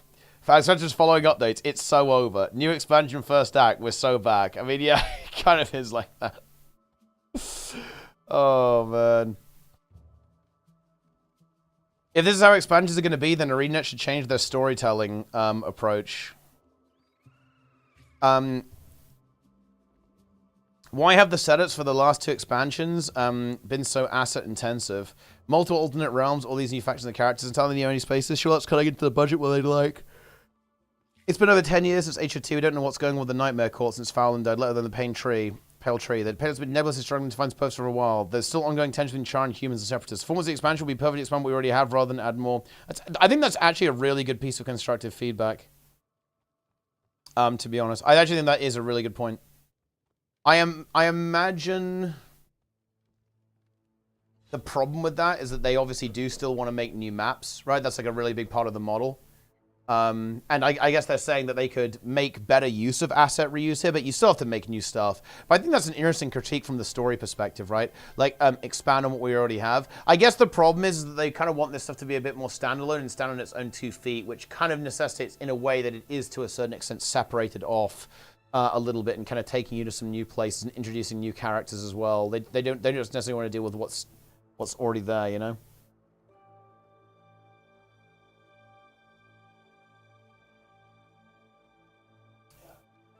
Yeah.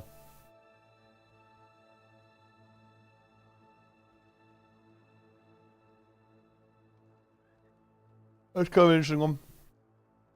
Let's see what else we have. Isgaran is the worst thing that ever happened to the commander. Isgaran causes nothing but problems since the beginning of Soto. He hasn't done anything we couldn't do without him, and many times tries to stop us. His only reasoning being we're too stupid and that thing is way bigger than us. This is actually a real... Okay. This is a problem that all MMOs have, right, by the way. Is how do you de-escalate? Like, so after the Dragon Saga, ANNOUCE basically, and you know, to their credit, by the way, you might not like this, but the way that they do this in game is actually quite intelligent. So basically, no. Let me actually go ahead and defend ArenaNet's writing here. So this is the premise. The way ANNOUCE tries to express this is that the reason why you were able to beat Kralkatorrik, the reason you were able to defeat Balthazar and Zaitan and all this kind of stuff is because you were supported by a massive army. So you know when you're 1v1ing Kralkatorrik or whatever, that doesn't really happen in the context of the lore. You had a huge army behind you, right, for all of these things. The same with Suwon and so on, right? So in the lore, the commander on their own is not that powerful. That is the contextualization they use. Say, well, you can't 1v1 Ceres, right? There's no way you can 1v1 Ceres. This entity is far beyond you. This kind of, you know, crazy, impossibly powerful being, right? So this is... You may not like that, but I actually think it is consistent. Like, the writing is consistent at the least. Now, I think there are some legitimate criticisms of the whole Wizards, the Astral Ward arc. Because, for example, there is this entire thing of, it's very convenient that you guys never helped up until now, isn't it? Like, and also, it really makes the Wizards look kind of bad, because it basically says, well, okay, you left us in the shit, and you watched people die for centuries, and you were like, they'll figure it out. No big deal. It's, I don't know. It's, like, that is a little bit of a tough sell, but, you know, like, they kind of retconned a little bit. It is what it is, my friends. Aina writers, to classic, tells what's happening, so shows what's happening. Like, that's such a shit way to write. I think it's, to be fair, I think it is actually implied. I don't think they explicitly say that. I actually think it is implied. Like, it's heavily implied with the way that the story plays out that you, as an individual, are not necessarily superpowered. It's more like you're an inspiring leader in the world, and, you know, you can conquer anything with your team, with your guild, right? Like, you know, all that kind of stuff. So yeah, when there's like 5 of you, you're insane, right? Like with, you know, with the whole gang, right? With Timey, with Bran, with Rox, right? Like Kanak, right? Fucking Lord Farron or whatever. You know what I mean? Like that is essentially a situation, right? Is that when you have all these people around you, then you can accomplish great things. So to be fair, I think it is relatively consistent. It's a bit of a retcon, but it's consistent. Making Livia favor a stupid decision and so actually being pompous idiot is an insult to injury. Well, I think isn't this an interesting thing to say though? Yeah, yeah. But do you have to agree with everything Isgaran does? I don't think so. Yeah, I mean, to be fair, I think this is kind of the point of this post, actually. Like, they're saying, yeah, this Isgaran guy is fucking trolling us. Kind of true. It's true. Make their reasons clear, and I'm very smart. You're so small and dumb. That actually, I think, is a fair criticism. Like, it's weird to see that the wizards were kind of incompetent in a sense, right?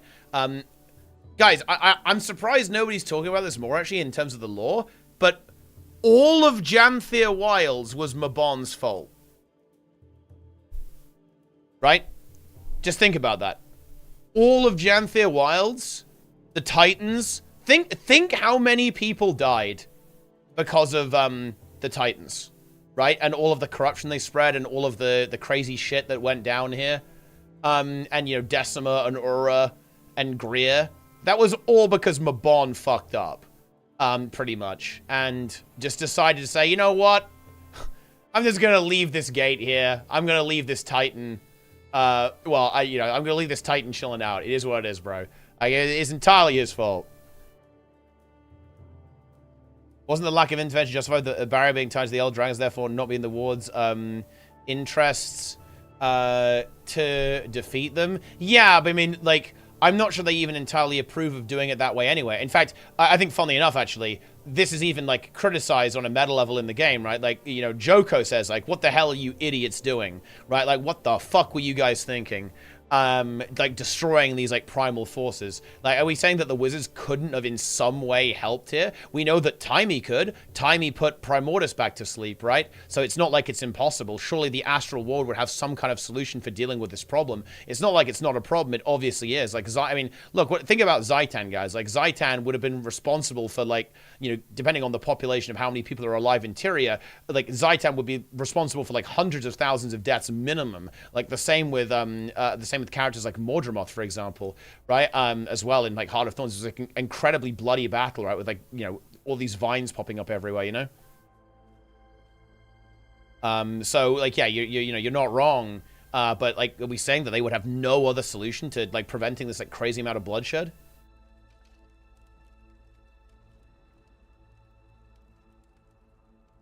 What did he fuck up exactly? So he kept the Mistgates a secret from the wizards, but more importantly, I actually think this isn't I do not believe this to be very well expressed in the story, but maybe a nerd can correct me on this. He left the Titan there. He spared it, right? So the Titan that eventually grew and became kind of entangled with BAVA NISOS, and then, of course, then kind of lured the mantle in to create Greer, Ura, and Decima. He didn't kill it. Because, of course, he's a Mersat, right? Like, Mabon is a Mersat. And during the events of Guild Wars 1, right? Like, we unleash the Titans, and then the Titans basically kill all of the Mersat, or a huge amount of them. Like, the Mersat get completely obliterated by this Titan threat. And he was like, man, I don't want to do any more bloodshed. I'm a pacifist now, very based. And he let this Titan live, and basically just like, we're like, yeah, you know, we're chilling. We'll just leave it there the entire time. So yeah, like, the wizards have you know, they've kind of trolled us, to be honest. Like, a little bit of a troll move. All of Janthir Wilds was basically their fault.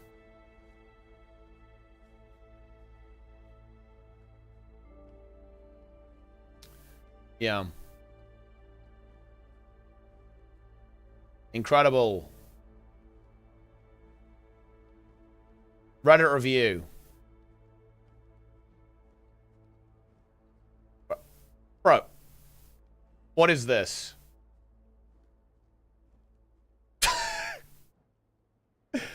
Delay the next expansion and build phase 2 for BAVA NISOS.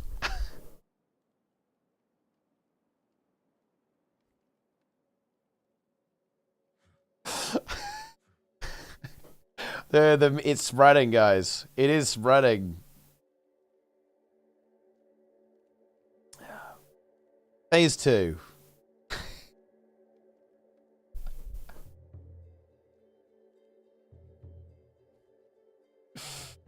Oh, man. It's funny.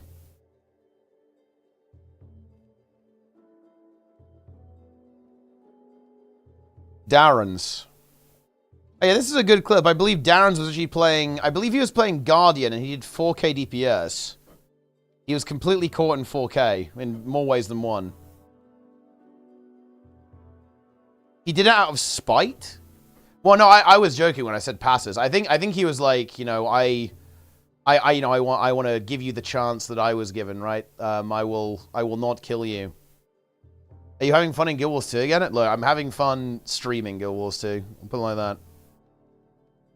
Because, like, ambitions cut short.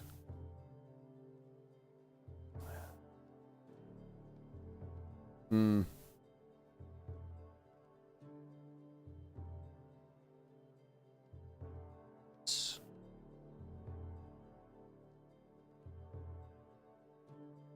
Yeah, the CMs I think are actually the CMs are this is fucking tough, man. Where's Ereg?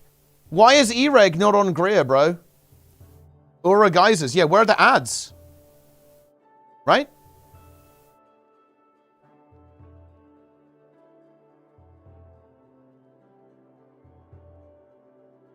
Oh, and also, can we talk about this, guys? Imagine this. Imagine phase 2. Imagine phase 2. We go through the gate into the foundry and we fight something in the foundry and that's the final boss. Just think of it. Think of that, guys. Think if that happened.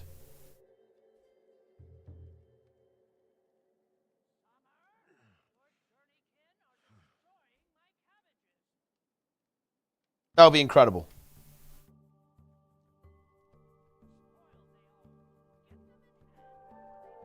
And also, here's the thing. Did they not... Oh, but let me... Hang on. Let me find the trailer. I want to find the trailer here.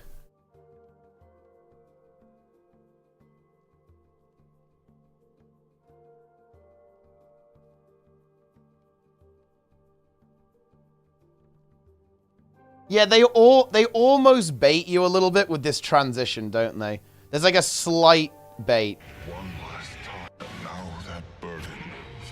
It kind of suggests that you go through the gate during the meta. You get it's a little. To be clear, I actually don't think this was malicious. I think this was them just doing a clever edit, right?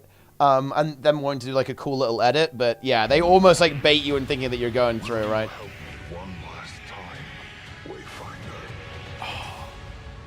Dude, look at Gorseville, man.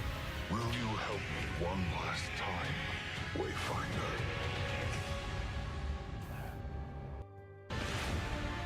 I left BAVA NISOS Boom. to rest, but that only left our mistakes to rumble and fester. It's a good trailer as well, by the way. This is a good trailer.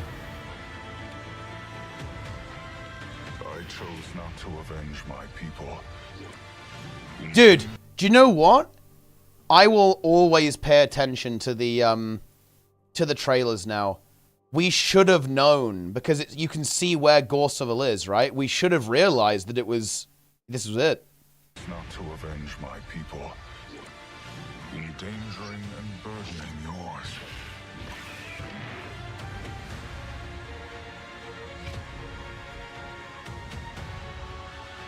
And now that burden falls to you.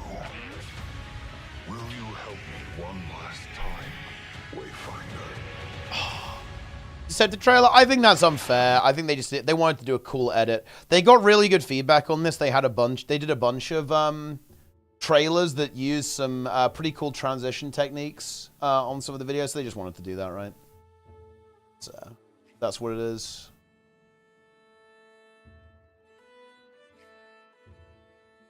And you're saying the map in the trailer? Well, because we can see the architecture, right? Like we can see here in the background. That's where the start is, right? Like this is the teeth, and then they're over here, and you can see like where it is, right? Like you can pinpoint like where it is, I guess. Miss out what you mean? Well, what I mean is like we can see where you fight the boss, right? Like we can see where you fight him. You can see these landmarks. Like, we know where the boss is. Can you get the drops? Yeah, you can, yeah. How is the expansion tier list now? Soto above or below Janthir Wilds?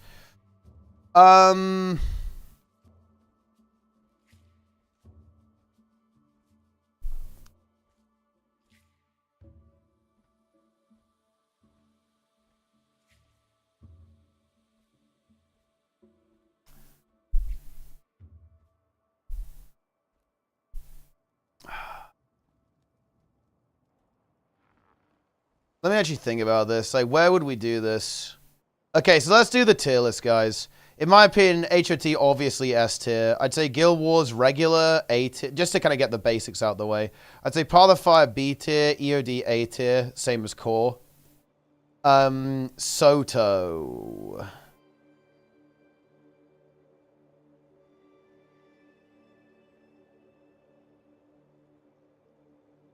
Soto's probably C tier.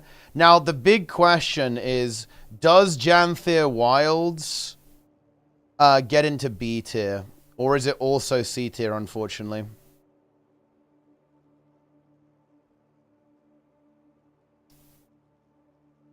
I think Wing 8 is pretty cool. I think Wing 8 is pretty base. Like, Decima, Greer, and Greer are cool. Or, is alright, I guess. I think I put it into B tier. I was definitely expecting it. I was expecting it. I was... Okay, so to be clear, guys, my initial expectation was that it would actually end up in A tier. Or that, I thought it was looking really strong. I think I give it a B tier.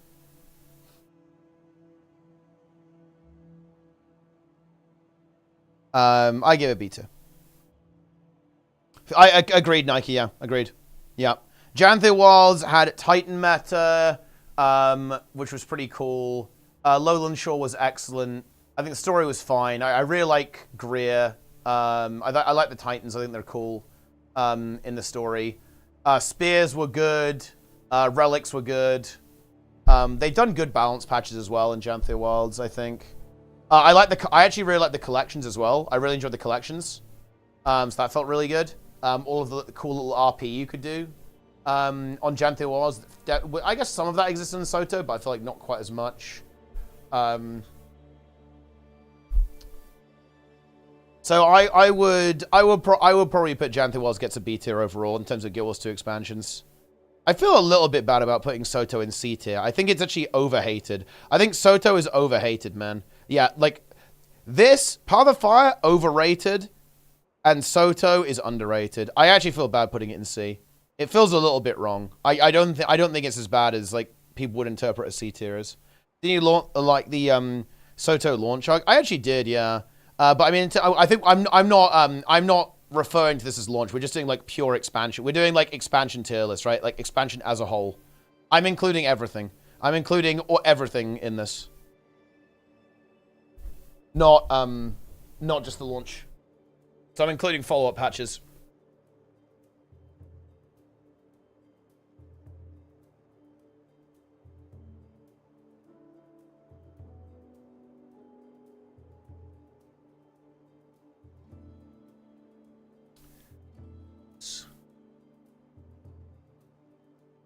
But no, I mean, Soto was pretty good on launch, I think.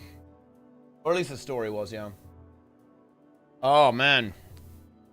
Guild Wars 2 expansion is a fun topic. Yeah, I read your post, actually. Oh, man. Yeah.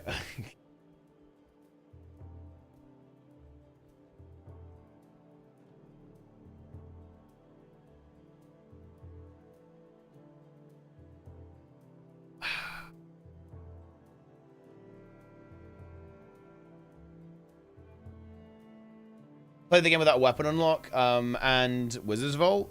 Yeah. Yeah, I didn't hate the Soto content.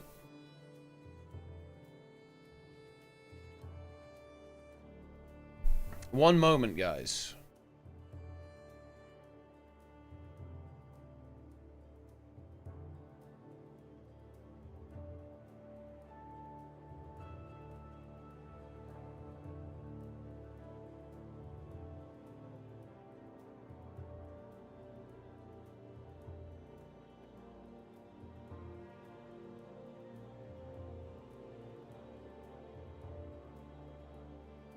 Okay.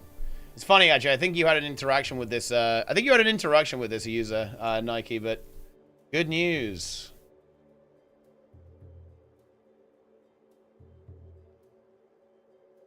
Boom. Okay.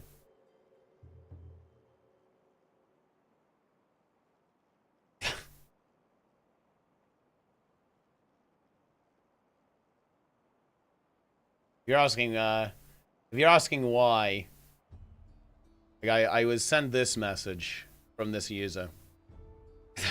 Jesus.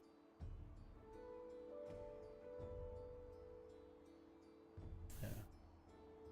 I mean, I'd say this is the tier list. I think so.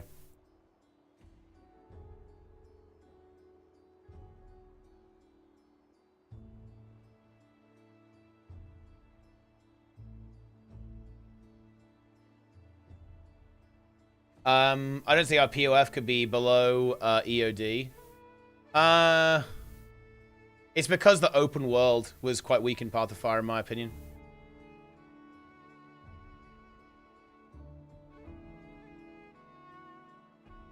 And I guess there is a little bit of unfair comparison because I think even if we combine POF and Season 4, I do still think EOD is better because I think it just...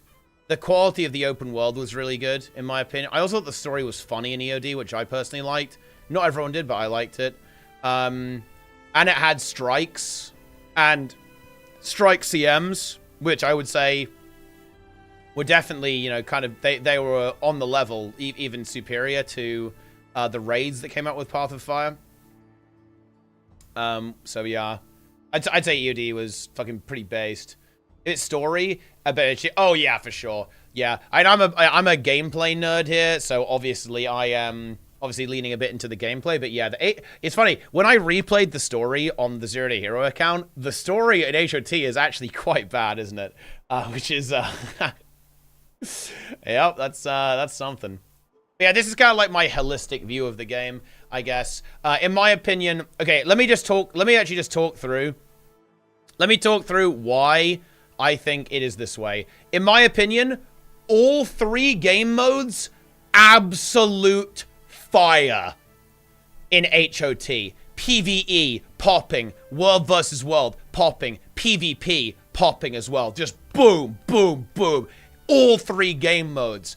Good balance, except for a bit of rough stuff at the start, guys. We don't talk about that, okay? Fun gameplay, very alive, very competitive, very exciting, right? Good open world, very good open world content. Story, it's a bit mid, I admit that, okay? But man, we were cranking through this. Core game, I view very similar. The reason it's not as high as HOT is because I feel like HOT really took...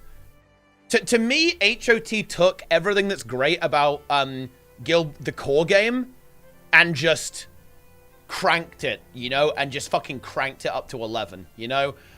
Elite specializations, the big meta event stuff, the raid content that got introduced, fractals, right? Like all that kind of stuff. And look, we've got to bear this in mind, guys.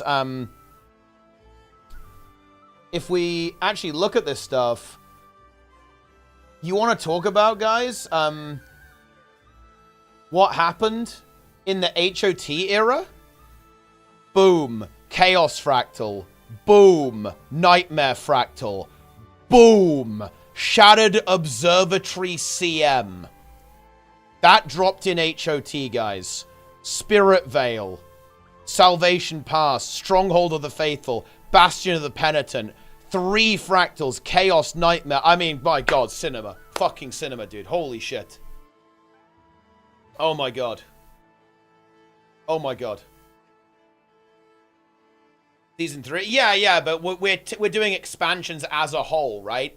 So when we say HOT, I mean HOT Season 3. I mean Path of Fire and Season 4. I mean, well, I guess technically Icebridge Saga as well, actually. But you know what I mean, right?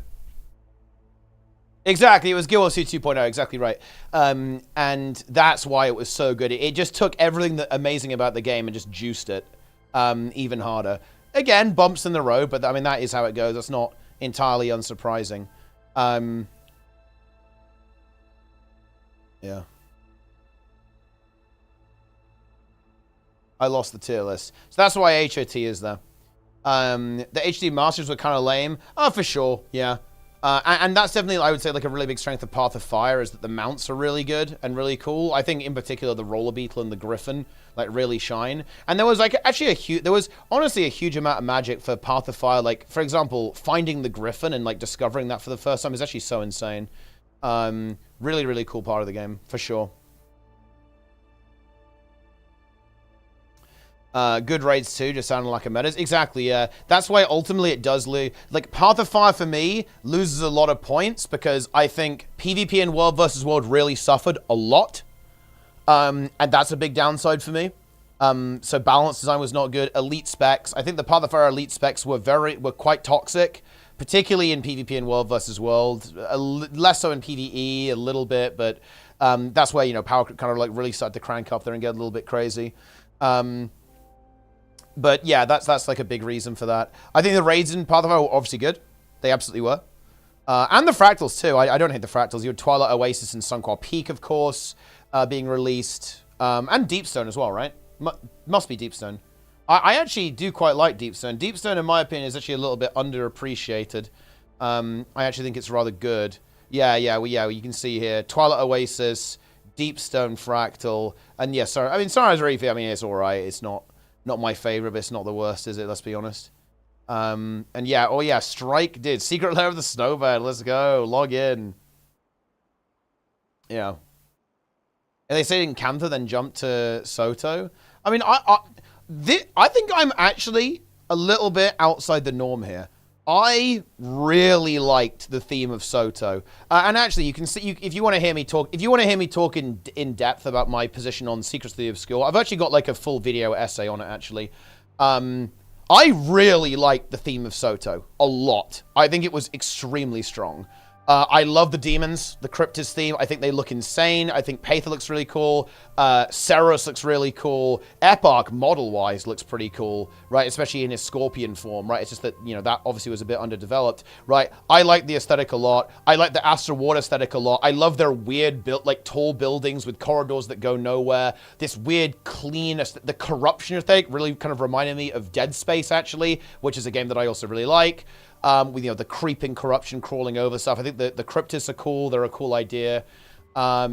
Just, yeah, I actually really like the theme of that. The music is incredible in Soto, in my opinion. You have tracks like The Bloodied Lord. You have Malaise, right? You have the, what is it, like The Beast Awakens or something like that, which is the Amnatas theme. It's really good. Exactly, yeah, yeah. The Sarah story is really good. Yeah, you're running for your fucking life. Like this thing is like chasing you down, right? It's so good, and you've just got to escape. Like you've been taken to this horrible realm. It's insane. Okay, we've got the tier list here actually. We have S tier, HOT, A tier. Core, POF, EOD. Yeah, I honestly would not begrudge you whatsoever for putting POF in A tier, because at the end of the day, it did add a lot of content. You had the 3 raid wings, you had Doom CM. It also introduced then, of course, good fractals as well, like solid fractals across the board, and the story was good as well.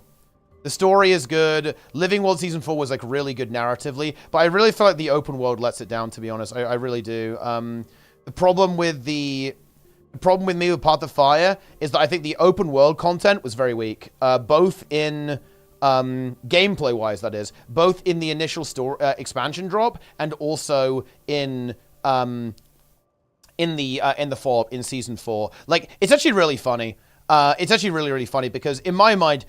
ANET really showed that a desert doesn't have to be boring. In fact, this is their specialty, right? I think the Crystal Desert in Guild Wars 1 is incredible. I think it's one of the most transfixing game environments I've ever seen. It's amazing. Deserts are not boring in ArenaNet's games, right? They absolutely are not. And they did it again with Path of Fire. It's some of the most incredible level design. that I've ever seen. Like, everything is so cool from an exploration perspective. But, oh, the terrible, terrible irony, they forgot to add anything to do in the desert, right? Like, so, yeah, it's cool to run around in your mountain stuff, but ultimately, it's a one-stop, you know, you do it once, then that's it. It's done. It's over, right? And that's the really big problem that kind of came in with Path of Fire. An incredible environment, but not really a lot to do. And that trend, unfortunately, continued right into Season 4, because the open world content just really wasn't it, in my opinion. But yeah, it is what it is. There's some good stuff in there. I think the Palauidon meta is decent, actually, to be fair. And I actually think Sandswept Isles is a pretty good map. I think there's some good stuff going on there. But then you've got stuff like Corner, and that's pretty rough. Thunderhead Keep, I think, is also pretty mid. Very nice looking map, really cool, incredible. I love the Dwarven architecture, and the Dwarven puzzle is really cool. The Dwarven jumping puzzle is really cool. But again, it doesn't have the meat on the bones that these had, in my opinion. And you could definitely argue that EOD should be down a tier because its follow-up was very shaky. I'm willing to be a little bit more charitable, though, if I'm being honest, because there were development circumstances here that were problematic, right? They had to drop their projects from Path of Fire and make this expansion, and that means they went all in. And then they had to, like, recalibrate and go into Soto after that. I am willing to be charitable here because of that, and I think Suwon is insane. HTCM was insane. The strike missions are cool. Like Cameron was unchained. Like, the man was completely unchained. He was completely unchained, guys, on all these strike missions, which I think was good. And they went pretty hard on that. And the open world was good. Like, I like all of the EOD maps. The weakest EOD map is obviously Kaineng. That was definitely a bit disappointing. Not quite the bustling city that we were looking for, but I think, like, Southern Province is good. I think Ekavold is good. And I also think that Dragon's Den is obviously pretty insane, pretty amazing. I think overall, too, EOD did improve balance. We obviously had Solar, but I mean, he was eventually, well, I mean, he basically fired himself, let's be honest, right? But he's not there anymore. We had CMC take over, CMCW in the chat. Yeah.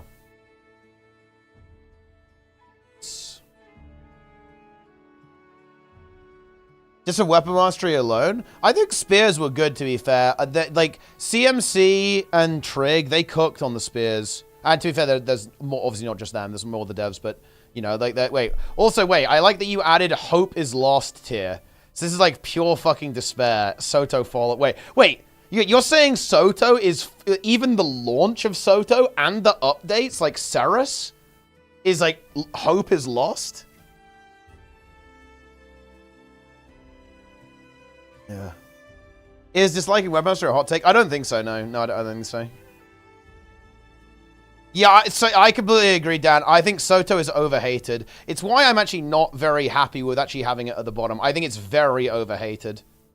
I have a certain level of fondness for it. It definitely wasn't... It was so close. It was so close to being good. I think it was very close to being good, but unfortunately didn't quite connect it. Unfortunately, the peak end roll. No, I'm not familiar with this. Oh, it's interesting. It's a psychological heuristic in which people judge an experience largely based on how they felt at its peak, i.e., at its most intense point and its end. Yeah, that's definitely not doing these expansions any favor. Holy shit! Because I mean, yeah, we see that on the subreddit right now. We see that on the subreddit now, of course. Because people have forgotten that Janthir Wild started pretty strong, right? It started out pretty strong.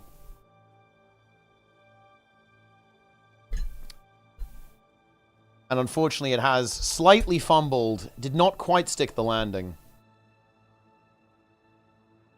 Did it, though? I would say so, yeah. I think the open world experience on launch was decent. And it had, like, a lot of collections and stuff, which I also really approve of.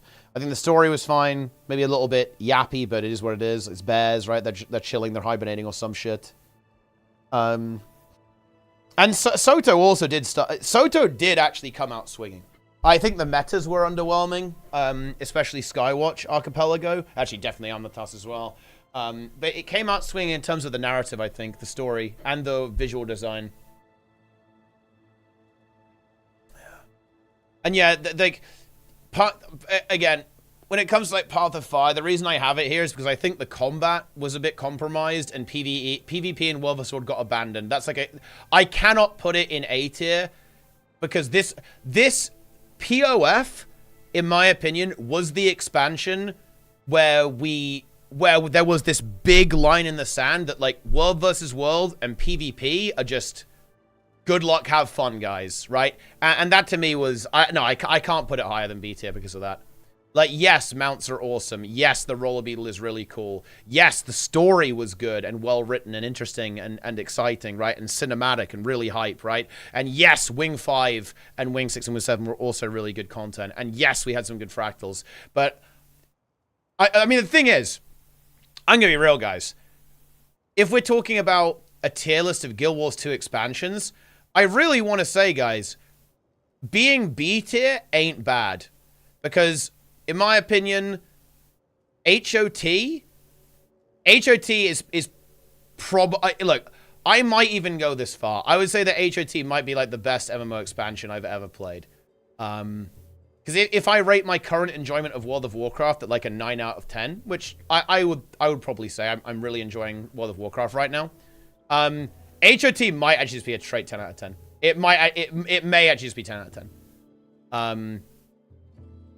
Yeah, it might be. And like HOT was fucking insane. Like absolutely insane. Insane game. And yeah, maybe eventually WoW will release an expansion so good that it dethrones Heart of Thorns for me. It may be. Maybe that will happen. I'm not saying that it won't. And who knows, maybe if I played Legion, I would say that Legion was better than HOT. I didn't play Legion. I don't know. Maybe if if I played Original Classic, I'd say that it was better than HOT. But I think even now, I think I would still say this, that HOT is the best MMO experience I've had. Mr. Peak, I mean, yeah, maybe I did. Maybe I did. I have to wait for the next peak, I guess.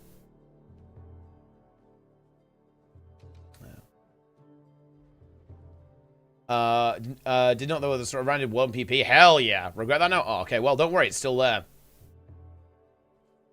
Do you think Jantha was actually supposed to be 1 tier above Soto?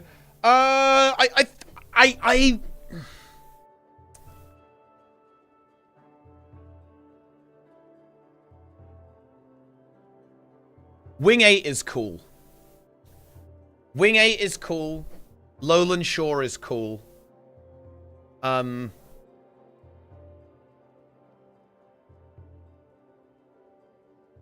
Dude, you know what's weird? I almost feel like the story in Janthea Wilds actually somehow fizzled more than Soto. Right? That's like, which feels really bad to say, but I feel like it's actually true. Like, it fizzled pretty fucking hard, man. It was that was, yeah, it was not quite as planned. Everyone hated Wing 8. What I'm missing? Funny enough, I think it's weird. It's like kind of a funny meme. I think Wing 8 is actually just a little bit too hardcore, to be honest, for a lot of the player base and a lot of the raiding scene. Like a lot of raid players are looking for farm content, and to be honest, Wing 8 is kind of not farm content. It's definitely something that is gonna push players a little bit, and it's just way harder than like the other raid wings that people farm. Like, so it's like way harder than wings 1 through 7. It's way harder than like strike normal modes, for example. Like even on normal, like stuff like Greer is gonna farm you, and like stuff like Greer CM, that is like uninstall fuel for a lot of players. So is Wing 8 like super popular? Maybe not, to be honest, but I think part of that is actually it's like a little bit too difficult.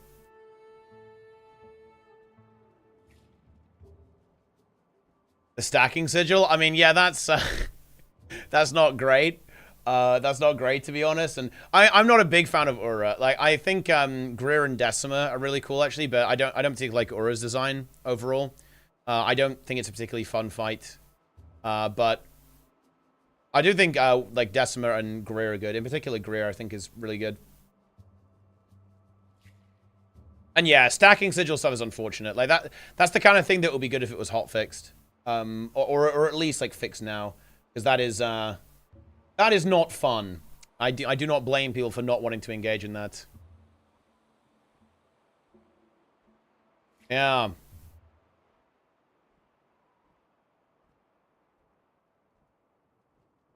Need to be fun to play hundreds of times as a sewing circle with your friends. Yeah, no, I definitely agree. And I think that this is true in a lot of raiding communities. It is, interesting enough, like fundamentally it's like a social activity. If the activity is almost like too intense to be social, then in some ways it has lost a bit of its purpose. I think that's why difficulty settings are so important, because of course, like the level at which you find engagement and still being able to be social kind of varies, like depending on your experience level. Like for example, you know, if we look at World of Warcraft, for example, like maybe you can do a normal mode and like hang out with the crew and like clear normal. Maybe you can do heroic, right? Maybe you can do mythic, but like whatever you do, there's going to be a level where you're comfortable doing that. Whereas I feel like Wing 8's difficulty level is actually a little bit too high for people to be comfortable kind of having that social experience.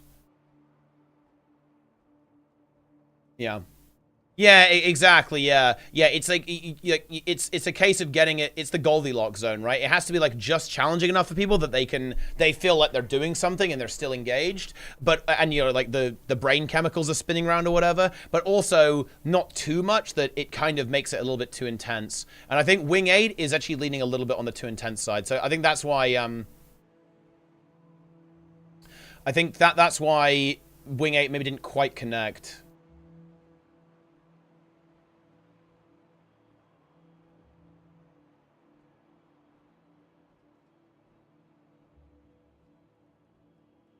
Yeah, Greer CM is high tier in my opinion. Oh.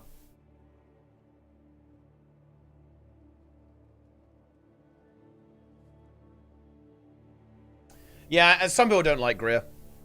Fucking heathens. I see a lot of raids complain about Guild 2 raids being too easy. They get angry when mechanics get in the way of weekly farms people doing their rotations. Been a thing for a while. I feel like they're two different groups of people, to be fair. I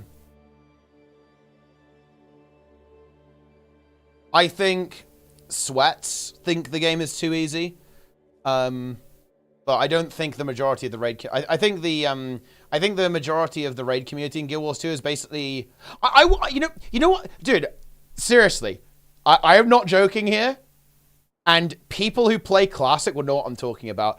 I think the Classic WoW community and the WoW community and Guild Wars 2 community are actually very similar. There is a reason why people like Classic WoW. And guess what, guys? It's because it's easy. People like Classic WoW because you can log on, get in a raid, kill a boss thing. It's not that hard, and you get the loot. Boom. You do a bit of pumping, do a bit of cranking, job done. I really do believe this, guys. I really do think, actually, that the Classic WoW community and the Guild Wars 2 community are quite similar in how they engage with the game. People like Classic because it's easy. And there's nothing wrong with that, by the way. I love Classic WoW. I am a huge Classic fan. And I think that is one of the things that was about it. When I was raiding in Classic, it was incredibly social. It was like 40 of us on Discord clearing these raids, kind of speedrunning a little bit, right? Like getting loot, getting items, right? Like, getting excited when like rare stuff drops and people like winning on rolls and stuff like that. Yeah, it was actually really exciting. It's good. Yeah, there's a reason why people like this. And I feel like Wing 8 is interesting to me. Wing 8 is interesting to me because they wanted to make it hard. That was very obvious. The entire raid was designed with it being difficult in mind. And to me, that's a slight mismatch with how people raid in this game. The amount of people who actually want hardcore raiding, so challenging raiding, we're talking 14 Savage raiding, for example, or, WoW, heroic raiding and mythic raiding. The amount of people who want that in Guild Wars 2 is low. I think, I'm not sure if it was a misread by ANNOUCE or if they're just based. They want it to be difficult. They want it to make a really hard raid. But there was a mismatch. I don't think most people who play Guild Wars 2 are looking for that hardcore raid experience. Oh yeah, for sure. No, I completely agree. I completely agree, Toast. Right? Like some people want the DPS optimization, and they almost don't want mechanics to get in the way. Some people like the mechanical intensity as well, right? And get some of those how it's always. But no, I completely agree. Yeah, and I think that the Guild Wars raid community. And by the way, I want to be super clear. There's nothing wrong with this. Absolutely nothing wrong with this. Right? Yeah, nothing wrong with that. But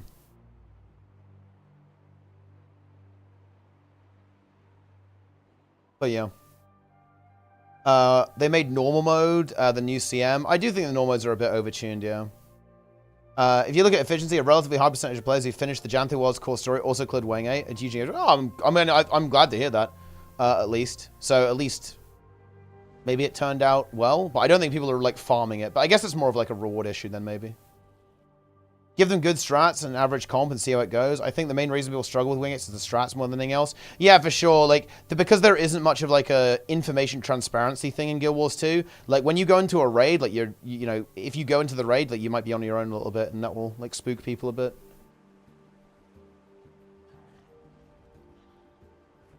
Yeah.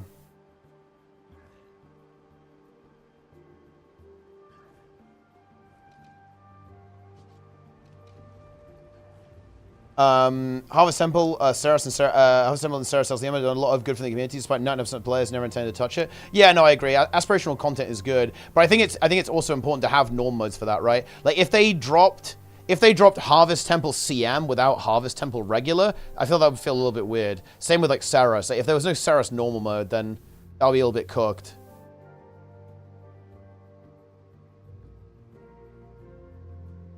But, I mean, yeah, I guess it does make sense that a lot of people did do the raid, because the raid was, like, a big feature, and I think a lot of people probably did log in just to try the raid and clear the raid. The question is, like, can ArenaNet sustain that? Because there was no map, right? The raid dropped with the Convergence, so it was, like, either that or do nothing, so I guess people were like, you know what, let's try it. Saras EOS pre-nerf should have been the legendary. I think I'm inclined to agree with that, to be honest. Or maybe with a little bit less variance.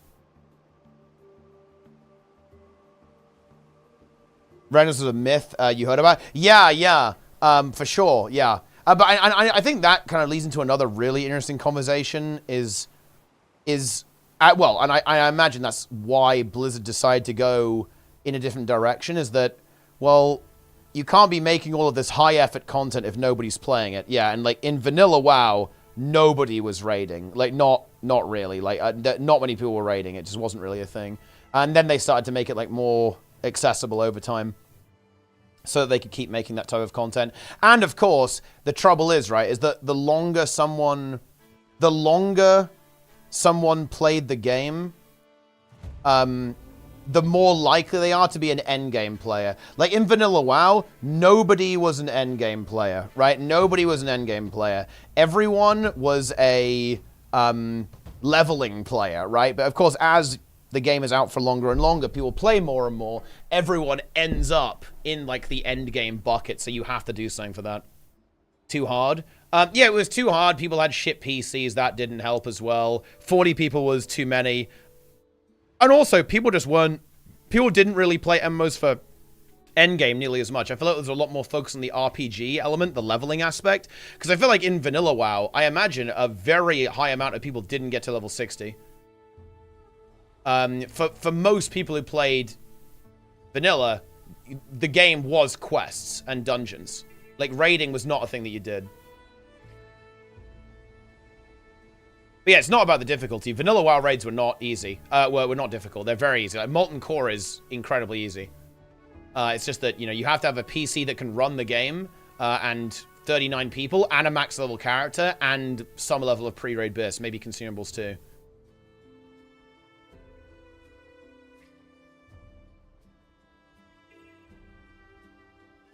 Why are there no Febosiums or HCSim groups anymore? I can't progress anymore. Well, you're not going to find them in the LFG. You have to go on Discord and stuff.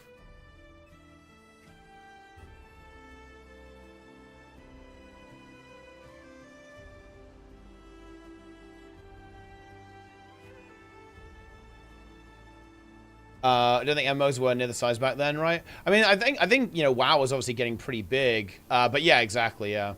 That's when people probably started to start getting to that level. But obviously, like as years go by, more and more players kind of end up in the veteran category, as it were.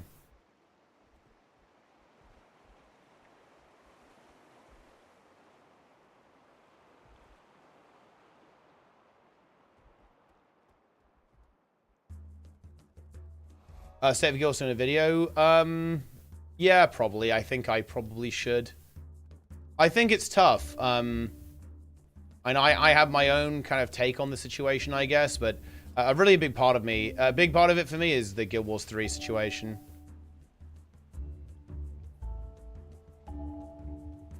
I want to get that Aura CM. I mean, I have them all on gold. I'm an Aura CM Slayer.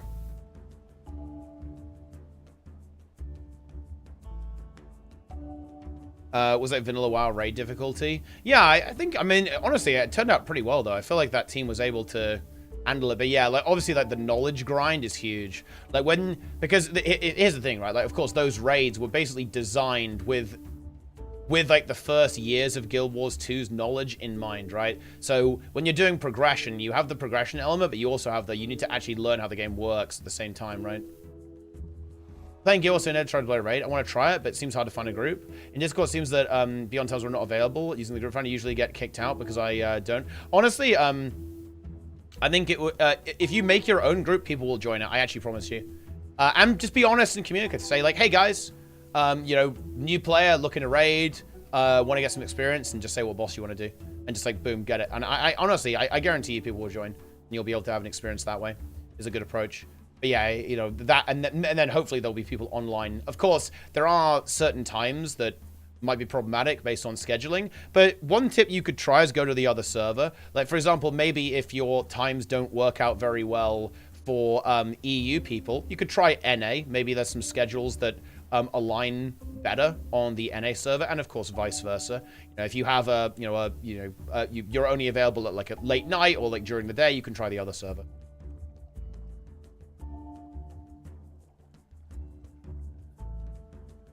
Boom. What are your overall thoughts of skills being based on weapons? I personally don't mind it, but I can understand why people do, because they want to use a staff, right? You know, we meme about fire wizards and stuff like that here, but I get it. You want to play a mage, you want to have a staff, you want to be a wizard. I get it. Or, you know, you want to be a rogue and you want to use daggers, right? Because, you know, you're a rogue and you want to be sneaky and stuff like that. Or you're a ranger and you really want to use a bow. I get that. I think that is a valid criticism of the game. But what I do think that's really cool about it is that you can identify information about a player.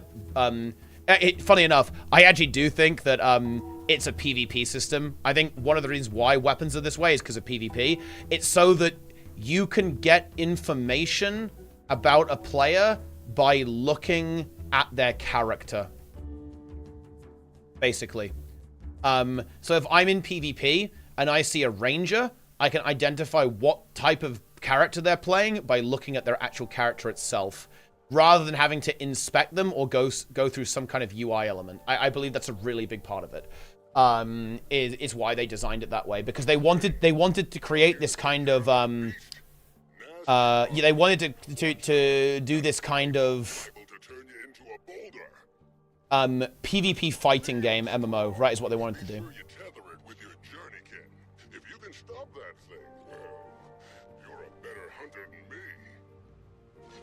And another reason why they wanted to do that is because they wanted to.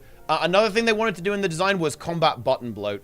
One really intelligent piece of design in Guild Wars 2 is, instead of giving you, say, 40 keybinds like you might have in World of Warcraft, ANNOUCE say, okay, it's going to be the same 5 keybinds, but the skills are going to change. When you go into a form, like use a kit, for example, when you weapon swap. And that's another reason why weapons work that way, is because they wanted to combat button bloat. They wanted to give you access to a wide range of skills, just not all at the same time.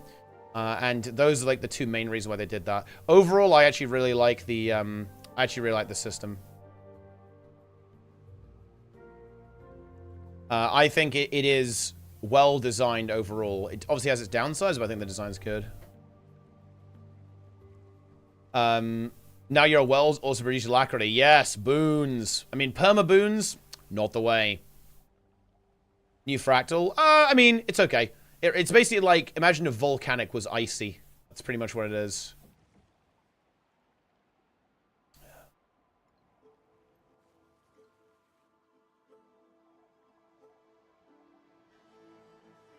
Guild Wars 2 comment. Yeah, I mean, look, there. It's funny actually. If you actually think about Guild Wars 2's history, it is amazing that the game has survived. I don't think any other game would have survived Guild Wars 2's development cycle. Maybe WoW would have. But I actually don't think any other MMO would survive how Guild Wars 2 has gone. Yeah, I don't think so. I think every other game would be dead.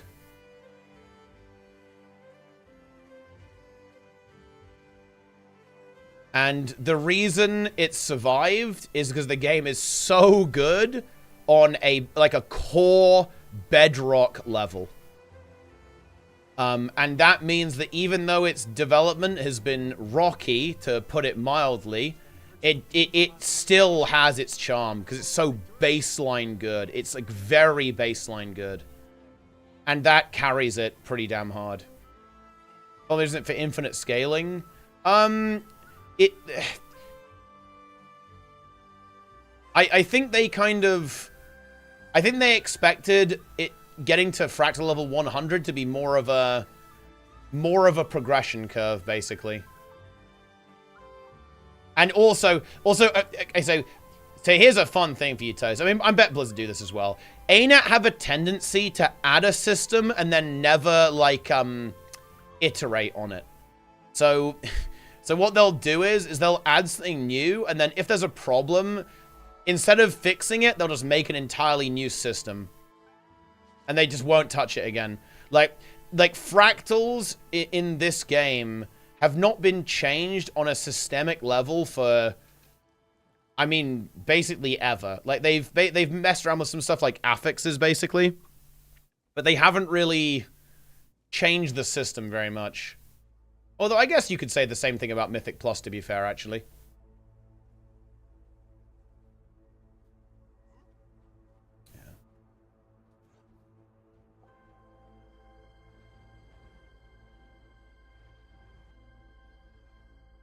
Do you think the players wouldn't get behind it?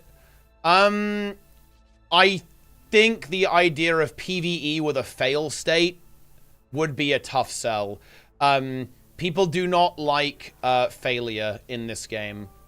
So PvE with a fail state would be tough. Making it infinitely scaling could be interesting. I think you could probably get away with that. So that's something they could do. And I think it'll be interesting if they went that way. But I really do think Mythic Plus isn't Mythic Plus without the timer. The timer, you know, this is something that I really love about WoW, and I understand why people hate this. The thing that I like about WoW is the same thing that people hate about WoW, and I'm aware of that perspective, and I think it's valid too. I love that you can lose in PvE in WoW. That is just so cool. The fact that you know, the game will say, actually, you lose. This Mythic Plus dungeon has defeated you. That is incredibly high tier. The fact that the game says, oh yeah, you didn't clear the raid. You actually just weren't good enough. That is very high tier. I like that a lot. I'm an enjoyer of that. It makes it very exciting. And of course, you know, some of you might be thinking, wow, that sounds like the worst thing ever. And honestly, I respect that. Like, you know, I'm not going to pretend that my view is universal here. But yeah, that's, I like it. Yeah. Dungeons sucked. I disagree. They were a bit rough around the edges. And again, the thing is, dungeons were fucking based. Okay, dungeons just needed love, right? They needed, well, again, the rumors we've heard, right? The rumors we've heard about dungeons is that the story is is that the dungeon dev basically left immediately after release, right? So it was like, well, good luck. And then basically nobody really knew how to fix them. And then, I mean, that was it. Yeah. And then there were no more dungeons. And they didn't really iterate on them. Yeah.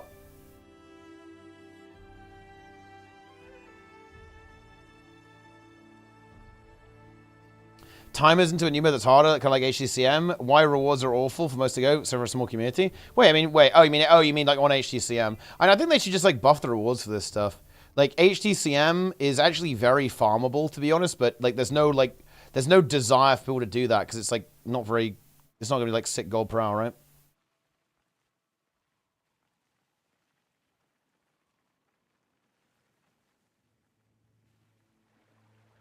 And this is something important. You might say, oh, why does every bit of content have to be farmable? And that is because of horizontal progression.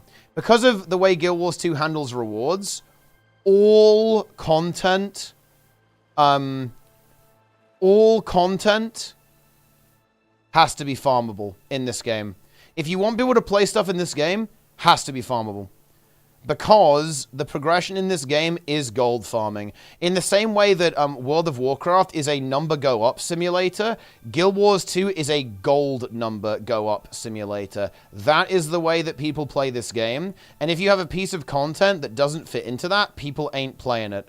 So, yeah, I mean, it's just what it is. Like, you have to make stuff farmable. You have to feed people gold, guys.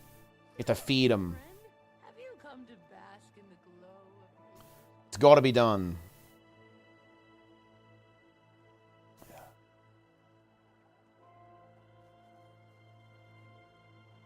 Does a better job with the story. The story of Guilds makes sense. WoW is all over the place nowadays. The WoW story is so fascinating to me, Toast, as like an outside player, because it's like we're going into the War Within, right? And we're doing Arathi and Xalatath and spiders and stuff like that. And then it's like, oh yeah, by the way, we're going on like a 6-month detour to have a goblin jazz club. It's like, man, they just do crazy shit. To be honest with that stuff, yeah, I don't know.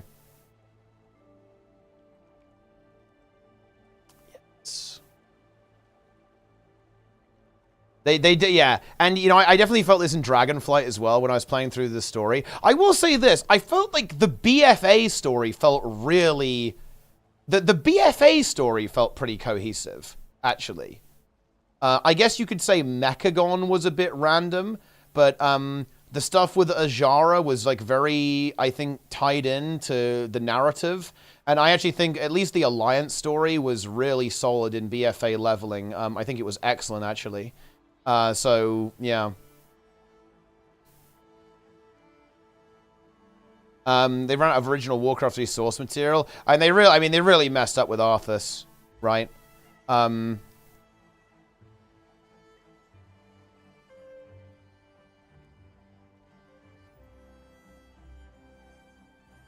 think this is like, it's one of those weird memes. The Arthas handling thing is interesting. Why did they do that? Why did they... So, context, guys. Arthas Menethil, also known as the Lich King, is one of the more iconic figures, of course, I'd say in gaming lore, and definitely MMO lore, and certainly Warcraft lore. And very popular character, right? Star of Warcraft 3 and the Frozen Throne. One of the reasons why people were incredibly excited for Wrath of the Lich King was ultimately because this was going to be the conclusion of Warcraft 3. And for some reason in Shadowlands, they decided that they were basically... They permanently killed him, right? Like, you know, they like, his spirit was found, and it was scattered to the winds and obliterated. And I'm just thinking, why did the devs think the players would like that, right? It doesn't make any sense. Like, oh man, Shadowlands is so weird. It's such an unbelievably, like, weird, That was weird. Shadowlands is weird. I'm playing through Shadowlands, by the way. I'm leveling my hunter in Shadowlands. Because I do want to have all the characters at max level. I do not understand it. Very weird.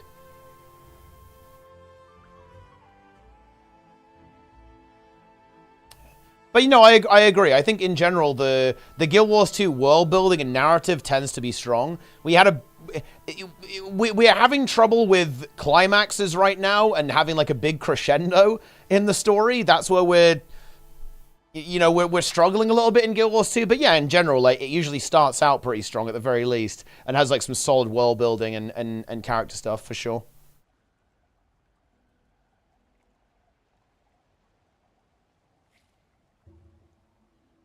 Yeah. Well, I'm not saying they shouldn't have killed Arthas, but I feel like the way they did it was, like, the fans were not going to like that, you know? Like, Garrosh had a crazy good send-off, actually. Another character from WoW is basically, like, he's basically Orc Hitler, okay, I guess is the way you could... the way you could describe this character, I guess, right? And basically, in Shadowlands, in a scuffed as fuck cutscene that was probably made by an intern, he basically says, I regret nothing, I did nothing wrong, I do it again for the Horde, and then, like, explodes, right? He's like, yeah, dude, okay, you guys do know how to do it then, right? And obviously, like, you know, the character is not likable, he's in fact very evil, but you know what I mean, you can still like a villain. Like, a villain can be compelling, and Garrosh is a very compelling villain, right? You know, he's a compelling villain character, for sure. Yeah.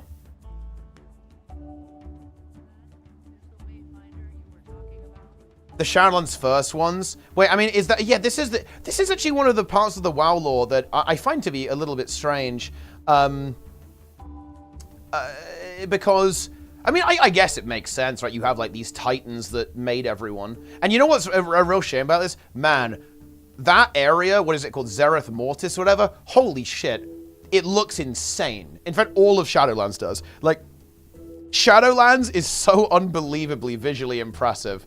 I love looking at WoW expansions because I go, wow, this looks so cool, and then I know that it really didn't go very well. It was kind of dog shit. It's funny to look at that stuff in retrospect.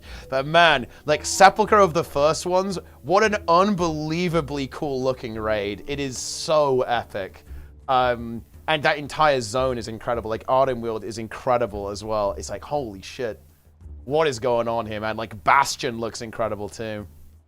And obviously, then you have Castle Nathria as a raid. Holy shit, dude. They cooked with that one, man. Being the heroes, being helped by everyone else. Yeah, that's how MMO stories tend to go. Like, the whole Chosen One arc, it doesn't really vibe with me particularly well, to be honest. You know, WoW kind of carries itself a little bit because it does the whole rule of cool. It's like, oh, what if there was a giant-ass fucking dragon? And to be honest, the time where I feel immersed, Toast, is actually in the raids. When I'm in the single-player story, I'm like, okay, yeah, whatever. I'm, like, one-shotting all these trash mobs, right? But, like, dude, when I'm in Mythic raiding, bro, I am immersed, okay? When we are getting our asses kicked by Mug Z, One Arm Bandit, I'm in. They have me. Like, the narrative designers have got me. It's like, dude, you know, it's one of those things, right? Like, when I'm watching the Race to Worlds first, I'm like, dude, if they can't kill the boss, it's over. They have to shut WoW down. Like, the world ends. Like, if they can't kill Farak, it's over. Like, the world tree explodes and it's GG. They have to do it. I'm fully immersed, like, when I'm engaged in that type of content. But that's mostly because it's not just a solo thing, right? Like, you know, when you're in this raid, you're there with 20 other people. Like, of course you can't solo Farak. That would be stupid, right? Of course you can't solo the Jailer. That would be stupid, right? You're in there with, like, a massive army battling it, right? And that's where I think it's much more compelling from a narrative perspective. When we kill the big barrier and really do it someone else, BFA, Magnificent Needles with his heart in Legion Khadgar, stop the Legion. Yeah, and I think this is the problem with escalation, right? Is that how do you make that believable? Like, how do we make it believable that, like, you're able to defeat this kind of, like, eldritch horror? Or, like, by what weapon can you actually hurt it, right? Like, for example, like, this is how... And I think this is almost like a tech limit. This is like a tech limitation to an extent. So, tell me, guys. Riddle me this. This is one of the biggest antagonists in World of Warcraft. Tell me, guys. How do you design an in-game boss fight that doesn't look stupid for this?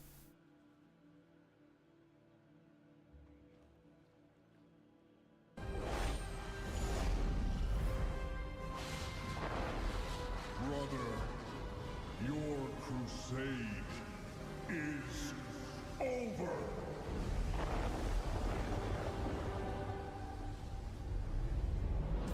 Yeah, good luck with that.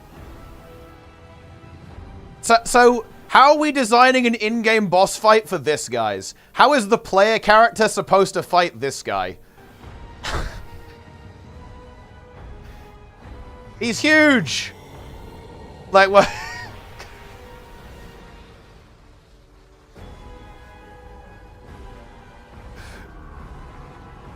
Also, everyone on the planet is dead now, guys. Let's be honest here.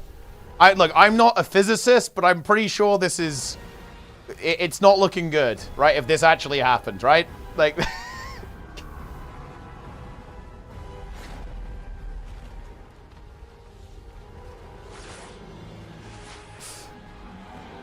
So yeah, it's like super difficult. Like when you have enemies of this scale... I mean, also, wait, am I crazy, by the way? Am I just blind? Doesn't the ship clip through his hand here? When I first saw this cutscene, this immediately stuck out to me. Does it actually, look, well, oh, well, I feel like it kind of does, though. No? Or maybe it doesn't. Maybe it just kind of like, it looks like it does. Maybe it doesn't, I don't know.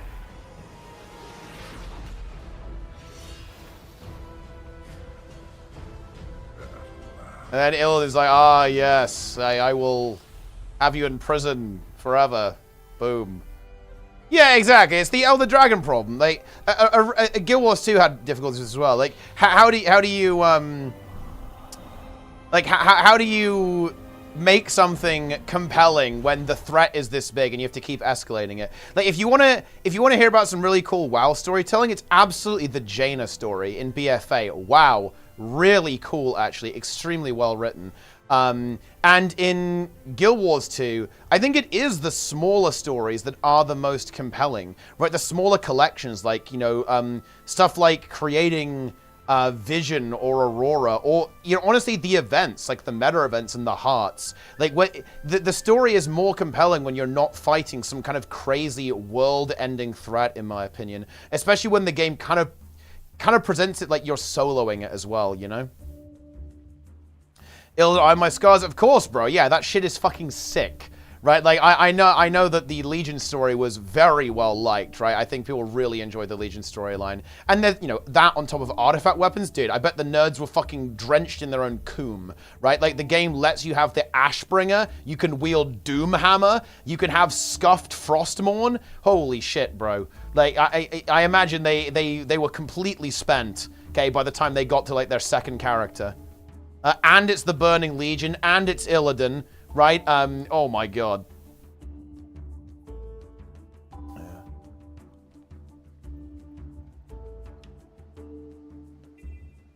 Basically came back drenched in coom. Yeah, that's not surprising, to be honest. Yeah.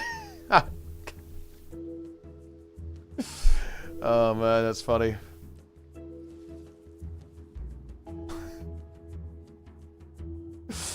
Yeah, the first one's the Titans. I don't know the lore of WoW, guys. I don't know what's going on there.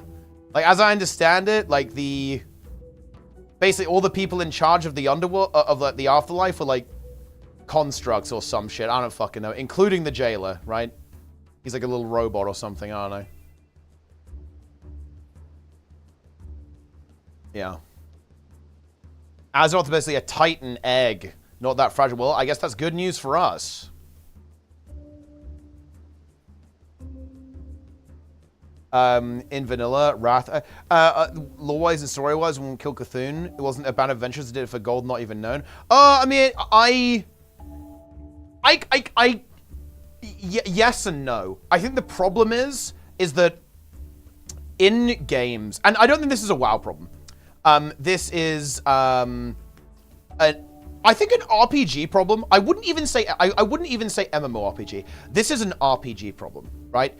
Is when you have this idea of you're getting stronger, you're progressing, like, and so on and so on and so on, going back to regular gameplay gets more and more disconnecting. And you end up with this really big problem of escalation, right? Because what do you do after you kill Cthulhu?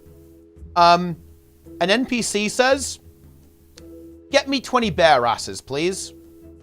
And then the cycle repeats, right? Like you know, you beat a world-ending threat, you do some shit like this, and guys, what happens in BFA after this? Like some random Kul Tiran is saying, oh, do you mind picking up some carrots for me on the way over? I'm just going on my little grocery shopping trip. Will you help me pick my carrots? It's like, well, okay, this is a slightly weird situation.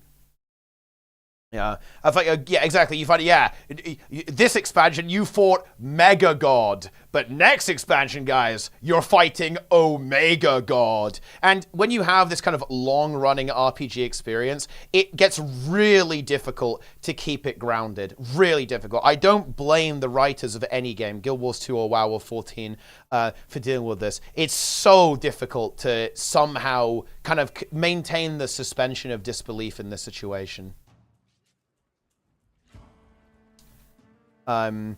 Because ultimately the core gameplay of something like vanilla is, yeah, you are a scrub. Like, you're a random, nobody gives a shit who you are. But here's the problem. Here's the problem. When you kill Cthulhu, you literally save the world, right? Like, if you didn't do that, then the entirety of the world would be fucked, right? Like, and you free all these, like, you know, important people. Like, there's this almost problem where if the player ever does anything insanely impressive, it becomes unbelievable. Because, one, after that, everyone will be, like, bowing at your feet because you just killed a literal old eldritch god horror, right? That pretty much nobody was capable of stopping, essentially. It took, like, I think it took, like, all of the powers of, like, a variety of dragonflies, and I think, like, Malfurion to, like, even lock him away in the first place, right? This is a serious, serious threat. But then the game is going to expect you to... nobody to care about that. Like, absolutely nobody's going to go, oh, this guy's a serious badass. So yeah, when you go from vanilla into Burning Crusade and it's like, oh yeah, go kill 20 Fel Orcs for me, bro. And also when, like, the Fel Orc is hitting you harder than Cthulhu was, it just feels a little bit inherently weird. Practice terrifying? Yeah, the voice acting from Jormag is excellent. It's extremely good, actually. It's such a shame we didn't get more of Jormag, actually, in the story. The characterization is excellent. Yeah. We managed to halt the end of existence. Here's a new threat. I don't envy the Dawn Trail writers. Yeah, and I don't know the full context on this, but as I understand it, like, I think Dawn Trail hasn't been quite as well received as Endwalker. And if I had to hazard a guess, I would imagine that could be potentially part of it, right? If you, in the same way that Legion was a problem for World of Warcraft, right? When you go from Legion, and you have this, like, ridiculous, insane threat. You've dealt with Archimonde. You've dealt with, you've been to, you know, you've dealt with Antorus, right? You've even done Sargeras, tangentially speaking. It's like, bro, how do you follow that, right? That's crazy. Had enough. It's very difficult to follow that. And to be fair, I guess they kind of did continue to go crazy because you fight N'Zoth, in BFA, so it's not like they don't, you know, go pretty... They go pretty hard, I guess, right? But it's not Legion, is it? And obviously, like, Legion was, like, a bit of a banger as well, let's be real. Like, Legion was just a banger expansion. I'm pretty sure all the content landed. I think people liked the open world content. You had class auto halls. I think people really like Suramar. They added Mythic Plus, which is basically just the best dungeon system in an MMO to be created so far. So that also got added. So first ever Mythic Plus experience. So that must have been insane, actually.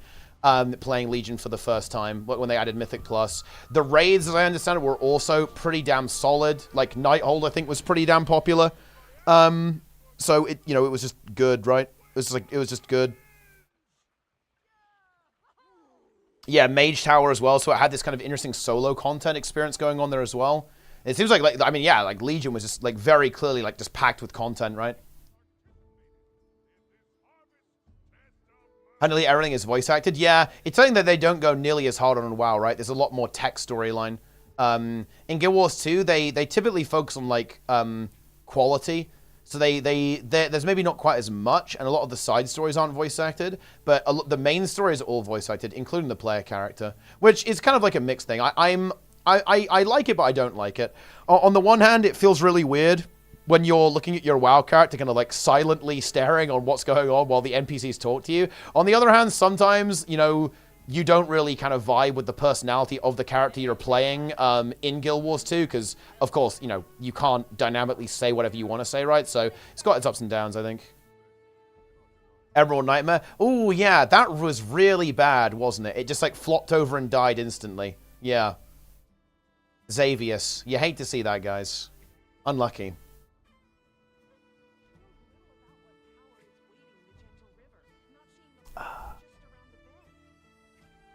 You hate to see that one.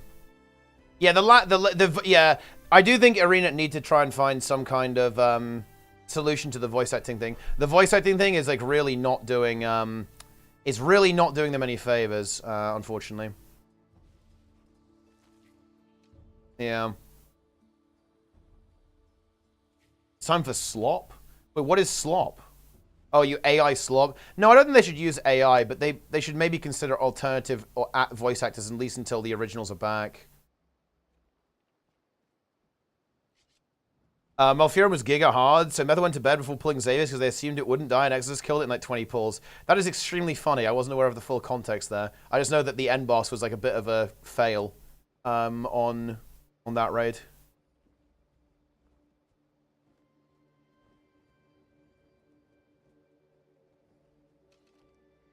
You seen what Delirium linked here? Wait, no, actually.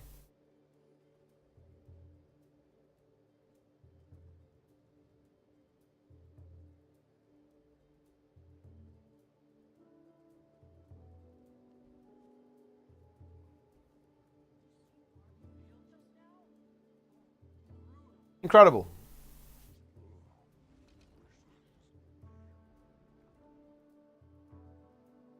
No slop. I do not want AI slop, guys.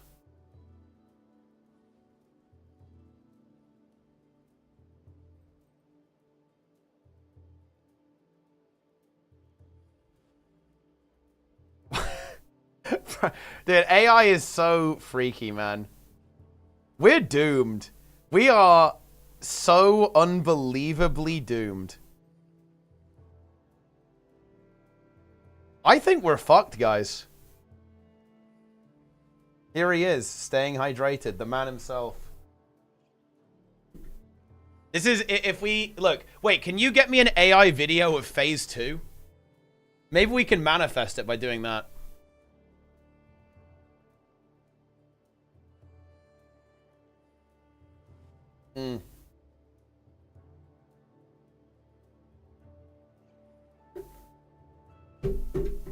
Another sip. It's honestly pretty damn good. Man, it's so impressive that it's capable of doing this. Because of course, this is a pretty low resolution photo, and it's able to actually like create pretty remarkable detail out of that. Wait, I think what's funny is that, wait, couldn't you use AI to actually create the cone emote? Like, that would honestly, nah, you shouldn't do that though. That's obviously very inappropriate. Do not create cone.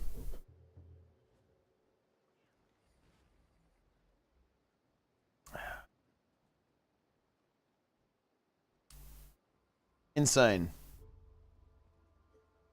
Yeah, that's, yeah, you probably shouldn't do that.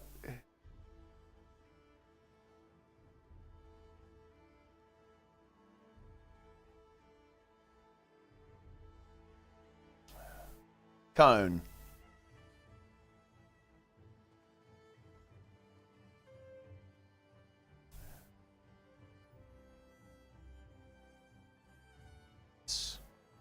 Demon called Saros, which was allegedly too much for us. Well, I think Saros is actually quite powerful in lore.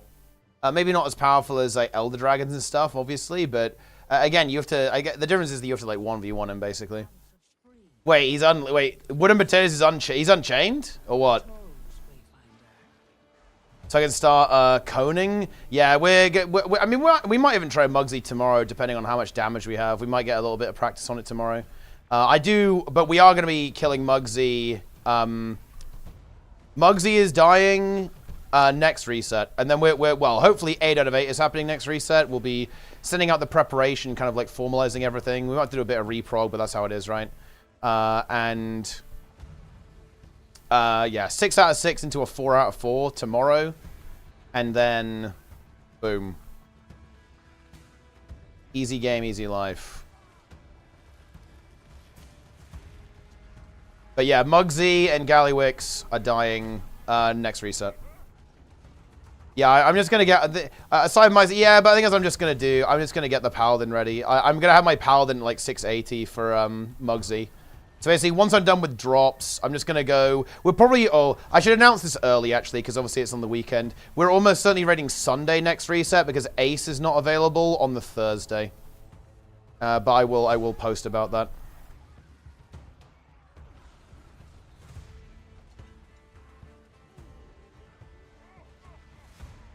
A lot of busy work. Yeah, it's kind of a cool collection, though. I quite like it, actually. Give the heart of a springtime festival.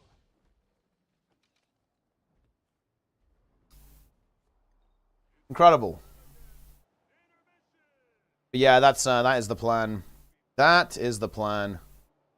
I actually have to look up if you need help gearing it. Oh, yeah. I mean, you can. I definitely will be. You're very welcome to get involved. I mean, you can just come on whatever character you want to gear. I'm going to be just doing, like, infinite keys. I think my Paladin right now is, like, 650, I think, is what it is. It only needs to be 670, which is pretty easy to get. If I just get a bunch of crafts done, it shouldn't be a problem. Maybe I can go for, like, 680 or so. Just get all the eye level. I actually have trinkets already. I have the, I have the tank trinket already and reverb radio, so I just need eye level, I just need gear.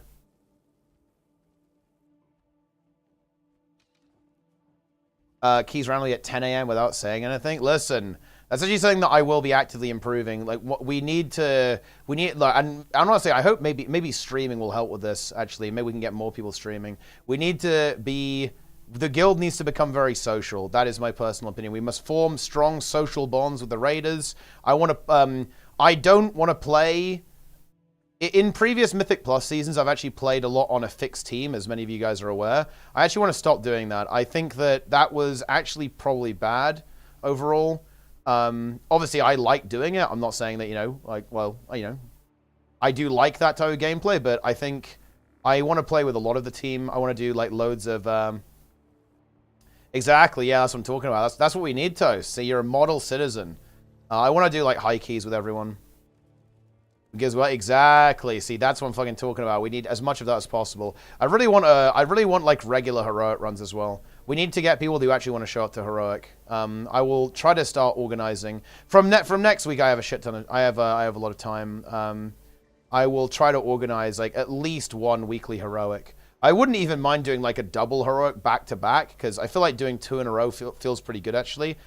Just, come on, do one on one character, do another character immediately afterwards. Get that done in, like, 2.5 hours. That's going to feel really good.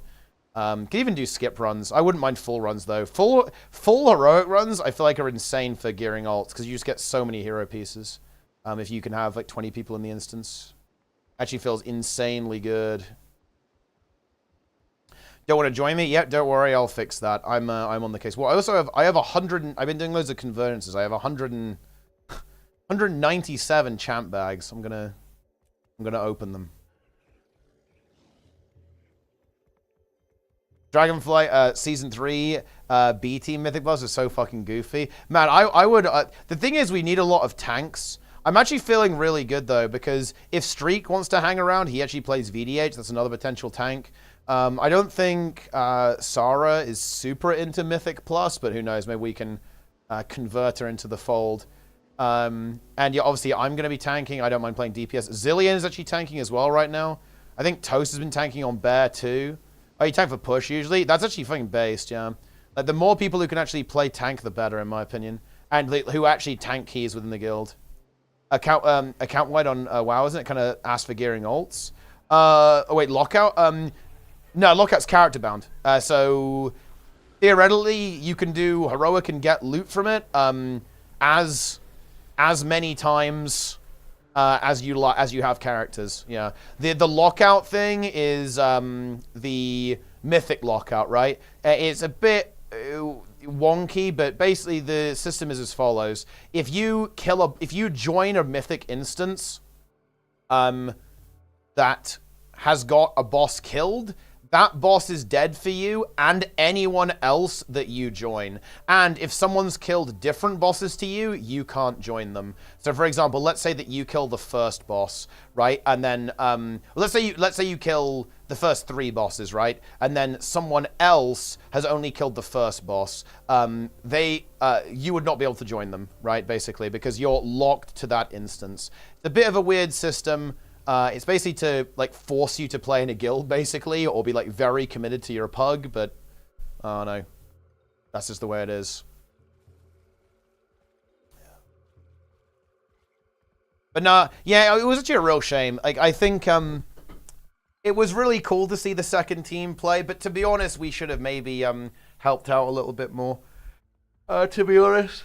Because Mythic Plus is fucking hard, man. Especially when you start doing, like, the harder keys and you don't have the God comp, especially back then. If you didn't play God comp, it was a lot more punishing. And did, like, my team, like, fucking forced me to play VDH without Org. That was actually insane. Vivi was like, bro, I main Rat, bro. And Abindo was like, oh, look, I main Fury Warrior, bro. I will never Org. I will literally never Org. And then Rated was, he was the Magus. Maybe Rated should have played Org. Maybe he should have been, instead of Mage, he should have played Augmentation Evoker. Think about that, guys. Maybe he should have gone that direction. That would have been content. What's your WoW guild? WoW guild is called Unhinged. On Tarren Mill.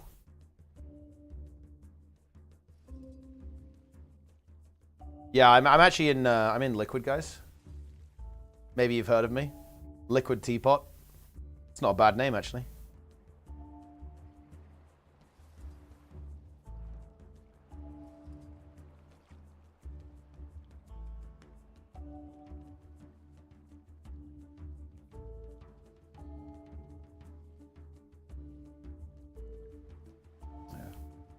You guys, I think you got a shout out for Method the other day. That's true, actually, yeah. Fuck Liquid and Echo. Method is the best. True.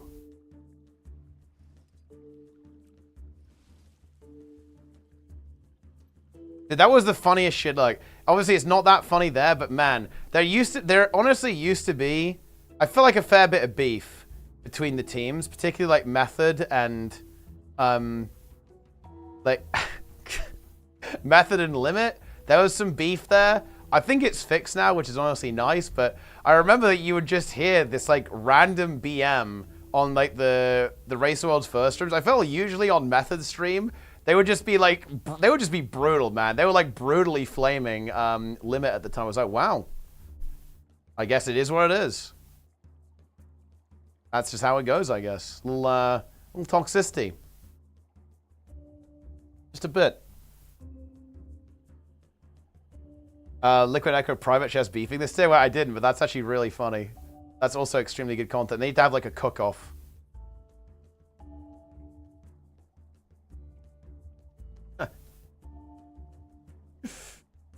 Oh, man.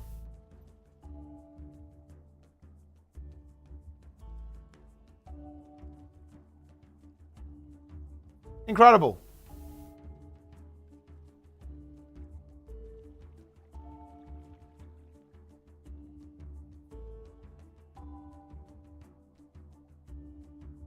Ah, Method Josh. Jesus. You know, the Method Josh situation is one of those things that actually feels like really surreal to me. It's like, wow, that actually happened, didn't it? Like, you know, that wasn't a dream. Like, that wasn't, you know... That wasn't fanfic or some flight of fancy. No, that actually happened, huh? I shouldn't laugh because it's not funny. It's only funny because of how unbelievably insane it was. Yeah. Well, that's the thing. He like did the ultimate meta troll because he would even say on stream like, "This is not a joke. I need serious help." But because he said that, everyone assumed he was joking. Like, it completely backfired. Well, it was crazy. Like, insane, like, mitigation tactic. Yeah, it was the ultimate gaslight. He told the truth from the start, and it somehow, like, reverse gaslit everyone.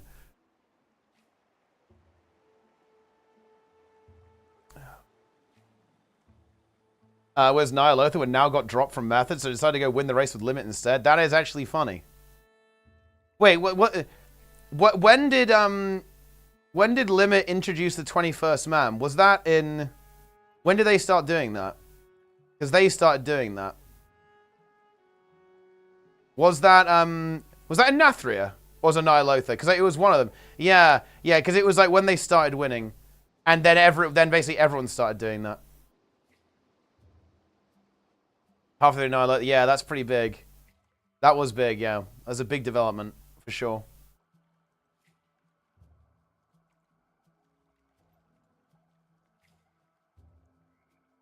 You love to see it.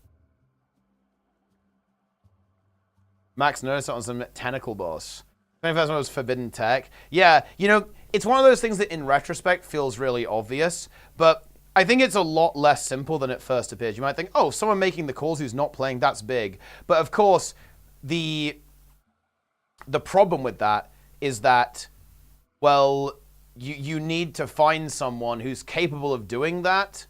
Or basically, because typically you had your raid leader also play. So in other words, the person who was really good at raid leading was also a player. So what you would have to do is you have to take your raid leader out of the raid so they have that skill set and then replace that player. And replacing a world-class player is non-trivial. Of course, now, especially now that there's kind of sponsors involved and there's more money and there's more prestige ultimately involved, it becomes a little bit more manageable to essentially have an extended roster of world-class players. But like I imagine it was non-trivial to actually be able to pull that off, and a difficult equation to balance. Is it worth it? We're taking a really good player out of the raid and replacing them with someone else to get that raid leader. Is that a worth it trade? I imagine at the time it wasn't immediately obvious. If it was, it definitely turned out to be, obviously. But I think that was probably a more complex decision than it looks to us now. Now we go, duh, why did nobody do this, right? Like, what the fuck, right? It's funny actually. In the Folding Ideas video, why it's rude to suck at Warcraft, it actually turns out, by the way, that there was some musing about this even in vanilla. In vanilla WoW, people were actually musing about the idea of having someone external to the raid actually making those calls in addition to using add-ons to also do the same. So it's actually not it's not like a novel idea, of course, right? Like having someone like, make calls is not exactly rocket science, is it? But the idea of doing this and being able to actually essentially field a larger roster of world-class players is a relatively novel one.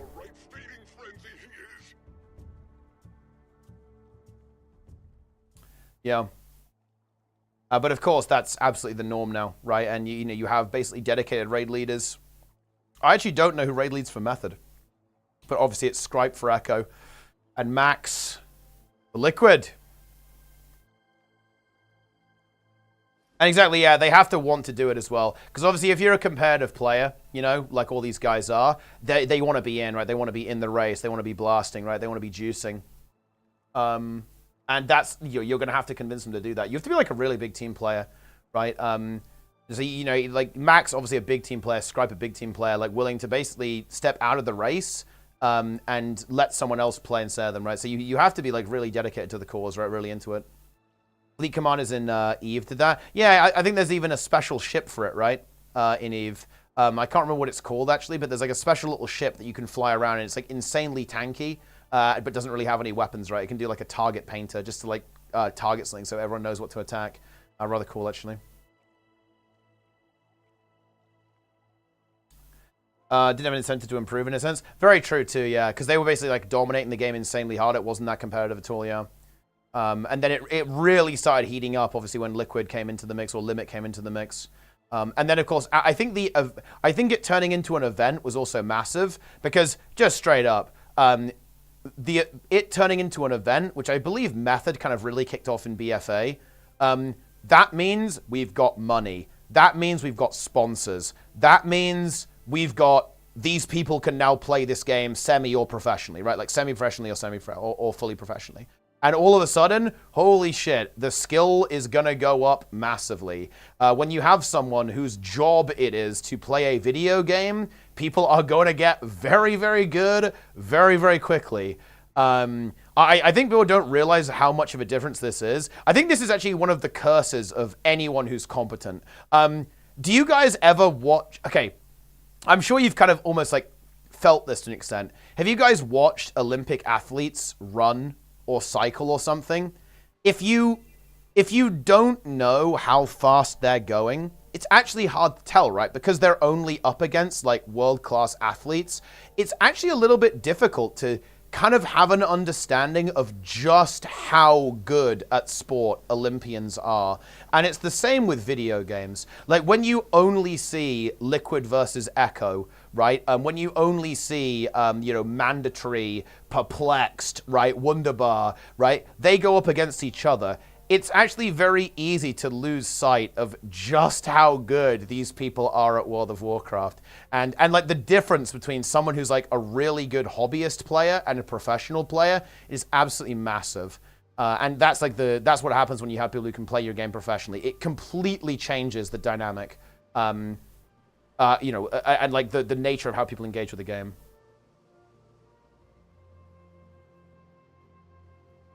Most of it became only a thing to have a race when there was more than one guild running. Exactly, yeah. And that's pretty based.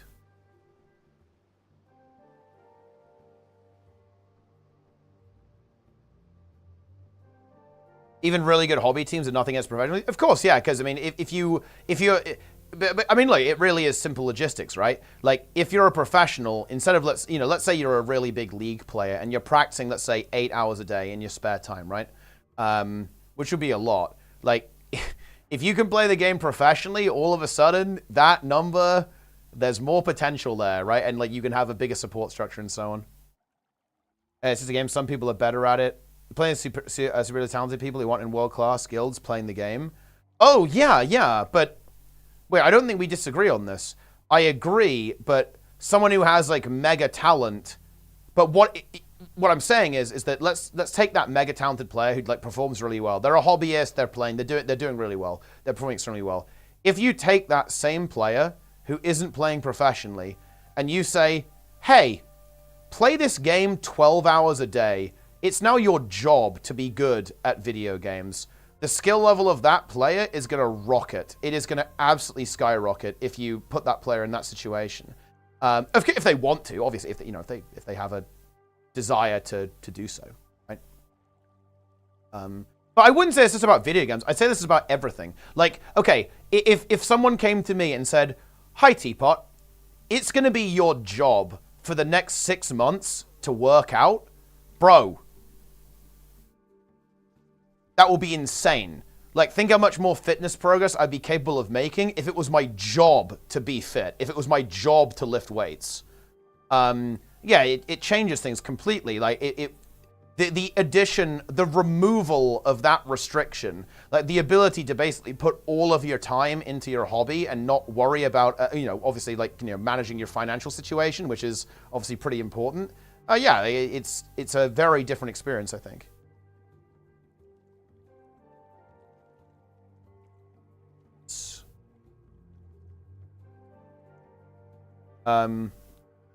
No, is it? Yeah. There was actually this really funny experiment. This was in SC2. I fucking love this. Holy shit. This was so funny.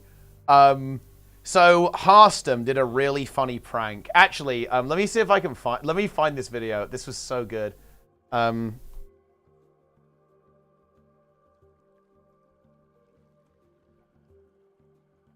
Oh, is this the video? Oh, yeah. Okay, check this out, guys. I love this so much. Okay, so he did this video. He cast a replay with one of his friends who is also a really, really good player, but he changed the name of the players. So Ragnarok and Bunny are top level, like world-class StarCraft 2 players, okay? But here's the meme, guys. Check this out, okay? It wasn't Ragnarok and Bunny. I believe it was random top 200 Grandmasters who would get 100 0'd by the actual Ragnarok and Bunny, right? And guess what, guys? Nobody could tell the difference. Funnily enough, even Lambo, who was the friend that Hardstuck basically baited into this, right? But these are not top-level players, right? These are not top-level players. These are, in fact, like I believe, like very good players, by the way. Not bad. Like if you're like top 100, top 50 GM, you're a very good player of StarCraft 2. But you're not a professional player. I think it's very funny that nobody and nobody noticed, right? Yeah, like. That was very good. Yeah. Yes. Hardstuck makes very good content. Hardstuck and Uthermal make really good content. You love to see it. ET very comments. You'll do anything to be the best. Oh yeah, for sure. Yeah. If you're given Giga hours, you will scale hard. As I plan to scale hard. Listen, Toast. By the end of the season, we're all going to be in fucking 20s, bro. Okay, that is just the reality. It is time for 20s. And, wait. Bro. God. Okay, someone called God just followed me on Twitter. I clicked their profile. It's League of Legends Coom. And that's the only thing they've reposted. It's Ari, and I don't actually even know this character. It's another League of Legends character depicted. They're just depicted, I guess.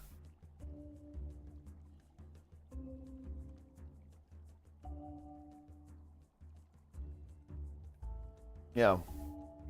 Jinx? No, wait, bro, I love Arcane. You think I wouldn't recognize Jinx? Are you serious, bro?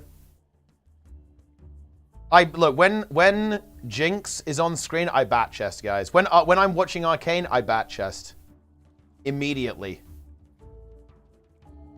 I am the bat chest guy. It'd be cool if they made a map for advanced players. Guild Wars Seal, been teaching you raid mechanics, giving early access. I mean, they tried to do that. They kind of tried to do that, right? In the open world with the Titans, because like the Titan meta has somewhat similar mechanics to that. So I think it's definitely an interesting approach. Arcane Amazing, yeah, I liked it. I think people were pretty harsh on the second season, but I actually really liked the second season as well. Could it have been longer? Yes, but I think it was insanely cool. And I actually think I'm not entirely sure I agree. I think a lot of people said that the ending was a little bit unsatisfying. I think you could make that argument with Jason Victor to an extent, but I'm not sure actually. I think kind of part of it was there was like a very mysterious, like crazy fucking mystical happening there, right?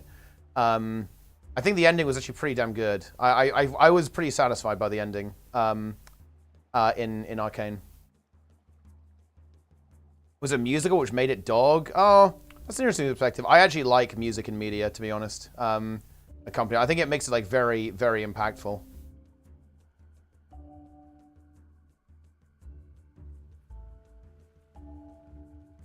Victor and Jace Arcane lore rewrites. Well, I guess I have the upper hand here because I don't really know League of Legends lore.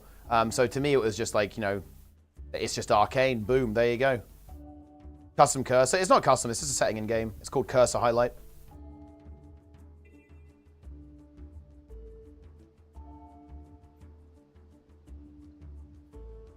I can fix her. I think that was actually one of the best parts actually about the narrative. And I suppose you could actually say this was actually a slight swerve in direction with Jinx, because they made her like very unhinged, right, in season 1. They actually really peeled back on that to an extent. They really humanized the character, which personally I actually really enjoyed. And you end up with this like very, very human interpretation of like, someone who's been hurt a whole lot actually like towards the end of the series, right? With like essentially the eventual like kind of redemption arc that they did there, and obviously like the entire arc with Isha, which was incredibly fucking brutal, bro. It's very, I'm not gonna lie, very predictable, but unbelievably fucking brutal nonetheless. Saw it coming a mile away, guys. I'm sure you all did, but man, doesn't make it any less fucked up. Oh man, it's not a league character. Oh, okay, I don't know.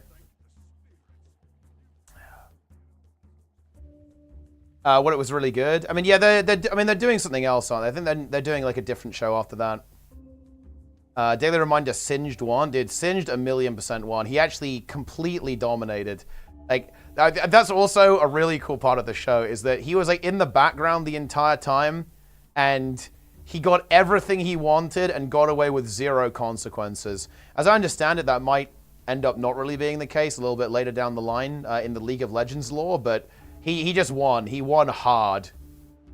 And that is very funny to me. Yeah, Fallout was also excellent. I actually have not played a Fallout game. And yeah, Fallout show was really good. I enjoyed that a lot. Definitely looking forward to the next season though. In the League MMO, yeah, if they ever release it, I think it actually has a high chance of being good if they're able to actually create something they're happy with.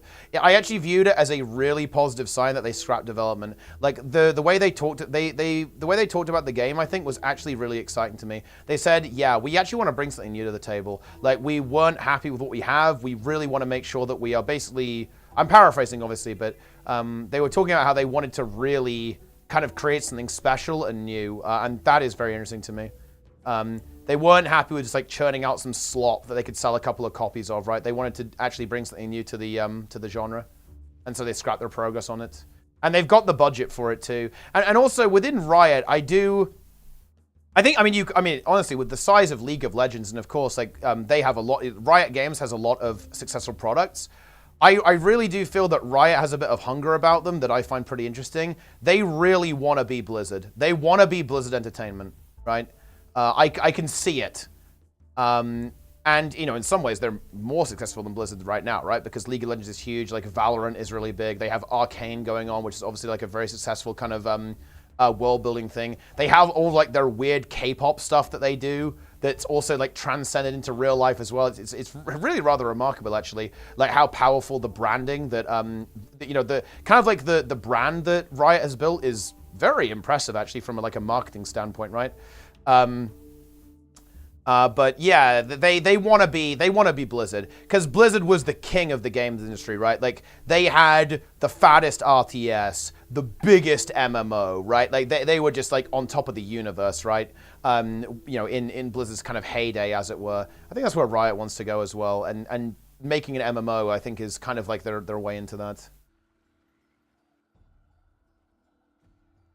Yeah. And yeah, exactly. Riot has like Omega money. They have like Giga money, and at this point, a pretty well-developed world, I guess. So I think there's some potential there. I won't be aimed at people like you. I think it's definitely possible. I think it's fairly likely it'll be free to play, and that is scary. Obviously, I think free to play games are a bit questionable. Do you think people are in denial about Guild Wars 2? I mean, some people definitely are, but I wouldn't say everyone is. I would say that I would say that people have pretty.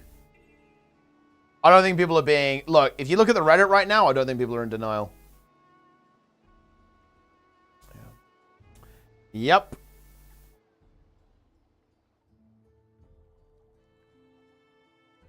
Diablo-esque game a few years ago. Wait, Diablo? I mean, oh, Riot. Oh, Riot released a Diablo-esque game. Did they? Wait, unless you move, a user's going to be kicked. I'm literally moving right now. What do you... Dude, the game hates me. That's crazy.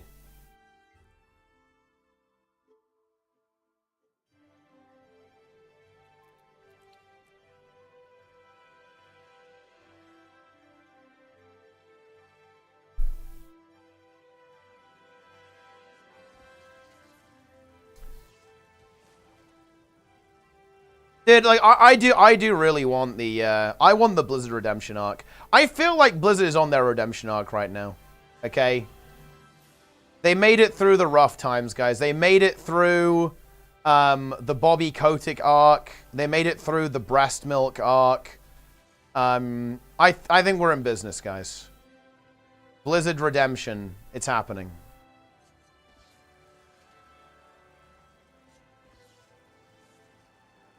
Wait, do you not know about? There's no way you don't know about this, Green. There's a 0% chance you aren't aware of this.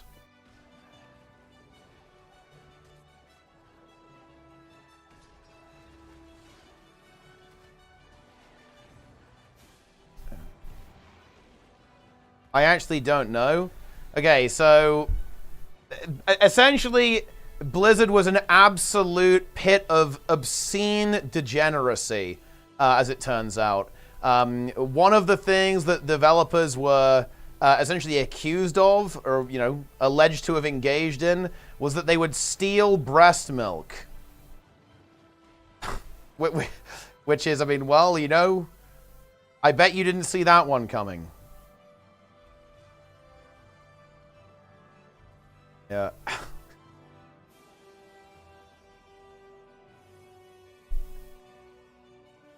Yeah. Mark Kern has been the scapegoat for that story. Oh, but wait, hold on. I mean, yeah, I think the reason he's the scapegoat because wait, I mean, I think someone linked me this video. Wasn't that guy involved in some kind of like fetish website or something? Isn't that why people are now making fun of him for this or being potentially involved in this scenario? Yeah, like, yeah. Yeah, oh yeah, that was the name of the video. It was like the Goononomicon. Yeah, it's I mean, I get, yeah, I mean, well, he does like Kuma video games, no? So I guess it's not that surprising.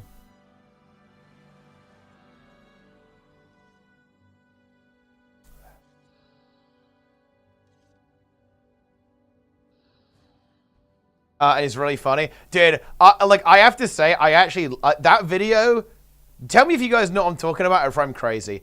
That video, I feel like, was really funny to me because there was so much, like, genuine malice in that video. Like, and I think that's honestly so, I think that's, one, inherently funny, but also, it's kind of refreshing to see that level of honesty. Like, the guy really doesn't like him, right? Like, and that is just so funny. I love that he just made this video and he really doesn't like the guy. And I think that just makes it inherently entertaining, I think. Like, it's very funny to watch that.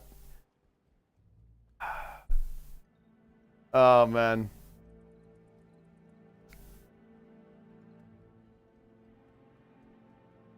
Yeah, I don't really know much about the guy. I think all I know is I think he was involved in like, well, I mean, I know some context from the video, but I don't like outside that. I think he was involved in Vanilla WoW, right? And he was part of like the petition to make Blizzard make Vanilla, I think. But he's also a gamer with a capital G. We love to see those. Firefall? Yeah, I have actually never heard of Firefall. I didn't know what that was. Founding members of Blizzard are gone. I think it's Jova. I think you can find like really fresh new talent though. Like for example, I think that Holly Longdale, for example, is also I actually have no idea how long she's been at Blizzard actually, but obviously you know, risen to a very high position of power relatively recently, obviously in Blizzard now, like, you know, very important in like the development of the game. Like same with Ian, right? Although Ian's been around for ages, hasn't he? Like he's always been the encounter designer. Now he's like really in charge of like changing the game in major ways. I feel like I'm seeing some really good direction from Blizzard. I think they're being very responsive to feedback and they're actively looking to improve the game in like very fundamental ways. I feel like, I don't know, again, certainly compared to what I've heard about World of Warcraft historically, it feels like we're really going in an incredibly good direction with just like the way that the game is being developed. It feels really good to me, to be honest. I understand that people have anxiety about how they're going to handle this, but it seems like it's going. I think it feels like it's going in a good direction. Ian killed the game. I think it's because they really they struggled under like his full leadership. I think they struggled to identify issues that were like bothersome to casual players, right? But I think that's why it's really good that there's a more moderating force now on that. It feels like I think they're really listening to that type of concern and trying to make the game more approachable. Removing cooldown tracking add-ons, etc.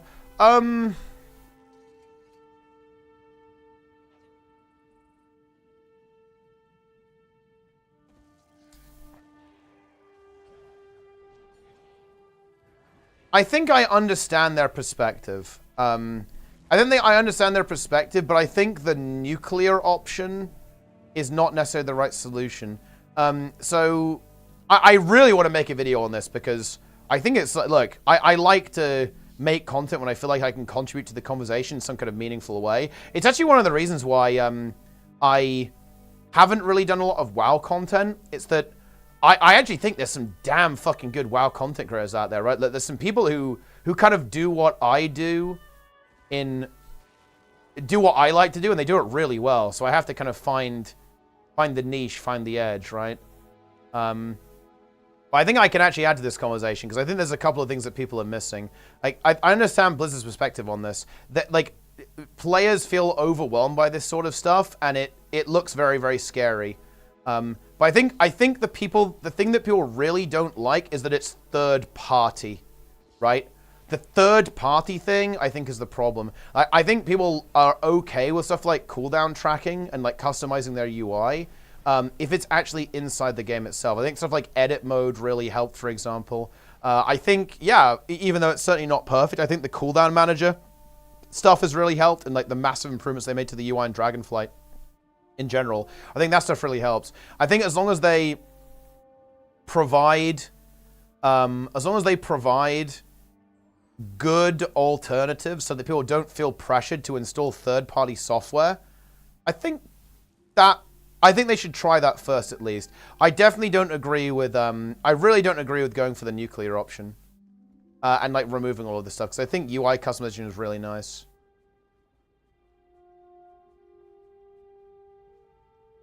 Yeah. Welcome to LMOs. We have always been very accepting of add-ons, stuff like this. Maybe I'm out of touch. I think casual Andes feel stressed out by stuff like this. Yeah. And I think that people end up doing it and maybe not entirely liking it or feeling frustrated by it. Maybe I'm crazy. Maybe I'm crazy on this, but that's the impression I get. Like, I think there are people who have like some legitimate frustrations with this.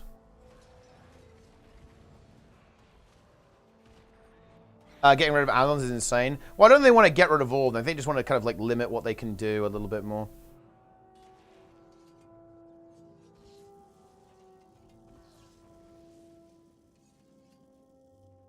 If you're not hardcore in WoW, you don't think any ads. And this is the other thing. It is also a perception problem. And it is perception fueled by misinformation. Like, if you're not raiding Mythic, I'm not going to lie, like, you don't really need to go crazy on the add-ons and the weak auras and stuff. You can get by on, like, definitely normal and, honestly, heroic. Actually, I'm curious, gw2. You played the game for ages. Has there ever been, like, has there ever been a heroic boss that's been, like, very reliant on a weak aura to actually solve? Because there hasn't been, I don't think there's been in the time that I've played the game, but I think that I joined the game when stuff was like way more toned down. I don't think like add-ons were like nearly as relevant in Dragonflight as they were in previous expansions. Wars of Draenor, interesting actually, yeah, okay.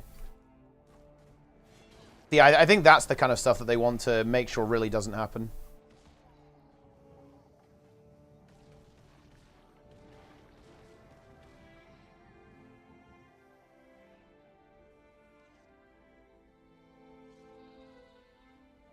The only streamer I watch is Squish Vegan. Yeah, Squish is very based. Gromnak? Man, you know... Gromnak is a very interesting person. Like, and I guess this is the point, but I don't know if he's serious or not. You know? I don't know if... Is he trolling? And I suppose maybe that's the mark of a a really good entertainer, I guess, that I'm unable to tell, but I have no idea if he's serious or not. Sometimes it feels like he is.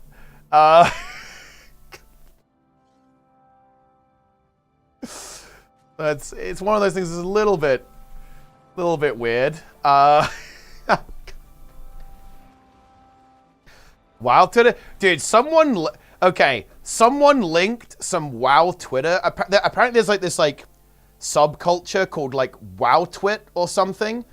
And bro, I clicked that and I am never going back there. I fell into this like insane lunatic rabbit hole of drama that I have never seen. And bro, I am not going back. That is weird. Those people are weird. And listen, I'm not one to psychoanalyze, but these people need help.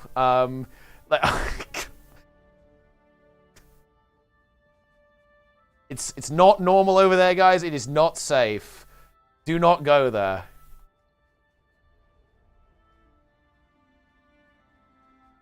Yeah.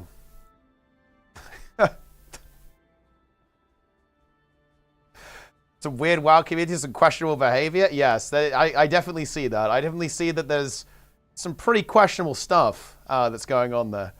Yeah. You can't stay safe there? Dude, Awesomeness just dog whistled the fact that he's actually a stay safe sub. That's crazy. Wait, dude. Do you think it's time? Maybe I should debate stay safe. Maybe it's time. Although he doesn't really play WoW anymore. Like he just uploads like unhinged YouTube videos daily on his like politics channel.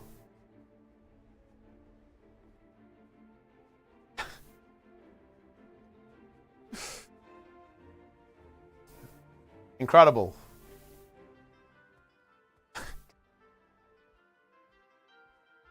Oh man. He gets so many views, though, Zlin. Have you seen that? He gets so many fucking views. You know what's actually really funny, though? Okay, so his current politics channel is actually doing extremely well. But you know what's a funny meme, guys? Not many people know this. And I don't know, maybe you know this, Zlin.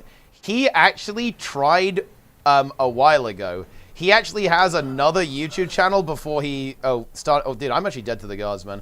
He has another YouTube channel that he was trying to build before this. The YouTube channel is called... Oh, yeah, he knows. Yeah, he is aware of Tradstead, where he does like the whole Tradcon meme. It didn't really take off, so he didn't make that many videos, but I feel like it's slightly more embarrassing in some ways. Yeah, his like philosophy channel. He was like talking about, yeah, he's like talking about like philosophers and like ancient philosophers and stuff like that. It's like, bro, what are we doing here? I don't know why so many people go for this stuff. Holy shit. It's so cringe. And well, he actually still has this, but they all have like the you know, the Greek and, well, I might be butchering the history here, but they have, you know, they have like the Greek or Roman busts, right, as their profile picture. Oh god, it's so embarrassing. No, holy shit. Oh no. Ancient wisdom. Hyperborea. Oh yeah, I've seen her have that character. I think I googled it once idly, and it was like some kind of meme.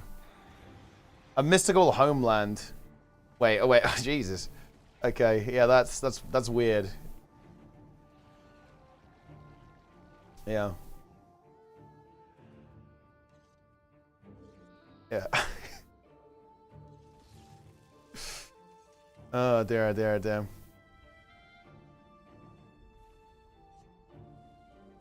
He tried Guild Wars 2. I mean, yeah, he did try Guild Wars 2. Bro, oh my god. Look, guys, imagine the monkeys. Okay, imagine that monkey's paw moment, okay? Everyone in Guild Wars is like, oh man, I really wish streamers would bring their community over to Guild Wars 2. Oh, really? It's like the genie trolling you with his wishes. It's like, oh really? That's what you want? Coming right up, my friend. Like, and then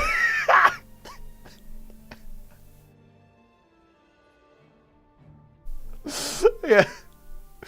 Oh man, that's funny. Yeah. His chewing gum? Man, he actually makes a lot of money by that, by the way. That business is doing really well. I have no idea why S1 is friends with them still. I think it's because at the end of the... I think it's a very human thing. I think that, I think it's a very human thing that when you've had an attachment with someone, you'll almost like give them a pass. Even if it's a little bit, you know, even if you probably shouldn't. I think it's like a pretty human response to that sort of thing. And also I think it's like relatively easy to ignore this stuff.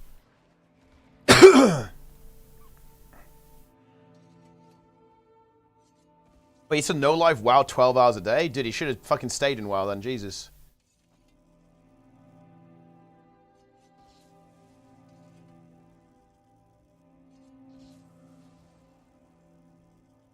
Yeah, they like had each other's back and stuff.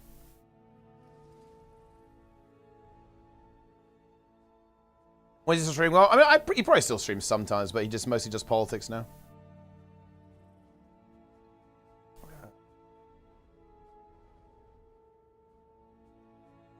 Funny aside to his lore.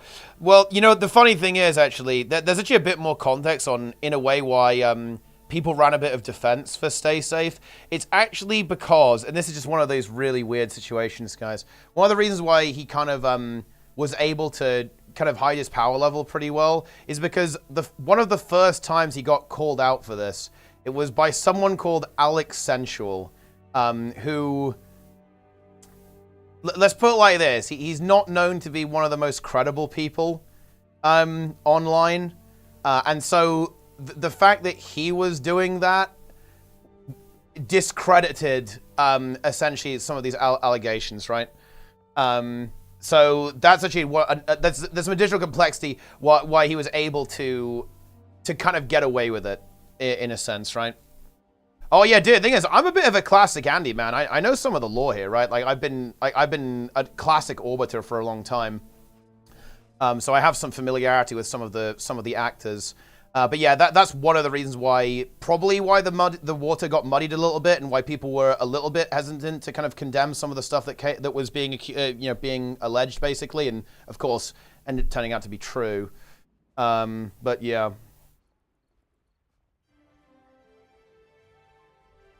Yeah.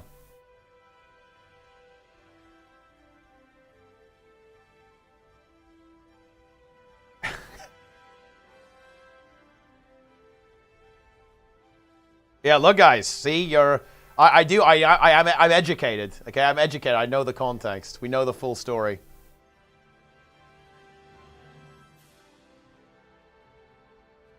But now you know the lore.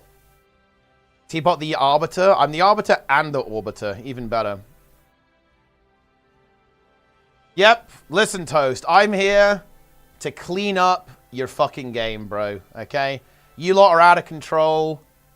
I'm here to sort it out. Deep rabbit holes. But yeah, I'm going to have to watch the... I'm going to have to watch the Goononomicon. Wait, is it the same guy, by the way, in Goononomicon Part 2? Is it like on Mark Kern again, like on Grums? Or is it someone else? Is it another victim? Phase 2 is the same guy. Oh, that's funny. Yeah, it's actually something that I do approve of, actually, Toast. I do feel that there's been like a significant maturation in the scene, actually, with a lot of accountability being taken and significant improvements to conduct in the WoW esports scene, and I'm really appreciative of that. It's obviously very unfortunate that it did kind of take some pretty major and very serious incidents to kind of promote that change, but it's actually something that I really like to see. I think that, you know, these teams like Liquid, Echo, and Method, I think they're now very positive forces in the community and kind of make, like, now, as part of their brand, as part of their ethos, it is actually about making WoW kind of like a welcoming place, which I think is really good. The scene feels way more mature than it used to be, for sure. Like, when I was watching Race to Worlds first, there was definitely an element of toxicity to it. And that still does manifest as well. One of the things that I do find personally distasteful, actually, and honestly very, very unpleasant about the race, is that there's often some toxicity towards the teams from fans. That's not unsurprising, of course. That's not unique to WoW, obviously. People do this all the time with sports, for example, right? Like, people go crazy over football, right, and all this kind of stuff. But, yeah, you do still see that pop up a little bit. And, you know, a lot of the streams end up going on slow mode, right? Because people are just, like, very toxic sometimes. And, you know, get a little bit too caught up in, like, the team sports thing, for sure. A bit too far with the Zaylia situation. I mean, I think we shouldn't be too quick to judge, right? We don't have the we don't have all of the information that that Echo has access to, obviously. There were obviously public allegations made about Zaylia, which definitely don't look fucking good. But like the ultimate decision that Echo made is obviously going to be much more informed than the decision than like our perspective, right? Like, because they're obviously going to have access to a lot of the evidence, right, and a lot more information than us. So I don't think we should be too hasty to judge on saying that that was like not the way to go.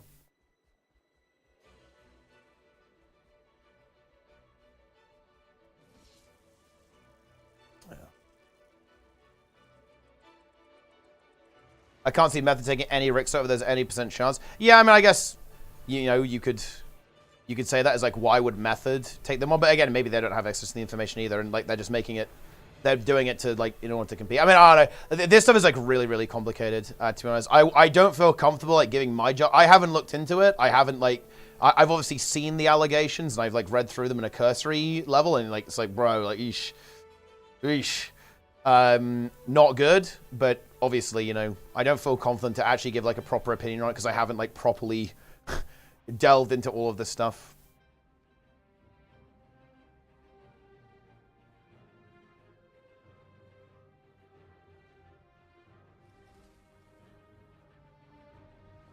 Blizzard would have done Classic without Mark doing anything. I mean, I'm not gonna lie, they probably would have woken up to it eventually. Like, Blizzard aren't stupid. Like you don't have to be a brilliant game engineer to see that stuff like Nostalrius was very popular.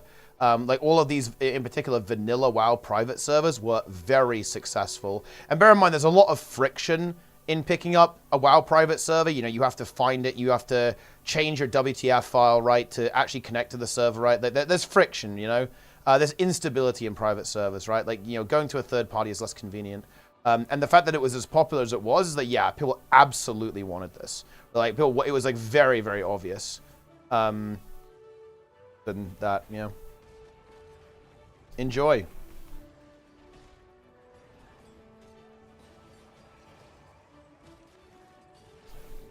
I removed the chat. Oh, the thing is, I like the chat because there's often some pretty solid memes. But yeah, the chat can get a little out of hand sometimes.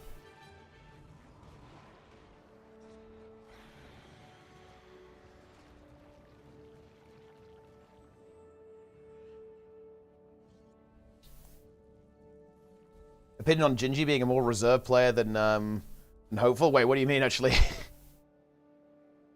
Any YouTubers? Yo, shout out to YouTube, guys. Shout out to YouTube, man. Wait, why is this guard not getting in here? I hate YouTube. Gosh.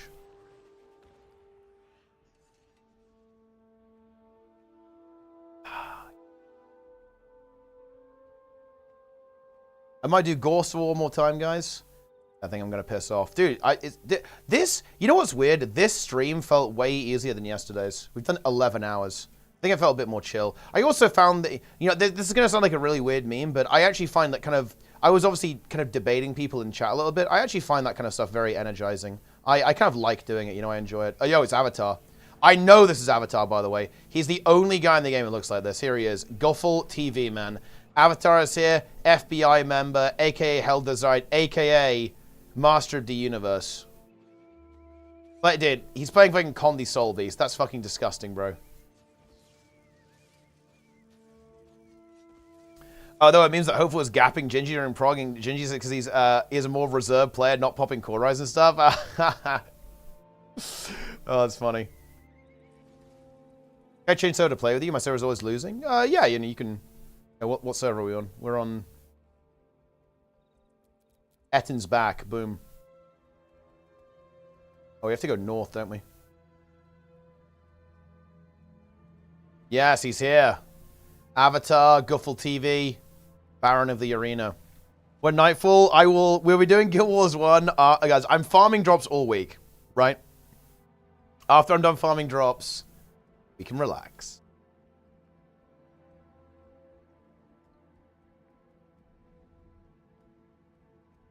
Either way, I think the Race to World First is going to be really exciting for the next raid. I also hope Blizzard just make like a really fucking juicy one. Where was this? Thoughts? What we got? We got a tweet. Good night. Wait, what?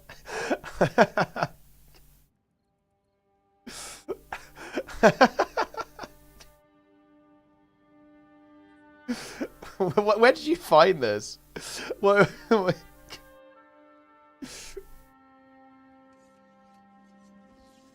Nice. The unhinged art begins? Oh yeah, I have big plans. We are gonna fucking own next season. Okay, we're gonna own next season.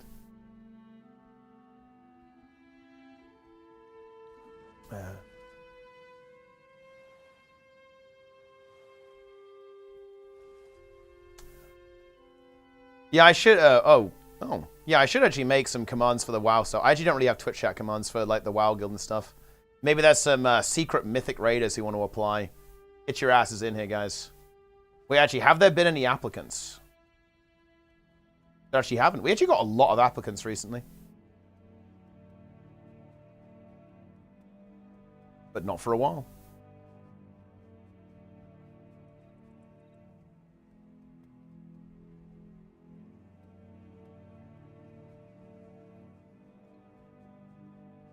The minute drop stop, he will be unleashed. Well, no, I think it's just fun to do like a big week of streaming for Guild Wars 2 and drops are out. It was also just like full disclosure, guys. It's like very fucking good for me to do that. The WoW sub ain't gonna pay itself, guys.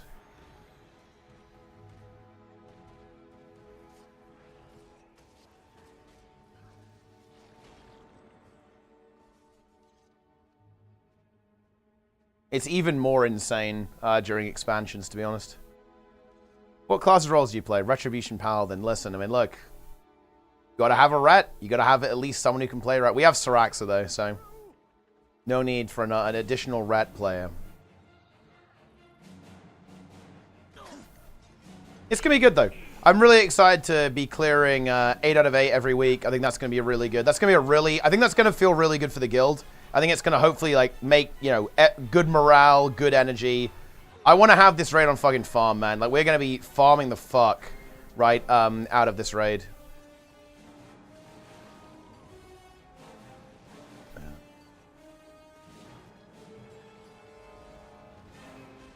It's going to be big.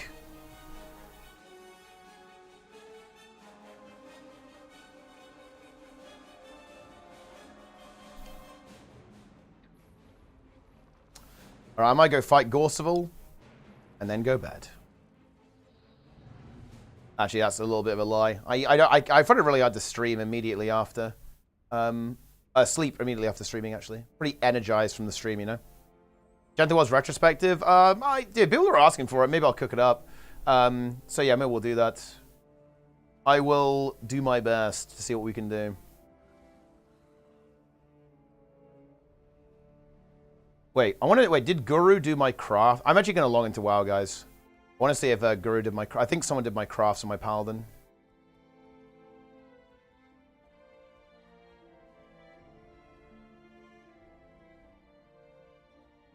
Yeah, I mean, I don't know what ANNOUCE's going to do about this. ARENET needs to do something. They do need... do something. Yeah.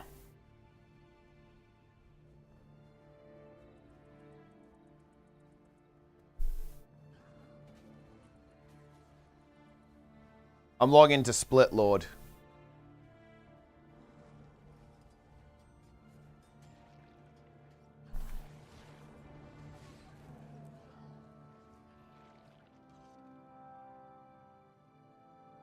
Officially announced the next, and do you think so, Zlin? I'm honestly really curious about this. Dude, I'm gonna talk to definitely gonna talk to Dan about this because I think his insight will be really interesting. 10 plus splits.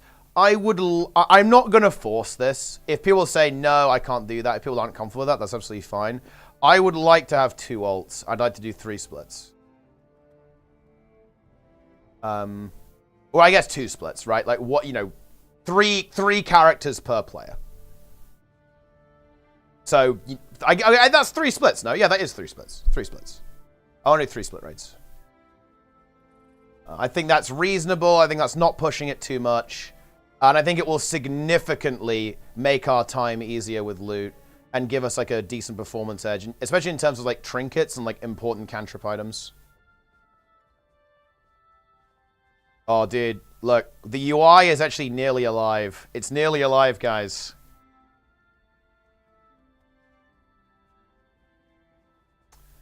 You love to see it. Look, Teapot UI is nearly born, guys. There's actually quite a lot of like extra stuff I've got in there.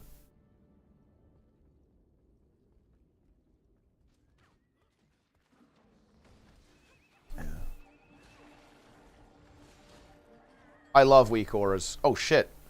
Dude, there's a player. Or Necro, huh? I think this build's actually pretty decent. I think this CC should land though. Yeah, we got him. Condi Soulbeast is also incredibly dirty from Avatar there. But anyway, let me log on. Yeah, I need to give you some kind of special rank, Mice. Because Mice wants to help us with coordinating the splits and doing the spreadsheets. Because Mice is fucking based.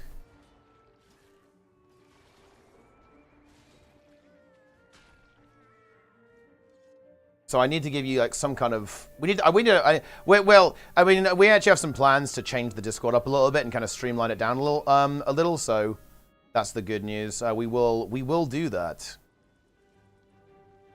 and we'll probably nice. Oh yeah. No one made my binding of binding, but they did make the neck. Huge. Neck get, but no binding of binding. Unlucky.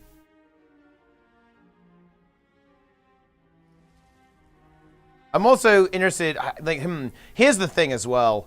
This is a bit of an interesting requirement, and this might be a bit more complex. I do think we need people to have split characters, mostly for the class they're going to be playing, especially if they're on raid buff classes. Because this is an important thing about splits that I feel like we didn't do. Because we couldn't do that, right? People need to pick their main based on which of their split characters gets the loot, right? I think this is a very important thing to comprehend, right? And that is not something we did because everyone played actual alts in splits. Whereas you kind of need everyone to play it a little bit differently, right?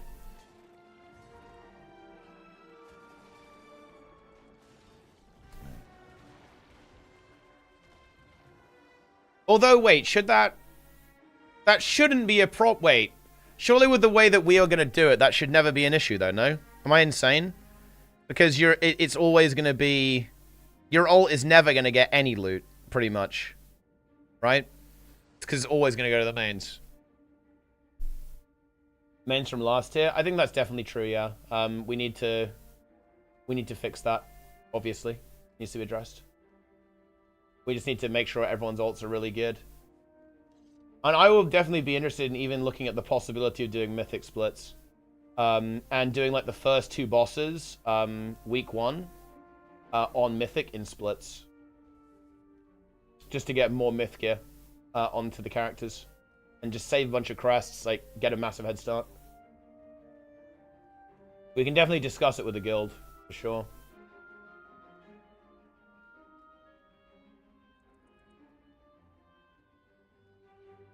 Make sure Boomkin was ready. Yeah, we're going to be a lot better about that.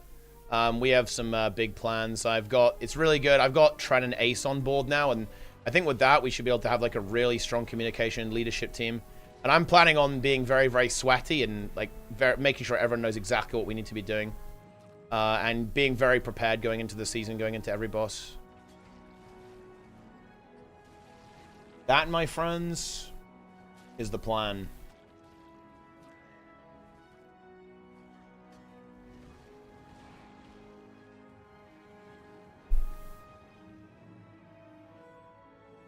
PTR being more aggressive with gearing specs look good. Exactly, yeah. I want to play more on PTR.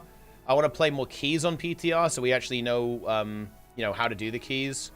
I want to play the raid on PTR, and absolutely, yeah, we need to be looking at what specs are good. And we also need to be paying attention during the race as well, so that we can decide what comps we want to have and like when we want to have this stuff prepped for. Because we're, you know, we will have time as well, right? Let's say that on the 6th boss again, you know, the 6th boss position, let's say they stack Shadow Priests again for whatever reason. We won't be on that boss for at least 2 resets, realistically, right? Like, you know, it will take us a while to get there. That, as long as we're smart and we're not stupid, we can just literally do at least a normal run with like 19 of us and like just the player we need to reroll, right?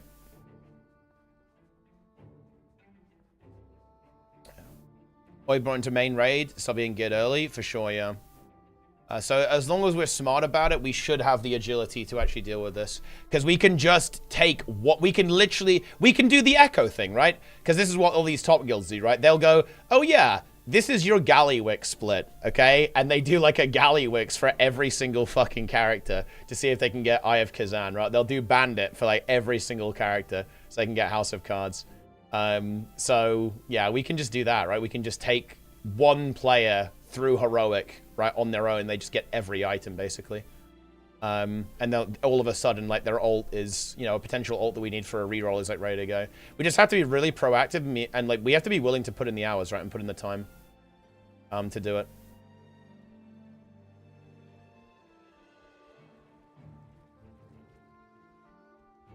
That is what needs to be done.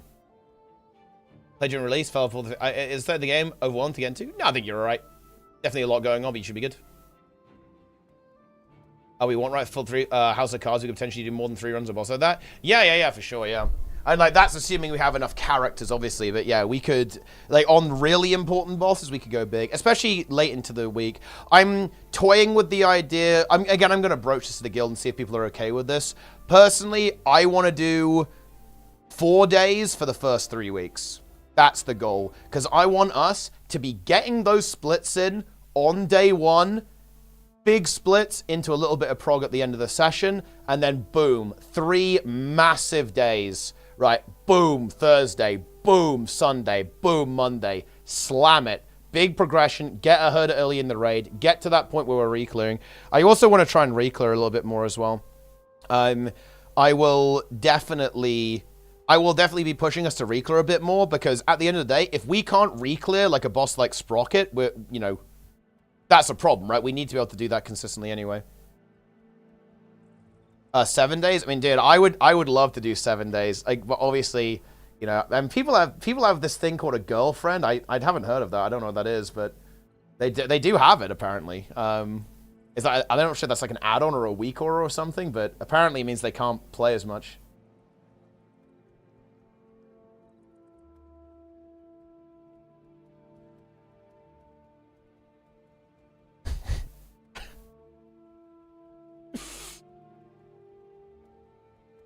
Yeah.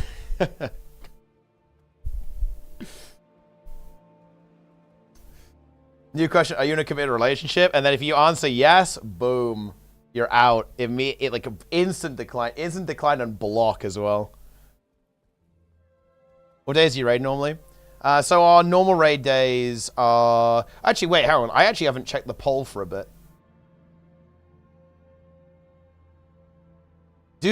Are you bro... Are we serious? So I did a poll for raid days. Okay, and here it is. It's exactly 12 and 12. That's crazy. So that doesn't really help me make a decision, really, but I guess it is what it is. But to us, that's fine, actually. That just means you have no preference. That I don't really view that as a problem.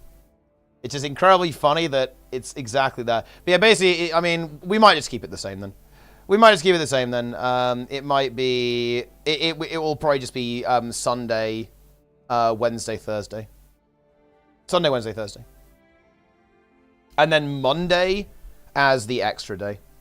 I don't really have a strong preference between those two things. I think I'd slightly prefer Monday. I think it's cool to have the weekend free. But I'm not like, you know... I'm not married to the idea, really. It doesn't really make any difference to me. I just wanted to see if people would like to change the Sunday. Because the Sunday was the session that I felt people didn't really like sometimes. And weren't feeling that good on. So I just wanted to kind of get a feel for that. Oh, yeah. Oh, yeah, that's a good point. I was going to do Gorseval.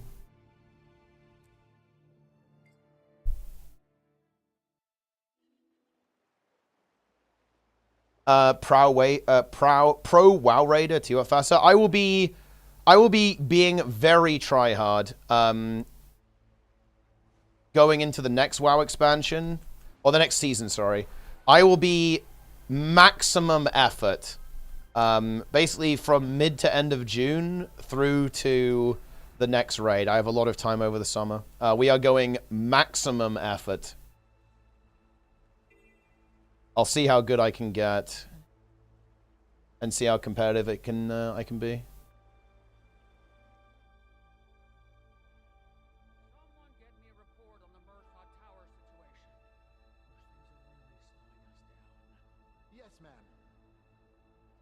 Echo Teapot. Hell yeah. Maybe Method Teapot. Liquid Teapot. I feel like Liquid Teapot does have the best ring to it. But listen, tough game. It's tough team to get into. And also, yeah, I don't even need to join those shit guilds. We have Unhinged. We're going worlds first. Look, everyone's talking about whether Hopeful is gapping Gingy or Gingy's gapping Hopeful. But realistically, Toast gaps them both.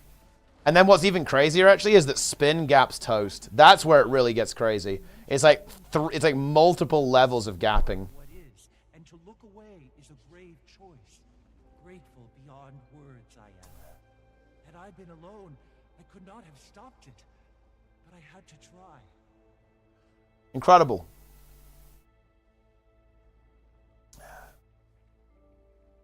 No chance. I gapped Toast on Bear when he was Boomkin. Wow.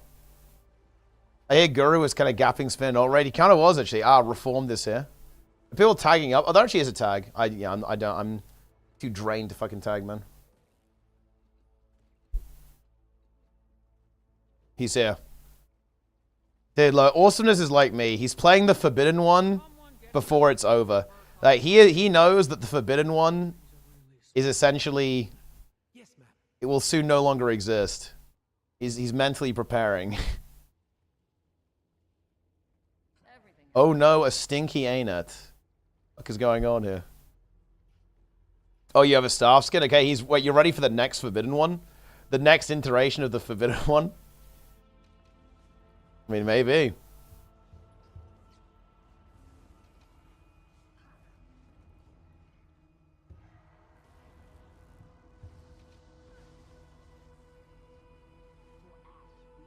Sniffer.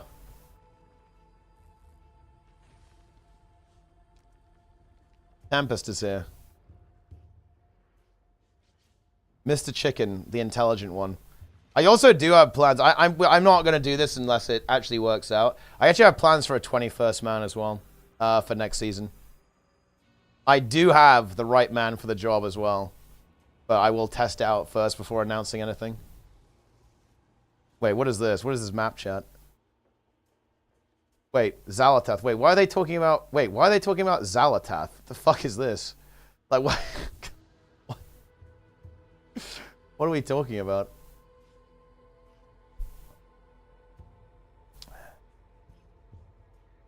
The syrup, yeah. Yeah, because, like, there's one... I'm not gonna lie, like, tanking and raiding is very fucking hard. Like, I definitely play worse. That way, especially on the more complicated bosses where there's like overlaps, and especially on the bosses where there's ads as well. Like something like Styx is like really difficult to raid lead and tank on because You got to get the boss in the right spot, and you got to deal with the ads, and you've also got to call the mechanics too. It's like a real pain in the ass, actually. So I think it will actually really help. It also makes it a lot easier to call certain mechanics, like in particular, kind of like dispel, like order mechanics, like 1, 2, 3, 4 mechanics, like Sprocketmonger. It's like way easier to do. But I do have a plan, and I do have someone who's interested in at least trying. So I have to stay tuned and see if that one works out. Yeah.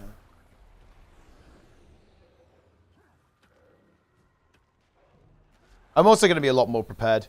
I only really had my time to sort my Blood Death Knight last time, and it wouldn't have been super impactful if I played Prot Warrior, obviously, but it would have been really good to have Prot Warrior, I think, and I definitely will have that as well. I'll have like all the tanks, so I can play exactly what we need to play. Everyone competent at WoW, good at leadership. They don't actually play WoW, but I believe they have the intellectual capacity to very easily grasp the concepts.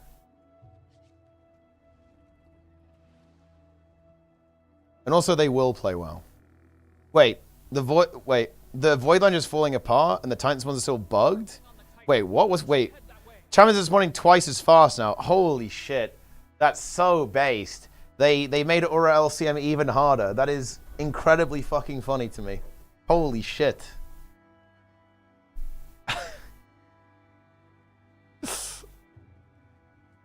Good about it? No, like, trust me, I wouldn't do it if I didn't think it was good. I have confidence. I believe. Let me cook. Yeah. Bad time to come in the stream. Roy, fix the game, Roy. Working as intended. Get good, noobs. True.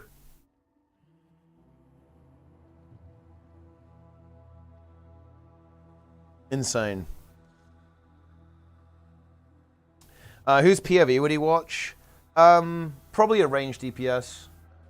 So someone who's got good enough internet to stream over Discord, doesn't mind modifying their UI a bit to make it appropriate for raid lead POV. And yeah, that kind of thing. Yeah, so good internet, doesn't mind modding their UI a little bit for 21st man, and can... He wants to do it, obviously. Max's POV UI, holy shit, this guy, he came prepared. And that's actually perfect, yeah, because I mean, Toast is obviously flexible, but pretty likely he's into playing, you know, ranged DPS again. That works for us. Guru will be on the feed list. I'm Unchained.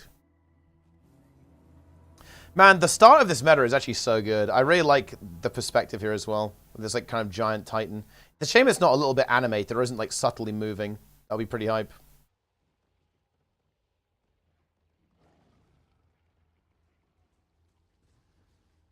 Guru was rising on the feed list in Keysmith today. Holy moly. Oh, dear. Wait, was he on his rat? Was he on his like rat lock? These rats are out of hand, man. Necro wants some more stability, please. Wait, you need to read the patch notes, bro. Like, Necro is getting really nice stability, actually. Next patch.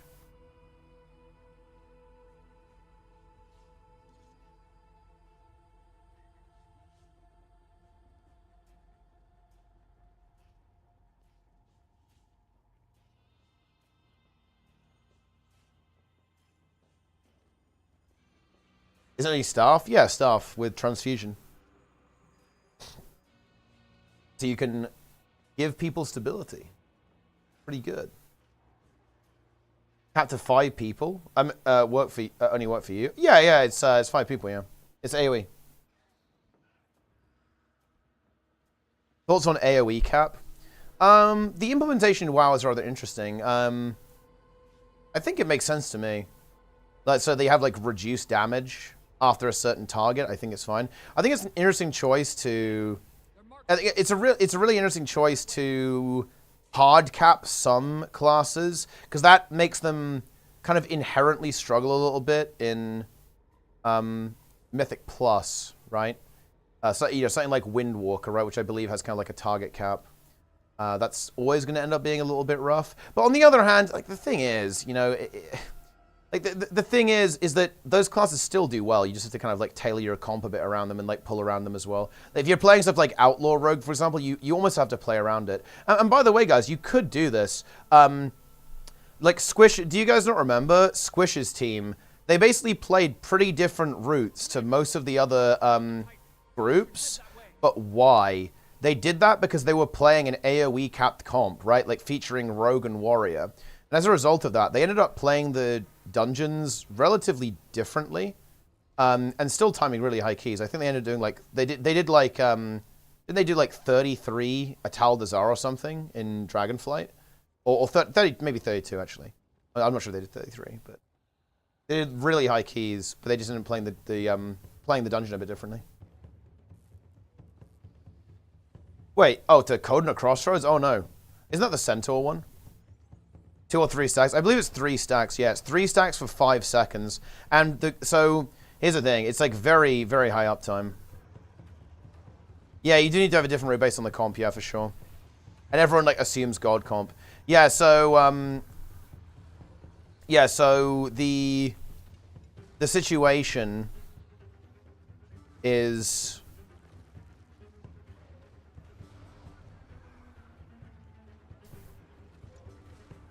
yeah, it's 3 stacks for 5 seconds, which is obviously 10 seconds with 100% boon duration, which you will have on Heal Scourge. And then, here's the best part, the cooldown of the mark is 18 seconds. So with Alacrity, that's like 15 seconds, right? So you actually basically have 33%, 66 rather, percent stability uptime. Wait, we don't, oh, there is a tag actually. Yeah, you have 66% uptime with just Staff. And that's like not including the Snail Trail. So you should have pretty good uptime on it.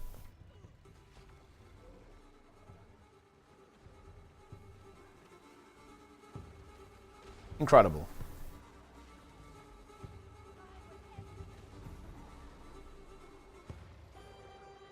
Yeah, we tag and make our own sub. Yeah, we don't really have any boons. Oh, I know, Nico's busting out the quickness catalyst. We're actually good. We have the 3-man setup now. No problem. Join them? Yeah, I guess we could join them, actually. Although I guess we don't really need to either. It's like we have our own little mini sub going on. How many swiftness set for Warhorn, 5 and Trail? That's basically the swiftness it has, yeah. I think the duration on Locust Swarm's pretty good, though. You can do perma swiftness with it. They could maybe increase the duration a bit. It's actually one of the things, actually, that it would be really cool if they added a couple more tweaks for Necro. Like, for example, if they did something like the Snake has 2 charges in PvE, they maybe slightly increase the duration of certain boons that Heal Scourge applies. I think that would actually like really help smooth the transition over.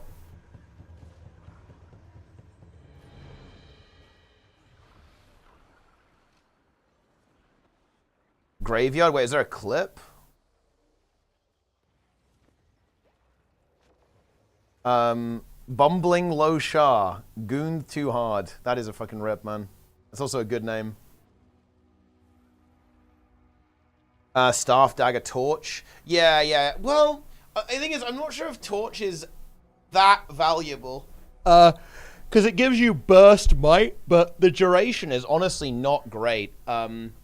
If you are a Heal Scourge, you kind of need some sustained might from the quickness DPS anyway. I think it's going to be Staff and then X Warhorn. Yeah, Relic of Bloodstone is absolutely like cranking. Right now it's like mega DPS. Level Up also did damage. Huge uptime on Might though. On Scourge it's honestly okay, but it's not actually that good. I am here out of respect for Maban's memory.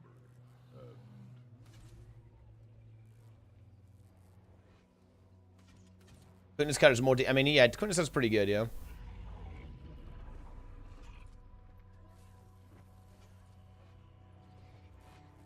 Good build. Good build, guys.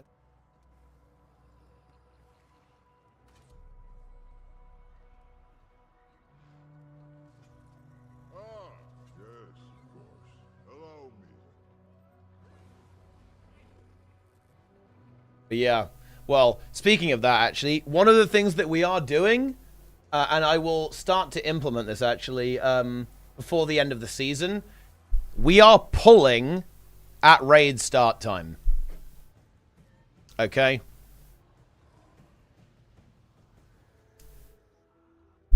It is pull 10 at raid start time.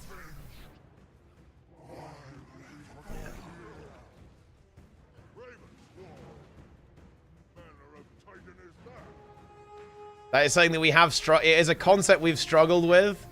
It is a concept that we will implement.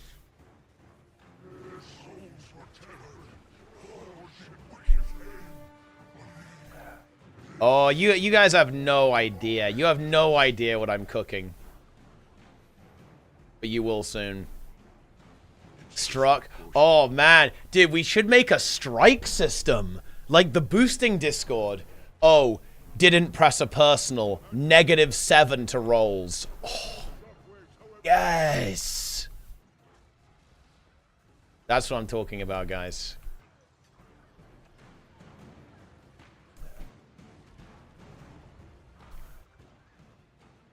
Yeah, you lose DKP. DKP is gone.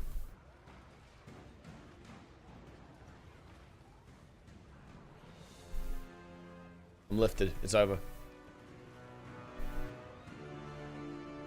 This is Safari, actually. Yeah, this is Safari run. So the CC might be a little bit questionable.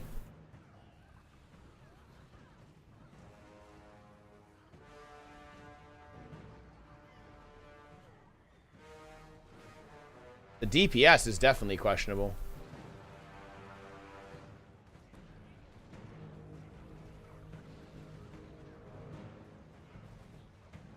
Maybe I was wrong to say they should have given this thing more health.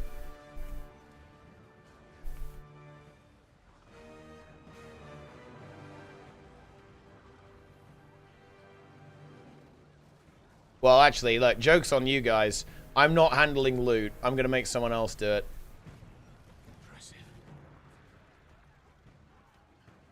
My job is basically raid cheerleader, encourager, morale officer. Okay, this is going to be interesting. Somehow I'm... Oh, actually, we have the CC's kind of connecting, actually.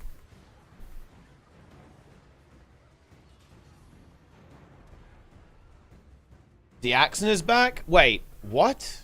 Wait, Diaxon's... Wait, there's no way he's back. There's absolutely no way he's back.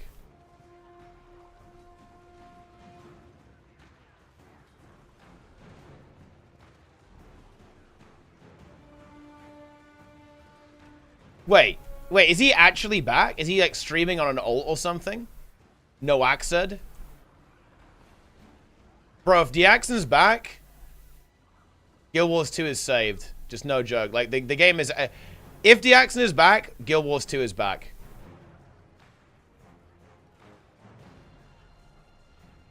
Holy shit. He's back. So what you're telling me, Narsen, is there's going to be an NA team for the raid tournament? Is that what you're telling me? Downstate cucks?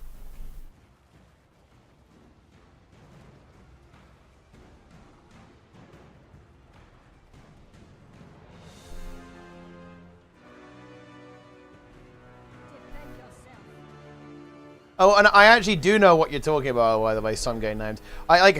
You actually must be someone quite interesting. I don't know who you are, but no, I do know what you were referring to, by the way, about like the guild situation. But the thing is, I can't action that. Like nobody sent me any screenshots. Like apparently there was like some like weird ERP going on in like a meta train, but nobody sent me any evidence for that. Like I can't do anything about it or like, you know, tell people to stop doing it if like I have like zero evidence, you know?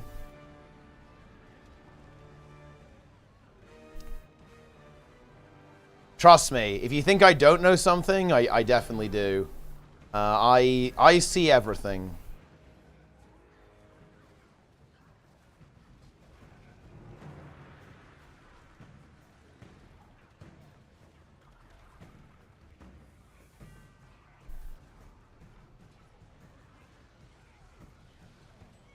we not treat devs like a toxic boss treats employees? As in, if they do well, can we please congratulate them instead of now treating them as this is the baseline expectation for future work? It's really exhausting how how every time I see ANNOUCE, or really any game dev knows, it's in corner, someone that's going to say now it's when they do all that, at least that, and they get mad with inflated expectation. I mean, you know, I'm gonna say it, Grim. Okay, maybe I'm being aggressively good faith, but I actually think I don't necessarily disagree with that statement. I think the work of a game dev is brutal. It is insanely difficult. Like, because, yeah, guys, we do this. Do you not think that we've done this? What do we measure everything ANNOUCE do against? We measure it against Dragon's End. We measure every expansion they make against Heart of Thorns, right? I mean, yeah, there is an element of truth here, is that is an exhausting situation for an ANNOUCE dev. Like, we measure everything they do against the best things that they've done. Also, we failed the CC. That's fair, though. Well, I think it's not unfair, but you can see how it's like pretty. It's saying it's pretty. You can see how that would be like really intense, right? Every game, you know, I agree, but that's why I didn't say ANNOUCE developer. I said game developer. I think this is like a really exhausting thing for a game developer. Like, imagine, for example, the position that Larian Studios is in right now. Like, and honestly, think of a game like Elder Scrolls 6. How are they going to live up to that game? Like, and honestly, like, it's definitely possible. But there's look, I think GTA 6 is another example of this. That game is like so insanely hyped. And honestly, like, Rockstar has a good track record of performing well in this regard, as I understand it. So maybe they'll deliver on that. But there's a good chance that they won't. I think a good example where this didn't work out is actually is Cyberpunk, right? Like, Cyberpunk, like, after you know, CD Projekt Red's previous work, man, the standards were set high. So they were in like a really intense situation to try and deliver on a game on the caliber that their fans have now come to expect because of their previous work, right? You know what I mean? And don't get me wrong, I'm not saying that we shouldn't have high expectations of devs, but I think we should, you know, we should have like a degree of empathy here and understanding that actually this is like a really exhausting and highly demanding consumer base, right? It's like really hard to, like always one-up it and like go again and keep making something even better than last time, right? And it's insatiable, right? Like, we gamers are pretty insatiable. And yeah, they did fix Cyberpunk, which is good, right?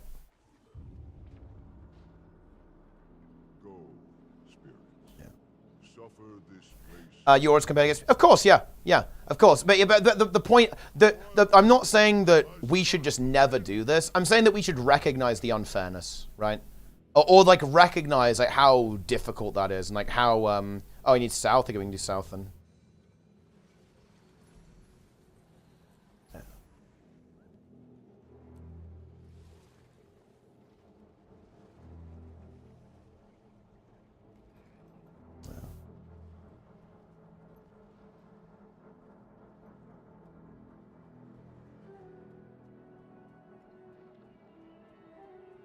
I do the same with other business, and I think that's fine. But you know what I mean, though, right? I think that even if we think it's fine, we're going to keep doing it. I think it's important to have a degree of empathy, right, for the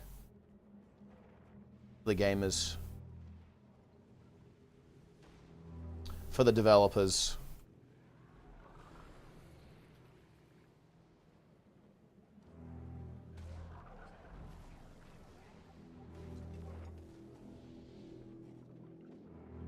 It's unfair. Well, okay, yeah, maybe unfair is the wrong word. Like, maybe unfair is the wrong word.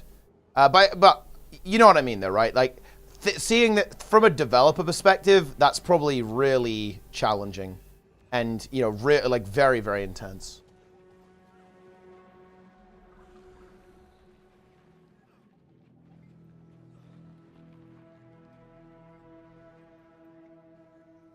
I actually, you know, I'm not the biggest fan of the Titan is literally the entire city, especially because, in a weird way, I don't find the environment represents that particularly well, if that makes any sense. I don't think it's nearly organic enough. I would expect to see kind of like pulsating walls, like us pushing through you know, the circulatory system, right? All that kind of stuff, like multiple organs, like all over the place. I'm not totally convinced of that with the way that it actually looks, but I do like the idea of this. It actually, once again, reminds me of, again, one of my, of a book from my favorite author, actually. It's a book called Rumo.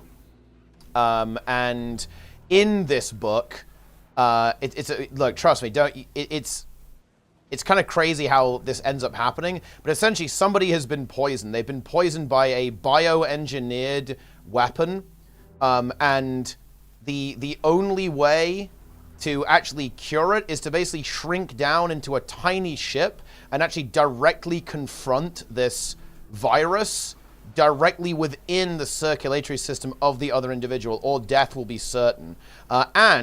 Basically, the character who ends up defeating this is actually basically a combination of a shark and a grub who smokes cigars. And basically, to defeat it, he ends up kind of channeling some of his shark DNA to, like, rip it to pieces. Yeah, like the worms in Future which is also really good.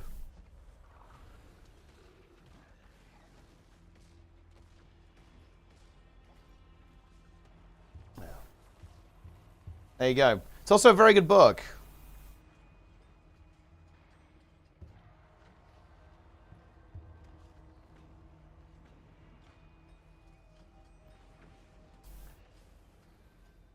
Incredible.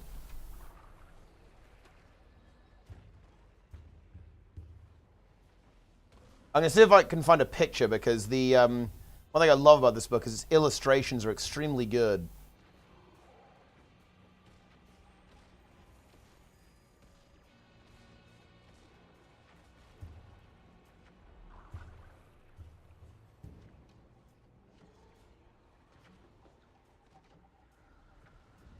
Insane.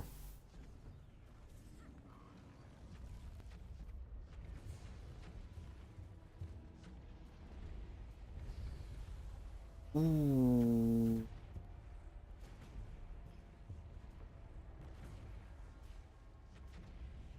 Ah, yes. Bro. Oh, man. Wow. Look at this.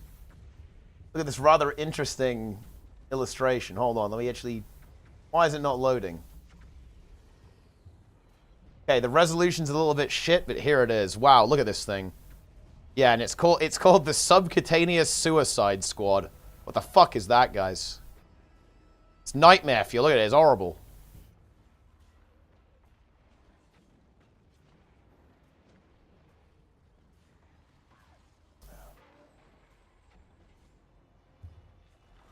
Yeah. He's on Twitch or YouTube? Both.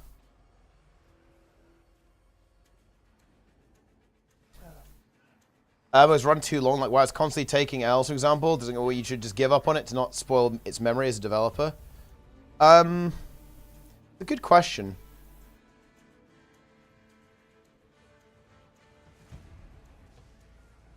The weird thing is, I'll tell you what, Toast. We're about to find out with Guild Wars 2. That's what I can say. I don't think I can answer that question for you now, but we're about to find out.